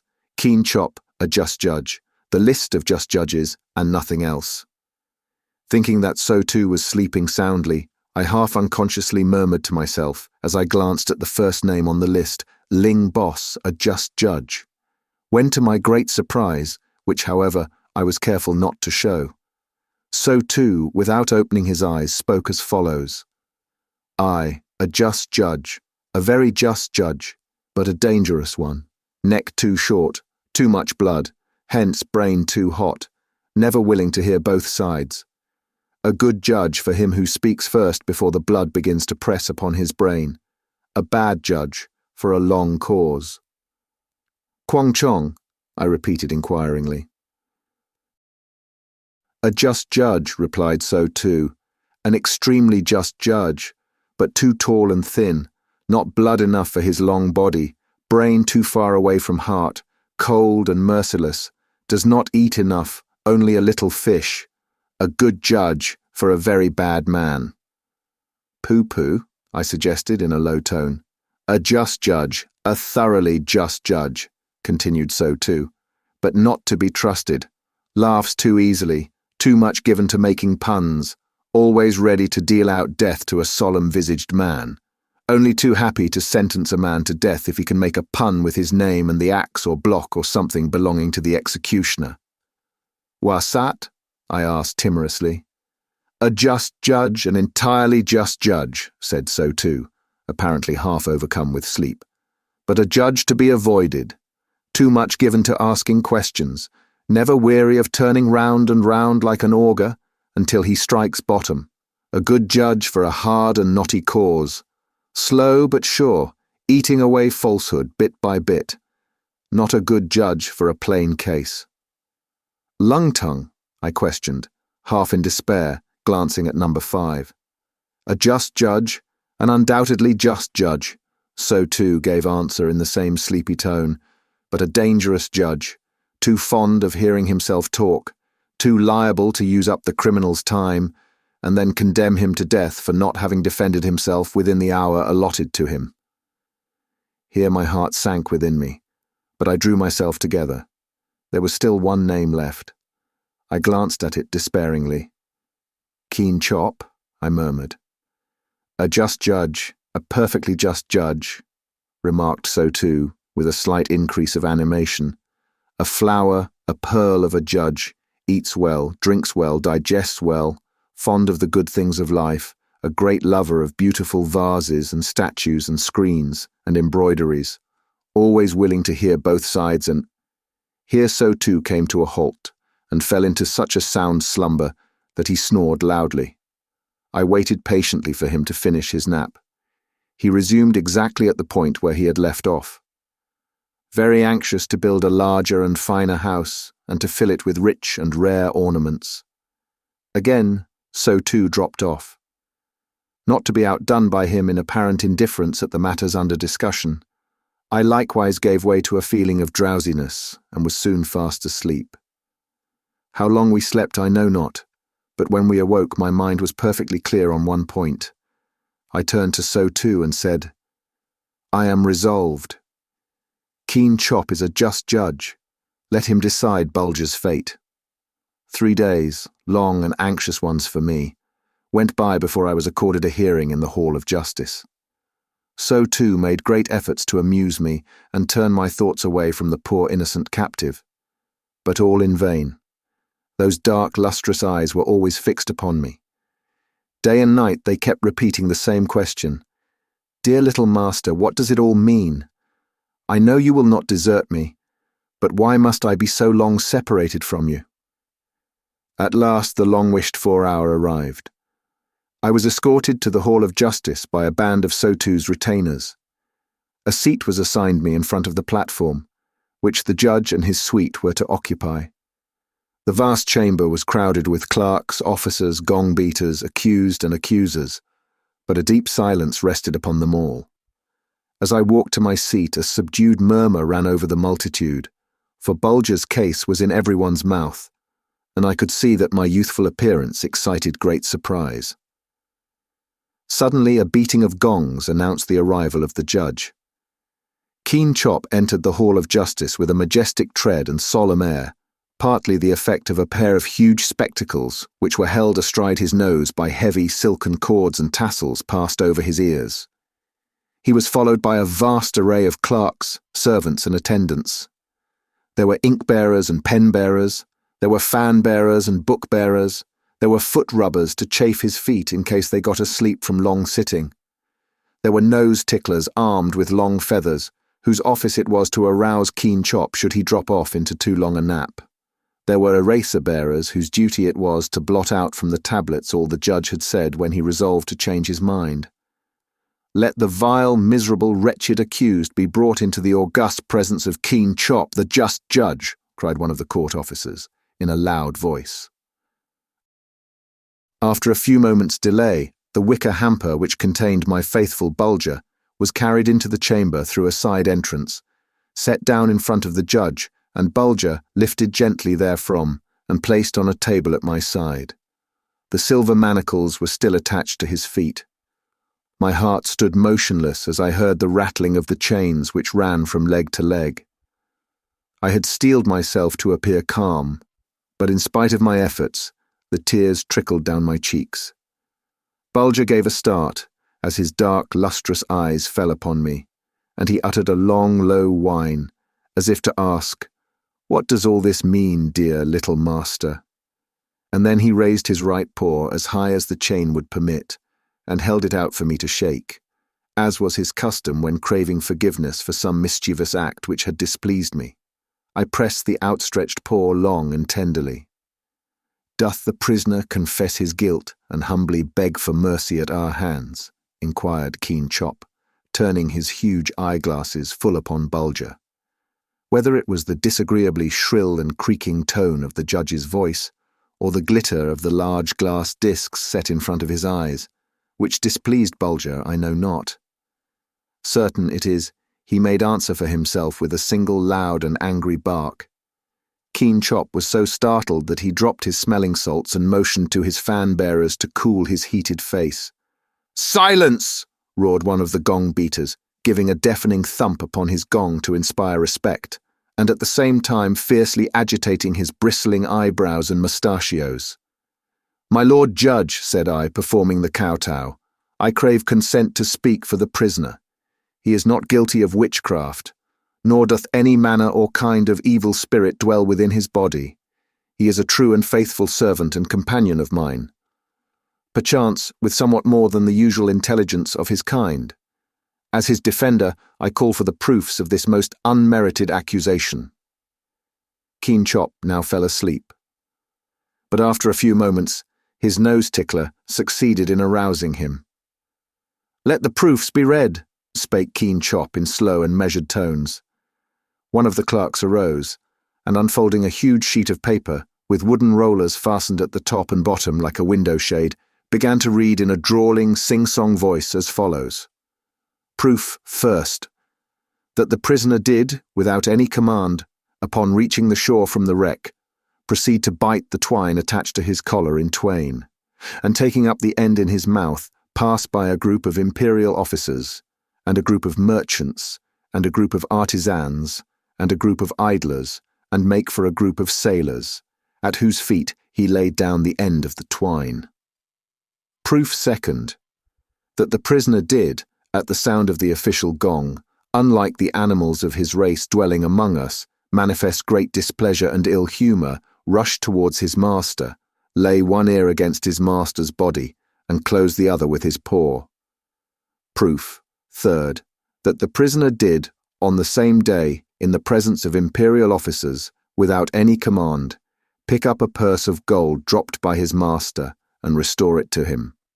Proof fourth, that the prisoner did, on the same day, in the presence of imperial officers, upon crossing the threshold of the Lord High Mandarin, so too, unlike animals of his kind, contemptuously and disdainfully reject the kindly welcome and friendly greetings given him by His Excellency's dogs. I confess that, as the clerk of the court finished reading these proofs, my heart rose slowly into my throat. They were, in good earnest, proofs of far more than the usual intelligence of animals of his race. I was staggered by the amount of proof they had collected. While I felt that I should have difficulty in persuading Keen Chop that all this was only the result of careful training, aided by a special aptitude on Bulger's part, I was very careful not to betray any nervousness or lack of confidence. I called for some tea, on a plea of needing refreshment, but really to gain time to collect my thoughts and get myself together after such a staggering blow. Meanwhile, Keen Chop dropped off into a calm doze. I finished my tea and sat waiting patiently for the nose tickler to arouse him. When I saw that Keen Chop was wide awake again, I arose with great dignity, and placing myself beside Bulger, who was watching my every movement and listening to my words with an almost painfully anxious expression, which meant only too plainly, "What does it all mean, dear little master?" I began as follows. My Lord Judge, most ancient, antique, and venerable patriarch, stricken in full 50 of honourable years, thy snow-white locks bespeak thy wisdom. The fact of the matter is, Keen Chop was quite a young man, and so far as I could see had no hair at all on his face or head, save a scanty pigtail. But I knew how flattering it was to a magistrate to be called old and venerable, and hence my desire to make a good impression at the very outset. My mother's breast knows no other child than me, and I no other brother than this faithful creature whom heaven, for its own good reasons, hath set upon 4 feet, but who, if the strength of love could lift him up, would walk beside me, our 2 hearts on the same level. O venerable judge, whose wisdom, like fair fruit red ripened in the autumn season, is now so ennobled by the flight of time, thou knowest what love can do. Thou knowest full well how it can so steel the thin beak of the mother bird, that the merciless talons of the hawk have no terror for her. Thou knowest, better than this poor bit of humanity which now pleads before thee, that man's spear hath not point sharp enough to drive the bear from her cub. Thou knowest how the timorous sparrow, to shield her nestlings, will face the viper's horrid crest, forked tongue, and stony eye. And what shall I say of this faithful creature's race?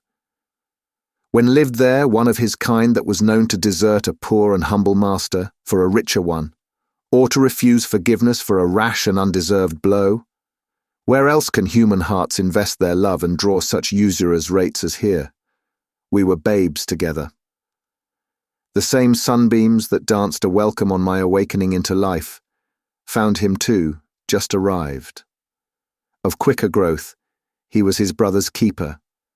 I gave him all my love, for no other playmate was there to share it.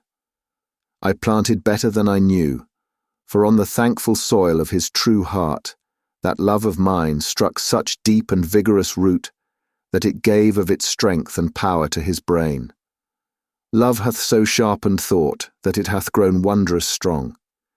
The spirit thou callest evil is, as the learned know, a reasoning being. And although it may go upon 4 feet and whine and yelp and growl and bark, this is but the mask it wears. O aged judge, in the vast storehouse of whose mind experience hath piled wisdom many stories high, thou wilt ere long believe me, for I shall make it most plain to thee, that this faithful, loving animal is not gifted with the mysterious power of reason. True, most true, nature hath widened his vision, but not removed its boundaries.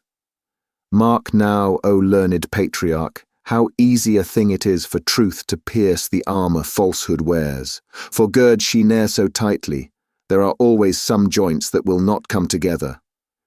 If my poor weak mind be not strong enough to brush away the so-called proofs of this evil spirit, then let me be withered by the flame of thy just indignation. This creature loves me. Not the vigour of 10,000 human hearts blent in one could yield a warmer love than his for me. And yet behold, how short its vision is. This curious firearm was given me by a Turkish merchant whose life I saved in a brawl. I have so set it that a feather's weight will discharge it, but first I smeared some sugar paste upon its trigger. Lo, I turn it toward my breast. If this creature now hath but the faintest glimmer of impending harm to his beloved master, he will refuse to lick away the sugar paste. A death-like silence fell upon the assembly. I held the firearm out towards Bulger. In an instant, he scented the sweet odour of the paste and thrust his tongue out in several unsuccessful efforts to reach it. A sharp explosion rang through the great hall. I stooped and picked up the ball, which had flattened itself upon a steel plate hidden beneath my robe. Bulger's amazement was not so great as Keen Chop's. He made signs for refreshment. Tea was hurriedly served. 100 fans wafted the sulphurous vapour away from his nostrils. Once more, O wiser judge than ever in western lands, shed the radiance of human wisdom on things dark and obscure. Behold how I tear away the weft of falsehood, which some ingenious mind would have this august tribunal adjudge to be pure truth. Here, on this salver, I hold some toasted bits of cock's combs, to this creature's taste, the daintiest morsel which nature and art can unite in producing. Catching a sniff of his favourite dish, my good Bulger began to bark and whine and strain his manacles to their utmost in wild endeavours to reach it. I held the salver out so as to permit him to reach a few pieces of the toothsome food. He was now beside himself, one moment begging, coaxing, pleading, the next scolding, threatening, expostulating. No doubt he was very hungry, for it was hardly to be expected that the prison messes would suit his dainty palate. Most venerable judge, I resumed, as thou well knowest, evil spirits hold in great repugnance and dread all subtle and mysterious brews and poisonous compounds with which man strives to display or destroy them. Look now, I sprinkle this coveted dish before his very eyes with a powder, so deadly and direful in its effect on life that this weak hand of mine holds power enough to change this mighty hall, filled with light and life, into one vast charnel house, and again I bring the food within his reach, covering it with a sheet of glass, lest his ardour outwit my vigilance. Bulger now fell upon the plate of glass which covered the food, with renewed impetuosity, giving vent to sharp cries of disappointment as he vainly endeavoured to lick up the tidbits, rattling his chains as he strove to scratch away the glass which kept him from his expected feast. Commanding him to be silent, I uncovered the dish and set it within reach of several dogs, which I had caused to be tied near at hand. At the first touch of the poisoned food, they fell to the ground, as if stricken by a thunderbolt. Again, most sapient and venerable judge, let me add proof to proof that naught of reason dwells within the mind of this faithful creature. I was wounded once in his sight by a treacherous slave.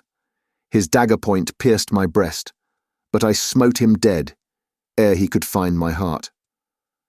Yet the danger of that moment seared the image of that poniard forever on this creature's memory. Bid now a retainer turn a dagger towards my breast. It was done. With frantic cries and wild starting eyes, Bulger strove to leap upon my supposed assailant. Cover now the blade with its sheath. It was done. Again my good Bulger made desperate efforts to reach the man, filling the room with cries of rage and fear. Cast away both sheath and blade. 'Twas done. But still my loved Bulger made maddest effort to protect his master. Cast away the heft and blade, and raise the empty sheath against my breast. 'Twas done. Still it was all the same. No matter whether covered or uncovered point, whether harmless heft or still more harmless sheath was turned towards my breast. Bulger's cries of mingled rage and fear, his mad attempts to break away from the shackles which bound foot to foot, were first and last, exactly as fierce. Keen Chop now did several things. He drank some tea. He ordered one of his menials to tickle his ear. He removed his huge spectacles and handed them to an attendant who proceeded to polish them. He then attempted to fall asleep. But, at a sign from me, Bulger began to bark so furiously that he gave a sudden start, as if he thought the animal was about to lay hold of his calves. Taking advantage of this, I strode up in front of Keen Chop, and fixing my gaze upon him, spake as follows. Most ancient magistrate, I crave your gracious consent to add another plea to my defence of this dumb creature. I would be the veriest ingrate, whom any wretched outcast might, with justice, spurn and revile, were I not to defend this devoted being with all my mind's cunning and heart's love.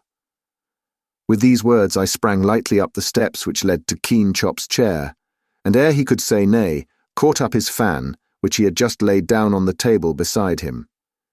Now, venerable judge, for a last, and I trust overwhelming proof that no evil spirit dwells within that creature's body.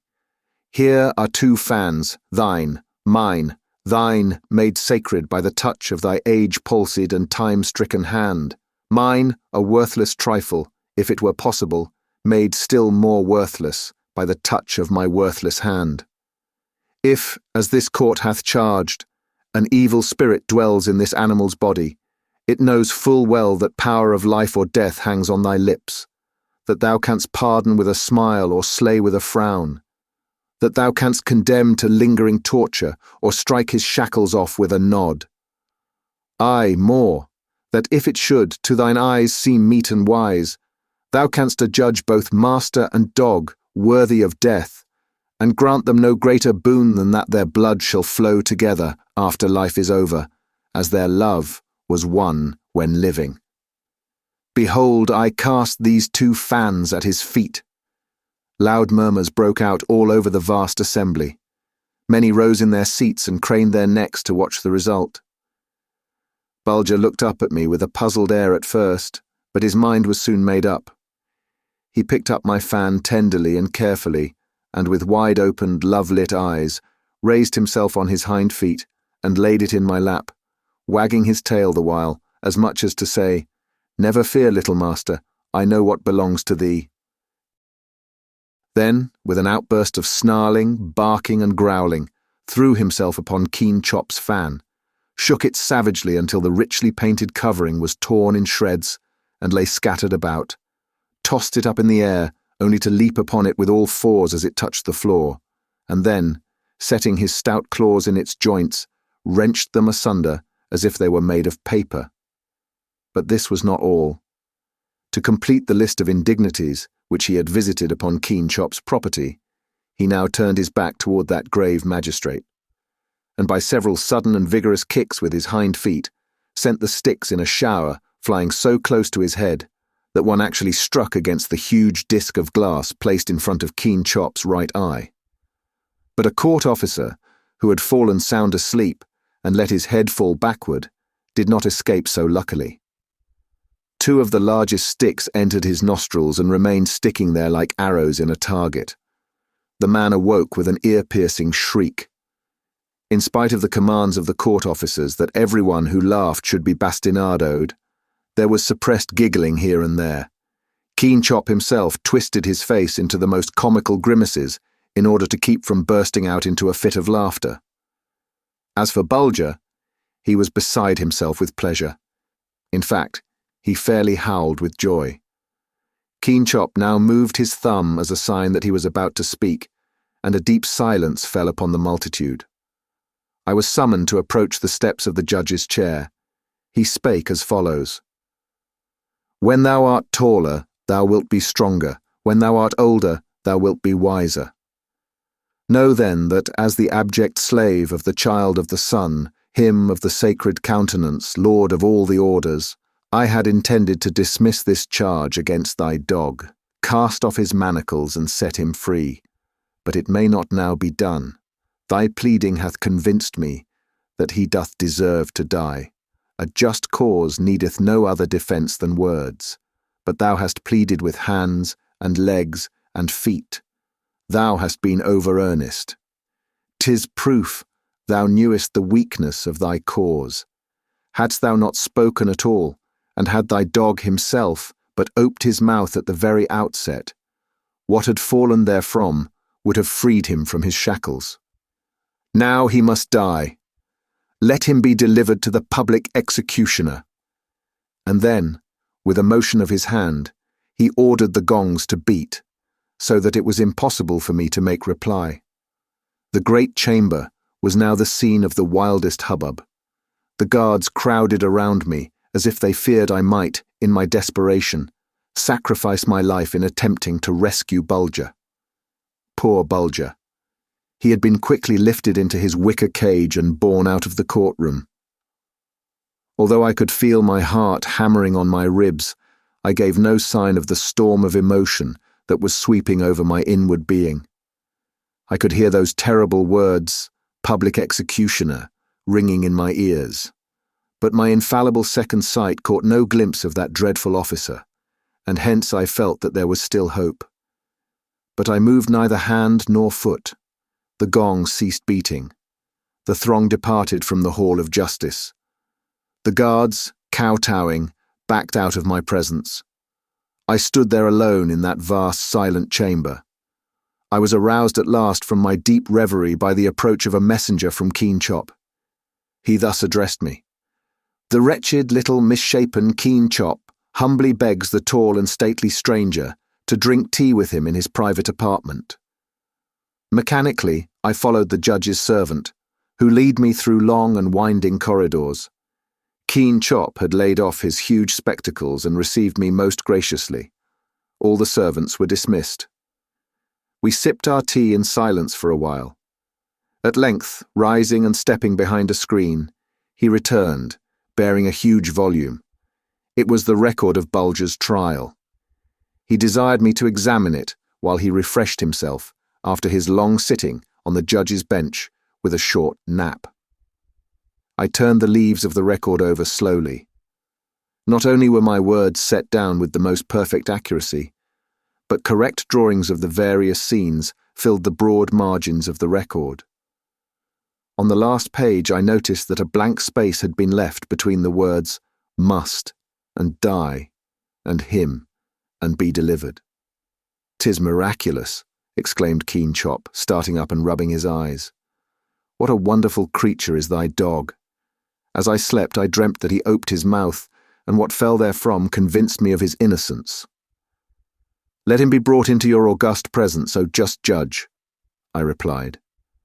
In a few moments, Bulger's wicker house was deposited on the floor, and he was lifted gently out of it.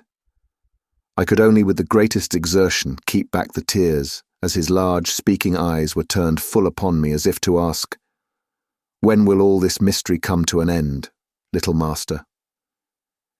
I stroked his head with a loving hand to assure him that all was right.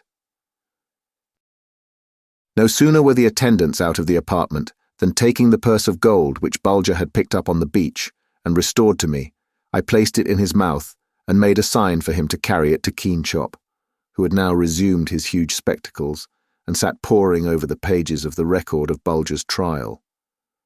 Bulger did not wait for a second bidding. Making straight for Keen Chop, he raised himself on his hind feet and dropped the purse in that dignitary's lap. "'Tis wonderful, 'tis very wonderful," cried Keen Chop, testing the weight of the purse, with a pleased expression of countenance, first in one hand and then in the other. "Thy speech was sylvan, but his silence is golden. 'Twere a crime to part two such faithful hearts. Go in peace." "But the record of the trial?" I asked. Keen Chop spoke not, but turning to the last page, he laid his finger on the place where the blank spaces had been left. They were now both filled. The word "not" had been written in each of them. The guards were now summoned, and in a few moments the shackles were loosened from Bulger's feet. Upon finding himself free once more, he leapt into my lap with a wild cry of joy and covered my hands and face with caresses. I could not keep the tears back. Clasping the faithful animal convulsively in my arms, I wept like a child.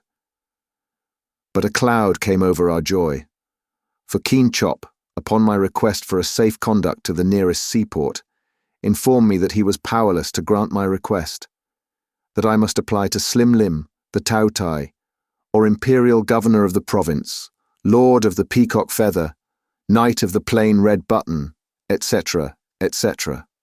"'Tis well," I exclaimed.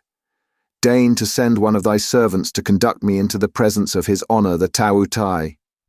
I pine to set foot once more on my native strand. I long to put an end to the sorrowful anxiety of my parents." Keen Chop shook his head and smiled sadly. "Know, O honoured guest," said he, "that no one may approach the Tao Tai, Lord of the Peacock Feather, unless in answer to most humble petition of 20 pages length, his high and mighty lordship deign to accord an audience. To attempt to do otherwise might mean death at the hands of the guards, but would most surely mean imprisonment in the deepest dungeon of the imperial fortress." "So be it," I replied. "Come death, come imprisonment, I stand this day in the presence of Slim Lim the Tao Tai, Knight of the Plain Red Button, and Lord of the Peacock Feather." Keen Chop groaned loud and deep. But seeing that I was resolved to set out at once for the governor's palace, he sent one of his attendants to conduct me to the gate, instructing him, in case the guards raised their swords to slay me, to cry out in a loud voice that I was a harmless lunatic and had escaped from my keepers. To end all opposition, I consented to this. Whereupon Keen Chop bade me an affectionate adieu, and followed by my faithful Bulger, I turned my steps toward the palace of the Tao Tai. To tell the truth, chaos reigned within my mind. In as many seconds, 20 different plans of action occupied my thoughts. How shall Bulger and I overcome the opposition of armed guards? It will be madness to provoke them to use their weapons upon us. If I am fated to stand in the presence of the Lord Tao Tai, it must be accomplished by ruse and stratagem. Luckily for me, the shades of night now began to fall. For although the gateway and corridors of the governor's palace might be illumined by 10,000 lanterns, as in truth I found them to be when I reached them, yet the light they shed was soft and uncertain. Counting upon the almost lightning celerity of my movements and the utterly noiselessness of my footsteps, I succeeded quite easily in flitting by the group of sentries who were stationed at the outer gate. Delighted with my good fortune, I sprang lightly up the steps of the portico, and closely followed by Bulger, strode into the main corridor with dignified mien and stately air. 8 towering fellows, armed with savage-looking pikes, for one of whom it would have been no more trouble to spit me and toss me out of the window, than for a boy to impale a frog on the end of his pointed stick and toss it on dry land, now blocked my advance. So noiseless had been my step, that I had approached within a few feet of them before they became aware of my presence. Had I dropped from the clouds, their astonishment could not have been greater and more ludicrous to behold. They clutched each other by the arm, levelled their index fingers at me, and whispered in a hoarse voice, as one man, "A little devil." "Nay, my good men," I replied, with a most gracious smile, "not a little devil, but a soldier like yourselves, one who has fought 'neath many skies, knows what a good sword is, what good wine is, would rather fight than run, can tell a good story, and loves war as a hunter loves the chase. The 8 men looked at each other, tapped their foreheads significantly, and then fixed their gaze upon me, as if they were in doubt whether my next move would be to jump down their throats, vanish into thin air, or expand into an awful ogre, and gulp them all down without pepper or salt. "Come, comrades," I called out in a careless tone. "Lay aside your pikes, and I'll show you something that I picked up on a battlefield in the war against the Algerines. Something so curious that if you had not slept a wink for 3 months and a day, you would still be willing to keep awake and examine it." Saying this, I drew my musical snuff box out of my pocket and, tapping its lid mysteriously, tiptoed my way towards the outside entrance of the corridor and beckoned them to follow me. They did so, with the most comical expression of half wonder and half curiosity depicted on their faces. But first, they quietly set their grim-looking pikes in the rack against the wall, motioning them to lay their heads together and bend down so that they could see and hear. For I reached about up to their girdles. I touched the spring of the snuff-box, and it began to play. It is impossible for me to give you any idea of the delight which shone upon their great, round, smooth faces. Their mouths fell open, their fingers twitched nervously, as if they longed to touch the little wonder, and yet dared not. I felt now that the moment had arrived for me to act.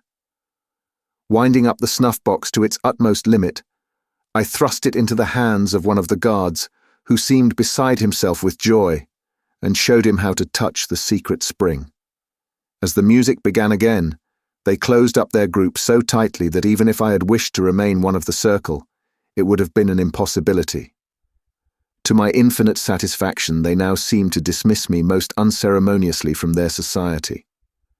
More quickly than it takes to tell it, I drew a ball of strong twine from my pocket, and fastening the ends of their queues securely together, I retreated to the outside entrance of the palace, and placed the other end of the string between Bulger's teeth, with a motion that meant, "Stand fast and pull hard." In another instant, I had passed the group of guards and was making for the door of the audience chamber. Suddenly the enormity of their negligence dawns upon them. They look up. They see me already at the end of the corridor. They drop the enchanted box which has decoyed them from the path of duty. They start towards their pikes. Some mysterious force holds them chained to the floor.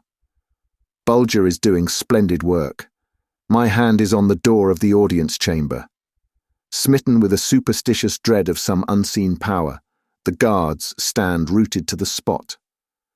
A low whistle tells Bulger that his task is complete. He flashes through the corridor like a spirit. We enter the vestibule of the audience chamber. We pass through an outer apartment.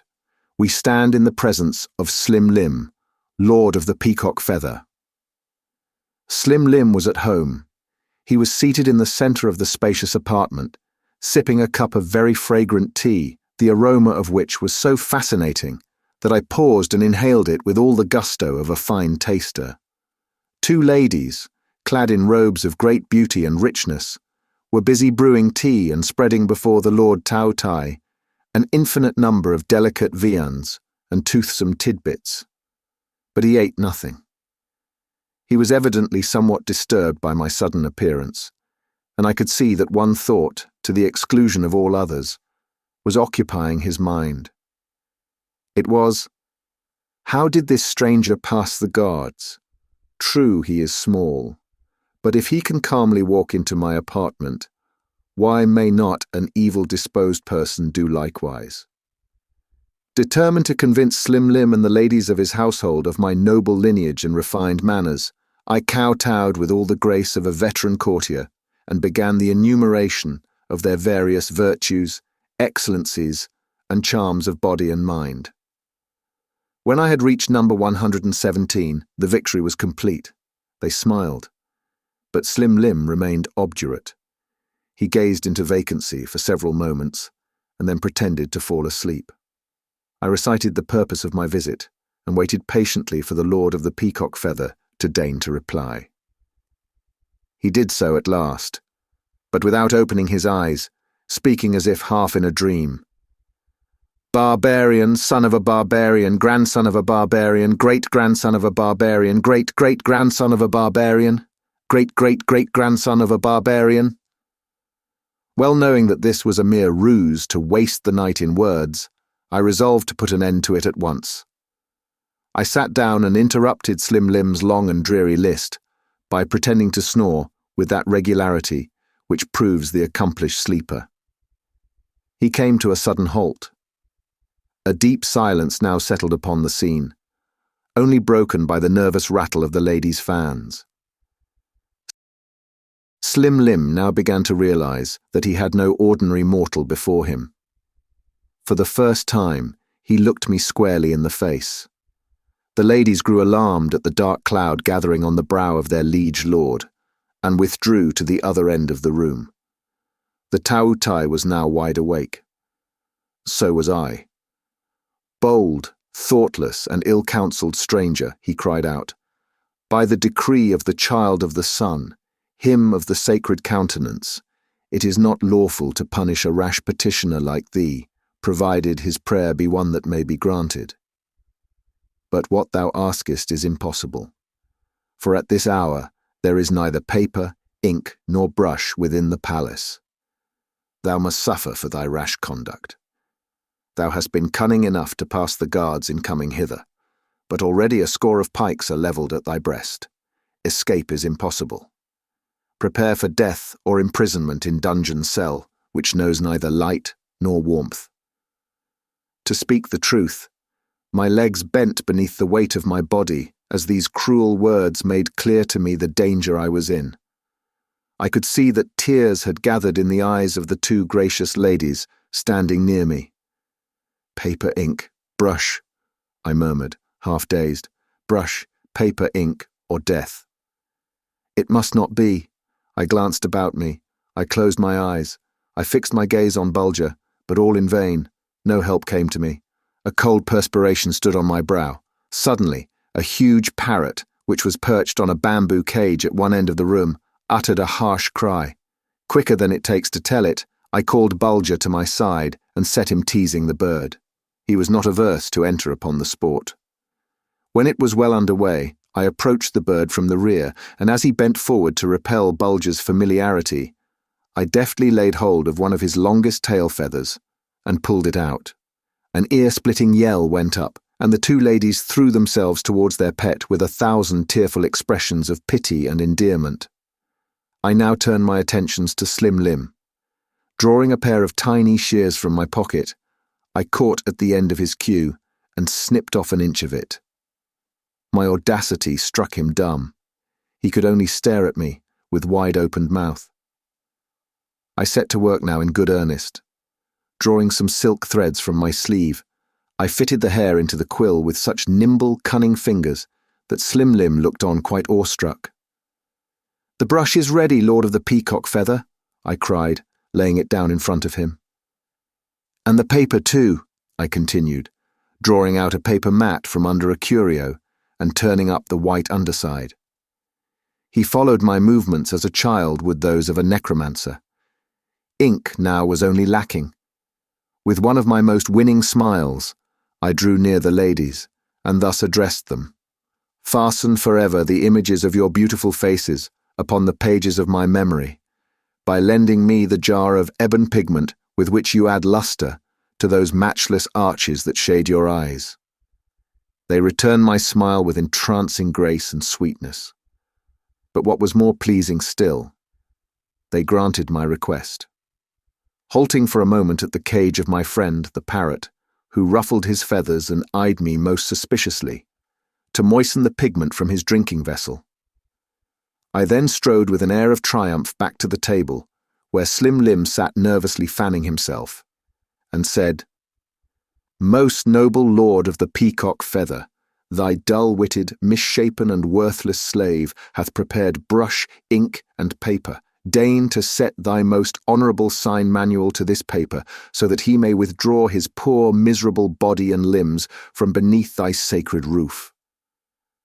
So saying, I held out the brush to Slim Lim. With trembling hand he took hold of it, and rapidly traced the mysterious characters which were destined to open every gate and unbar every door, until I stood once more on shipboard, bound for my native land. Folding up the precious document, I thrust it into my sailor's pouch. But while I was flushed with victory, Slim Lim showed only too plainly that he was nearly beside himself with chagrin and vexation. The ladies of his household approached him with most profound obeisances, and with loud and deep-drawn sighs at every step. But Slim Lim repulsed them in the rudest manner. He would have none of their sympathy, none of their pity or tender offices. They redoubled their efforts. Their sighs became more tender and louder. It was all in vain. Slim Lim was determined not to be propitiated.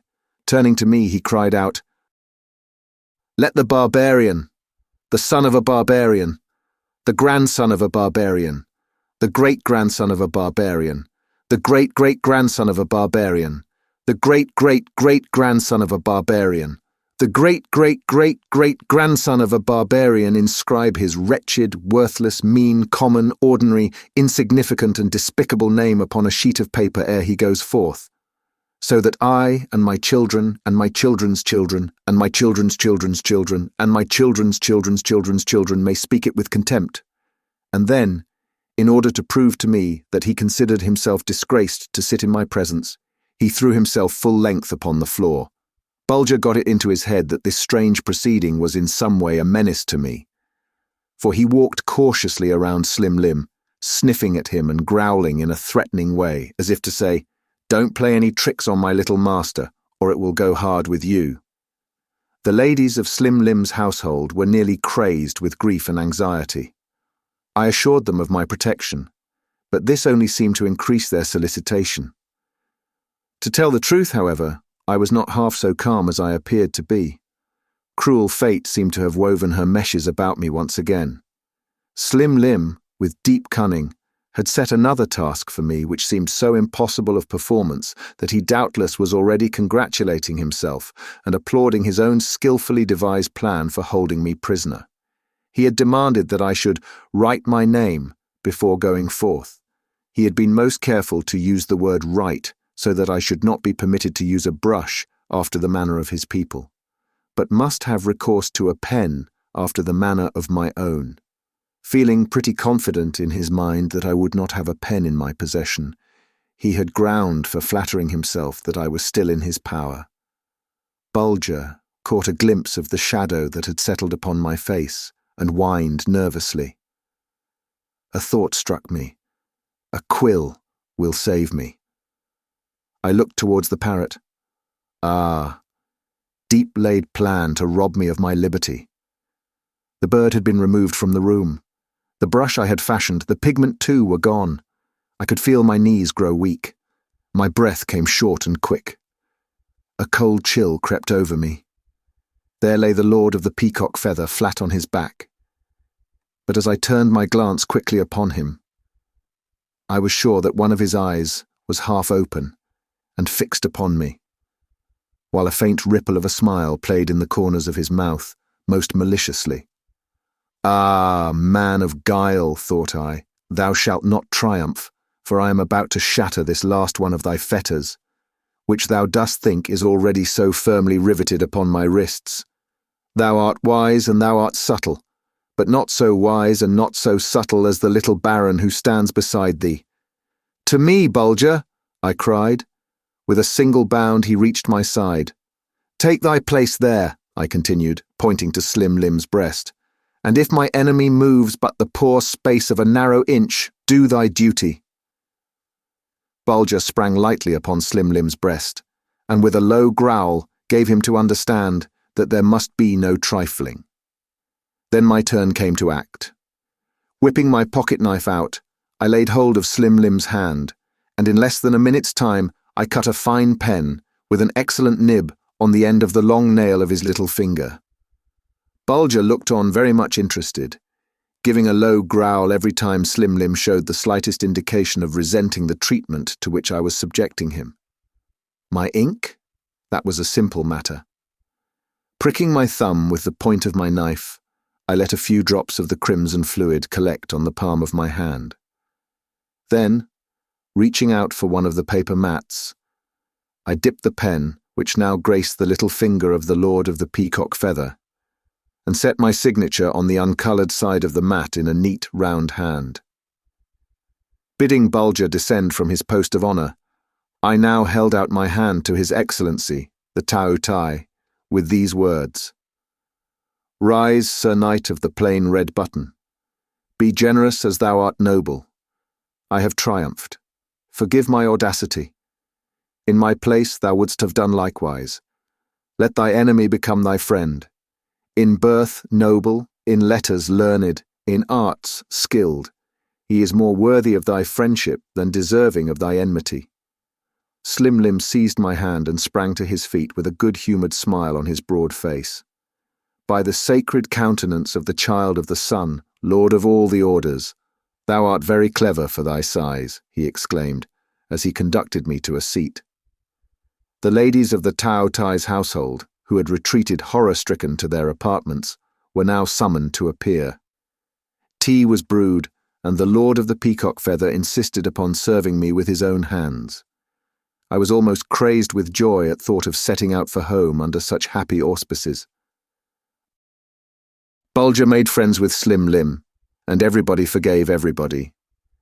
His Excellency, the Tao Tai, prevailed upon me to pass the night under his roof, assuring me that in the morning I should have a special escort, his own porte-chaise, and hampers packed in his own kitchen for my refreshment while on my journey to the seaport.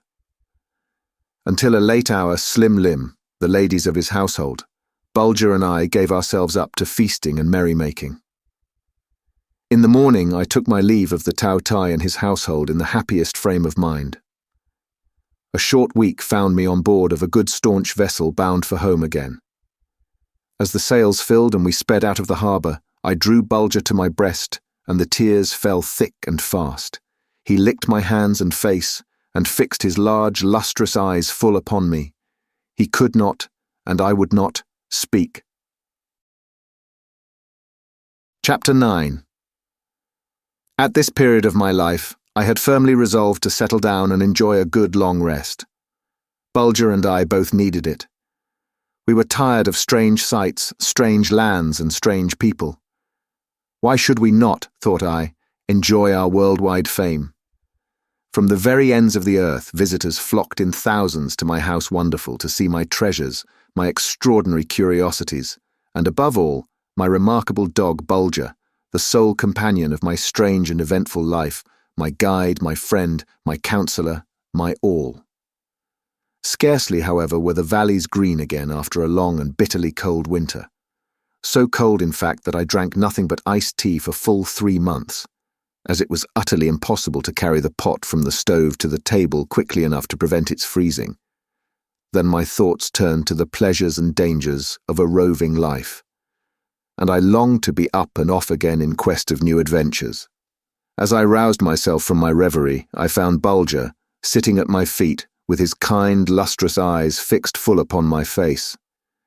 He had read my thoughts as correctly and easily as I might the words of a child's primer, and as he saw that I was wide awake and in full possession of my faculties, he seized hold of my sleeve and whined most piteously. "Dear, faithful animal, oh, that I had heeded thy remonstrance." But no, it was not to be. Unwilling to fret and worry good Bulger, I now resolved to make use of a faculty which had no place in his nature, namely, hypocrisy. When he was in my presence, I pretended to be perfectly happy and contented, going about laughing, singing, and dancing. But the very moment he had quitted the room, I set to work making ready for another journey. At last all was ready. When Bulger entered the house and set eyes upon boxes and packages, he lifted his head and gave one long, dismal howl of entreaty, but seeing that my purpose was fixed, like a true and faithful servitor, he bounded to my side and licked my outstretched hand as much as to say, "Thy road is my road, thy fate is my fate." In a few hours we were on our way to the seaboard. My heart was light, my spirits buoyant and gay. "What is life?" I cried. "Am I a worm to vegetate in mould and darkness? Nay, I am a creature of intelligence, of mind, of soul. The air, the sunlight, the boundless universe are mine. I will enjoy them. Luckily, I had not long to wait in the seaport, for a good, staunch vessel was nearly loaded. Learning that she was bound for the Southern Ocean, I at once ordered my effects to be set on board, and before the new moon had lost its crescent, I was on the high seas with my faithful Bulger by my side, and a bounding heart beating joyful music in my breast. For a while all went well. Bulger seemed to have gotten over his strange presentiment of evil and romped about the deck with all his old-time love of mirth and jollity. But upon me, however, after our good vessel was a few days out, there came a strange feeling never experienced before. In my dreams, light and darkness alternately oppressed me, the one more dazzling than the electric flash, the other deeper than earthly night. Our 7th day out, at high noon, suddenly it seemed as if some mighty hand had drawn a vast and impenetrable curtain of inky blackness over the entire sky. It almost appeared as if some terrible demon of the skies had suddenly blown out the very sun itself. Bulger, with one bound, gained my side, and fastening his teeth in my sash, moaned piteously, as was his custom when he thought my life in danger. I stooped and stroked his head. The palm of my hand felt the hot tears that were streaming from his eyes. Just then, the vessel gave a lurch, and Bulger's weight tore his teeth from their hold in my sash, and in an instant he was separated from me. I heard his supplicating bark in a distant part of the ship. "Bulger, Bulger," I cried, "here, here, this way, to me, to me." And in my desperation at thought of losing my loved companion, I darted in the direction of the barking, regardless of the black night which enveloped us, and stumbling over some object fell headlong on the deck. My fall stunned me. I rose upon my elbow and passed my hand over my eyes, like a person just waking from a deep sleep. Sulphurous flames now darted from the 4 quarters of the heavens, and crash upon crash of deafening thunder rattled and pealed over our heads. A terrific blast of wind caught up our ship like a cockleshell and hurled it along through the seething, bubbling, maddened waters at such a fearful rate that every instant it seemed as if she must go to the bottom. I know not how long we were driven along at this furious speed, for I was half dazed by the roar of the warring elements and blinded by the continuous flashing of the lightning. To my horror, the sound of terrible blows, dull but awful in their energy, now fell upon my ears. We had struck upon the rocks, and our ship was pounding out her own life beneath my very feet. Instinctively, I called upon my faithful Bulger, but not the voice of brazen throat and lungs could overcome the din of that tempest. The intense darkness was now dissipated by showers of meteoric fire, which fell like 10 times 10,000 bursting rockets as far as the eye could reach, and then deep rifts broke in the inky mantle of the heavens, and showers of hailstones, each as large as a goose egg, rattled with the fury of musketry upon the deck. At that moment, a lurch of the vessel had rolled me under a huge copper kettle, or my life would have been beaten out of me.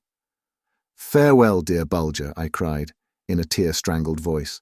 "This terrible discharge from heaven's frozen artillery will surely end thy life. Farewell, faithful dog, a long farewell." Gradually, this terrifying shower of huge hailstones lessened its fury, and strange to say, in doing so, the falling stones drew most wonderful music from the great copper kettle, which covered me like a huge buckler. The wind moaned a deep bass, and the pounding of the vessel kept time like some gigantic drum. Although half dead with fear, I listened with ecstatic pleasure to this awful concert played by the warring forces of nature. When it had ceased, I looked out from my hiding place. Not a living soul was in sight.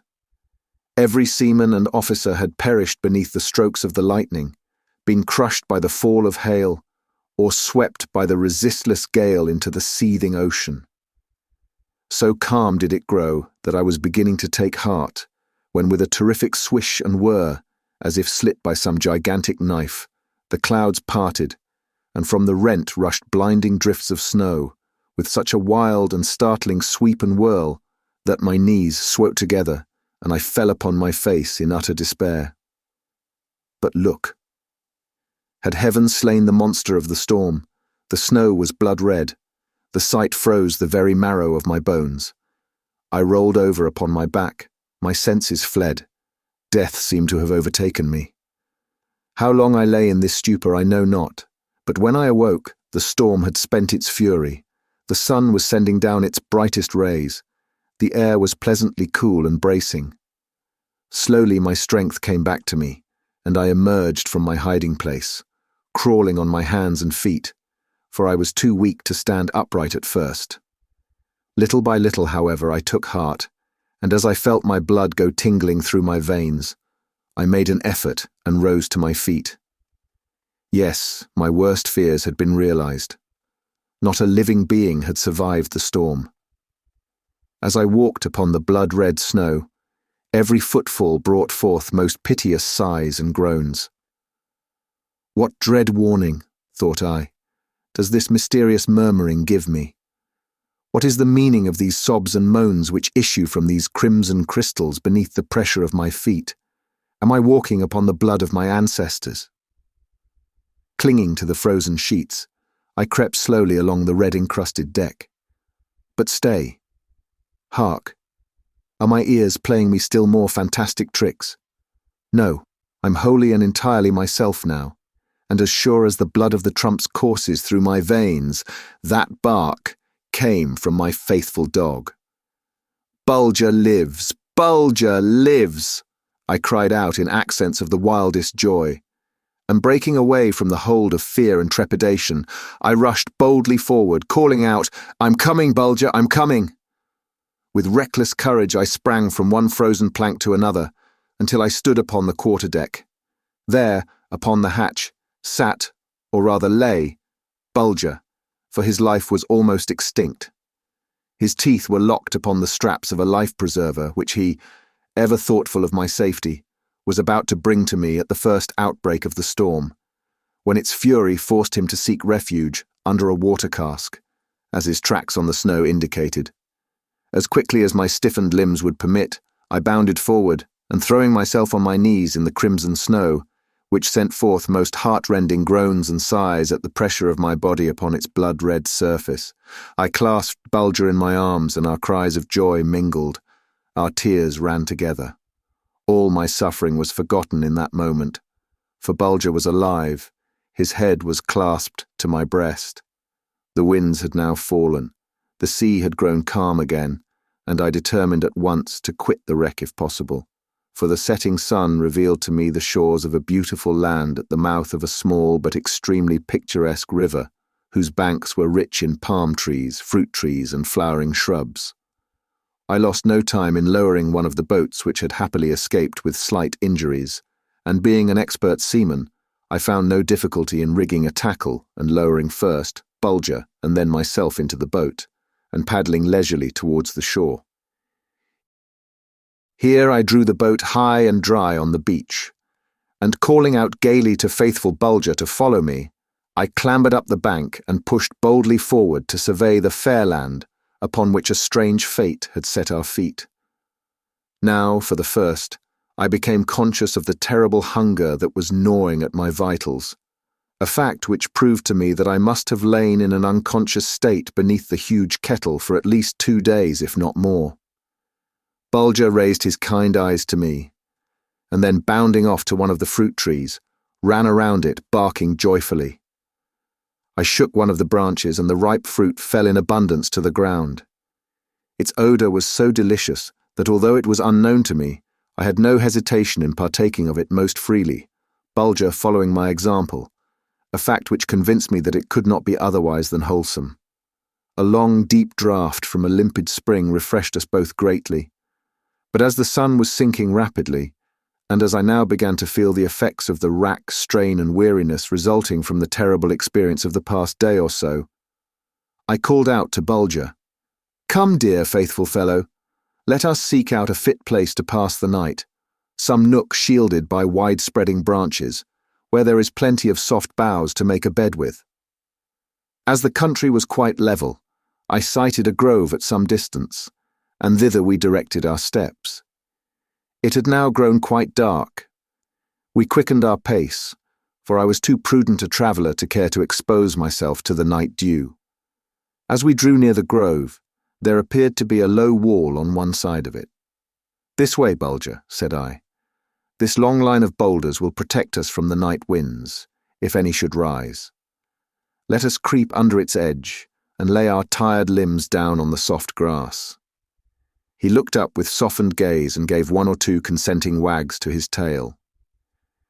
Nestling close under the edges of several of the largest of the boulders, at a point where they formed a sort of sheltered nook, we soon fell into a deep sleep, I sitting half upright and Bulger pillowing his head upon my lap.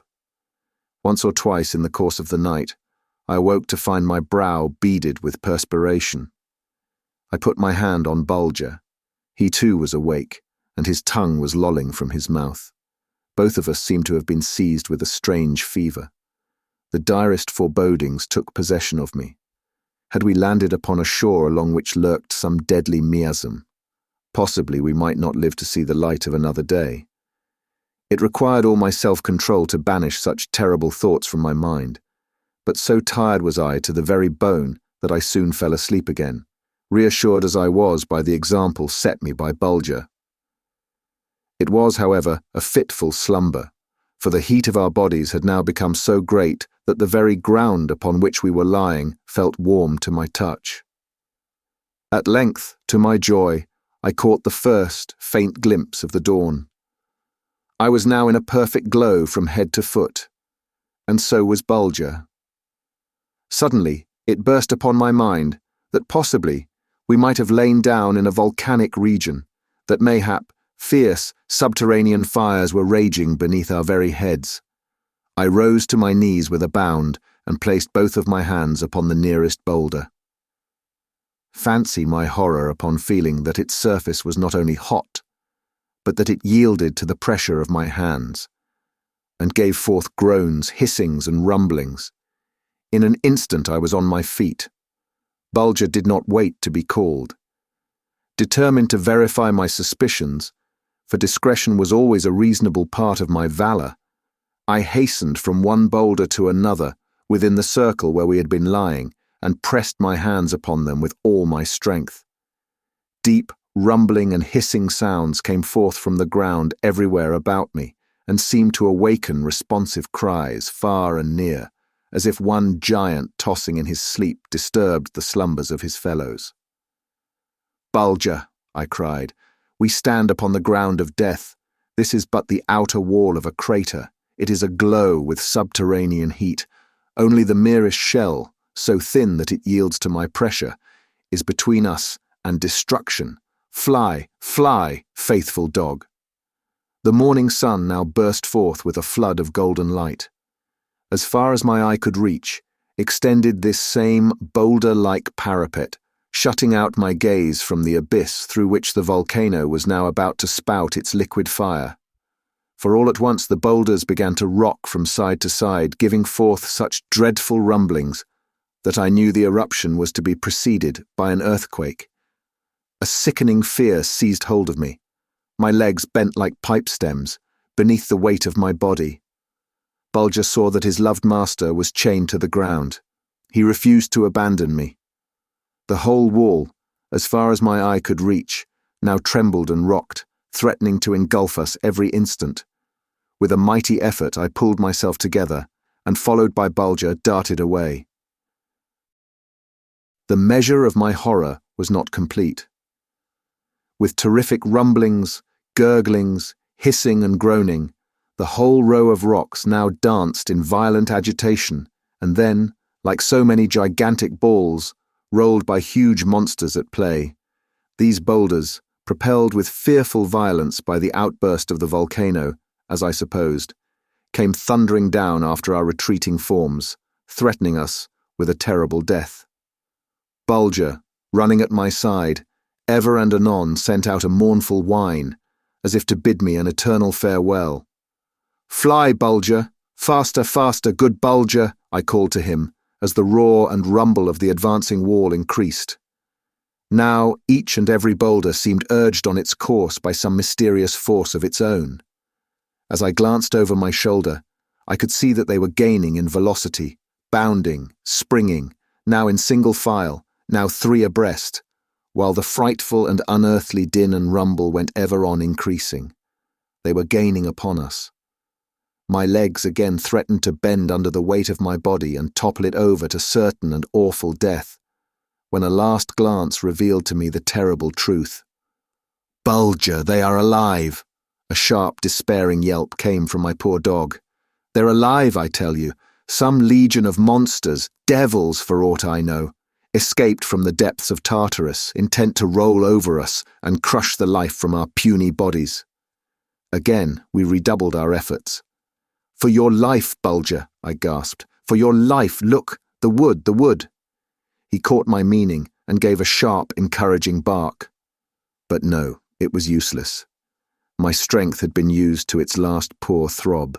It grew dark before my eyes. A palsying fear laid hold of my heart. My limbs stiffened. I threw one last glance upon Bulger.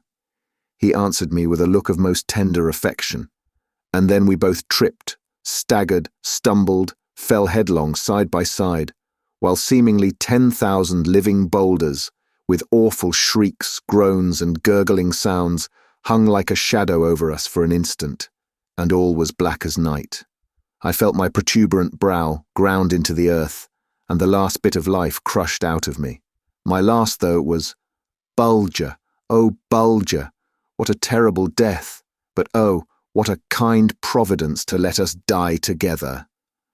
Rise, stunted, misshapen thing, rise, thou wafer man, thou slice of humanity with cleft edges." It was not so much the thundering tones of this strange human monster, which caused me to sit bolt upright, rub my eyes and make a superhuman effort to collect my sadly scattered senses, as it was the caresses of my faithful Bulger, who was running from one side of me to the other, showering kisses upon my face and hands and whining piteously. After a hard struggle, the shadows were lifted from my eyes. My heart sank within me at sight of that wall of living boulders encircling us, with their fierce visages turned, half in wonder, half in rage, upon the, to them, two funny beings as utterly unlike themselves as each other. But love is always stronger than fear. Stretching out my arms and drawing Bulger close to my breast, I cried out, "Oh, Bulger, do I really live? Am I not still the object of some demon's sportive malice?" At sound of my voice, the round-bodied monsters broke out into a hideous chorus of deep, rumbling laughter, during which their bodies rolled from side to side. Then, as they pressed wildly forward, with fierce ejaculations of anger or impatience, it seemed as if Bulger and I had been only saved from one death to be set face to face with another. Alas, is there no power, thought I, to save us from the furious impatience of these reckless monsters? Suddenly, a terrible voice sounded loud above the din. "Roll backward, round bodies! What meaneth this unseemly impatience in the presence of your king?" In an instant, the round-bodied monsters rolled silently backwards. All was calm again. Turning to his neighbour, the king exclaimed with a gurgling laugh, "Why, by my royal girth, its voice is all the world like one of the toy pipes of our baby prince." "It's? It's?" I repeated, with fire flashing from my upturned eyes. "Know, Sir Monster, that I am not a thing, but a perfect man, a baron by birth, a scholar by profession, a traveller by choice." At this outburst on my part, the crowd of living bulls again sent up a deep, rumbling peal of laughter. "Silence!" commanded the king, and then he continued. "Well, well then, Baron, whatever that may be, but I think I ought to say, little Baron, for by my royal roundness thou art a wee, puny being. Let it be as thou sayest, but tell me, I implore thee, what is this walking box on 4 legs which nature seems to have left unfinished?" And so saying, he raised his terrible hand, with fingers strong enough to crush me as I might a puffball, and waved it toward Bulger. this contemptuous sneer, did not escape Bulger. He broke out into a volume of sharp, angry barks and showed his white teeth in the most threatening manner, upon which the monsters rolled back in mock terror and consternation, crying out, "The king! The king! Save the king! The walking box is filled with explosives! It may fly into pieces!" When the hubbub was over, and the king had commanded silence, I stepped boldly forward and exclaimed, "Unfinished! What meanest thou, thou globe-shaped monster?" The term globe seemed to please His Majesty very much. A great wrinkled smile overran his huge countenance. "Mean!" he ejaculated, with a deep gurgling, chuckling laugh. "Mean? Why, little baron, whatever that may be, see for thyself. Has not nature left useless flaps at one end of the box, and a still more useless bit of rope hanging down from the other?"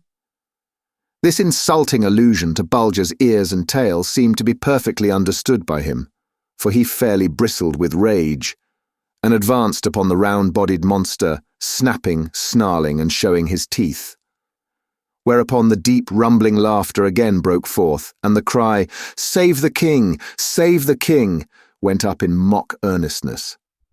Having succeeded in appeasing Bulger's anger by means of a few affectionate words and tender caresses, I determined to make inquiry as to our whereabouts, and to ascertain who the strange beings were among whom capricious fate had so unceremoniously cast Bulger and me.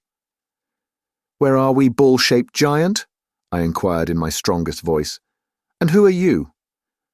Again the monster screwed his leathery face up in a deep, wrinkled smile.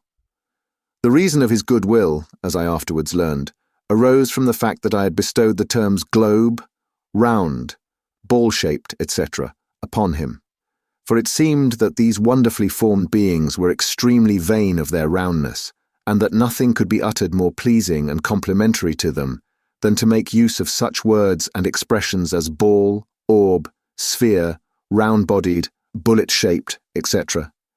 That in their land the greatest dignities, honours, and titles of nobility were awarded those whose bodies showed most perfect roundness. That in proportion as one's body deviated from the shape of a true sphere, he became degraded and excluded from society. To such wretched subjects, the king assigned the performance of all mean labour. They were the squares, or outcasts, whom anybody might insult or even enslave with impunity. The richer ones were sometimes able to hide their deformity by means of padding, and in this manner conceal their uneven motion in rolling from the keen eyes of the king. But the poor ones, by their inability to correct their physical defects, at once attracted the king's attention when he caused his people to roll up and down before him, while he kept up a searching lookout for wobblers or uneven rollers. "Well, little baron, whatever that may be," replied the king, "or shall I call thee wafer man with cleft edges? Know then that I am King Bo-Goo-Goo, monarch of the round bodies, that these are some of my subjects. Know furthermore, little baron, whatever that may be, that this island is my kingdom, in which no one rules saving me, and that unless it may please my royal daughter Rola-Bola to keep thee and thy attendant, the walking box with cord and flaps, as curiosities to amuse her, thou and thy companion perish at sundown, for little baron, whatever that may be, it is my royal will, and so it was my father's, and his father's, and so, back 1,000 years, that no living creature shall set foot upon the shores of my domain and not pay for his temerity by being crushed to death, literally ground into the soil, until he become a very part of it."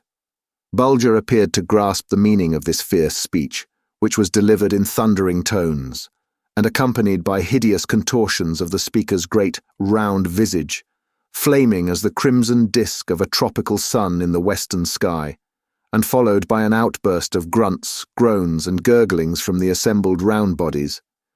And in spite of his inborn courage, his tail fell between his legs, and he slunk nearer to me with a low, anxious whine. But when good Bulger saw the calm expression of my countenance, he quickly recovered himself. His tail resumed its graceful curl, and as I faced King Bo-Goo-Goo with an unruffled exterior, to make reply to the latter's horrible threat. Bulger, too, placed himself at my side with a defiant air. Most gracious sphere, most royal globe, roundest monarch of the great round world, true, I have set foot on the shores of thy domain, but it was not most majestic sphericity through choice. A fearful storm, in which the warring elements seemed bent upon the destruction of the universe, during which the great ocean hurled itself against the walls of heaven, as if to beat out the very stars, while the wide-mouthed gale swooped down upon this petty earth with seeming intent to swallow it and all it contained. I could speak no further. The round bodies broke in upon me with such dismal groans and cries that I stood as if rooted to the earth. Ah, thought I, they too felt the terrible blows of that storm demon, which so nearly beat out the life from mine and from Bulger's bodies. Waving my hand as a signal for silence, I proceeded, I bow before the will of thy spherical majesty, whatever it may be. At the same time, I would beg to call the attention of your imperial roundness to the fact that, in the systems of law of all the nations of the globe, a man may not be held responsible for an act which he is made to commit by a force or strength greater than his own. I saw that my flattery was telling upon King Bogugu, so I proceeded to make a still further application of the same remedy. However, most royal globe and perfect sphere of strength and beauty, if, in thy great wisdom, thou dost decide that we must die crushed beneath the weight of thy people's bodies, so be it. Great ball-shaped monarch, I am but a bit and shred of humanity, and how may I dare to oppose the will of your right royal sphericity? King Bogugu smiled till his huge double teeth could be seen glittering in his cavernous mouth, like white rocks in a half-lighted pit, and his body swayed from one side to another in his gigantic glee. "Send for the royal princess!" he roared. In a few seconds, in answer to his command, a round body came rolling across the plain with the swiftness of the wind. The crowd of retainers fell back, and the newcomer arrested her flight by the side of King Bogugu. I could not see that she was a bit more beautiful than those about her, although she was a royal princess.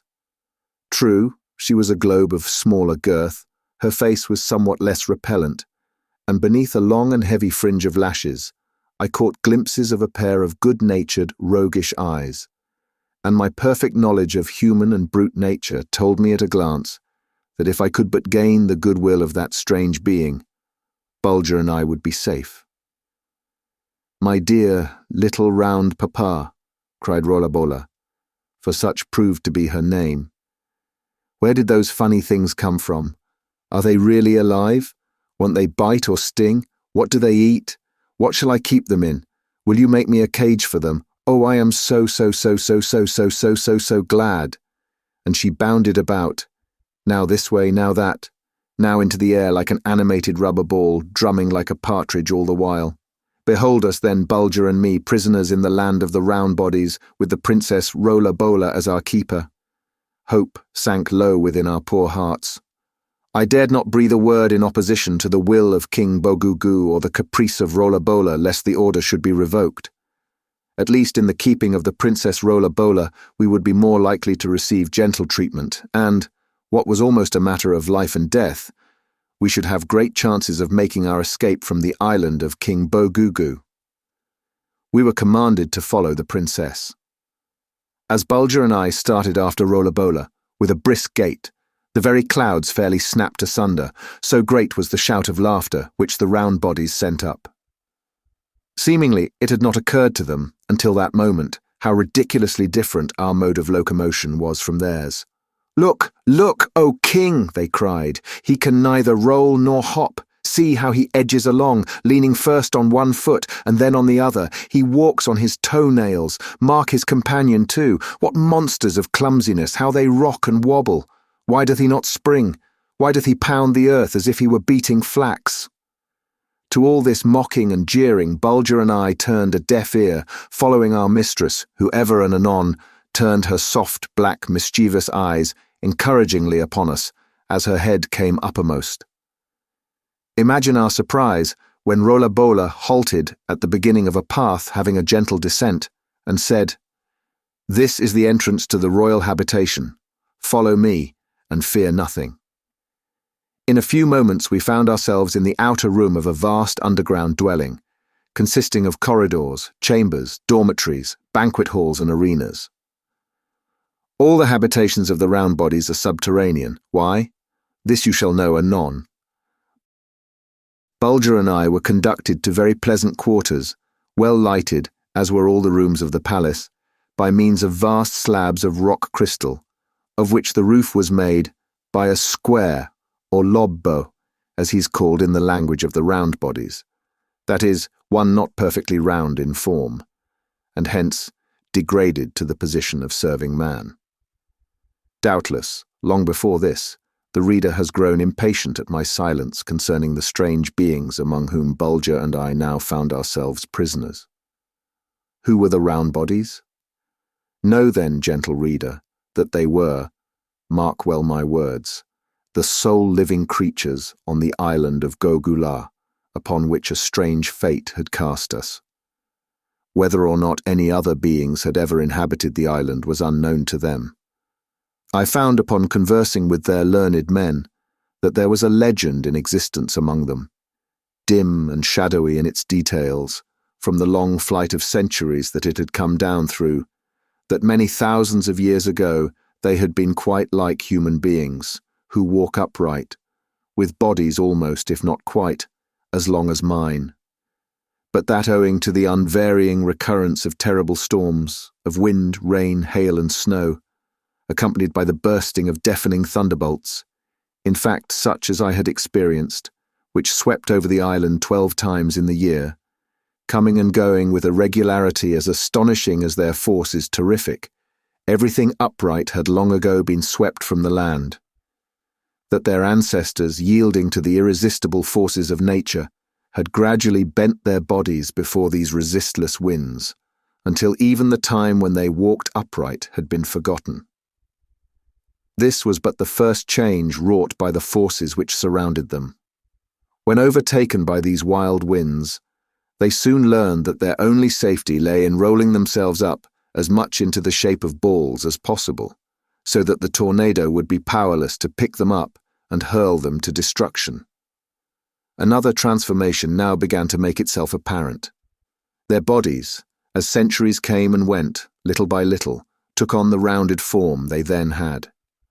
Still clinging to the desperate chance for life on these storm-swept plains, they drew down their heads and pressed in their limbs until these had made recesses for them, as some tortoises draw their legs so closely to their bodies that the eye fails to distinguish even the outline of the limb.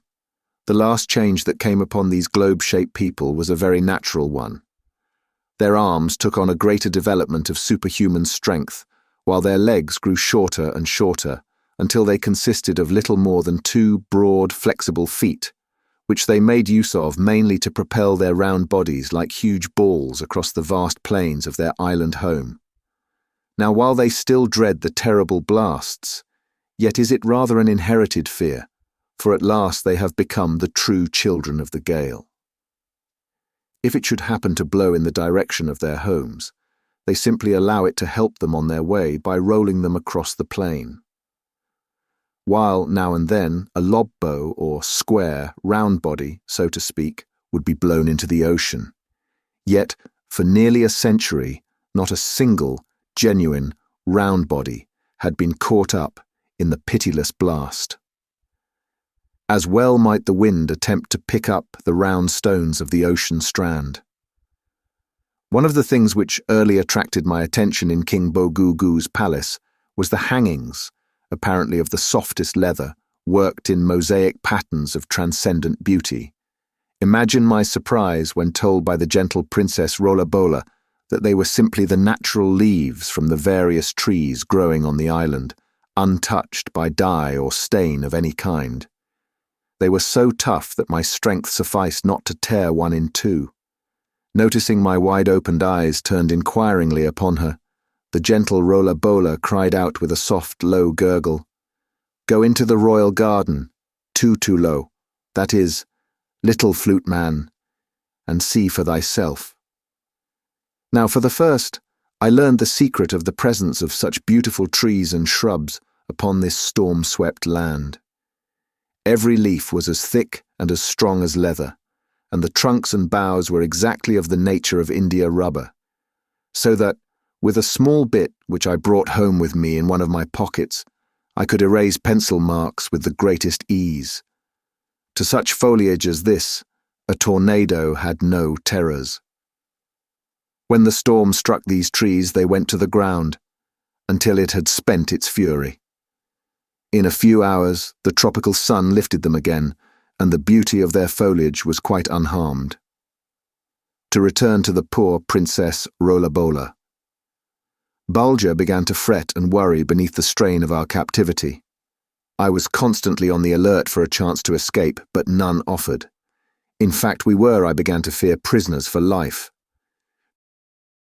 True, it was a pleasant captivity, for the gentle Rollerbola almost killed us with dainty feeding, and our only toil was dancing, singing, and capering for her amusement. Night and day, the sole gateway of the royal habitation was guarded by a triple row of round-bodied sentinels, so fierce-visaged, so mighty-handed, that my heart grew sick as I gazed upon them. To add to my despair, I now made a discovery which seemed to seal my fate forever. The Princess Rollerbola had become enamored of me. What to me, at first, had seemed but a playful trick, to wit, her pinching my little toe ever and anon, had, as I was casually informed by one of the learned round-bodies, in the course of a discussion with him, a terrible significance. It was a solemn declaration of love. Oh, miserable me! And a declaration, too, which, coming from a woman to a man, it was certain, sure, inevitable death to ignore, and yet I might be saved. For the custom, made sacred by the observance of long ages, required the man to pursue the woman, who pretended to be frightened and extremely solicitous of escaping him, and while revolving with the same velocity as she, to pinch her little toe in return. This ended the matter. The couple was now betrothed. It was not in the power of man to publish bans of greater strength. If the man gave one pinch, the marriage was solemnized the following day, if two, the second day after, and so on. But I was not a round body. How could I possibly comply with the ancient custom of the land? Ah, woman, woman, it matters not whether thou belongest to the round bodies or to the long bodies. In affairs of the heart thy ingenuity and subtlety overmatch the philosophy of man. When it was made known to the Princess Rollerbola that the royal councillors had, after mature deliberation, reached the conclusion that the laws of the land, made sacred by the observance of ages, forbade any such union contemplated by her, she flew into a towering, or rather I should call it, a bounding passion, for, from one end of her spacious salon to the other, sidewise and lengthwise, she bounded about like a great ball bouncing under the play of an invisible bat. Alternately she wept, laughed, scolded, and threatened. But it made little difference how she began her tirades, they all had the same ending. I say I shall marry Tutu-Lo. King Bogugu, thinking to pacify his daughter, sent her messengers bearing the most beautiful presents, but she received them with disdain, scattering them on the floor. Things went on this way for several days. King Bogugu was horrified to find that the princess had eaten nothing for 48 hours, and that she was actually losing her beautifully round shape for which she had so justly been famous. Bulger saw plainly that something awful was going on, and he too became so worked up that he refused to eat or drink. I passed most of my time going from his room to the Princess Rollerbola's, endeavouring to persuade them to take food, but all in vain. One morning the king's daughter met me with demonstrations of the wildest delight, laughing, singing, bounding, and rolling about like mad. So beside herself was she that, forgetting her great weight and my puny build, she rolled against me and sent me flying like a little 10-pin struck by a monstrous ball. By actual measurement I was thrown 30 feet, but fortunately struck against a heavy hanging which broke my fall. Bulger gave a piteous howl.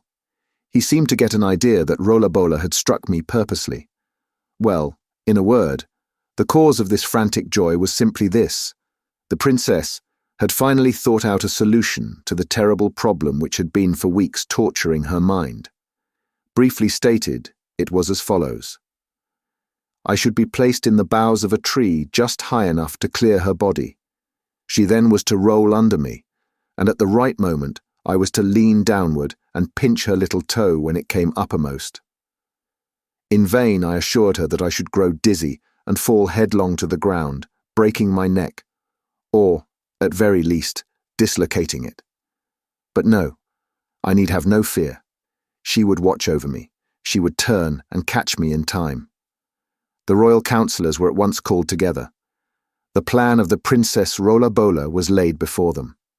At first they sent up a deep and ominous rumble of disagreement, but Rollerbola's messengers were at hand with most costly presents, and it all ended in their finding an almost similar case in their books, where a wounded prince, who was quite unable to roll an inch, had been placed upon an elevated platform in order that his round-bodied sweetheart might pass beneath, and he be enabled to pinch her little toe while it was in the air at the highest point from the ground. Seeing that it would be useless to make further opposition, I now submitted with a good grace, for it was plain to me that once the husband of the Princess Rollerbola, I should become, to a certain extent, one of the family and be accorded greater liberty, by means of which I confidently hoped to make my escape from the land of the round bodies. Preparations for the marriage were now begun with extraordinary haste, in order to have all things ready for the first feast day in the calendar. As the time drew near, however, I somewhat lost my courage. Was I not, I asked myself, simply lending my aid in forging my own fetters, in laying chains upon my neck, which would render it impossible for Bulger and me ever to set eyes again upon our beloved home? I became very nervous, and found it impossible to catch a wink of sleep. At last I resolved to postpone my fate, at least for several days, and this was my scheme. I should explain to the fair Rollerbola how utterly impossible it would be for me, in my fright and anxiety, to get my thumb and finger upon her little toe at all, as she revolved swiftly beneath me. I therefore would implore her to roll very slowly, and then my scheme would be to seize her foot, hold it fast, and pinch the little toe a score of times at least. Each pinch would be a clear gain of a day. Our wedding day dawned at last. The king's wine was dealt out to the people with liberal hand. Mirth and gaiety resounded on all sides. The skies were one vast expanse of cloudless blue. The flowering shrubs breathed out the most delightful odours. The air was deliciously balmy. The painted foliage hung in graceful festoons, unmoved by even a breath of air. To his evident disgust, Bulger was decorated with a necklace of leaf mosaic of most delicate workmanship. Had I not reproved him with a shake of the head, he would quickly have shaken off this useless adornment. Vast crowds of the round bodies covered the plain as far as the eye could reach. Children rolled in troops after their parents, like marbles chasing up a cannonball. At times I observed that the mothers, in order to amuse their little ones, or to quell some discussion which had broken out among them, halted by the wayside, and catching up 3 or 4 of them, tossed them into the air as a juggler does his balls, sometimes keeping 3 or more of them on the fly and 1 in each hand. It was a strange sight, and amused me so much that I quite insisted upon halting the wedding procession in order that I might observe it more closely. But the fair Rollerbola was very impatient, and chided me in unmeasured terms for my lack of dignity. In fact, I now began to notice a very evident desire on the part of the managers of the wedding arrangements to hurry things up. King Bogugu ever and anon turned an anxious eye toward the horizon, and then there would follow a whispered consultation with the soothsayers and magicians. Behold me at last, mounted upon my scaffold, I had almost said, for such it seemed to be. A terrible, tightening sensation took hold of my heart. The air seemed too heavy to breathe. I gasped like a fish thrown up on dry land. "Let the marriage ceremony begin this instant, and move apace," roared Bogugu. "Make ready, Tutulo," cried one of the royal councillors. I turned to survey the multitude, and then prostrated myself upon the platform under which the Princess Rolabola was to pass. "She has started. She comes like the wind. She is here." Such were the cries which arose from the vast multitude. With head and shoulders thrust through the opening in the platform, I awaited my bride with bated breath and thumping heart. Imagine my amazement when I saw her flash beneath me and disappear in the crowd of round bodies, almost like a ball from a cannon. I had scarcely felt her body as it had rolled beneath me. As for pinching her toe, that was certainly out of the question, seeing that I'd only caught a hurried glimpse of her white feet, and then all was gone. In an instant, I was on my legs, and advancing to the edge of the platform, I raised my hand to signify to King Bogugu that I desired to be heard. "O King with the globe-shaped body, hearken unto me. I have been wronged. There is vile treachery here. The judges of the land of Gogula have been corrupted. I demand their blood. Not only have I not pinched the little toe of the royal Princess Rolabola, but At this instant, a deep, rumbling noise like a burst of distant artillery cut short my harangue, by setting the air into such violent vibration that my lips moved without making the slightest sound. The effect of this terrific boom upon the round bodies was astounding. The wildest confusion came upon them. In vain did King Bogugu command silence. They rocked like the waves of the sea when struck by a sudden blast. The most deafening groans and sighs rolled over the plains in a sort of half-tuneful unison. Their faces blanched, and they pressed together in the most abject fear.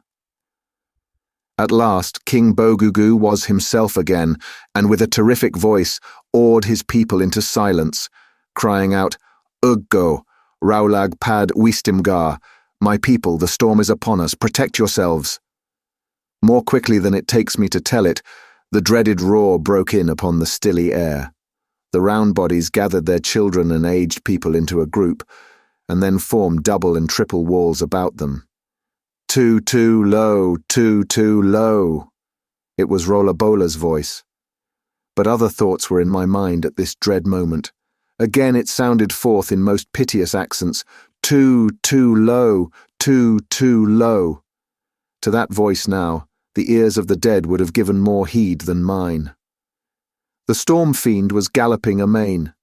Quicker than thought I swung myself down from the platform, and encircling Bulger with my left arm, made my way back again.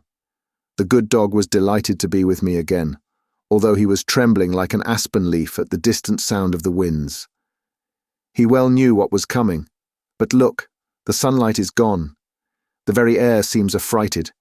A terrifying tremor of the ground beneath us causes the soles of our feet to tingle and prickle. Too low, too low. It was Rolabola calling her lover away from the impending death with which the storm cloud was fraught. He was busy with one dearer to him than the weeping princess of the round bodies. Happily, the platform had been constructed by lashing together the uprights and flooring by means of hempen cords. To loosen one of these and bind Bulger and myself securely to the wooden structure was the work of a moment. The round bodies had followed my movements in silence, fairly stricken dumb with amazement at what seemed to them the work of a madman. When they could find their tongues, they motioned to me fiercely to leave the platform, crying, "Poodag! Poodag!" What madness, what madness! But I was not mad. What is death but a thought? One may live and yet be dead. Look, the terrible Storm King is coming. He is a greater monarch than thou, O mighty Bogugu. Too low, too low. It was the kind, good Rolabola's last farewell. From that moment the roar of the coming gale drowned every sound of earth or its puny creatures. Look again. See the black monster, how he draws nearer and nearer, his huge, shapeless, terrible body rolling and swaying as he rides along on his black wings, while, like a gigantic serpent, His tail drags over the fair earth, hissing, writhing and curling, now on this side, now on that, now coiling upward to gather strength, now beating and threshing the plain with a roar mighty enough to plunge the stoutest heart into despair. Ah, Bulger, it comes. 'Tis here. We move, it lifts us, away, away. We ride on the bosom of the gale. What a roar! How dark, how black! The Storm King strangles me. Bulger, I die. Where am I? Ah, Bulger, good dog, has the princess called us yet? King Bogoo comes today. We must amuse him. I made an effort to rise. The cords held me down. By degrees the shadows lifted from my mind, and thoughts of the Storm King's coming flashed through my brain, and how he had lifted the platform upon which we were bound, and borne it away, away, as if it were a feather caught up by the wind in play. Something tickled my cheek. I raised my head. Oh, joy unutterable! It was grain, aye, golden grain. Wheat ready for the sickle. We are saved. We must be near the habitations of man. And so we were. Nay, more. We were not 1,000 miles away from home. Thus, it was a mightier king than Bogoo, one to whom in my despair I had appealed for aid, caught up my loved Bulger and me, and bore us away from Gogula, the land of the round bodies. And here I end my story. Thank you for listening. If you like our recordings, consider liking this video and subscribing to our channel so you don't miss any more audiobooks.